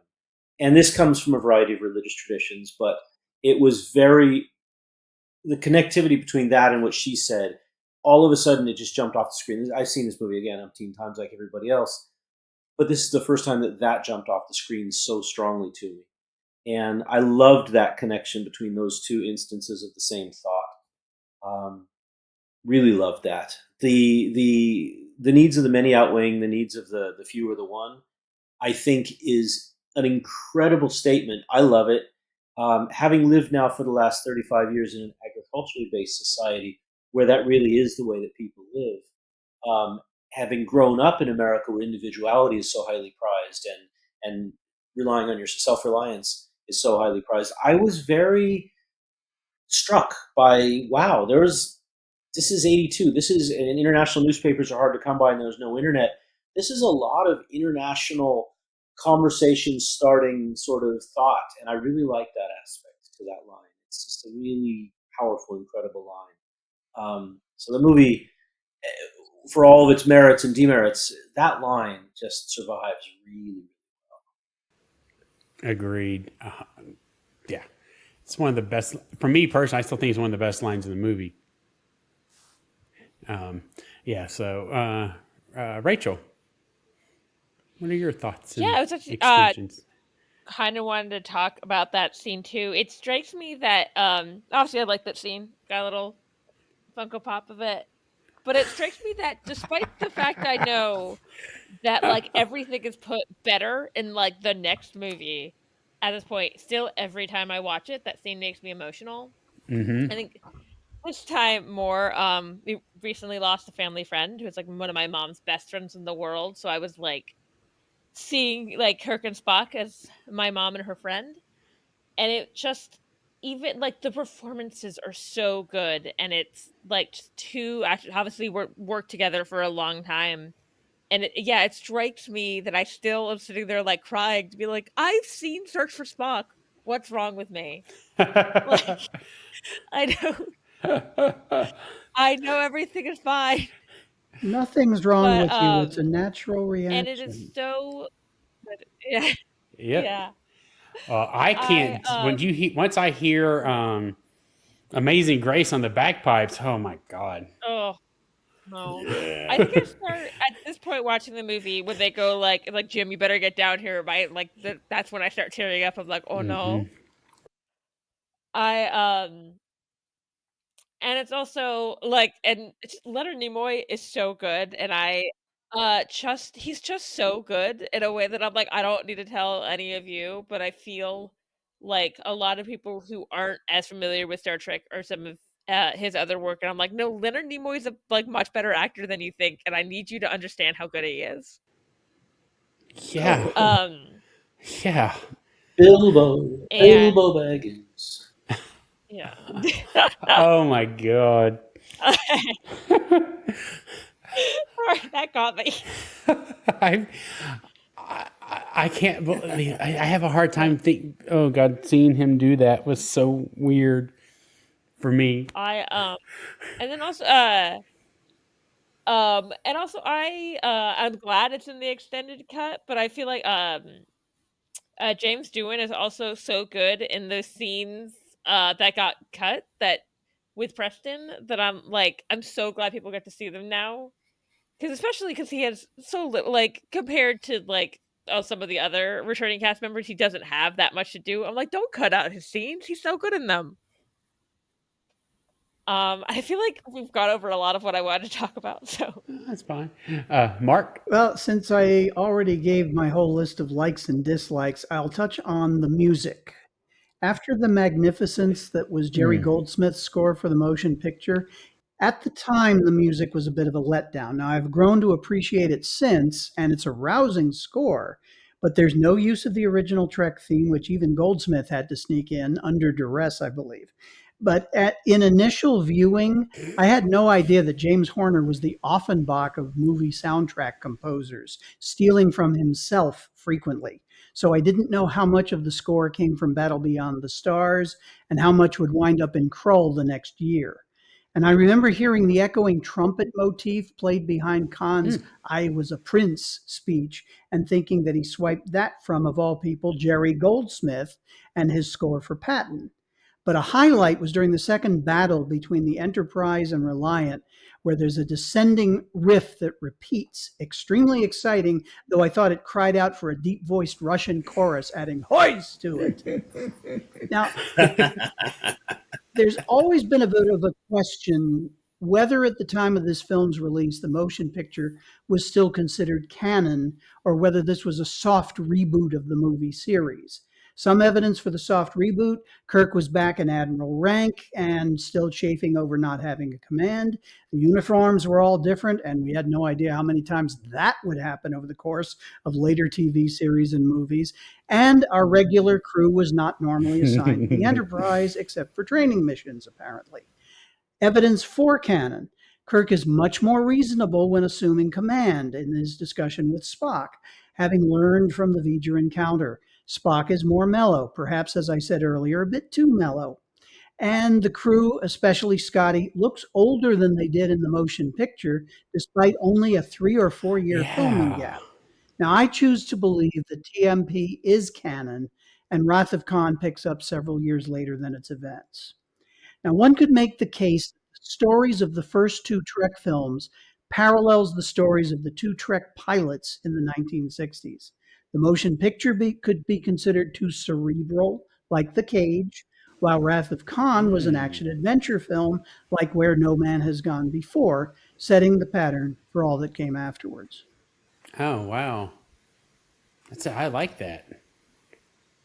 That makes I can see where you're coming from, because they are two distinctly different movies, to be honest with you. Yeah. Okay. Allison, do you have anything else to add? What do you want to add? Yes, I've got one more nitpick, and it is I don't understand why Scotty brings Preston to the bridge and not to sick bay when seconds are needed. But I know, a dramatic reveal, we get her go, lovely gasp. But okay, that's my last nitpick. I want to give some kudos to William Shatner in this movie. I thought he was fabulous. I thought it was a very layered, intricate, and kind of delicate performance. From the line "Here it comes," that he kind of, when referring to not the Data, but they're going to shoot him, and we've just lowered your shields, to the look on his face, like the defeated sadness when he sits down after Spock dies and puts his shoulder to his friend's shoulder, with the glass in between, and that look on his face. And then of course the iconic Khan. So I thought he was wonderful in this movie. I think it's probably one of my favorite performances of his, for me, in Star Trek, is this movie, just because he did so much. I also want to give a shout out to poor Chekhov, having to be laying in the hallway, holding his ear, pretending to not hear Carol Marcus and our captain talk about the sun he was never allowed to see. And he's awake, like he's been talking. So that's I feel a little bad for him. Like, he just forgot he's laying there. You could have just gone on a walk down the corridor, but no. Poor Chekhov has to listen to an ex-couple talk about their child and why. Oh God. Yeah. I've never thought about that, and now I'm thinking about Chekhov being like, why are they having this conversation here? Yes, my other ear still works. I can hear everything. Oh my God. I think Chekhov had other things on his mind. Yeah, probably. He's probably in a lot of pain, and like anything to not think about pain. Like, what are we talking about? This is terrible. Why am I here? So that was me too. And I do really love Kirstie Alley in this movie too. You can see that she's not the Vulcan we're used to. Like, in the beginning, she says "damn," during her test. She also says, "We're in over our heads." She shows some, like, I don't want, like, curiosity, and like, I haven't done well enough. This man has passed this. I want to talk to him. And, and of course Kirk surprises her as who he is, but like stopping him in the turbo lift with her hair all down and flowy. And her tear at the end, it's showing that she is a more emotional Vulcan than we're used to, and maybe she hasn't gone through Kolinar, but she still went into Starfleet. So it's interesting. I really like her Saavik. I also like Robin Curtis's Saavik. They're just different, and that's all right. And so I like that. I like that we had a actually quite strong female character. I wanted it to be more Uhura, but that's what I got. And yeah, I mean, not a perfect movie, but a fun movie that has so many little nuances to it that I have been watching this movie for 43 years, and I can still find something new and go, I really like that. This little bit I really like. I love the nebula. I mean, it's beautiful. I love the whole submarine feeling, going through the nebula and not being able to see each other, and the music builds great tension for that. So yes, it is slow. It's not as slow as the motion picture. I mean, and I love the motion picture for many other reasons, but it is faster than that. It does feel more like the adventure side of Star Trek that we like. It's not the cerebral side of Star Trek that we like. And I do like that you can remember that, and when this movie came out, it didn't have the amount of Star Trek that we have now, but it still celebrates that Star Trek can be so many different things. Like we have horror in this, we have adventure, we have, I don't want to say romance, but it is still romance, even though they're no longer together. There is Bromance. romance in this. They had come to an agreement. They still care for each other. That they're not, being like fighty over their ex situation. So I also thought that was actually very nice that he could still be hurt but he respected her wishes. And it happens to Kirk or Picard too. He just doesn't, get told about his son until much later. Like, why is this a theme for our Enterprise captains of the mom saying, I wanted him in my life and not yours. I wanted him to be mine and not share. I'm like, okay.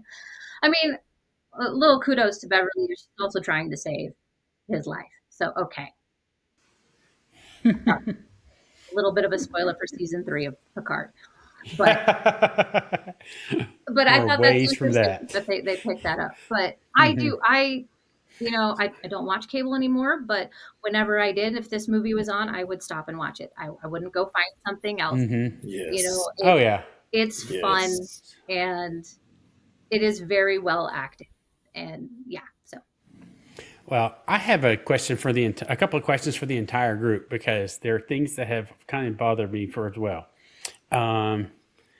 Is why didn't Kirk raise shields the instant they saw the Defiant? I've wrong done series, that too. wrong century. The Reliant, when Spock says she's raising shields, why didn't the Enterprise start raising shields? He should have listened to Savick, because Savick basically told him that. And, Kirk was too trusting that it's a fellow Federation ship. Yeah, you're right. He should have raised shields right away. He probably should have. I also always thought that he was maybe thinking like, oh, we'll have to beam people over. Like, yeah, but they raised their shields first. There was no communication. Yeah, but for me, that simply meant that, okay, we already heard that that's the policy when another ship comes up and there are no communications. So to me, it was as if Reliant is just following the policy. They're supposed to raise their shields because we haven't established communication. So shouldn't he have done the same thing too? Yeah, he should have. Yeah, but the fact that Reliant raised his shields isn't why I think he should have done it in the first place. But Reliant raising her shields is not the red flag for me, because from the standpoint of policy, that's what they were supposed to do. You expected them to raise their shields. Yeah, that one bugs me. And then during the Kobayashi Maru, and now I'm picking it up, and I just got a chuckle when Savick says, get us out of here, and Sela goes, I'll try. What do you mean, I'll try? Yeah. Hit the dang warp button. It's part of the scenario, though. They're following certain rules. Yeah. Yeah, he's playing. I know, but it's part of the problems I had with of Nemesis. Like, anyway, I'm like, they don't. You have to suspend disbelief. I'm just like, if she tells you to get out of there, you warp out of there. You don't say I'm trying. I mean, anyway, those a couple of ones bother me. Go ahead, Mike. That leads me into give it my best shot, Captain. It leads me into a thought I was having about this movie as I watched it now over a number of years, and to me, which characters retain their inherent essence that they started with way back when.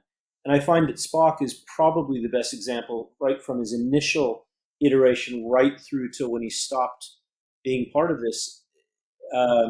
He's consistent right the way through. I thought that Sulu, also, with the exception of that little bit lippy response, has been very consistent right the way through, and even today as an actor in the public domain, I think he's been very consistent right with it. I thought the way that Koenig acted Chekhov was a little bit different than we had seen before. He was offering opinions and thoughts, which wasn't his place, given that he was acting right next to Sulu, who was very yes or no sort of approach to the whole thing.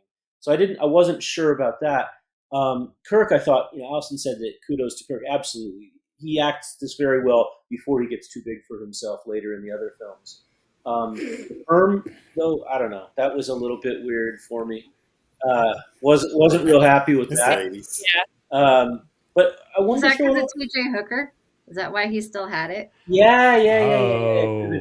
I think it is. I bet it was. The way that they had yeah, so you have to look at what were actors doing around that time to explain. Yeah.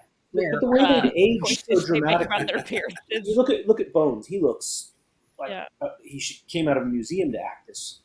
But they were trying to pretend like they hadn't aged, or their skin wasn't falling off their faces and everything else. And I look at somebody like Jamie Lee Curtis acting in The Bear, and she owns her age. She owns every wrinkle she's got and dominates the hell out of the screen.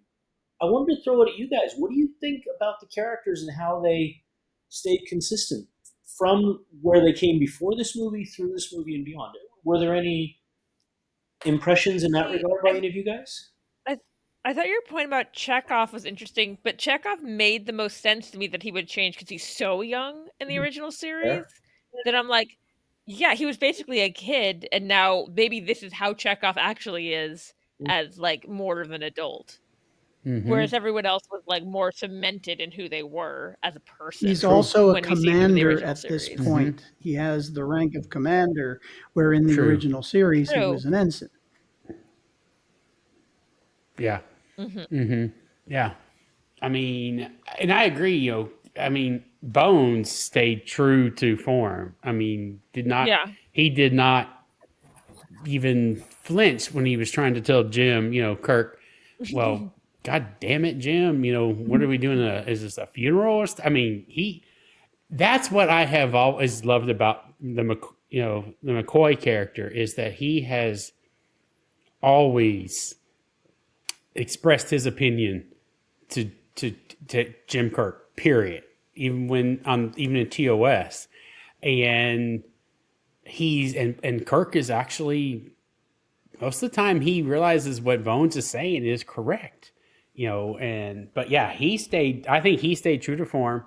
At least I think he did. Now I'll admit he wasn't quite as crotchety as he was in the motion picture. Like, you are correct, he was a little bit not quite so grumpy, but I mean, who's holding up the damn elevator? Exactly. Well, hairstyle. Yeah, exactly. And I think Saavik is a half Vulcan, half Romulan. That's my opinion. I agree. I'm going with that. She cried.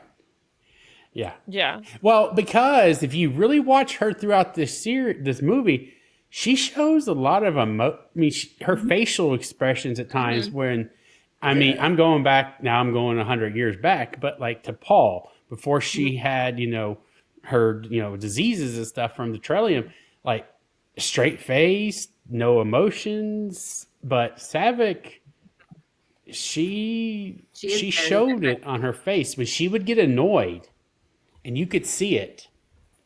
Yeah, even the way she says, "As I indicated, Admiral," that thought had not occurred to me. Yes. Per my last email. Yeah. Exactly. She has attitude. Yeah. Well, even the "it's still regulation." sounded like teenage girlish. I wish she had come back for the second film. No knock on Robin Vulcan, Curtis, but to me, Kirstie Alley Saavik is the Saavik. Yeah. But I mean, yeah, it's Very so much hard to so. take over a role from someone. Mhm. Like that is, Yeah. yeah. But yeah, to Yeah. answer Mai's question, I think, I kind of agree with what you said. I think, Walter, I'm going to call him Walter, he did change the most. But as Rachel said, he was so young on TOS. So I agree. And, Sulu was basically Sulu doing what he did. Okay, Walter's not here. I still think Kirk was a little over the top at times. He's gonna come get you. The line that gets me Oh, from Kirk gosh. is "still old friend." That one annoyed me. Yes. Still annoys me. Mm-hmm. Yeah. Yeah. I don't know. Yeah. You mean, but they stayed, most of them stayed true to form overall. I think you're right. Chekhov probably had the most because he was the youngest. He aged and was now a commander. He was the first officer. He was the first officer on the Reliant.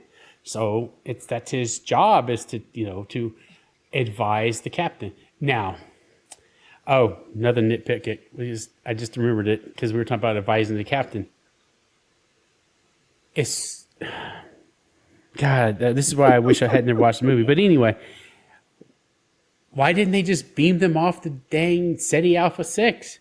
As soon as he realized that was the Botany Bay and that was Khan, like they should have been like flipping it open, like emergency beam out, suckers.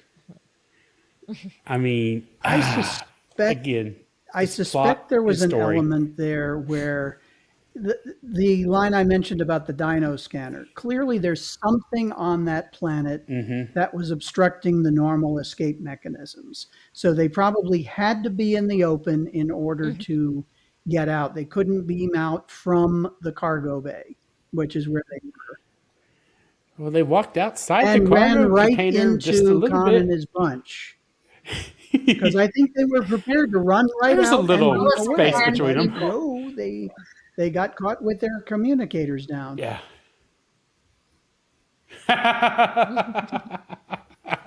In They the were being environmental conned, suits is is the what you're most saying. handy handle. What was that? So Oh yeah. you could lift up.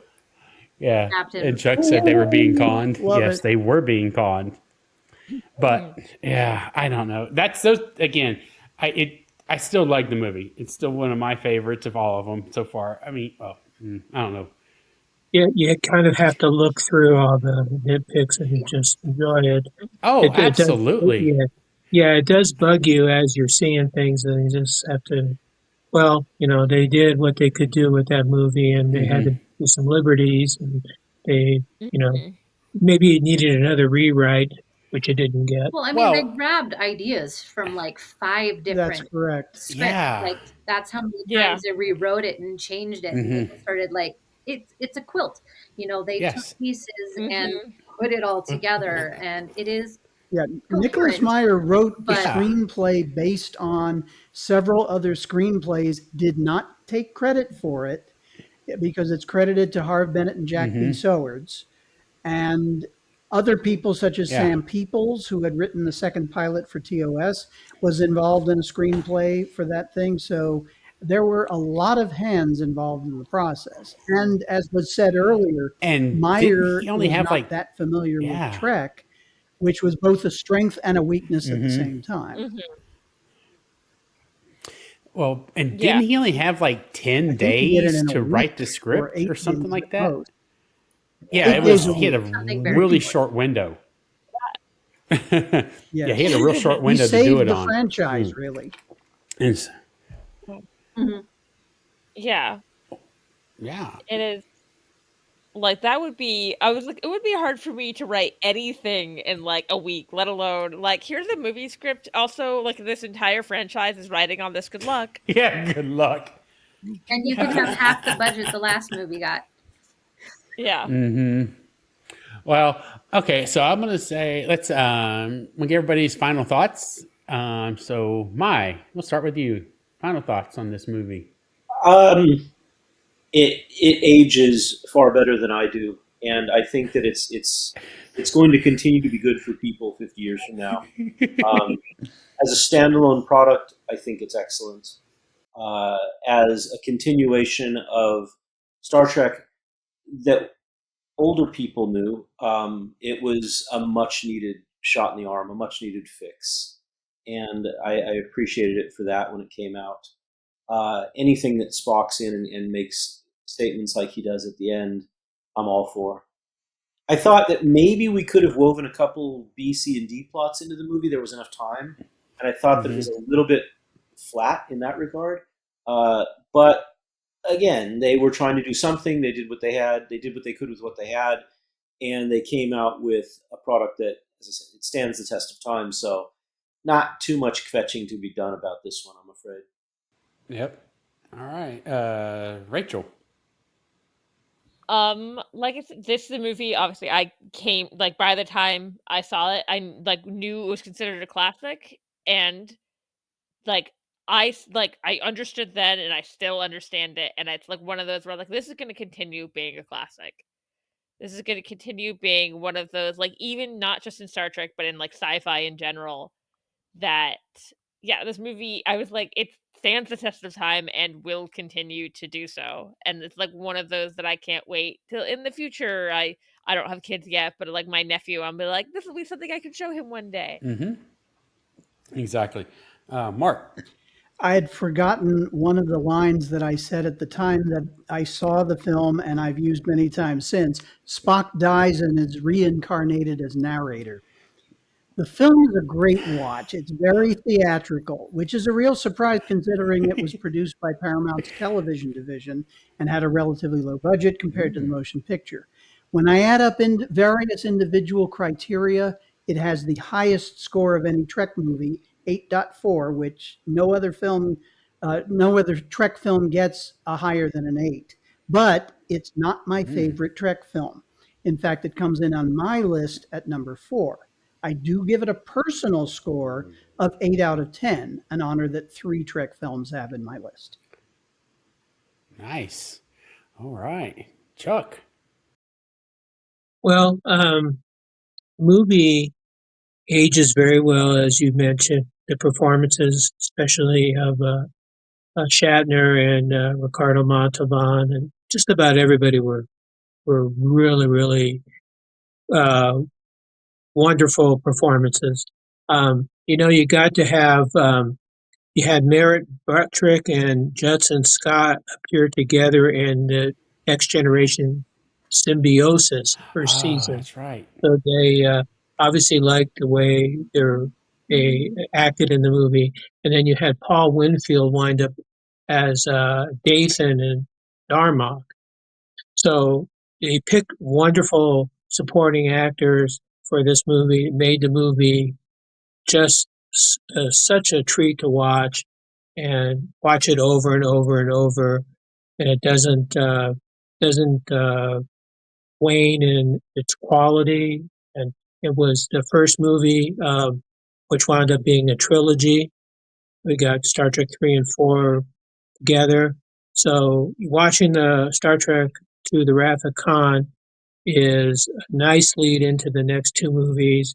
And I got to agree with Mark there. I think I said earlier it's a toss-up for me between the Wrath of Khan, Voyage Home, and Undiscovered Country. I'd probably get the movie, like an 8.5 to 9, and I wouldn't give it a 10 because of some of the things we've talked about, but it's such an awesome movie. Oh, yeah. TJ, final thoughts. Oh, well, first, I want to circle back to Mai's comment about aging. Mai, you are aging as well as fine wine, probably because you're not bottled up like that Romulan ale that you mentioned.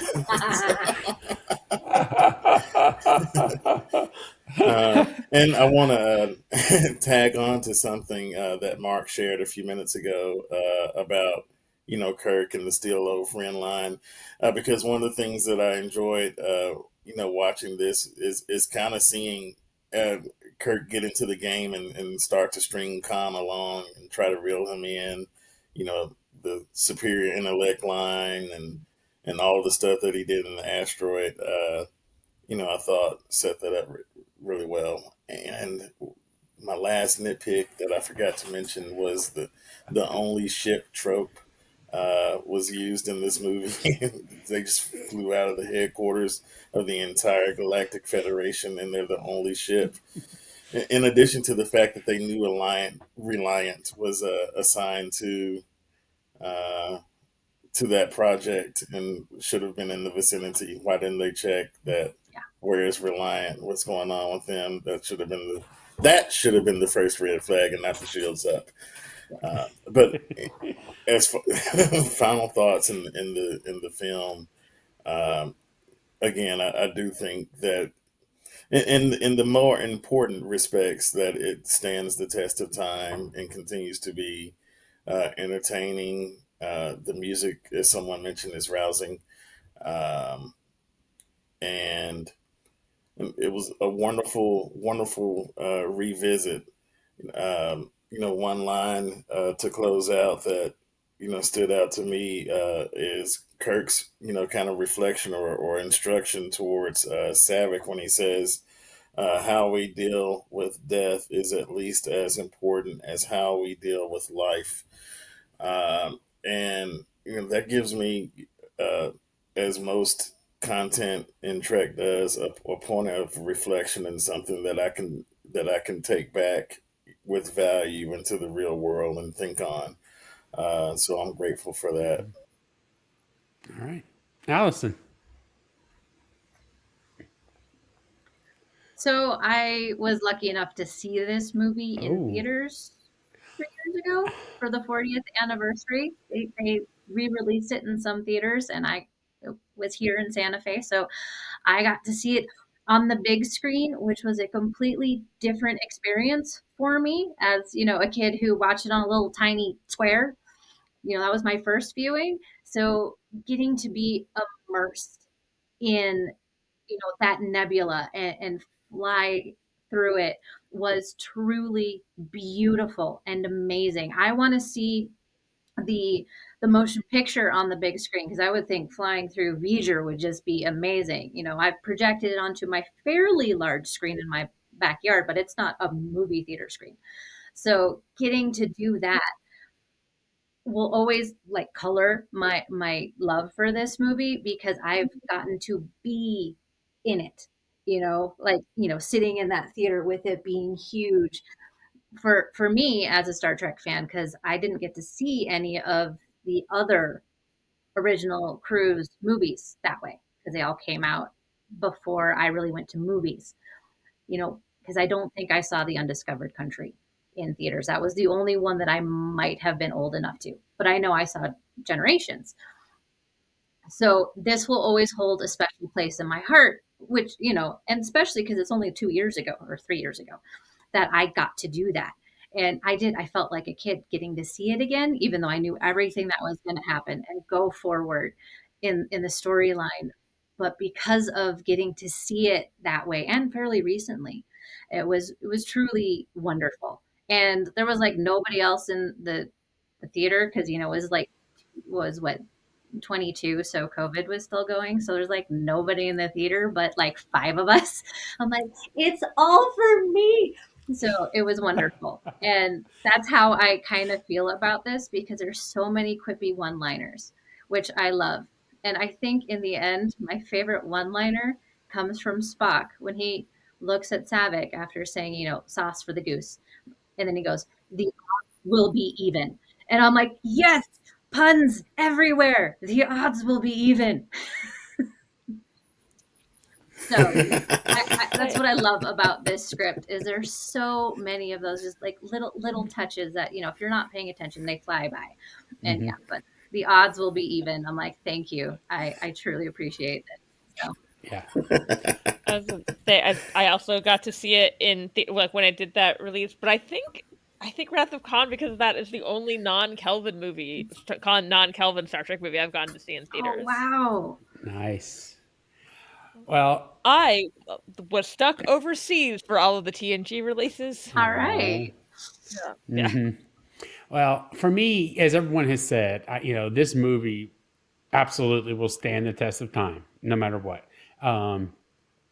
It's got all those one-liners and the quips, and now as someone that has, watched it as older now, I pick up on a lot more. Even though I had quite a bit of nitpicks with it, you just have to let go of that, and I've had to let go of that and just watch it for what it is. And it is still a great movie.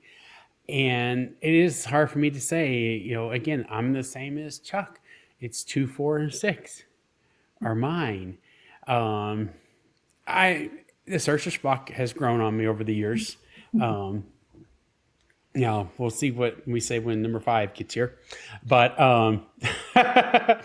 but yeah, this is a movie that I have enjoyed. I'm glad we're doing this, and I'm actually, like I said, I watched it twice just to get ready for this, because all of y'all have said if you blink, you will miss something.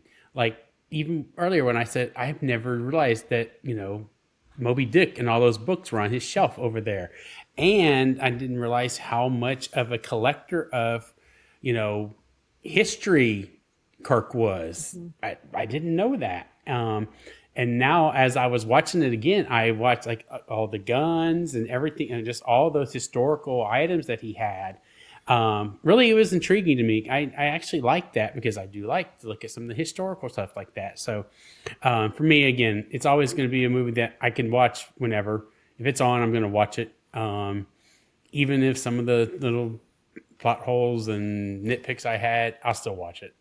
I'm just not going to not do it. So, but with that, I just got to thank everybody for giving me your. I've always wanted to try that. Okay. Oh my God. Okay. And on that, thank all of you again for coming on and doing this with me in the channel. We'll be. Actually, I will tell y'all when it's going to come out. I actually have it on the calendar, but I'll tell y'all after we're done recording. And so again, thank everybody again, and we'll catch up on the other end. So I'll talk to y'all later. Bye.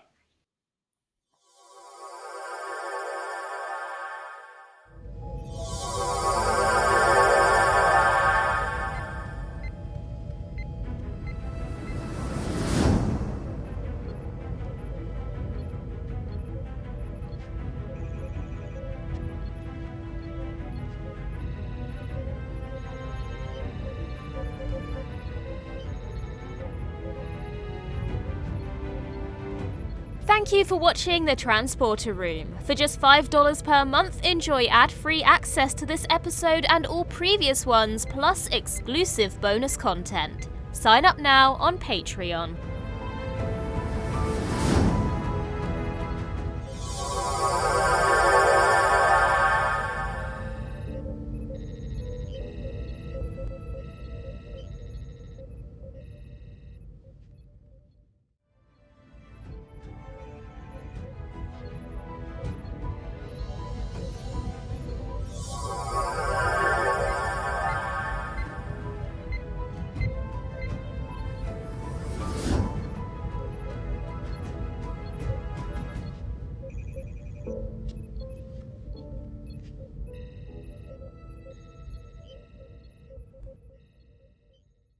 Welcome to the Transporter Room. I'm your host, Chris Garris, and I'm joined today by my co-host, Allison Leach Hyde.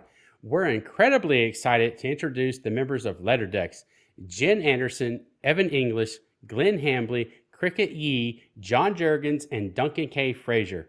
Letterdex is a group of actors who portrayed the smaller characters of Star Trek Enterprise. You can find them at conventions where they cosplay as Starfleet veterans proudly serving on the Enterprise NX-01. So let's beam them in.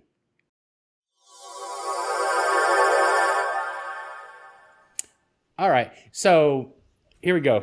All right, so honestly, I met Duncan several months ago via our mutual friend Cassandra Gerard, and we started talking, and ever since then we've just been able to stay connected, and we actually ran to each other at STLV. And I had hoped, my plan was to get to Vegas in time to see y'all's panel, but work did not allow that. So I had to, I didn't get there until Friday.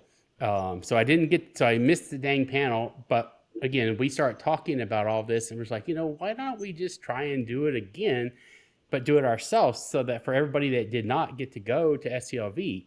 And that's how this came together. Like literally we were sitting in Vic's lounge and I think we're just talking and they started brainstorming about it. And I was like, oh my God, because Duncan and I had already discussed doing a second interview because, there was so much to do. And I was like, wait a second, let's just bring them all in. If you can wrangle the entire group together, let's just do it. Yeah, I figured if I got them all physically someplace, I could probably get them all virtually someplace. So. Hard again. Duncan, you were right. Hey! Yes. Yay! And my guess this is the first time we're being back together since then, too. Mm-hmm. Yeah. True also. Oh, yeah. So I'm going to just say, let's just start off, one at a time. Let's, give us a little, background about yourself. Did you always, was acting something you thought you would always want to do, or was it, did someone you were a kid, or it just kind of, I think I'm gonna try that one day. And so, instead of we're gonna start with John. You start. My background, well, I actually have a degree in finance. Growing up as a kid, I did all the theater stuff. I was in the drama club, the chorus. We did plays, everything all through middle and grade school, middle school. And then my parents and everyone said, you really need to get a business degree, focus on, the real world. The acting or the drama stuff is okay, but, go and get your college degree. So I did that. I have a degree in finance. And I was working at the time in an investment company, and my job was eliminated. So they said, you can either look for something else or take the severance. So I took the severance and moved to Los Angeles. And that's when I started to take more classes. I went to a community college to take some acting classes because I wanted to follow my dream at that point. So I took some classes at a community college. I took some classes with Margie Haber. She has a little, her own independent studio. I did the SAG Conservatory, just submitting for student projects. Eventually I started doing background, and that led to standing in, and it's been amazing. It's something I've always wanted to do. I haven't looked back as far as like the finance stuff, because that would have been a different life completely. I am an actor at heart, and just especially getting on Enterprise. This is a quick story. I loved Voyager. I do love Voyager. I love TNG. I love Voyager. And I tried to get onto Voyager because I knew the show was ending by season 7. I had gone in there and interviewed 7 times for that show. And on the 7th time, I knew the show was ending. They'd bring us in, whole group of people. They'd take a Polaroid, write your name and phone number on the picture. They bring you upstairs, to meet some of the big shots. And on the 7th time, they said, okay, just so you know, there are 8 spots available, but 9 people here. And I knew right away, it was totally disappointing. But that led to then going to the Enterprise interview, which I had no idea at the time the Enterprise was starting up, and no one did. And then so I got called in for the Enterprise interview, and I booked it, and it was the happiest day of my life. It's been just such a roller coaster between we're on Enterprise. I did 3 of the films, actually. Before Enterprise, I was on Insurrection. I did Insurrection, and that was, I'll talk quickly because I know other people have their stories, but with Insurrection, again, it was an interview we had to go to. They brought in hundreds of people to the Paramount lot at the Paramount Theater, which was like a big circular room. We all lined up against the wall. They'd come around, they'd say yes, no, yes, no. And on the first round, I got rejected. And I'm like, this is my dream. I want to be in Hollywood. I want to work on Star Trek. And so they were doing another casting a couple of days later and actually snuck into the lot. I don't know how I did, but somehow I snuck into the lot. I got into the lobby, the Paramount lobby, and I stood there, and they came around and they said, yes. And that's how the very first job I had on Star Trek was Insurrection, and that was before I booked Enterprise. And I knew right there I wanted to be a part of it. And it's been fantastic, just absolutely fantastic. Well, Cricket, you tell us about how you got started. I'm so glad you asked, because there's a story that I don't think even I've told you guys. which is I'm a geophysics major, actually. I went to UC Santa Cruz, and I hated being a scientist. So I decided to travel. And so I traveled, and I would travel like 9 months of the year. I'd come back and work until I saved up $2,000 and I'd leave. And the way that I would make money is by doing temp work at offices and stuff like that, because I hated office work too, but I did it because I needed to make a living. And so for some reason, I booked a ticket to Japan. I was going to go to Japan for my second time, and I had like 3 months free. So I thought, you know what? I'm just going to go down to LA and check it out. I'm from Northern California originally. And so I came down here and was doing temp work. I was working at a sprinkler parts company in Canoga Park. I cried every day on my way home because I hated that job so much. It was awful. And I was just vegging, watching TV, and Seinfeld was on. And I went, hey, this is LA. I wonder if I can do extra work or something. So I went to the phone book. You remember those? And, I went to talent agencies, and there were talent agencies in there. So I called up a talent agency. I was very lucky in this way. I called up a talent agency, and they said, we don't really do that sort of thing here, but there's a company called Central Casting. Go sign up with them.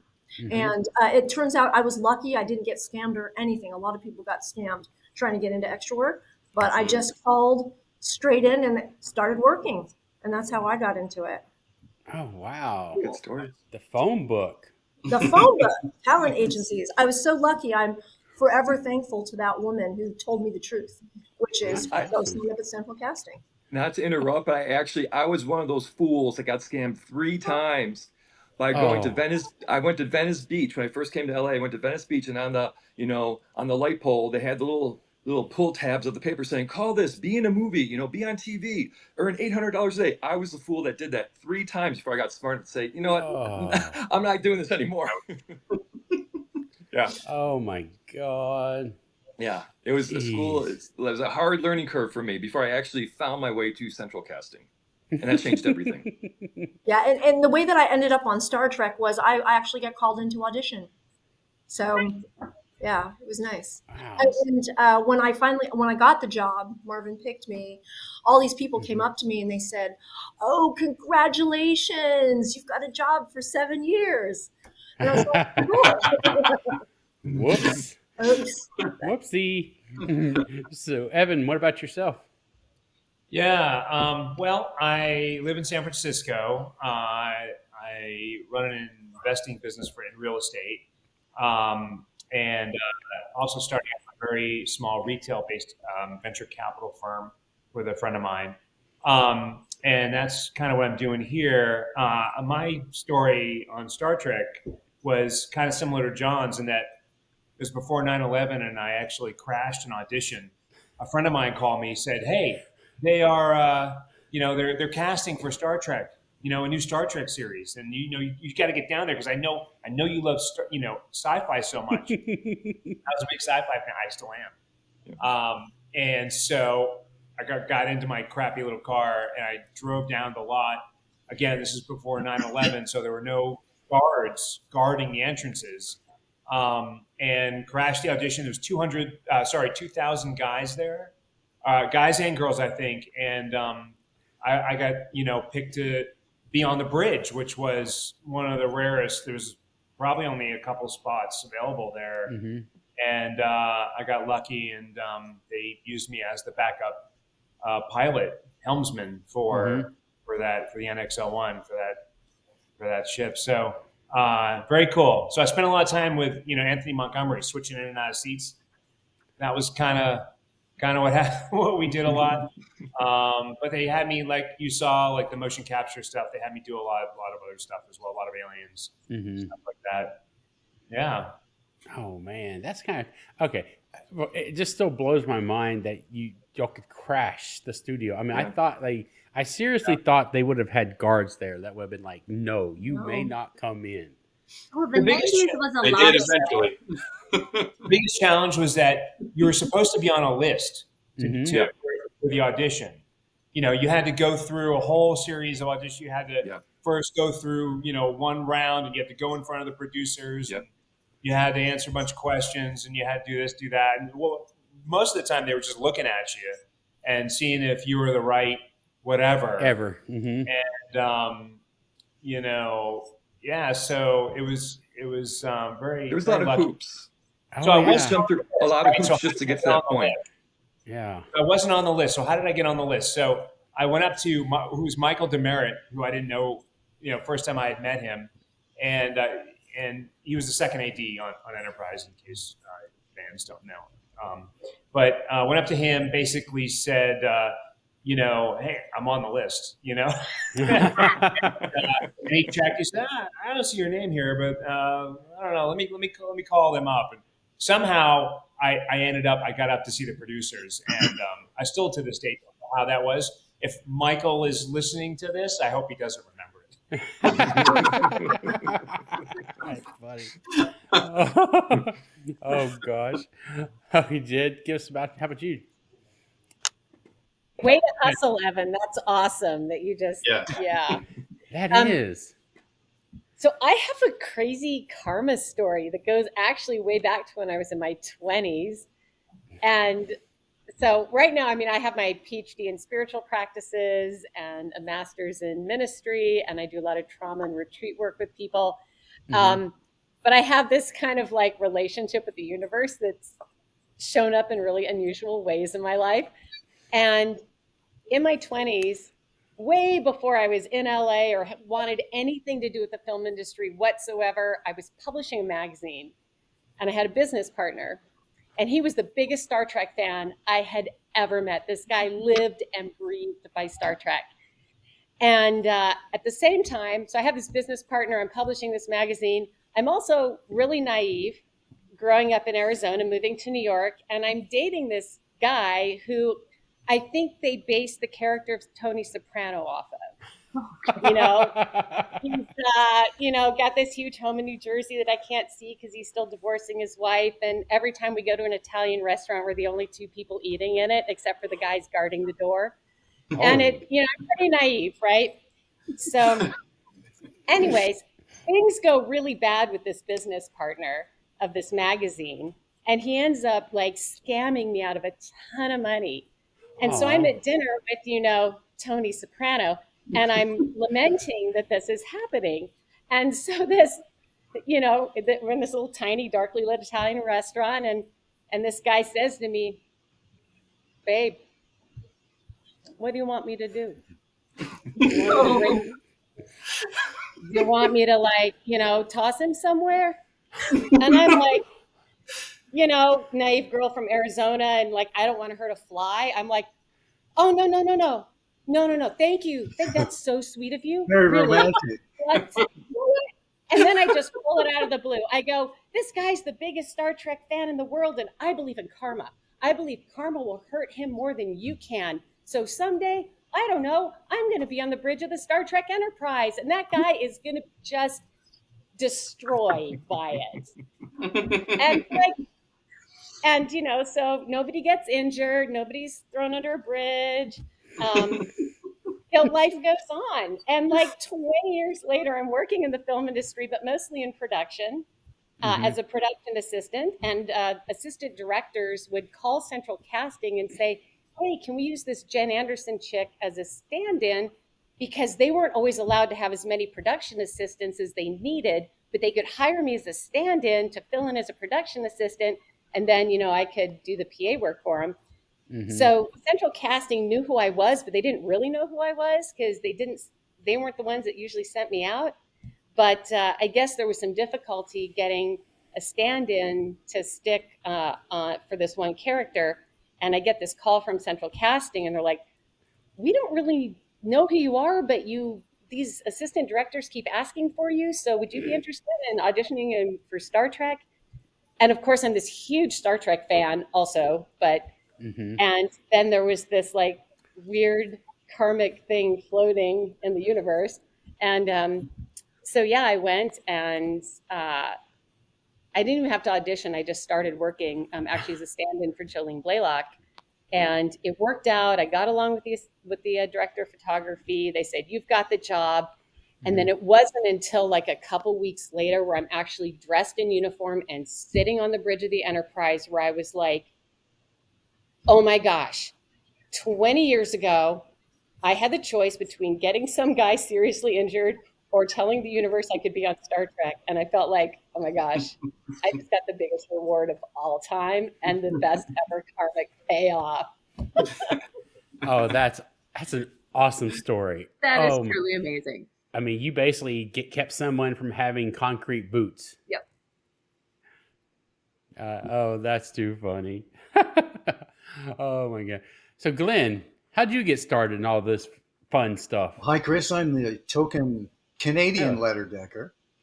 I hail from Victoria, British Columbia, which is, of course, pretty close to Duncan. That's how I got roped into the whole thing. Well, no, I won't say that's how, because it wasn't just proximity. Duncan and I have been in contact for all the years since we wrapped, and it was a pleasure to get roped in, as it were. So I crashed the party as well, the Paramount lot. So most of you will have heard central casting brought up a bunch of times. So obviously, all of us are registered with central casting at the time. They were the big, and they still are the big background casting agency, and they have two divisions: the non-union and the union side. So I found my background. I wanted to be an actor as well for most of my life, and inspired in a lot of ways by sketch comedy, things like SCTV, which is Canada's hilarious export, who gave you such John Candy and Rick Moranis, all those guys, Eugene Levy. So I was inspired to do that kind of work, but I'd always been a Star Trek fan as well. And to make a long story short, I'd gone to the American Academy of Dramatic Arts.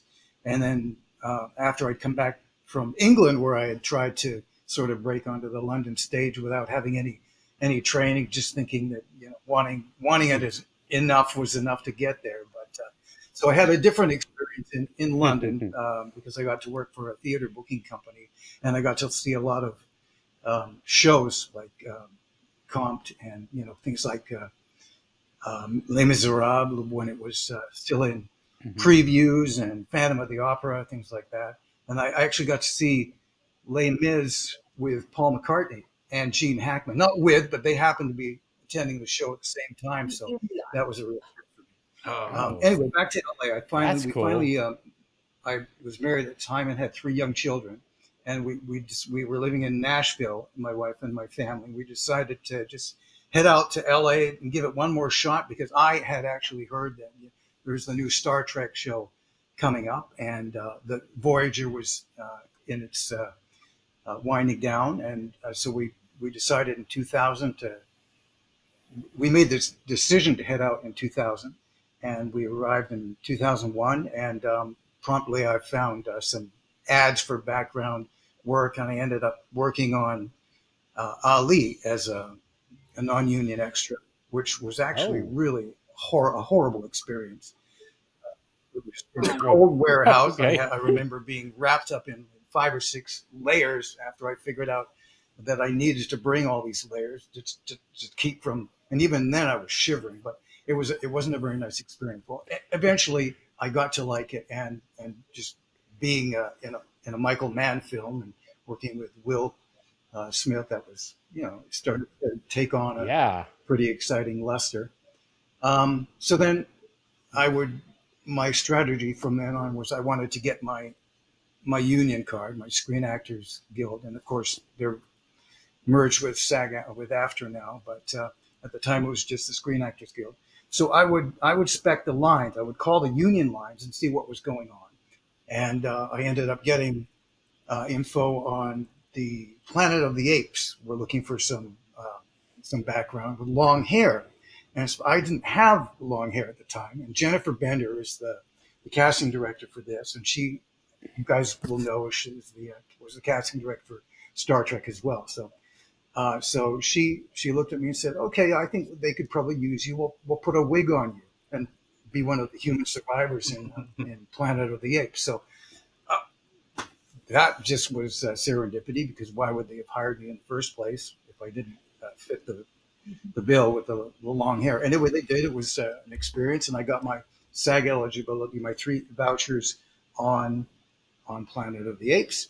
And then shortly after that, I spec'd the line for and heard that there was a Voyager was looking for some people for the last episode. So I crashed the gate. And in this case, Duncan, you'll know, it was the Lemon Grove entrance, not you, where you normally were, but just down the street of it. There's a drive-in gate.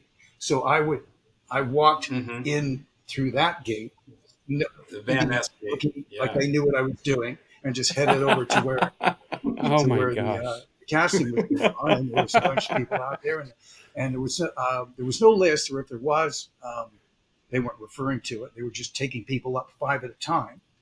And so I stood there in front of the casting directors and the producers, and next thing I knew, I was my name was called, and I got to be a Vulcan on the last episode of Voyager. This was a dream come true. So here, I'm in Hollywood and get to work on Star Trek, and I'm Vulcan of all things. So this was a great entrance to the Star Trek world. So I got that little gig, and then it turns out that somebody else wasn't around for for another featured spot, which was a scene with Kate Mulgrew.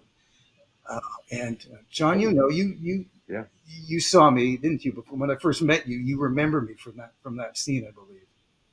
I remembered you from that scene because it was fantastic that you come into the room where she's having this talk with all the cadets, and you go up to her and whisper something in her ear, and she quickly walks away. But I remembered you straight away the first time I saw you. Yeah. So John and I got to be pretty close right away on set. Absolutely. And so that scene came about because somebody didn't show up. And I remember listening to Duncan's, or part 1 of this cast, where Duncan was talking about Jerry. Yeah.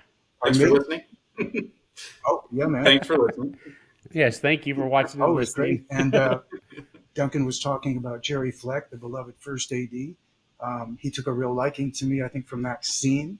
And when it wrapped, I was fully expected to be called back for Enterprise because Michael Demerit at the time said, "Yeah, we're gonna be calling you back." And it turned out later it was Jerry, I think, who was instrumental in that. But anyway, it didn't ever happen. It didn't happen until I think the 9th or 10th episode when I got called in to play an Andorian, or to photo double one of the guys from the Andorian incident who didn't, Jeff Ricketts, I think was his name. He played one of the guys. He wasn't coming back for that. And so I got to keep that uniform, that amazing costume. And because it fit me, I was then in any time Jeffrey Combs came on as Shran. So, and then later on, Arlene, another of the beloved first ADs, I think she was a second at the time, maybe not, but she's Arlene. Who, Arlene? Yeah, Arlene yeah. Fukai? Cool. Can I just add something to Glenn's story? The Andorian incident, I remember this because when I was first booked on Enterprise, I wasn't being called. And I was like, what's going on? What's happening? Why don't they call me? It's been a couple of months. I knew they were filming. And so they actually called me. Mike Demir called me. He said, "Hey, have you ever done prosthetic work?" And of course I was going to say yes either way, but I had just done an episode on, I was going to say, oh yeah, for sure. But I just done an episode on this show, Angel, where they painted me green and I was a warrior. So I said, yeah, sure, I've done prosthetic work. He said, okay, we're going to bring you in as a Vulcan. And that was episode 7, the Andorian incident with Glenn. So I actually, like Glenn, I was an alien before I was Starfleet. I played a Vulcan in my very first episode, which was episode 7, the That's Andorian cool. incident. That was even before you got your flight suit then, huh? Even before I was Starfleet, and after that, things, I became, I started being used as Starfleet, but I was a Vulcan first in episode 7, and I was freaking out because I was like, why aren't they calling me yet? But it worked out, Oh, that's so cool. That same thing actually happened to me. Is after I had the audition on Star Trek Enterprise, like a 3-week period where you just heard nothing. Yeah. And I kept waiting for the phone to ring. I'm going out to other auditions, doing other things, but in the back of my head is they haven't called yet. Every day, Yeah. they haven't called yet. They haven't called yet. And then, finally, I kind of had started to forget about it after 2 weeks. And on the third week, I got that call, and like many here, it was the happiest day of my life. But it was pretty awesome, especially to learn that I was on the bridge. So Well, the bridge would be awesome. It's going to be a great place to be. I mean, oh my gosh. It's where everything happens. It's the best. That's right. Yeah. It's where all the action is. With the exception of engineering, where Duncan would hung out a little bit. Yeah.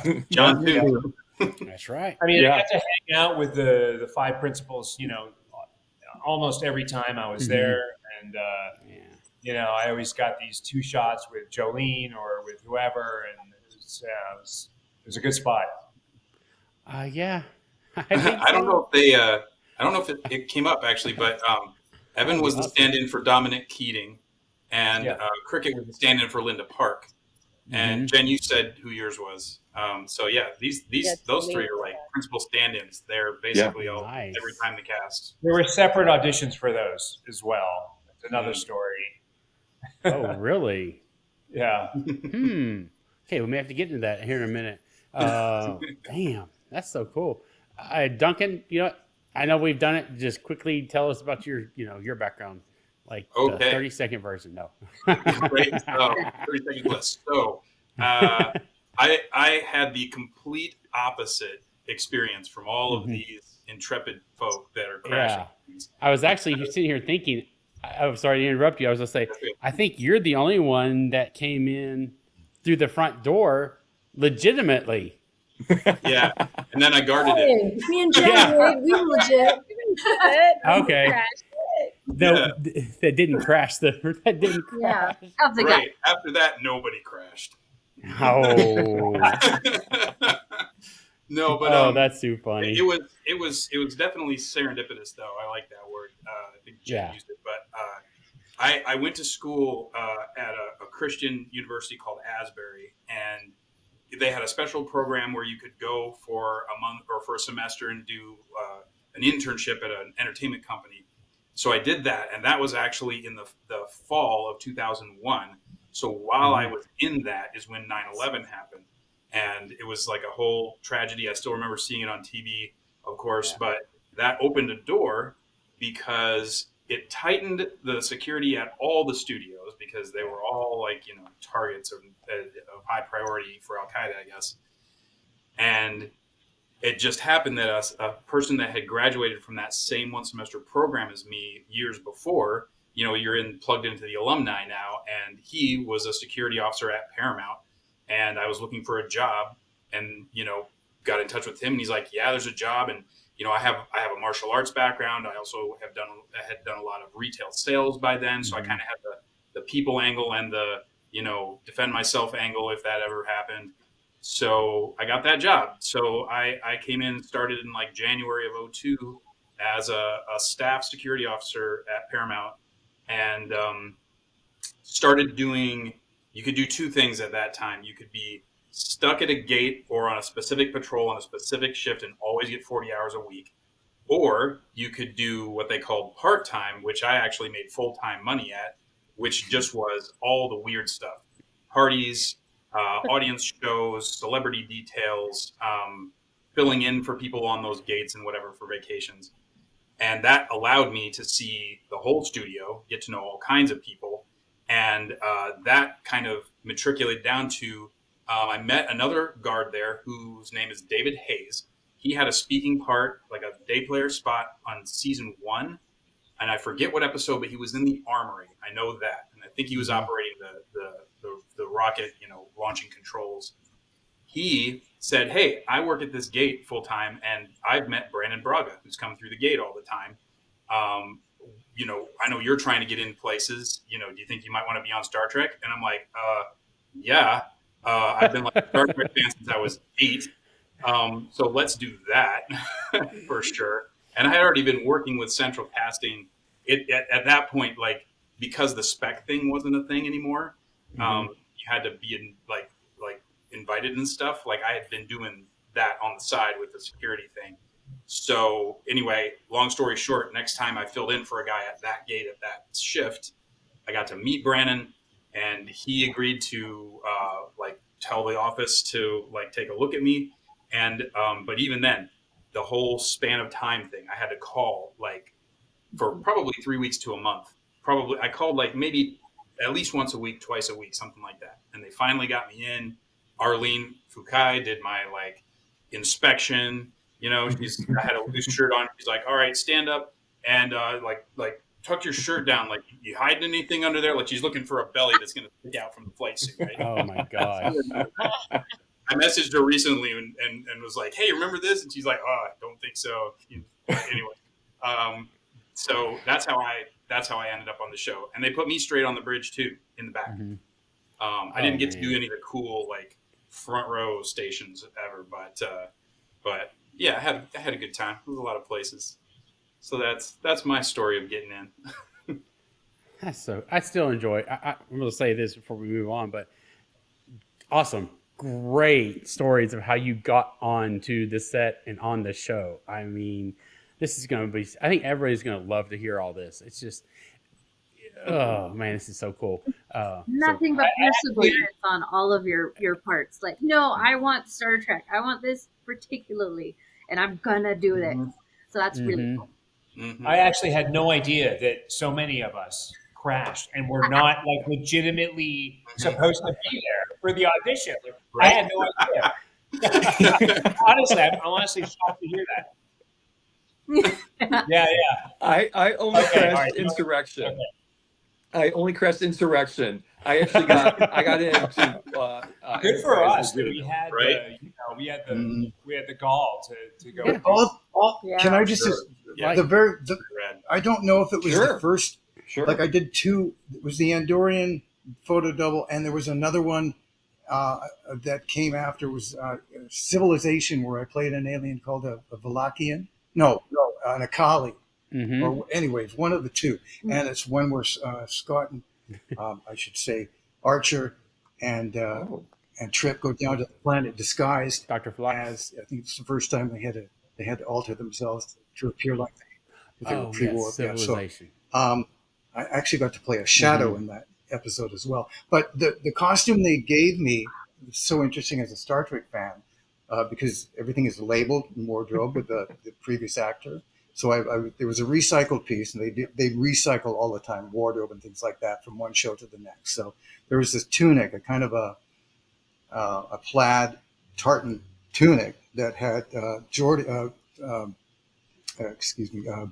LeVar Burton's name in it, and he had worn that in the Next Gen episode where Worf was not a merry man. You know, the holodeck, sort of a rough type of. Q-Who. No, not Q. What was it called? Cupid. Right. Cupid. That's right. Cupid. So I got to wear LeVar's wardrobe for a scene. Yeah. Amazing. That's nice. That's so cool. Oh. Very all right. Cool. Well, I'm going to take the next question for whomever wants to chime in. So what brought on this meeting of the minds, as it were, for Letter Decks and coming and hanging out with us at like STLV here? It was so great to meet you. You're all pointing to Duncan. Yeah. Hey. This guy right here. That's awesome. Oh, thanks, guys. Yeah, Duncan. I moved out of Hollywood and quickly realized that unlike in Hollywood, where when you've done a background role 20 years ago on a show that barely got syndicated, no one cares. When you're out in the world and you are on Star Trek, you're a character on Star Trek. And I have a freaking name of a character on Star Trek. And I've done many episodes, way less than any of these guys, by the way. But, enough. So I was like, I always it's my fondest memories, the best thing I've ever done. And I love talking about it. But even out, anywhere you go, there's going to be Star Trek fans and there are going to be people that aren't and don't care. And I'm like, I don't lead with that when I meet people because, that would make me a weirdo. It's like, hi, I'm Duncan and I was on Star Trek. Want to hear about it? That's a little weird. But to be clear, he's still a weirdo. Just still a weirdo. Yes, definitely in that weirdo range. And I just was thinking okay, where can I go where I know people want to hear? I could totally go to conventions and it doesn't even, I don't have to be on the docket. I could just go there and like find people that, you know, the obvious ones would be anybody that's cosplaying in the flight suit and just be like, hey, I was actually on the show, and, you know, hey, want to hear about it? So I kind of put that all together with like kind of the idea of being a veteran, because my grandpa was in World War II, and he used to like to wear his like Army infantry artillery hat and go to the diner and like talk with the other guys that had the World War II hats, you know, like that scene. And remember that fondly. And there's a big culture of that up here with retired military here in the like Tacoma, Washington area, big base, joint base Lewis McChord up here. And my brother had just gotten out of the Air Force after 20 years. So I'm like, put that together, and I'm basically saying, hey, I'm going to be at that diner around this time. If you want to hear some stories about being on the ship, come on down, right?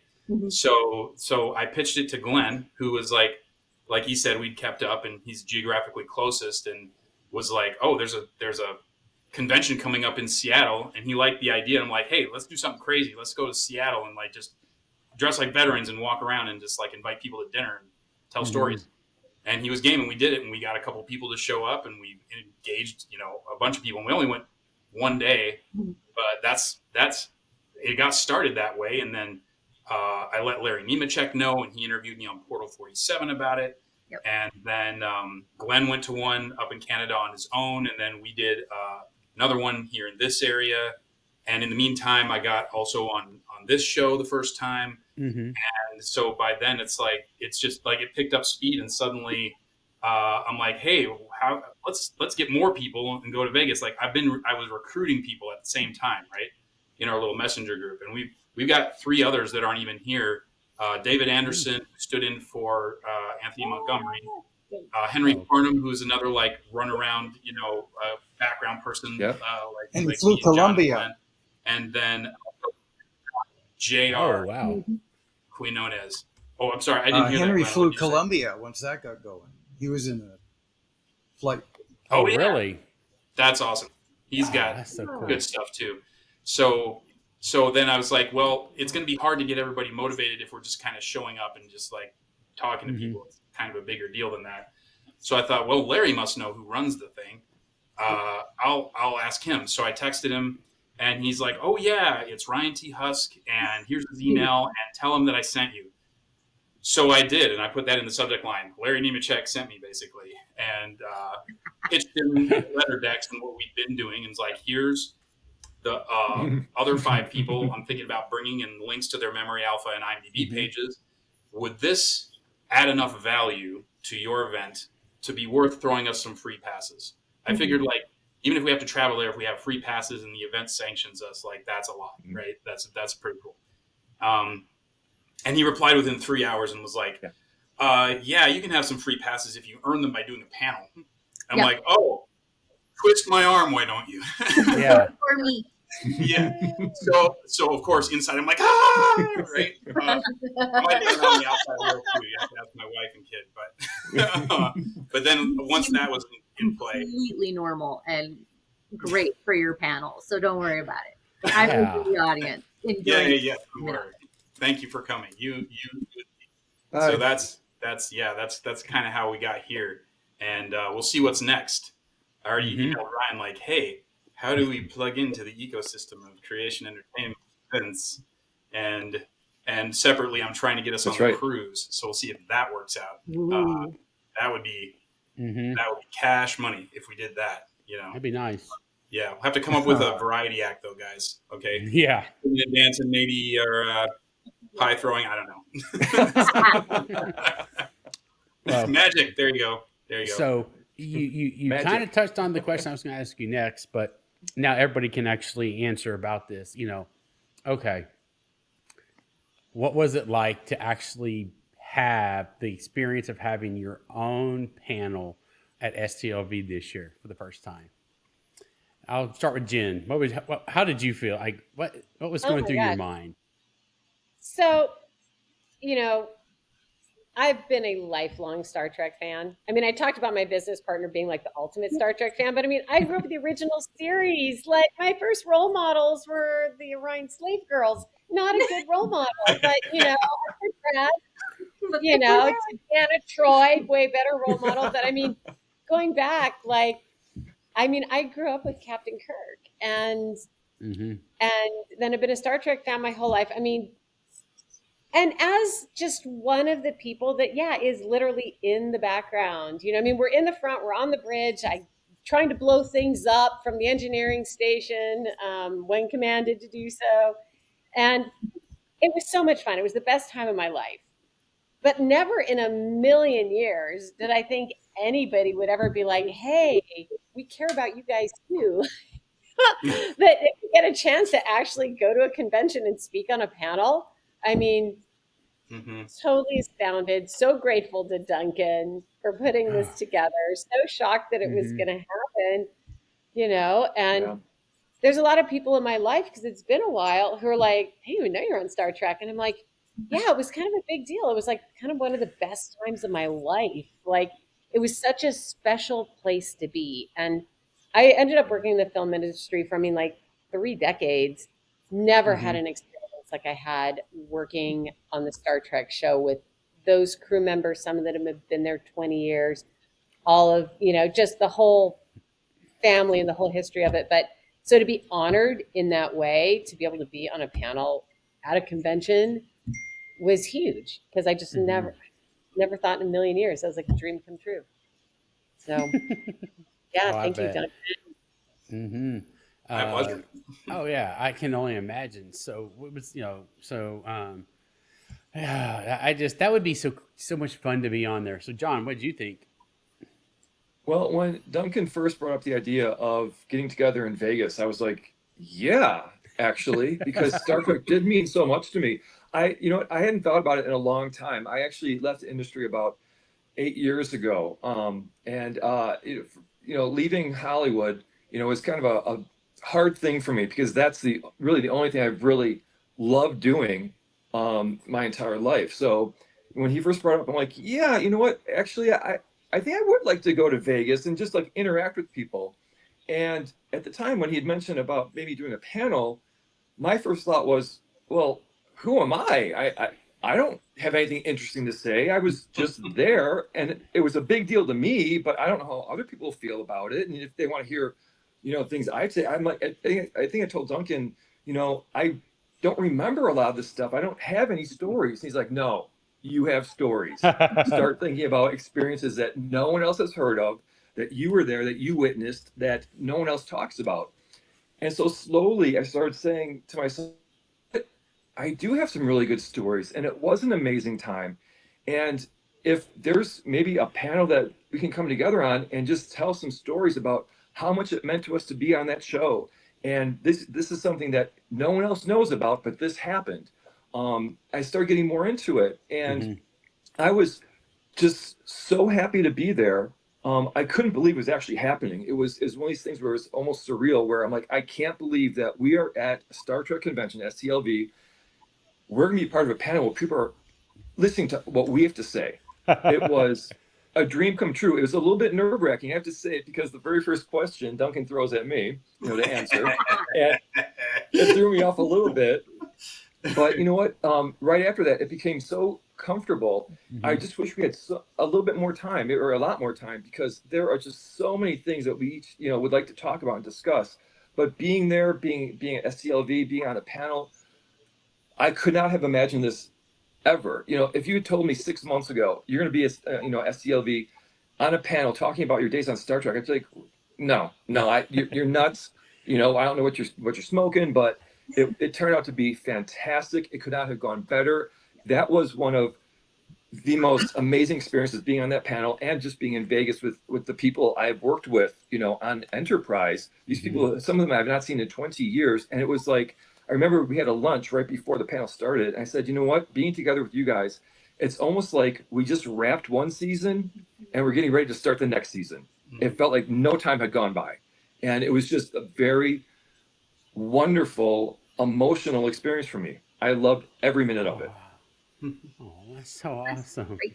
Yeah. How about you, Evan?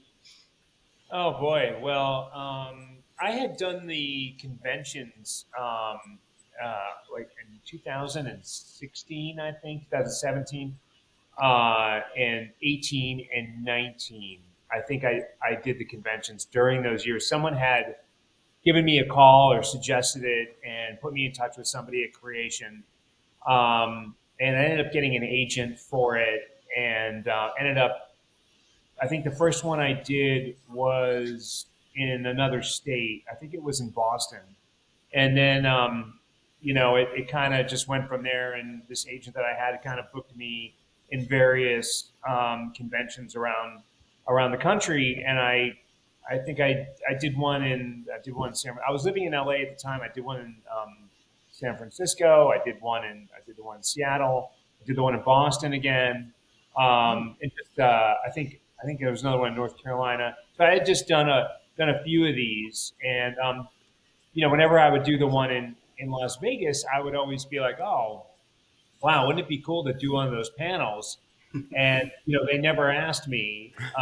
They had given me a table, set me up, and everything, and I had to get all my photos from the show that was done by the set photographer Ron Toms, approved by CBS and Paramount, and so I had gone through all that process, but and they had like sort of advertised me at the convention, at the various conventions, and I was on the website and everything, but no one ever asked me to do a panel. So I was always like, wow, that would be so cool to be able to go up there. I have so many experiences to talk about, and it just never came to pass. So Duncan had approached me, I think months ago, right, Duncan? I can't remember actually when Glenn called me first and talked to me about joining Letter Decks. And he said, yeah, you really, you ought to come and join us and, and see what Duncan's doing. Let me put you in touch with him. And so Duncan and I then spoke. And so it was already sort of, taking shape. And, at that point, there was no panel, nothing like that. We were just going to get together and, meet some fans and that type of thing. And when the panel, all of a sudden, he told us that they had asked him to do a panel with all of us, I was blown away. I was so thrilled, really, honestly. It was so great to be able to see everybody again. Again, it's been like 20 years since the show ended, so it was such a great, reunion. And there's still so many that we haven't gotten together with or haven't seen, but and it was just a wonderful experience, and to be able to connect with fans on that level and share our experiences, and just there's so much love around Star Trek. There's so much admiration for, and they the fans really dig all these little details that we experienced. Maybe to all of us it wasn't a big deal, or we have forgotten most of it by now, but all those little experiences that we had, all those little things we had to do, like I did the first, modeling of one of the uniforms on Enterprise, and they had, the costume department had taken pictures, and it's the first time they had seen it on anyone. And just little things like that, fans love to hear, anything, any of those minute details that we don't think might be a big deal, they find really interesting. So it's really great to share it with them, connect with them, and share in their appreciation for the series. Star Trek is like nothing else. It's got this amazing loyal following, and it really doesn't die. It goes on forever, and there's still shows now that are being made, and it just continues and continues, and it's really an amazing franchise to be a part of. It's really like nothing else. Oh, it is. It's an amazing franchise. I mean, gosh. And Glenn, how would you? I know. I mean, luckily I got to visit with you and Duncan quite a bit at STLV. So, but what was your experience? Just like when he said, "Hey, we're gonna have a panel," were you like, "Are you out of your mind?" Oh, I was blown away. I mean, I could see in the text that Duncan sent right away his excitement, and I was excited right away too. He was like, "The whole stuff." The all caps was probably a big giveaway, right? Like, oh my God, glad we got a panel. That day it was in the morning, and I didn't come down from that all day. It was just an amazing day. It was just, wow, I couldn't believe it. Because, we'd done these conventions.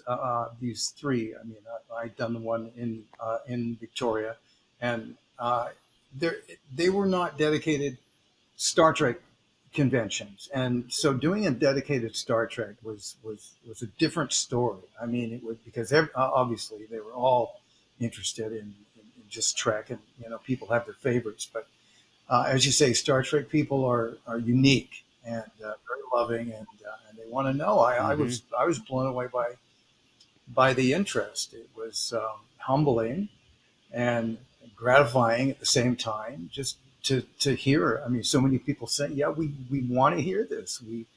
We're excited to hear these background stories, and we're excited for you. We're excited that you're on the show."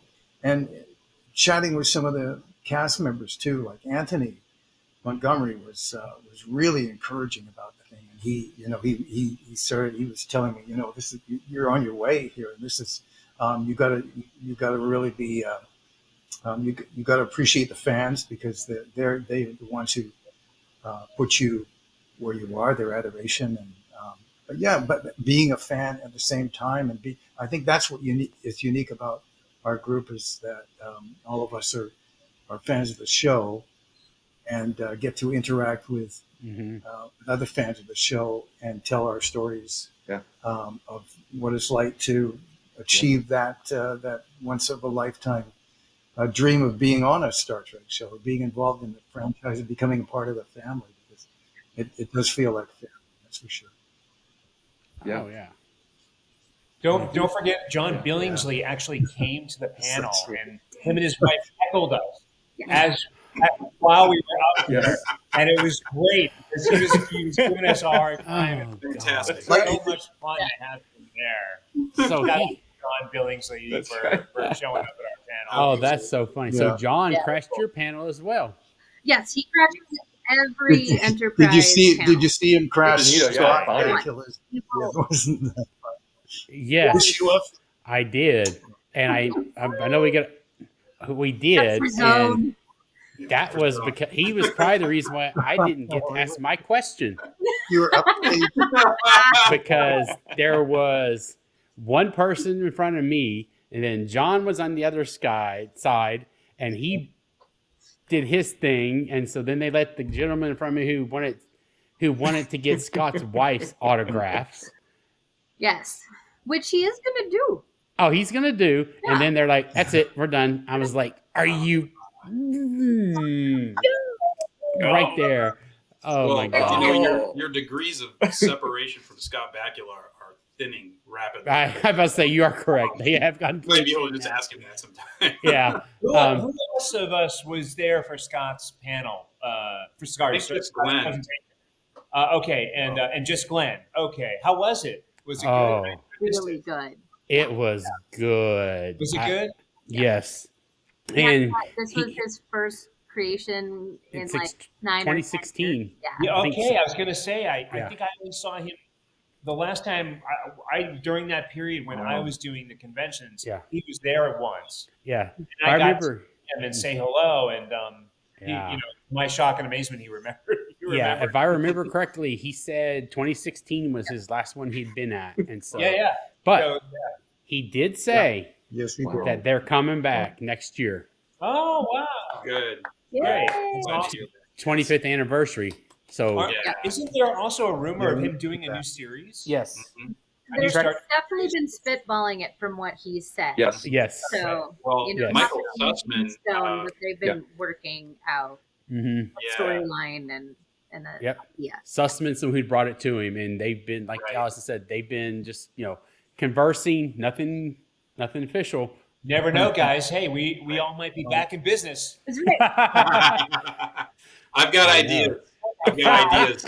Where we're all like doing this like Firefly thing. All of us like small characters. Yeah. Like fooling around the galaxy, just doing crazy stuff. Okay. Just gotta explain this. Larry. Yeah. Okay, that's a great picture. So we were filming 0 Hour, which was like the Xindi sphere room where Archer was there, and he was going to, stop it once and for all, blow up the sphere room. And so this was on stage 9 at Paramount, and I was there in my full Xindi, garb, And at one point, and the set was just beautiful. It was a beautiful set they had built. And so at one point we were taking a break, and David Trotty had come up to me and said, "Hey, there's this guy, Larry Nemecek, who, if you're interested, he'd like to talk to you a little bit about, your time on Star Trek and being a Xindi." And I'm like, "Sure." And I think Larry was editor of, it was yes. And so, and I didn't know this. I didn't know his history before I met him. But so he's like, "Hey, can I just ask you some questions?" I said, "Sure." So we just started talking, and I think he was there with his assistant Melissa at the time also. And I just started talking about my time, doing Enterprise up to that point, being Starfleet, doing the alien stuff. And he's like, "Describe what, you're doing now." I'm like, "This is, Xindi Reptilian."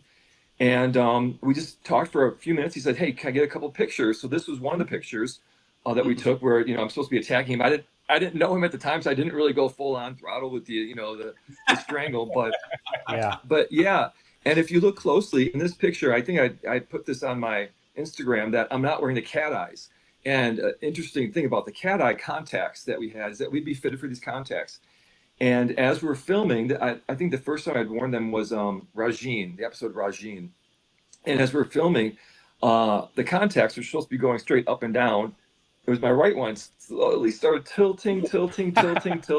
Yeah. And so like in between takes, they'd have to bring the contact lens tech, and she'd put her her finger on my eye and say, "Okay, adjust." Ooh. Perfect. Yeah. Well, you know what? I wear contacts anyway, so I'm used to touching my own eye. But she would adjust it till it was perfect. Okay, great, pictures up, let's film it. And so that was just a little side note. But yeah, in this picture, I'm not wearing the contacts, but it was such a great experience. Larry is the ultimate in Star Trek knowledge, and just getting to know him after the fact has just been so enjoyable. And again, this picture was just a fun picture.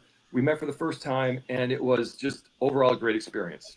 Loved it. And I love Larry because he's so knowledgeable. Was Larry also the editor of The Communicator, or one of the Yes, editors? that's what it was. Yes, that's what it was. Yeah. Yes. Yes, you have good memory. Yes, that's true. That's what it was also. So that's how I ended up in that. I actually ended up several times in The Communicator magazine, and it must have been thanks to Larry. I don't know. I think there's another photo. There's another photo of myself and Larry from that same day. Yes. And we're just standing face to face and talking, and that was actually in the issue as well. The issue as well. I have the other photo. I just can only put, so it only let me That's load okay. 10. I was like, dang it. And Get better so- stream It's still a great photo. I still, and it was a great experience, and it was, just to meet Larry, right there, the Star Trek, the guru of Star Trek was just Dr. Trek. fantastic. And I had no idea at the time, but after I learned who he was later, I'm like, wow, that was a big deal for me as a fan, of Star Trek in general. Yeah. Big time. Yeah. Yeah. Larry, I've gotten to meet Larry now, as a lot of us have, and he's just so He's so great to knowledgeable. work with. Oh my Oh, God. yeah. Yes. And He knows energetic, it. and he loves Star Trek. He loves talking about Star Trek, and people love talking to him about Star Trek. I do. Yay. That's the other picture that when we first met, and David Trouty took these pictures, and I'm so grateful to David Trouty because at the time, there was no way for us to bring cameras on set to get pictures of this stuff. It was just a big no-no. But David Trouty would take these pictures, and this is one that wound up in the magazine. And then Trouty gave me copies of them, and I love this picture. This is absolutely one of my favorite pictures ever from Star Trek, just because I'm in the Xindi uniform. I'm talking to Larry. It's we're having kind of like a deep conversation at this point, but I love this photograph. It's one of my favorite ever. It's a great photo. Oh man. Oh, it was fantastic. Stage 9, Paramount Pictures. It's great. I remember it so well. All right. So next one I'm going to do is for Jen. I know you've got a story with Marina. As a young woman growing up, Star Trek provided some of the most amazing female role models.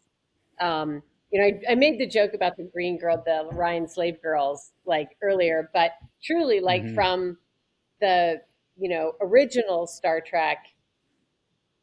Oh no, I've just been reading Ursula Le Guin, and so all I can think of is the name Ursula. Help me out. Uhura. Uhura. Uhura. Oh my God. Right. Yes. So, really, as a as a young girl growing up, one of my first heroes was this like beautiful Black woman, that had an important position on a starship. That's huge. And Star Trek always included women in very important positions, and Mm-hmm. that was just that. It was so important to me as a young woman growing up, and I fell in love with the character of Deanna Troi, and even the fact that they had kind of, she was a therapist, but she was very spiritual, and how she helped communicate and her levels of empathy and her, use of nonviolent communication and all of this. These are all things that I ended up going back to grad school one day to study. And, now as, a retired Starfleet, member, I now do a lot of what Deanna Troi would have done. I work with people who've had trauma. I coach in nonviolent communication. I work with people on empathy. I work with people who've had trauma. Um, I run a retreat center out in the middle of nowhere that, is almost like about as close to terraforming as you can get, because I am in the middle of the desert. And so we're having to like really build up so that it supports everything that we need right here. Mm-hmm. So it's kind of fun. It's kind of like playing like I'm on Mars every day. But I'm just grateful. So this opportunity to actually meet her and get this photo with her that was a huge day for me. And at some point I'd love to be able to tell her, to meet her again and say, hey, like you really helped inspire me down the path I'm on now beyond Star Trek. So, yeah, it was great. Well, and that's like I have another person. Her name is Linda, and she's been starting to host with us, and she's 20, and her Kate Mulgrew, Janeway, that was her person, for her Star Trek, because of how strong of a role model, Captain Janeway is for women out there. I mean, I don't know how many of y'all stayed for the Voyager panel, but oh my God, Kate Mulgrew, she is the captain. Period. End of story. Oh. It was a great. I love that show. I love Voyager. I love all the shows. But like I was mentioned earlier, Voyager was the one I interviewed for before Enterprise, and I still love Voyager. So I'm sorry I missed that panel. Oh, it was great. It was lovely. There was a little girl who came up and was like, I'm going to be an electrical engineer because of you and Janeway. And like the audience is trying to not cry. Yeah. They're trying to not cry. It was beautiful. Well, because Kate called her, said, "You get up here, young lady." She made her get on the stage. She had to be on main stage. It was amazing. Oh yeah, it was amazing. 5-year-old girl. So sweet. Yeah, it was great. Okay. The motion capture. I wondered about that. I didn't realize that they actually had motion captured those. I was thinking they were, I don't know. I did not realize that. Yeah, they did. And that was fun having to get stuck in that suit for, I think it was like a week that I had to be in that. That was a lot of fun, actually. Honestly, that was the most I had ever gotten to do on the show in one stretch. And I got to be on a panel with 5 other actors who are, mostly theater actors. And I had, I think there was 6 pages of dialogue that I memorized, or I had to memorize. And it was really cool. I mean, it was fun to be one of the bad guys and get in there with all the other bad guys and interact with them. And they had the Xindi Sloth, the Xindi Aquatic, they had Xindi, all kinds of Xindi. And it was fun. It was just a really great, fun storyline. And the set was really cool. And, it was just fun to be bad, And that's cool. But what's cooler is that was in the Communicator magazine. But this also, I don't know if you can see this. You might want to expand the pen. Okay, hold on here. But this is also the Star Trek Communicator, and this is like the first time I've ever been in a magazine. And And I said to Scott on the set, I brought this into set, and I go, hey Scott, I said, check it out. You know, I said, I'm in a magazine. I'm in one of the Star Trek magazines. And he goes, really? I said, yeah. I said, come check it out. He walked over to the desk where I was sitting on the bridge, and he goes, where are you? I said, look, I'm right here. Here, hey, check it out. Where are you? Where are you? You know, no one could see me next to her. She's like, it was fun. Yeah, that was fun. I was actually gonna have another picture of Jen's. I was going to just load real quick, just because I like him and he's a cool dude. Oh, this is And it was Anthony just, Montgomery. oh yeah. It was so much fun being on the bridge. I don't remember who snapped that picture. I guess it would have been Ron Tom. That looks like one of his photos. But yeah, yep, that. Or David Trotty. Or David Trotty. No, I think this it could have been a David Trotty photo, but it felt like, who knows? I'm not sure. I don't know if this is one that we can get sanctioned to use at conventions or not. But it's up to find out. Yeah, I'm sure they would approve that. The cast members, the leads of the show, they weren't standoffish people.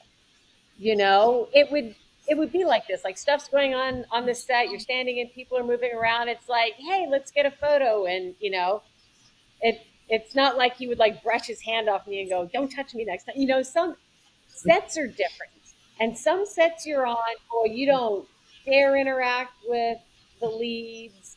You don't dare make eye contact with them. You don't talk to them. And, you know, but Star Trek was just different. It was like we were all part of the crew, and it was just such a special environment. And I think photos like that just kind of demonstrate. It's like fine for you just to like throw your arm around somebody and smile, you know, and it's not, you know, nobody's going to freak out. So it's great. It's such a different vibe. And it's even hard to explain to people in Hollywood, because I would tell friends, I'd have friends that worked on other shows for, you know, entire like 6-7 year runs. And I would have gone to be on those shows at some point too. And I would see what it's like. And I'm just like, I don't know how to tell them it's not the same. It's just not the same as Star Trek, you know? So, yeah. I mean, I think from Duncan and from Connor and Dom and even John Billingsley, even though he loves to give Scott a hard time, is that, you know, Scott, he stayed, he shook everybody's hand. He was the first one there, last one to leave. He was the captain of the show, and he acted like it, but he wasn't, like you said, he was not, even at SLV, he was not standoffish at all. He was, oh my God, because I got a photo op. I did the photo op with him, and he was just, you could tell he was shocked. He could not believe how many people were there for him. That's one of the reasons I was questioning about going. Column, I was like, okay, I was going because of Column initially. When he canceled, I immediately bought that Scott. So they couldn't have gotten that $300 out of me any faster. Oh, because you got the autograph. I did the autograph and the photo op, and like when that was on, I didn't care. Here's my credit card. You hate my money, creation. But I did not flinch. Now, unfortunately, we didn't get the autograph. He does seem like a wonderful number one on the call sheet. So he really set the tone on the show, and he was professional. The guy never missed a line. I mean, I don't know. I was there almost every day of filming for the entire series.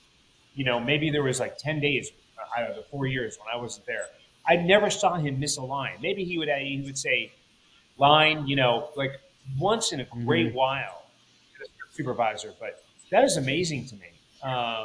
You know, especially with all the technical dialogue that you know they had, and to never miss that. I mean, you know, I once sat down with I was a stand-in for Brent Spiner. I was his stand-in when he did that 3-episode arc on Enterprise, and I sat down with Brent. And I go, can I ask you a question? I go, how the heck did you memorize all that technical dialogue every day so frequently?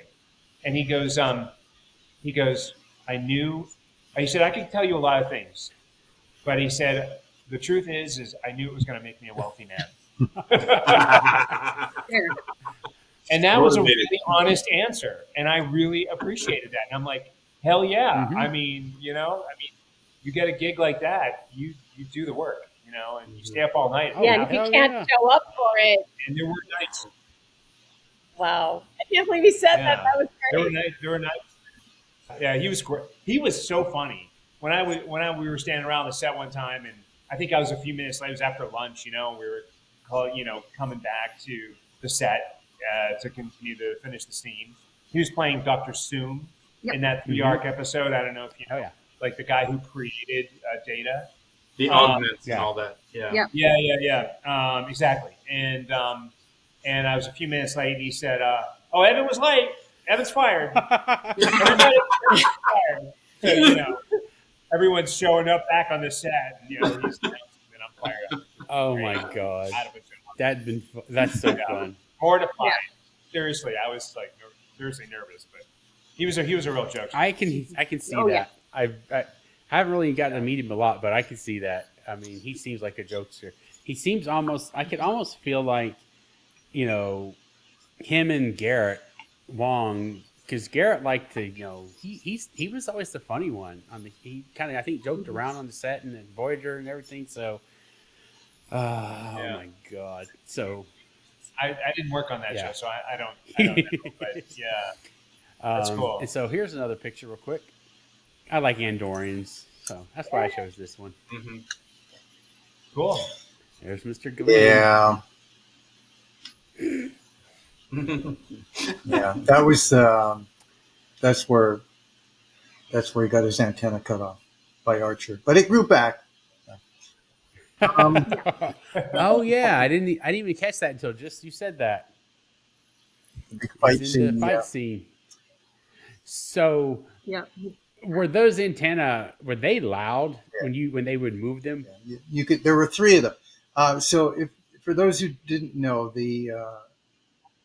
they were operated by puppeteers who got a day player contract to operate the antenna. So there would be a robotic piece underneath the wig, and you could definitely, and they were operated off screen by the puppeteers with RC controls, just like you'd see on a plane or a helicopter or whatever. And you'd hear them, but they were also very uncomfortable, and they would create pressure points on the skull, and then I know that I was in a lot of pain sometimes wearing those things, and I would look forward to, because there were only 3 units like that. So the days that there may have been other people, if I didn't actually have to wear the robotic piece, it was a blessing, because it wasn't much fun wearing them. But I think they elicited quite the performance out of Jeffrey, for sure, because he was uncomfortable. Eventually, they ended up putting some padding underneath, but it never quite was right. Mm-hmm. Yeah, I did not know that about the pressure points and all that stuff. Always learning something with this channel. Oh, Glenn, now you know what high heels feels like. Walking in high heels.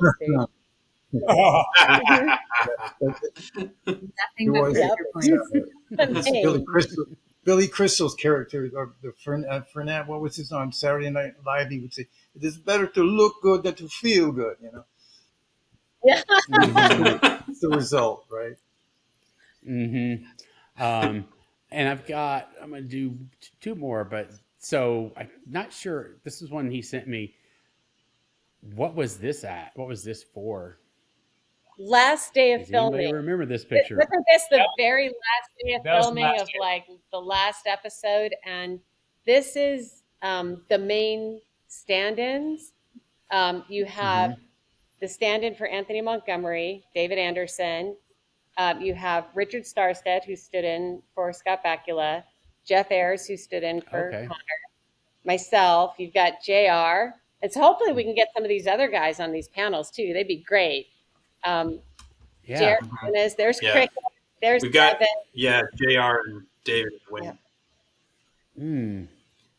Yeah, that'd be cool to get, especially to get you get all these, wrangle them all up at some time again.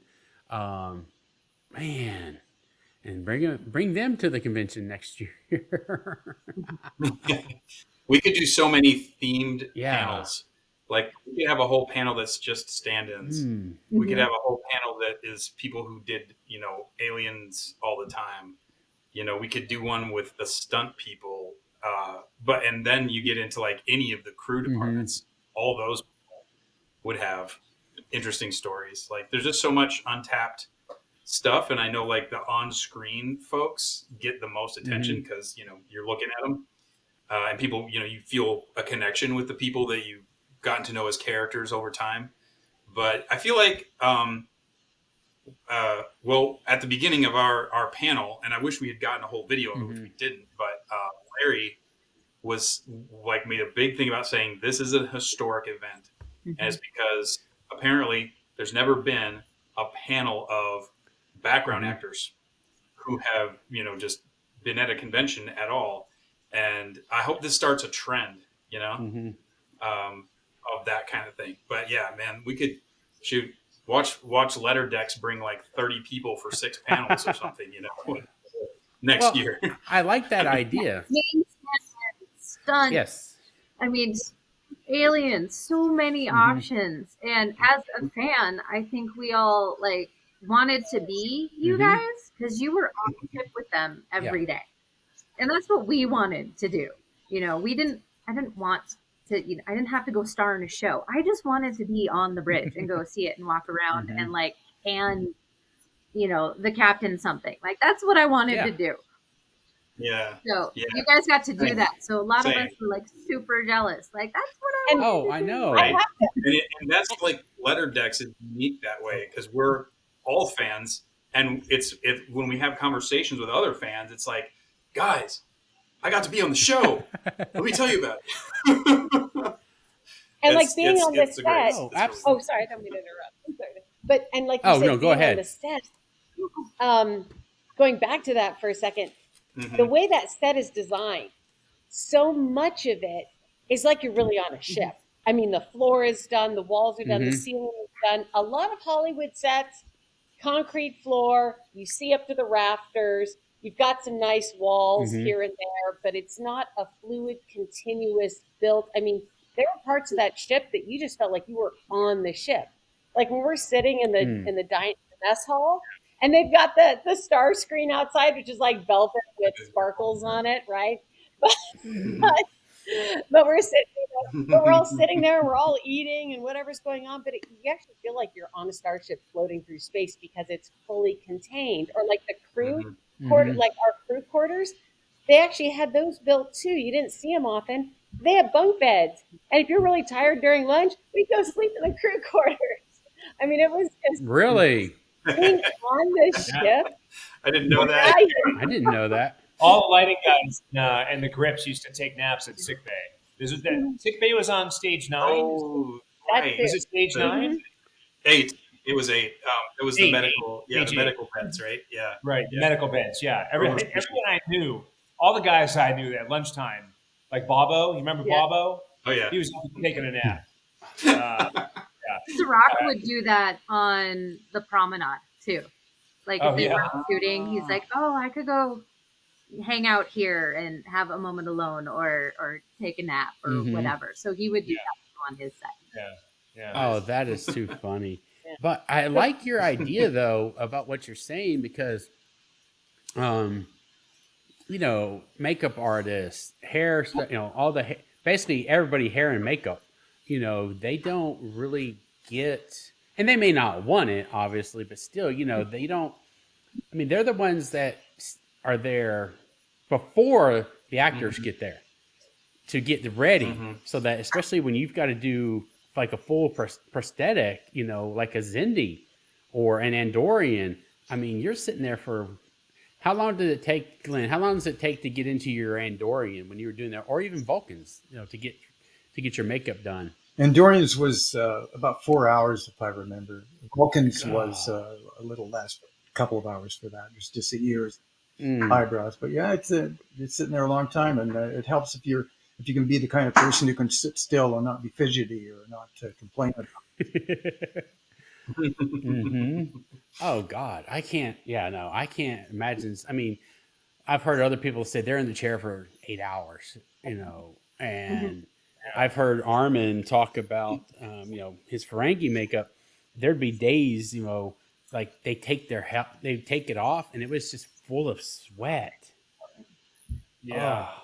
Yeah. We've all done that. I think here we've all done an alien, like that. I was a Klingon in one episode, and Glenn's the expert, but Jen, you did alien. Yeah, Jen was a sphere.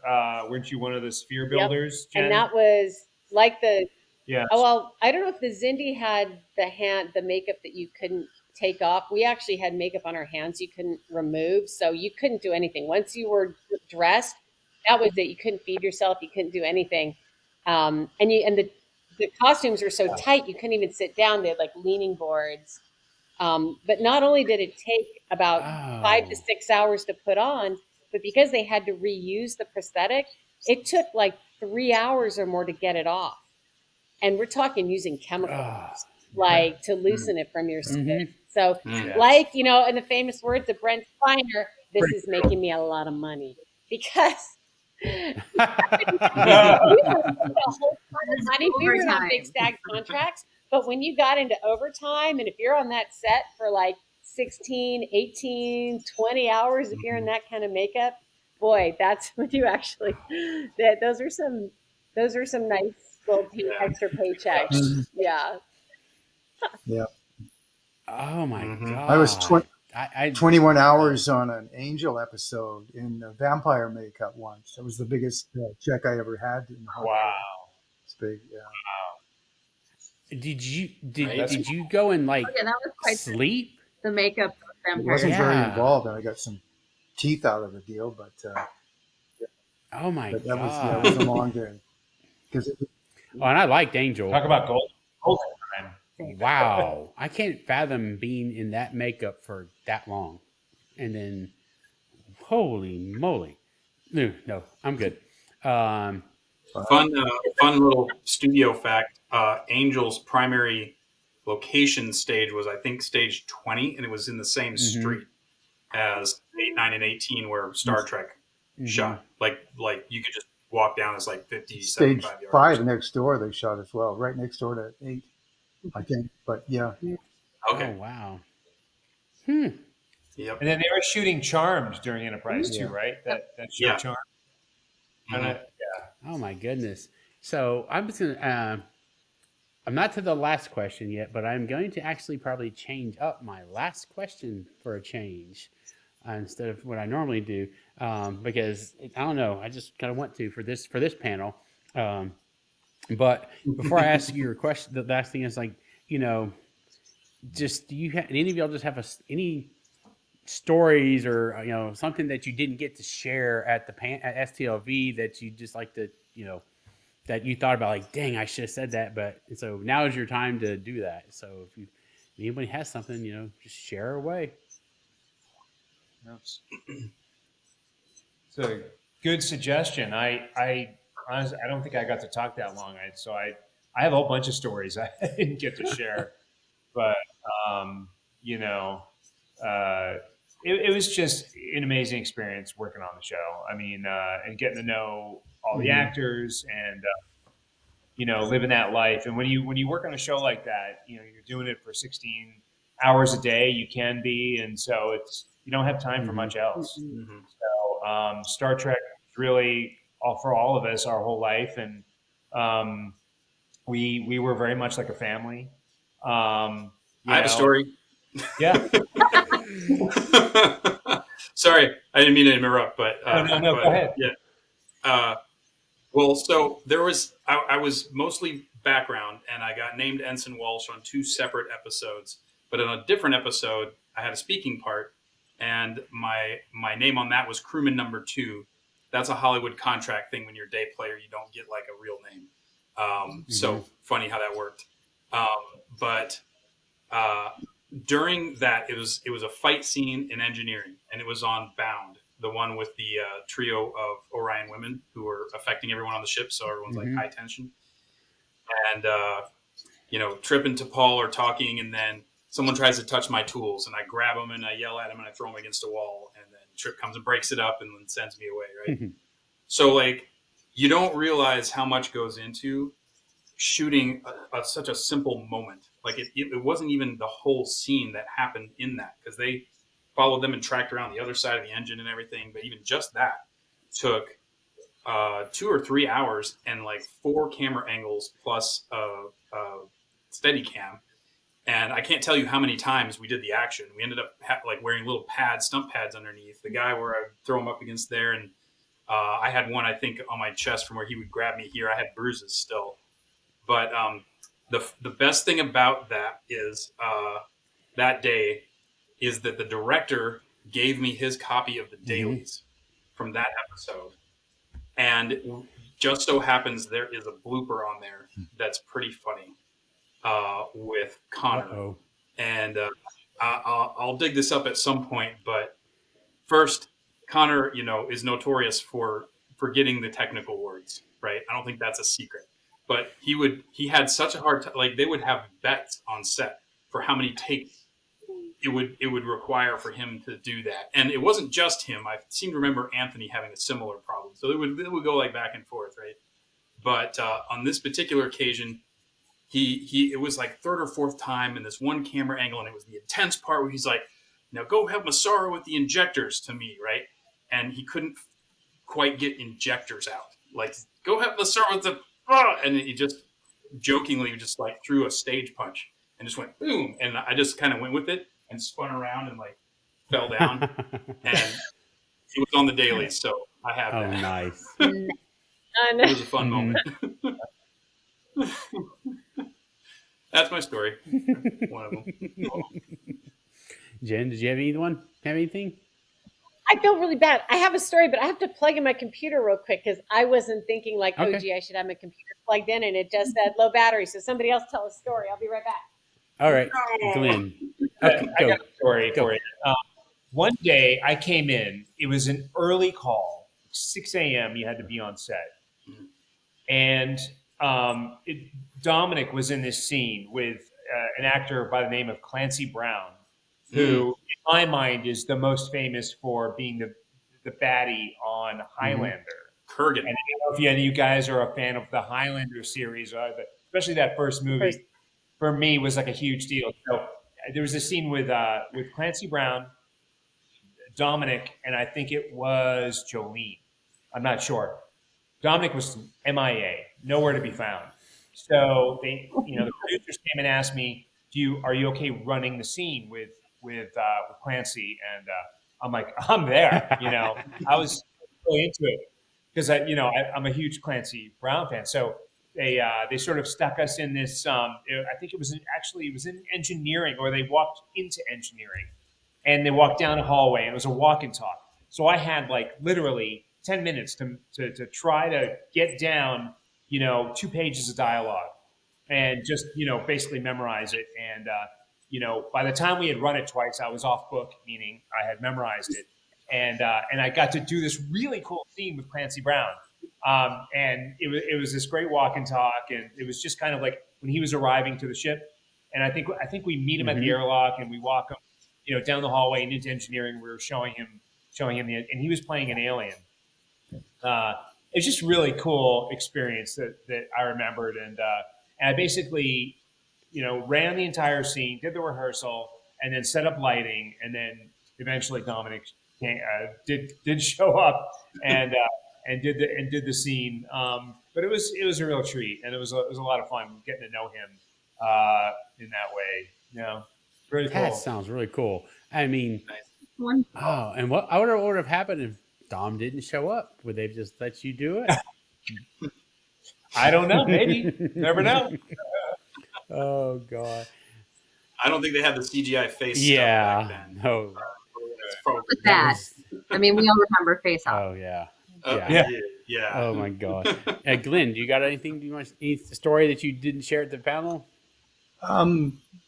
There's an interesting little scene that ended up in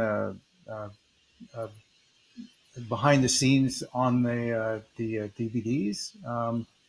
Okay. It's I can't remember the episode, but there's a scene where Connor Trip is running down a corridor, and I'm trying to come through the corridor and almost collide with him. Well, we did that scene a bunch of times, a bunch of takes, and actually I did collide with him in one take. But the part that ended up on the fun bit on the extra scenes was we did the scene. Connor ran down the corridor. I went through I'm trying to pass. I'm just waiting for Connor to go past so that he can zip down, and then suddenly one crew member goes past, and then another, and then another, and then I'm standing there trying to get across, and all the crew, but one by one, is going down the corridor, and then finally Chacho, our craft services guy, is trundling down the corridor. Hey, wait for me! That was fun. That's hilarious. Oh, that is hilarious. Chacho. Oh my god. All right, Jen, you've got power again, right? I got power, so you're not gonna lose me. Awesome. So there's a lot of times where actors, if they weren't there for some reason, and sometimes it's not their fault because they're like in makeup or hair, or sometimes something's going on, they're not getting set on time, or maybe they had some other audition or something, but it always set them up for stuff to happen, right? And the crew was they were such jokesters, and there was one time that Jolene wasn't there for whatever reason, right? And so they, like with Evan, they had me running the dialogue for the scene, but I had just gotten off a flight from South Africa the day before. I had been traveling for 24 hours. I had insane jet lag, and this shoot was I'm sitting there and I'm stumbling so bad. Like, I can hardly get the words out. I'm like, blah, blah, blah, blah, blah. And there's big pauses when I'm supposed to come in. And at the end of it, Dominic looks at me and goes, "Oh my God, that was just awful." But the actors, it was all always in good fun, right? But this is just jokesters, and you had to be able to take a joke, and people were always poking fun at each other. Awesome. Well, I know John was he would be a jokester when he was on set as well, and he always, from what he told me, he would always mess with Dominic all the time when he get big time. And did he tell you about the song he used to sing? Oh yeah. Yeah. He's worked 2 days and the check still he comes. sang it on our interview. I asked him about it. He sang it on our interview. Yeah. Nice. Yeah, it was fun. Oh gosh. Okay. So it's gonna kill me to not ask my music, but I'm gonna spare y'all the one question I was thinking about asking, but I'm gonna ask, what is each of your favorite Enterprise episode? And we'll start with Duncan. Okay. I might have talked about this on the other one, but I'm going to say the Augments. Okay. It was the first one where they had the enhanced humans that Evan was talking about, that Brent Spiner came on for. I've been a martial arts enthusiast since I was 14. And so, you don't usually get really intricate or hardcore fighting in a Star Trek show, and I was a fan of the original series movies, specifically original series cast movies, and then TNG, but it was not too complicated. So when that first scene came up where there's a shuttle that seems to be barely able to hold it together, and a Klingon bird of prey comes and finds them, and it's 2 humans, beat them aboard, and bring them here. And this 2 guys are just walking with these 5 Klingons, and they get trapped in a hallway, and then they just decide to stop. And one of the Klingons tries to hit him. He doesn't move. He just kind of looks around, and then they just freaking lay into these guys, doing legit capoeira and kung fu and stuff, just laying these Klingons flat. I was like, oh, that's freaking cool. I like that. I love that. Like that just like really, yeah, really was a fun thing. That's a good. I Actually, it was that was the first one, Borderland, and that's the one where I got to do that Australian slide stunt down the Nice. railings, where I got beamed out halfway through. Oh yeah, I forgot. That's where we Yes, left off it on our was. last. Yeah, we're still going to kind of leave off on that, I guess. So I guess guess we so. never went. Part 3. Yeah. Glenn. Well, that's mine. Glenn? Who else One of the did? reasons I stayed right till the end of the convention, and I really don't regret that. It was such a thrill. I'm glad I was there for the whole thing. But there was a little a panel on the Mirror episode on Sunday evening or Sunday afternoon, which I attended. Mike Sussman and David Livingston had done. I didn't know this when I hadn't seen the episode, but David Livingston had directed a Mirror episode on DS9. I didn't know that. Anyway, so it's a double episode, of course, parts 1 and 2. But I think that it was so well done, and it was a thrill for me to be a Vulcan in part 1 and an Andorian in part 2, and get to wear the flight suit as an Andorian and fly an NX class starship. That was really cool. But aside from that, it was just the episode was the throwback to the original series, of course. It was just brilliant the way they opened the credits or the opening titles with the scene from First Contact, and they actually used that actual scene and did a hand double thing for the blast off. But it was the way they made it look like the end of the episode was coming from the Mirror universe. It was brilliant. It was such a good episode all the way around. That'd have to be my choice. That is a good one. Evan. Yeah. So, this is definitely my favorite episode, which was In a Mirror Darkly. Yep. Yeah, it was a 2-part episode, and I got to do a cool little scene there. We all got to be bad and wear the bad hair and the bad uniforms, and the uniforms were different. The women had half shirts. The men had spiky hair, and it was cool. So we got to. I was in a scene in that one with Scott and all the main actors. Jolene, Linda, etc. And on the bridge when Scott kind of came in, actually I have a picture of it here, and yep, it was very cool. And he kind of gives this speech, and he gets to be bad, and it's just so fun to be bad, because in Star Trek, it's usually this altruistic universe. Everything is idealistic, and the way kind of Gene Roddenberry set it up. So for us to be evil, to be bad, it was just a lot of fun to do.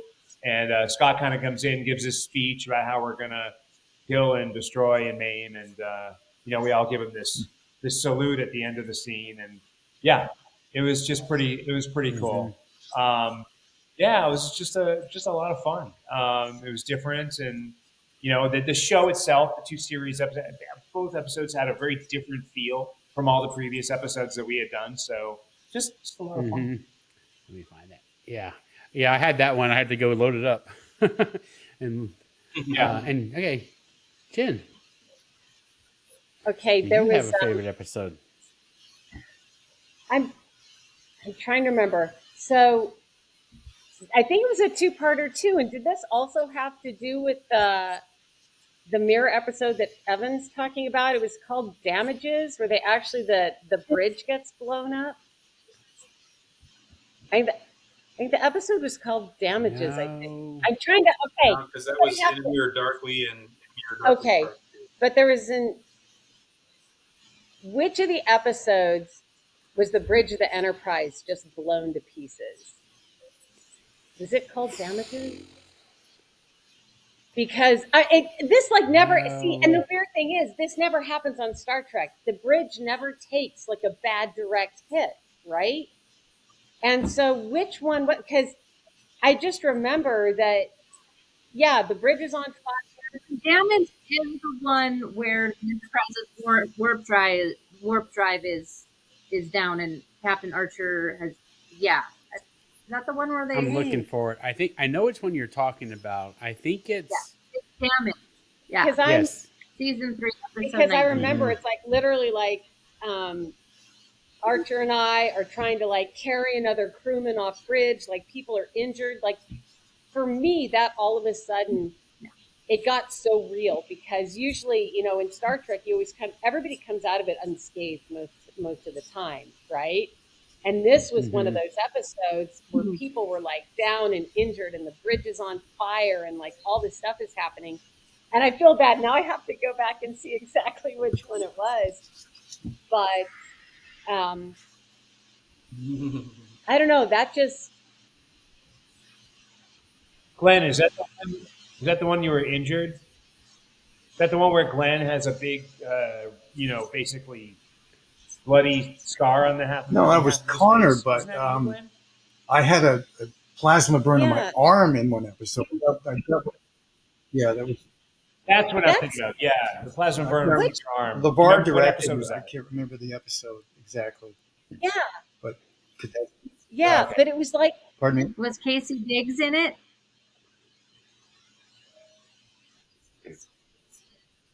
Was Casey Biggs the guest star in it? Then it's Damage, the one I'm talking about. Oh. okay, so this is going to be good. I'm This looking is for too. everybody Well, we're that's all watching your that's true. podcast can be like tuning in and be like, it's that one. But there was just Somebody something knows. that That's right. that made it so Yeah, real. There was somebody like knows. there was this energy on set that was just like, holy crap, like we're in trouble. And you don't get that a lot of times, you know, on the show, you know, and so it was it was so different, and it was such a different feeling of like, you know, we're trying to save each other, and we're, you know, people are trying to put out fires, and this was also a long time ago, right? So I might not be remembering this all correctly, but I'm actually trying to find where to stream the whole story. To answer your question, yes, Casey Biggs was the guest star on Damage. Yeah. Okay. Yeah. Now, okay, so this Good research, Evan. good research. This will be your people that are watching the Google podcast, search. This will be the trivia for them to figure out what Homework. Oh, they'll know. Yeah, you should make a little contest over it. I know. Chris. Like, you know. See, in my First mind, people on the I'm right. thinking. I remember what it's. It's not E2, but it's Oh, then it's the one in between, the Forgotten. could be that. Because I remember the scene. Enterprise is being shot, and they finally show it's a space scene, and they actually show the bridge get blown off. Yes. And the bridge crew flies out into space. And I just don't remember what episode that is. yeah, and the rest of us are like trying to save each other, and it's like Is it chaos. Azadi? It might be Azadi Prime before Damage. Oh, when they're we were just going for when the damage happened. Then it was Right. yes, I believe that was. I don't. We'll look it up. It's one of Okay. those three I'm gonna episodes. say this. Live chat. Tell us what it is. Yeah, there you go. There you go. Ask the Yeah, experts. ask the experts. Oh my gosh, that's too funny. Where can we Oh. stream it now? Oh, where well. is Enterprise streaming now? Because I've been trying to find it. Paramount Plus. It is Paramount Plus right now. Okay. Yeah, you can get on Paramount Plus. Mm-hmm. You can also buy episodes on Prime. Amazon. Okay. Prime. You I got four alluded to there. the fact that I kind of followed in the footsteps of Deanna Troy and went and got a degree in ministry and spiritual direction. And I work with veterans and first responders and people that have basically come back from the front lines with existential crisis, with moral injury. So, you know, there's PTSD, and then there's this kind of existential crisis that can happen where you return and your world is upside down, and your relationship with yourself, with your community, with your family, or with whatever is divine has kind of been destroyed. And I do retreat work with people to help counsel and help them through that journey. And I have a foundation called the Anderson Arroyo Foundation, and yeah, we operate out of Arizona and provide. We're just getting set up now, but the intention is to provide free retreats for veterans, and then sliding scale retreats for other trauma survivors, so that nobody's turned away. And yeah, so trying to give back. That's a great. Awesome. Well, if you go to SonoranDesertSanctuary.com, or you look up Anderson Arroyo Foundation, ARROYO Foundation, if you're on a journey of PTSD and moral injury and you're looking for support, you can find us at SonoranDesertSanctuary.com, or get in touch with this podcast and they can get you in touch with me. So, yeah. All right. Last question. I was not going to skip it. All right. What piece of Star Trek technology do you wish existed today? Who wants to answer it first? Go. The transporter.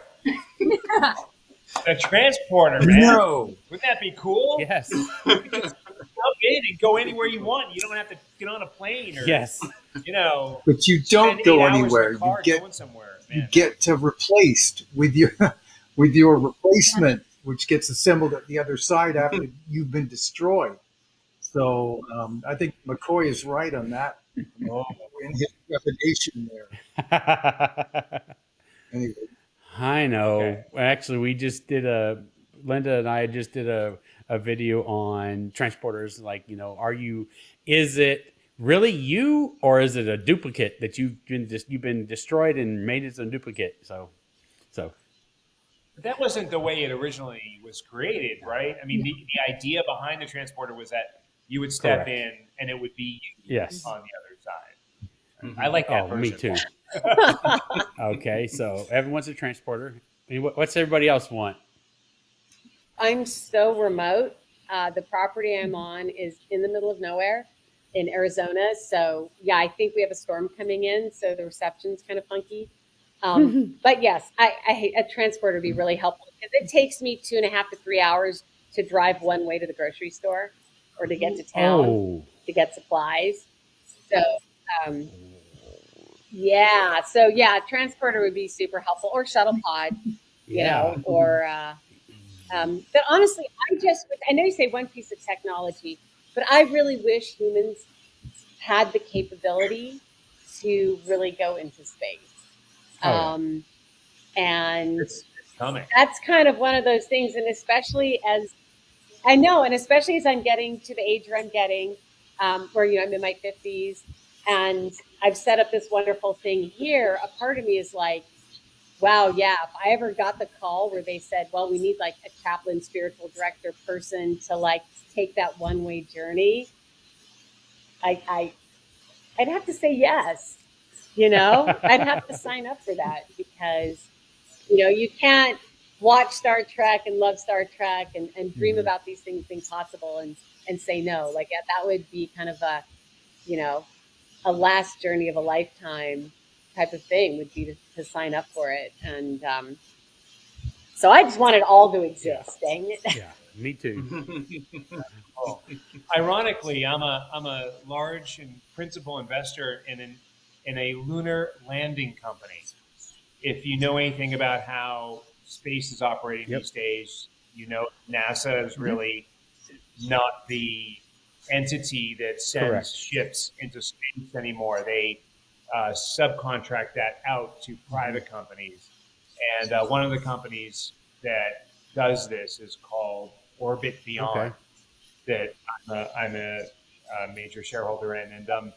And so that's pretty exciting. And they're only one of 10 companies that are contracted to be able to bid on NASA missions. So we're up for several right now. So That's very really exciting. cool. It's part of the CLIPS program. Is it a CLIPS program? Yeah, CLPS. Yeah. PLPS program. Commercial yes. Lunar Program. Yep. And Commercial Lunar Program. Yes. Trump has a big push on that right now. everyone thinks NASA's cutting their budget, but they're really not. They are cutting their own budget because Trump kind of threatened to, cut the NASA budget, but they kind of preemptively did their own thing. The lunar budget is actually expanding and has gotten larger. Other programs have gotten cut back, but the lunar program has actually gotten larger. So there's going to be, NASA came out with a lot more missions this year. It's very exciting. Yeah. Glenn, what would you like? Well, to I have? could probably do the cop-out answer and say the holodeck. I know everybody probably says that, but Ooh. No, not a lot of people yeah? say holodeck, to And be honest with you. it's interesting. I don't know if you've seen the past few episodes of SNW, because they, spoiler alert, but yeah, they brought it back Yep. or Yep. brought it to the fore anyway. I know what Duncan said last time, and I think that's I'm not going to say that, but actually just the ability to fly too. I think it would be cool to have like a little personal ship, like the Delta Flyer or something smaller than that, but something to zip around in. Doesn't have to be in space, just the ability to fly around in a personal vehicle. What are we waiting for anyway? Where's that technology now? Come on, let's go. Let's get out. I know. The Yeah. Jetsons said we should already have it by now. Yeah, right. It's the same And they conversation. control Where's the my screen. hoverboard? Teleport. Exactly. Hoverboard, yeah, right. Where's my hoverboard? It's supposed to be out in like 2015 or We different should already timeline. have that too. Been a while. We're 10 years past it. I know. Do you have a different answer this time, Mr.? You know what? I might stand on the shoulders of someone else that was on your show. I believe it was Linda, actually. Okay. Maybe. Who said the replicator?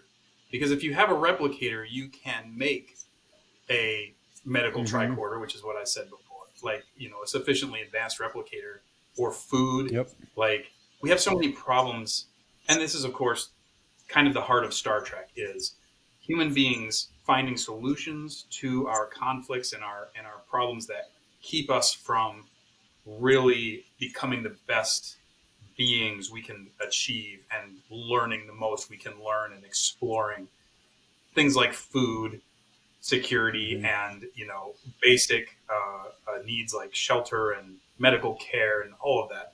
So yeah, I have to agree with the replicator person. I'm just too practical to not. Well, actually, I've had. I mean, there's probably been a few of us who have said it. Yeah, you've said it. Nice. Katie Nicolau has said it. I think TJ said it. I mean, I think honestly, it's almost surprising. It's almost always been the replicator, because then you wouldn't have to drive 2 hours to go to the grocery store. You just be able to say, give me chocolate sundae or something like that. I mean, Right. yeah. Right. But that's just the one thing that it can make. But like you said, it can do so much more. Great. Well, thank you, all of y'all, for coming on tonight and doing this, because this has been a good interview. I've really enjoyed this, and I'm looking forward to what everybody says when they actually see this episode. I can't guarantee it, but I may try and get this one pushed out a little bit sooner than normal. Yeah, we'll see. It's going to take him a little bit of editing to do with all of these different people. Right. But again, thank you all for coming on tonight. And I definitely look forward to doing this again with everybody at some point in time in the future when we have Letter Decks panel number 2 coming out next year. All right. We're really glad to be here, Chris. Thanks for having us. Thanks, Allison, for being the co-host. And don't hesitate to individually contact any of these people and just have interviews. Like, I'm not the boss of it. So if you do that, I'll be happy to hear about it. Thank you, Chris and Allison. Very kind of you. Yeah, thank you both very much. We appreciate it very much. You're welcome. All right. Y'all have a good evening. Bye. This was wonderful. It was This great was to see wonderful. everybody. I had a Take wonderful care. time. See you later. And So, bye, everybody. See you on the message. more soon, hopefully.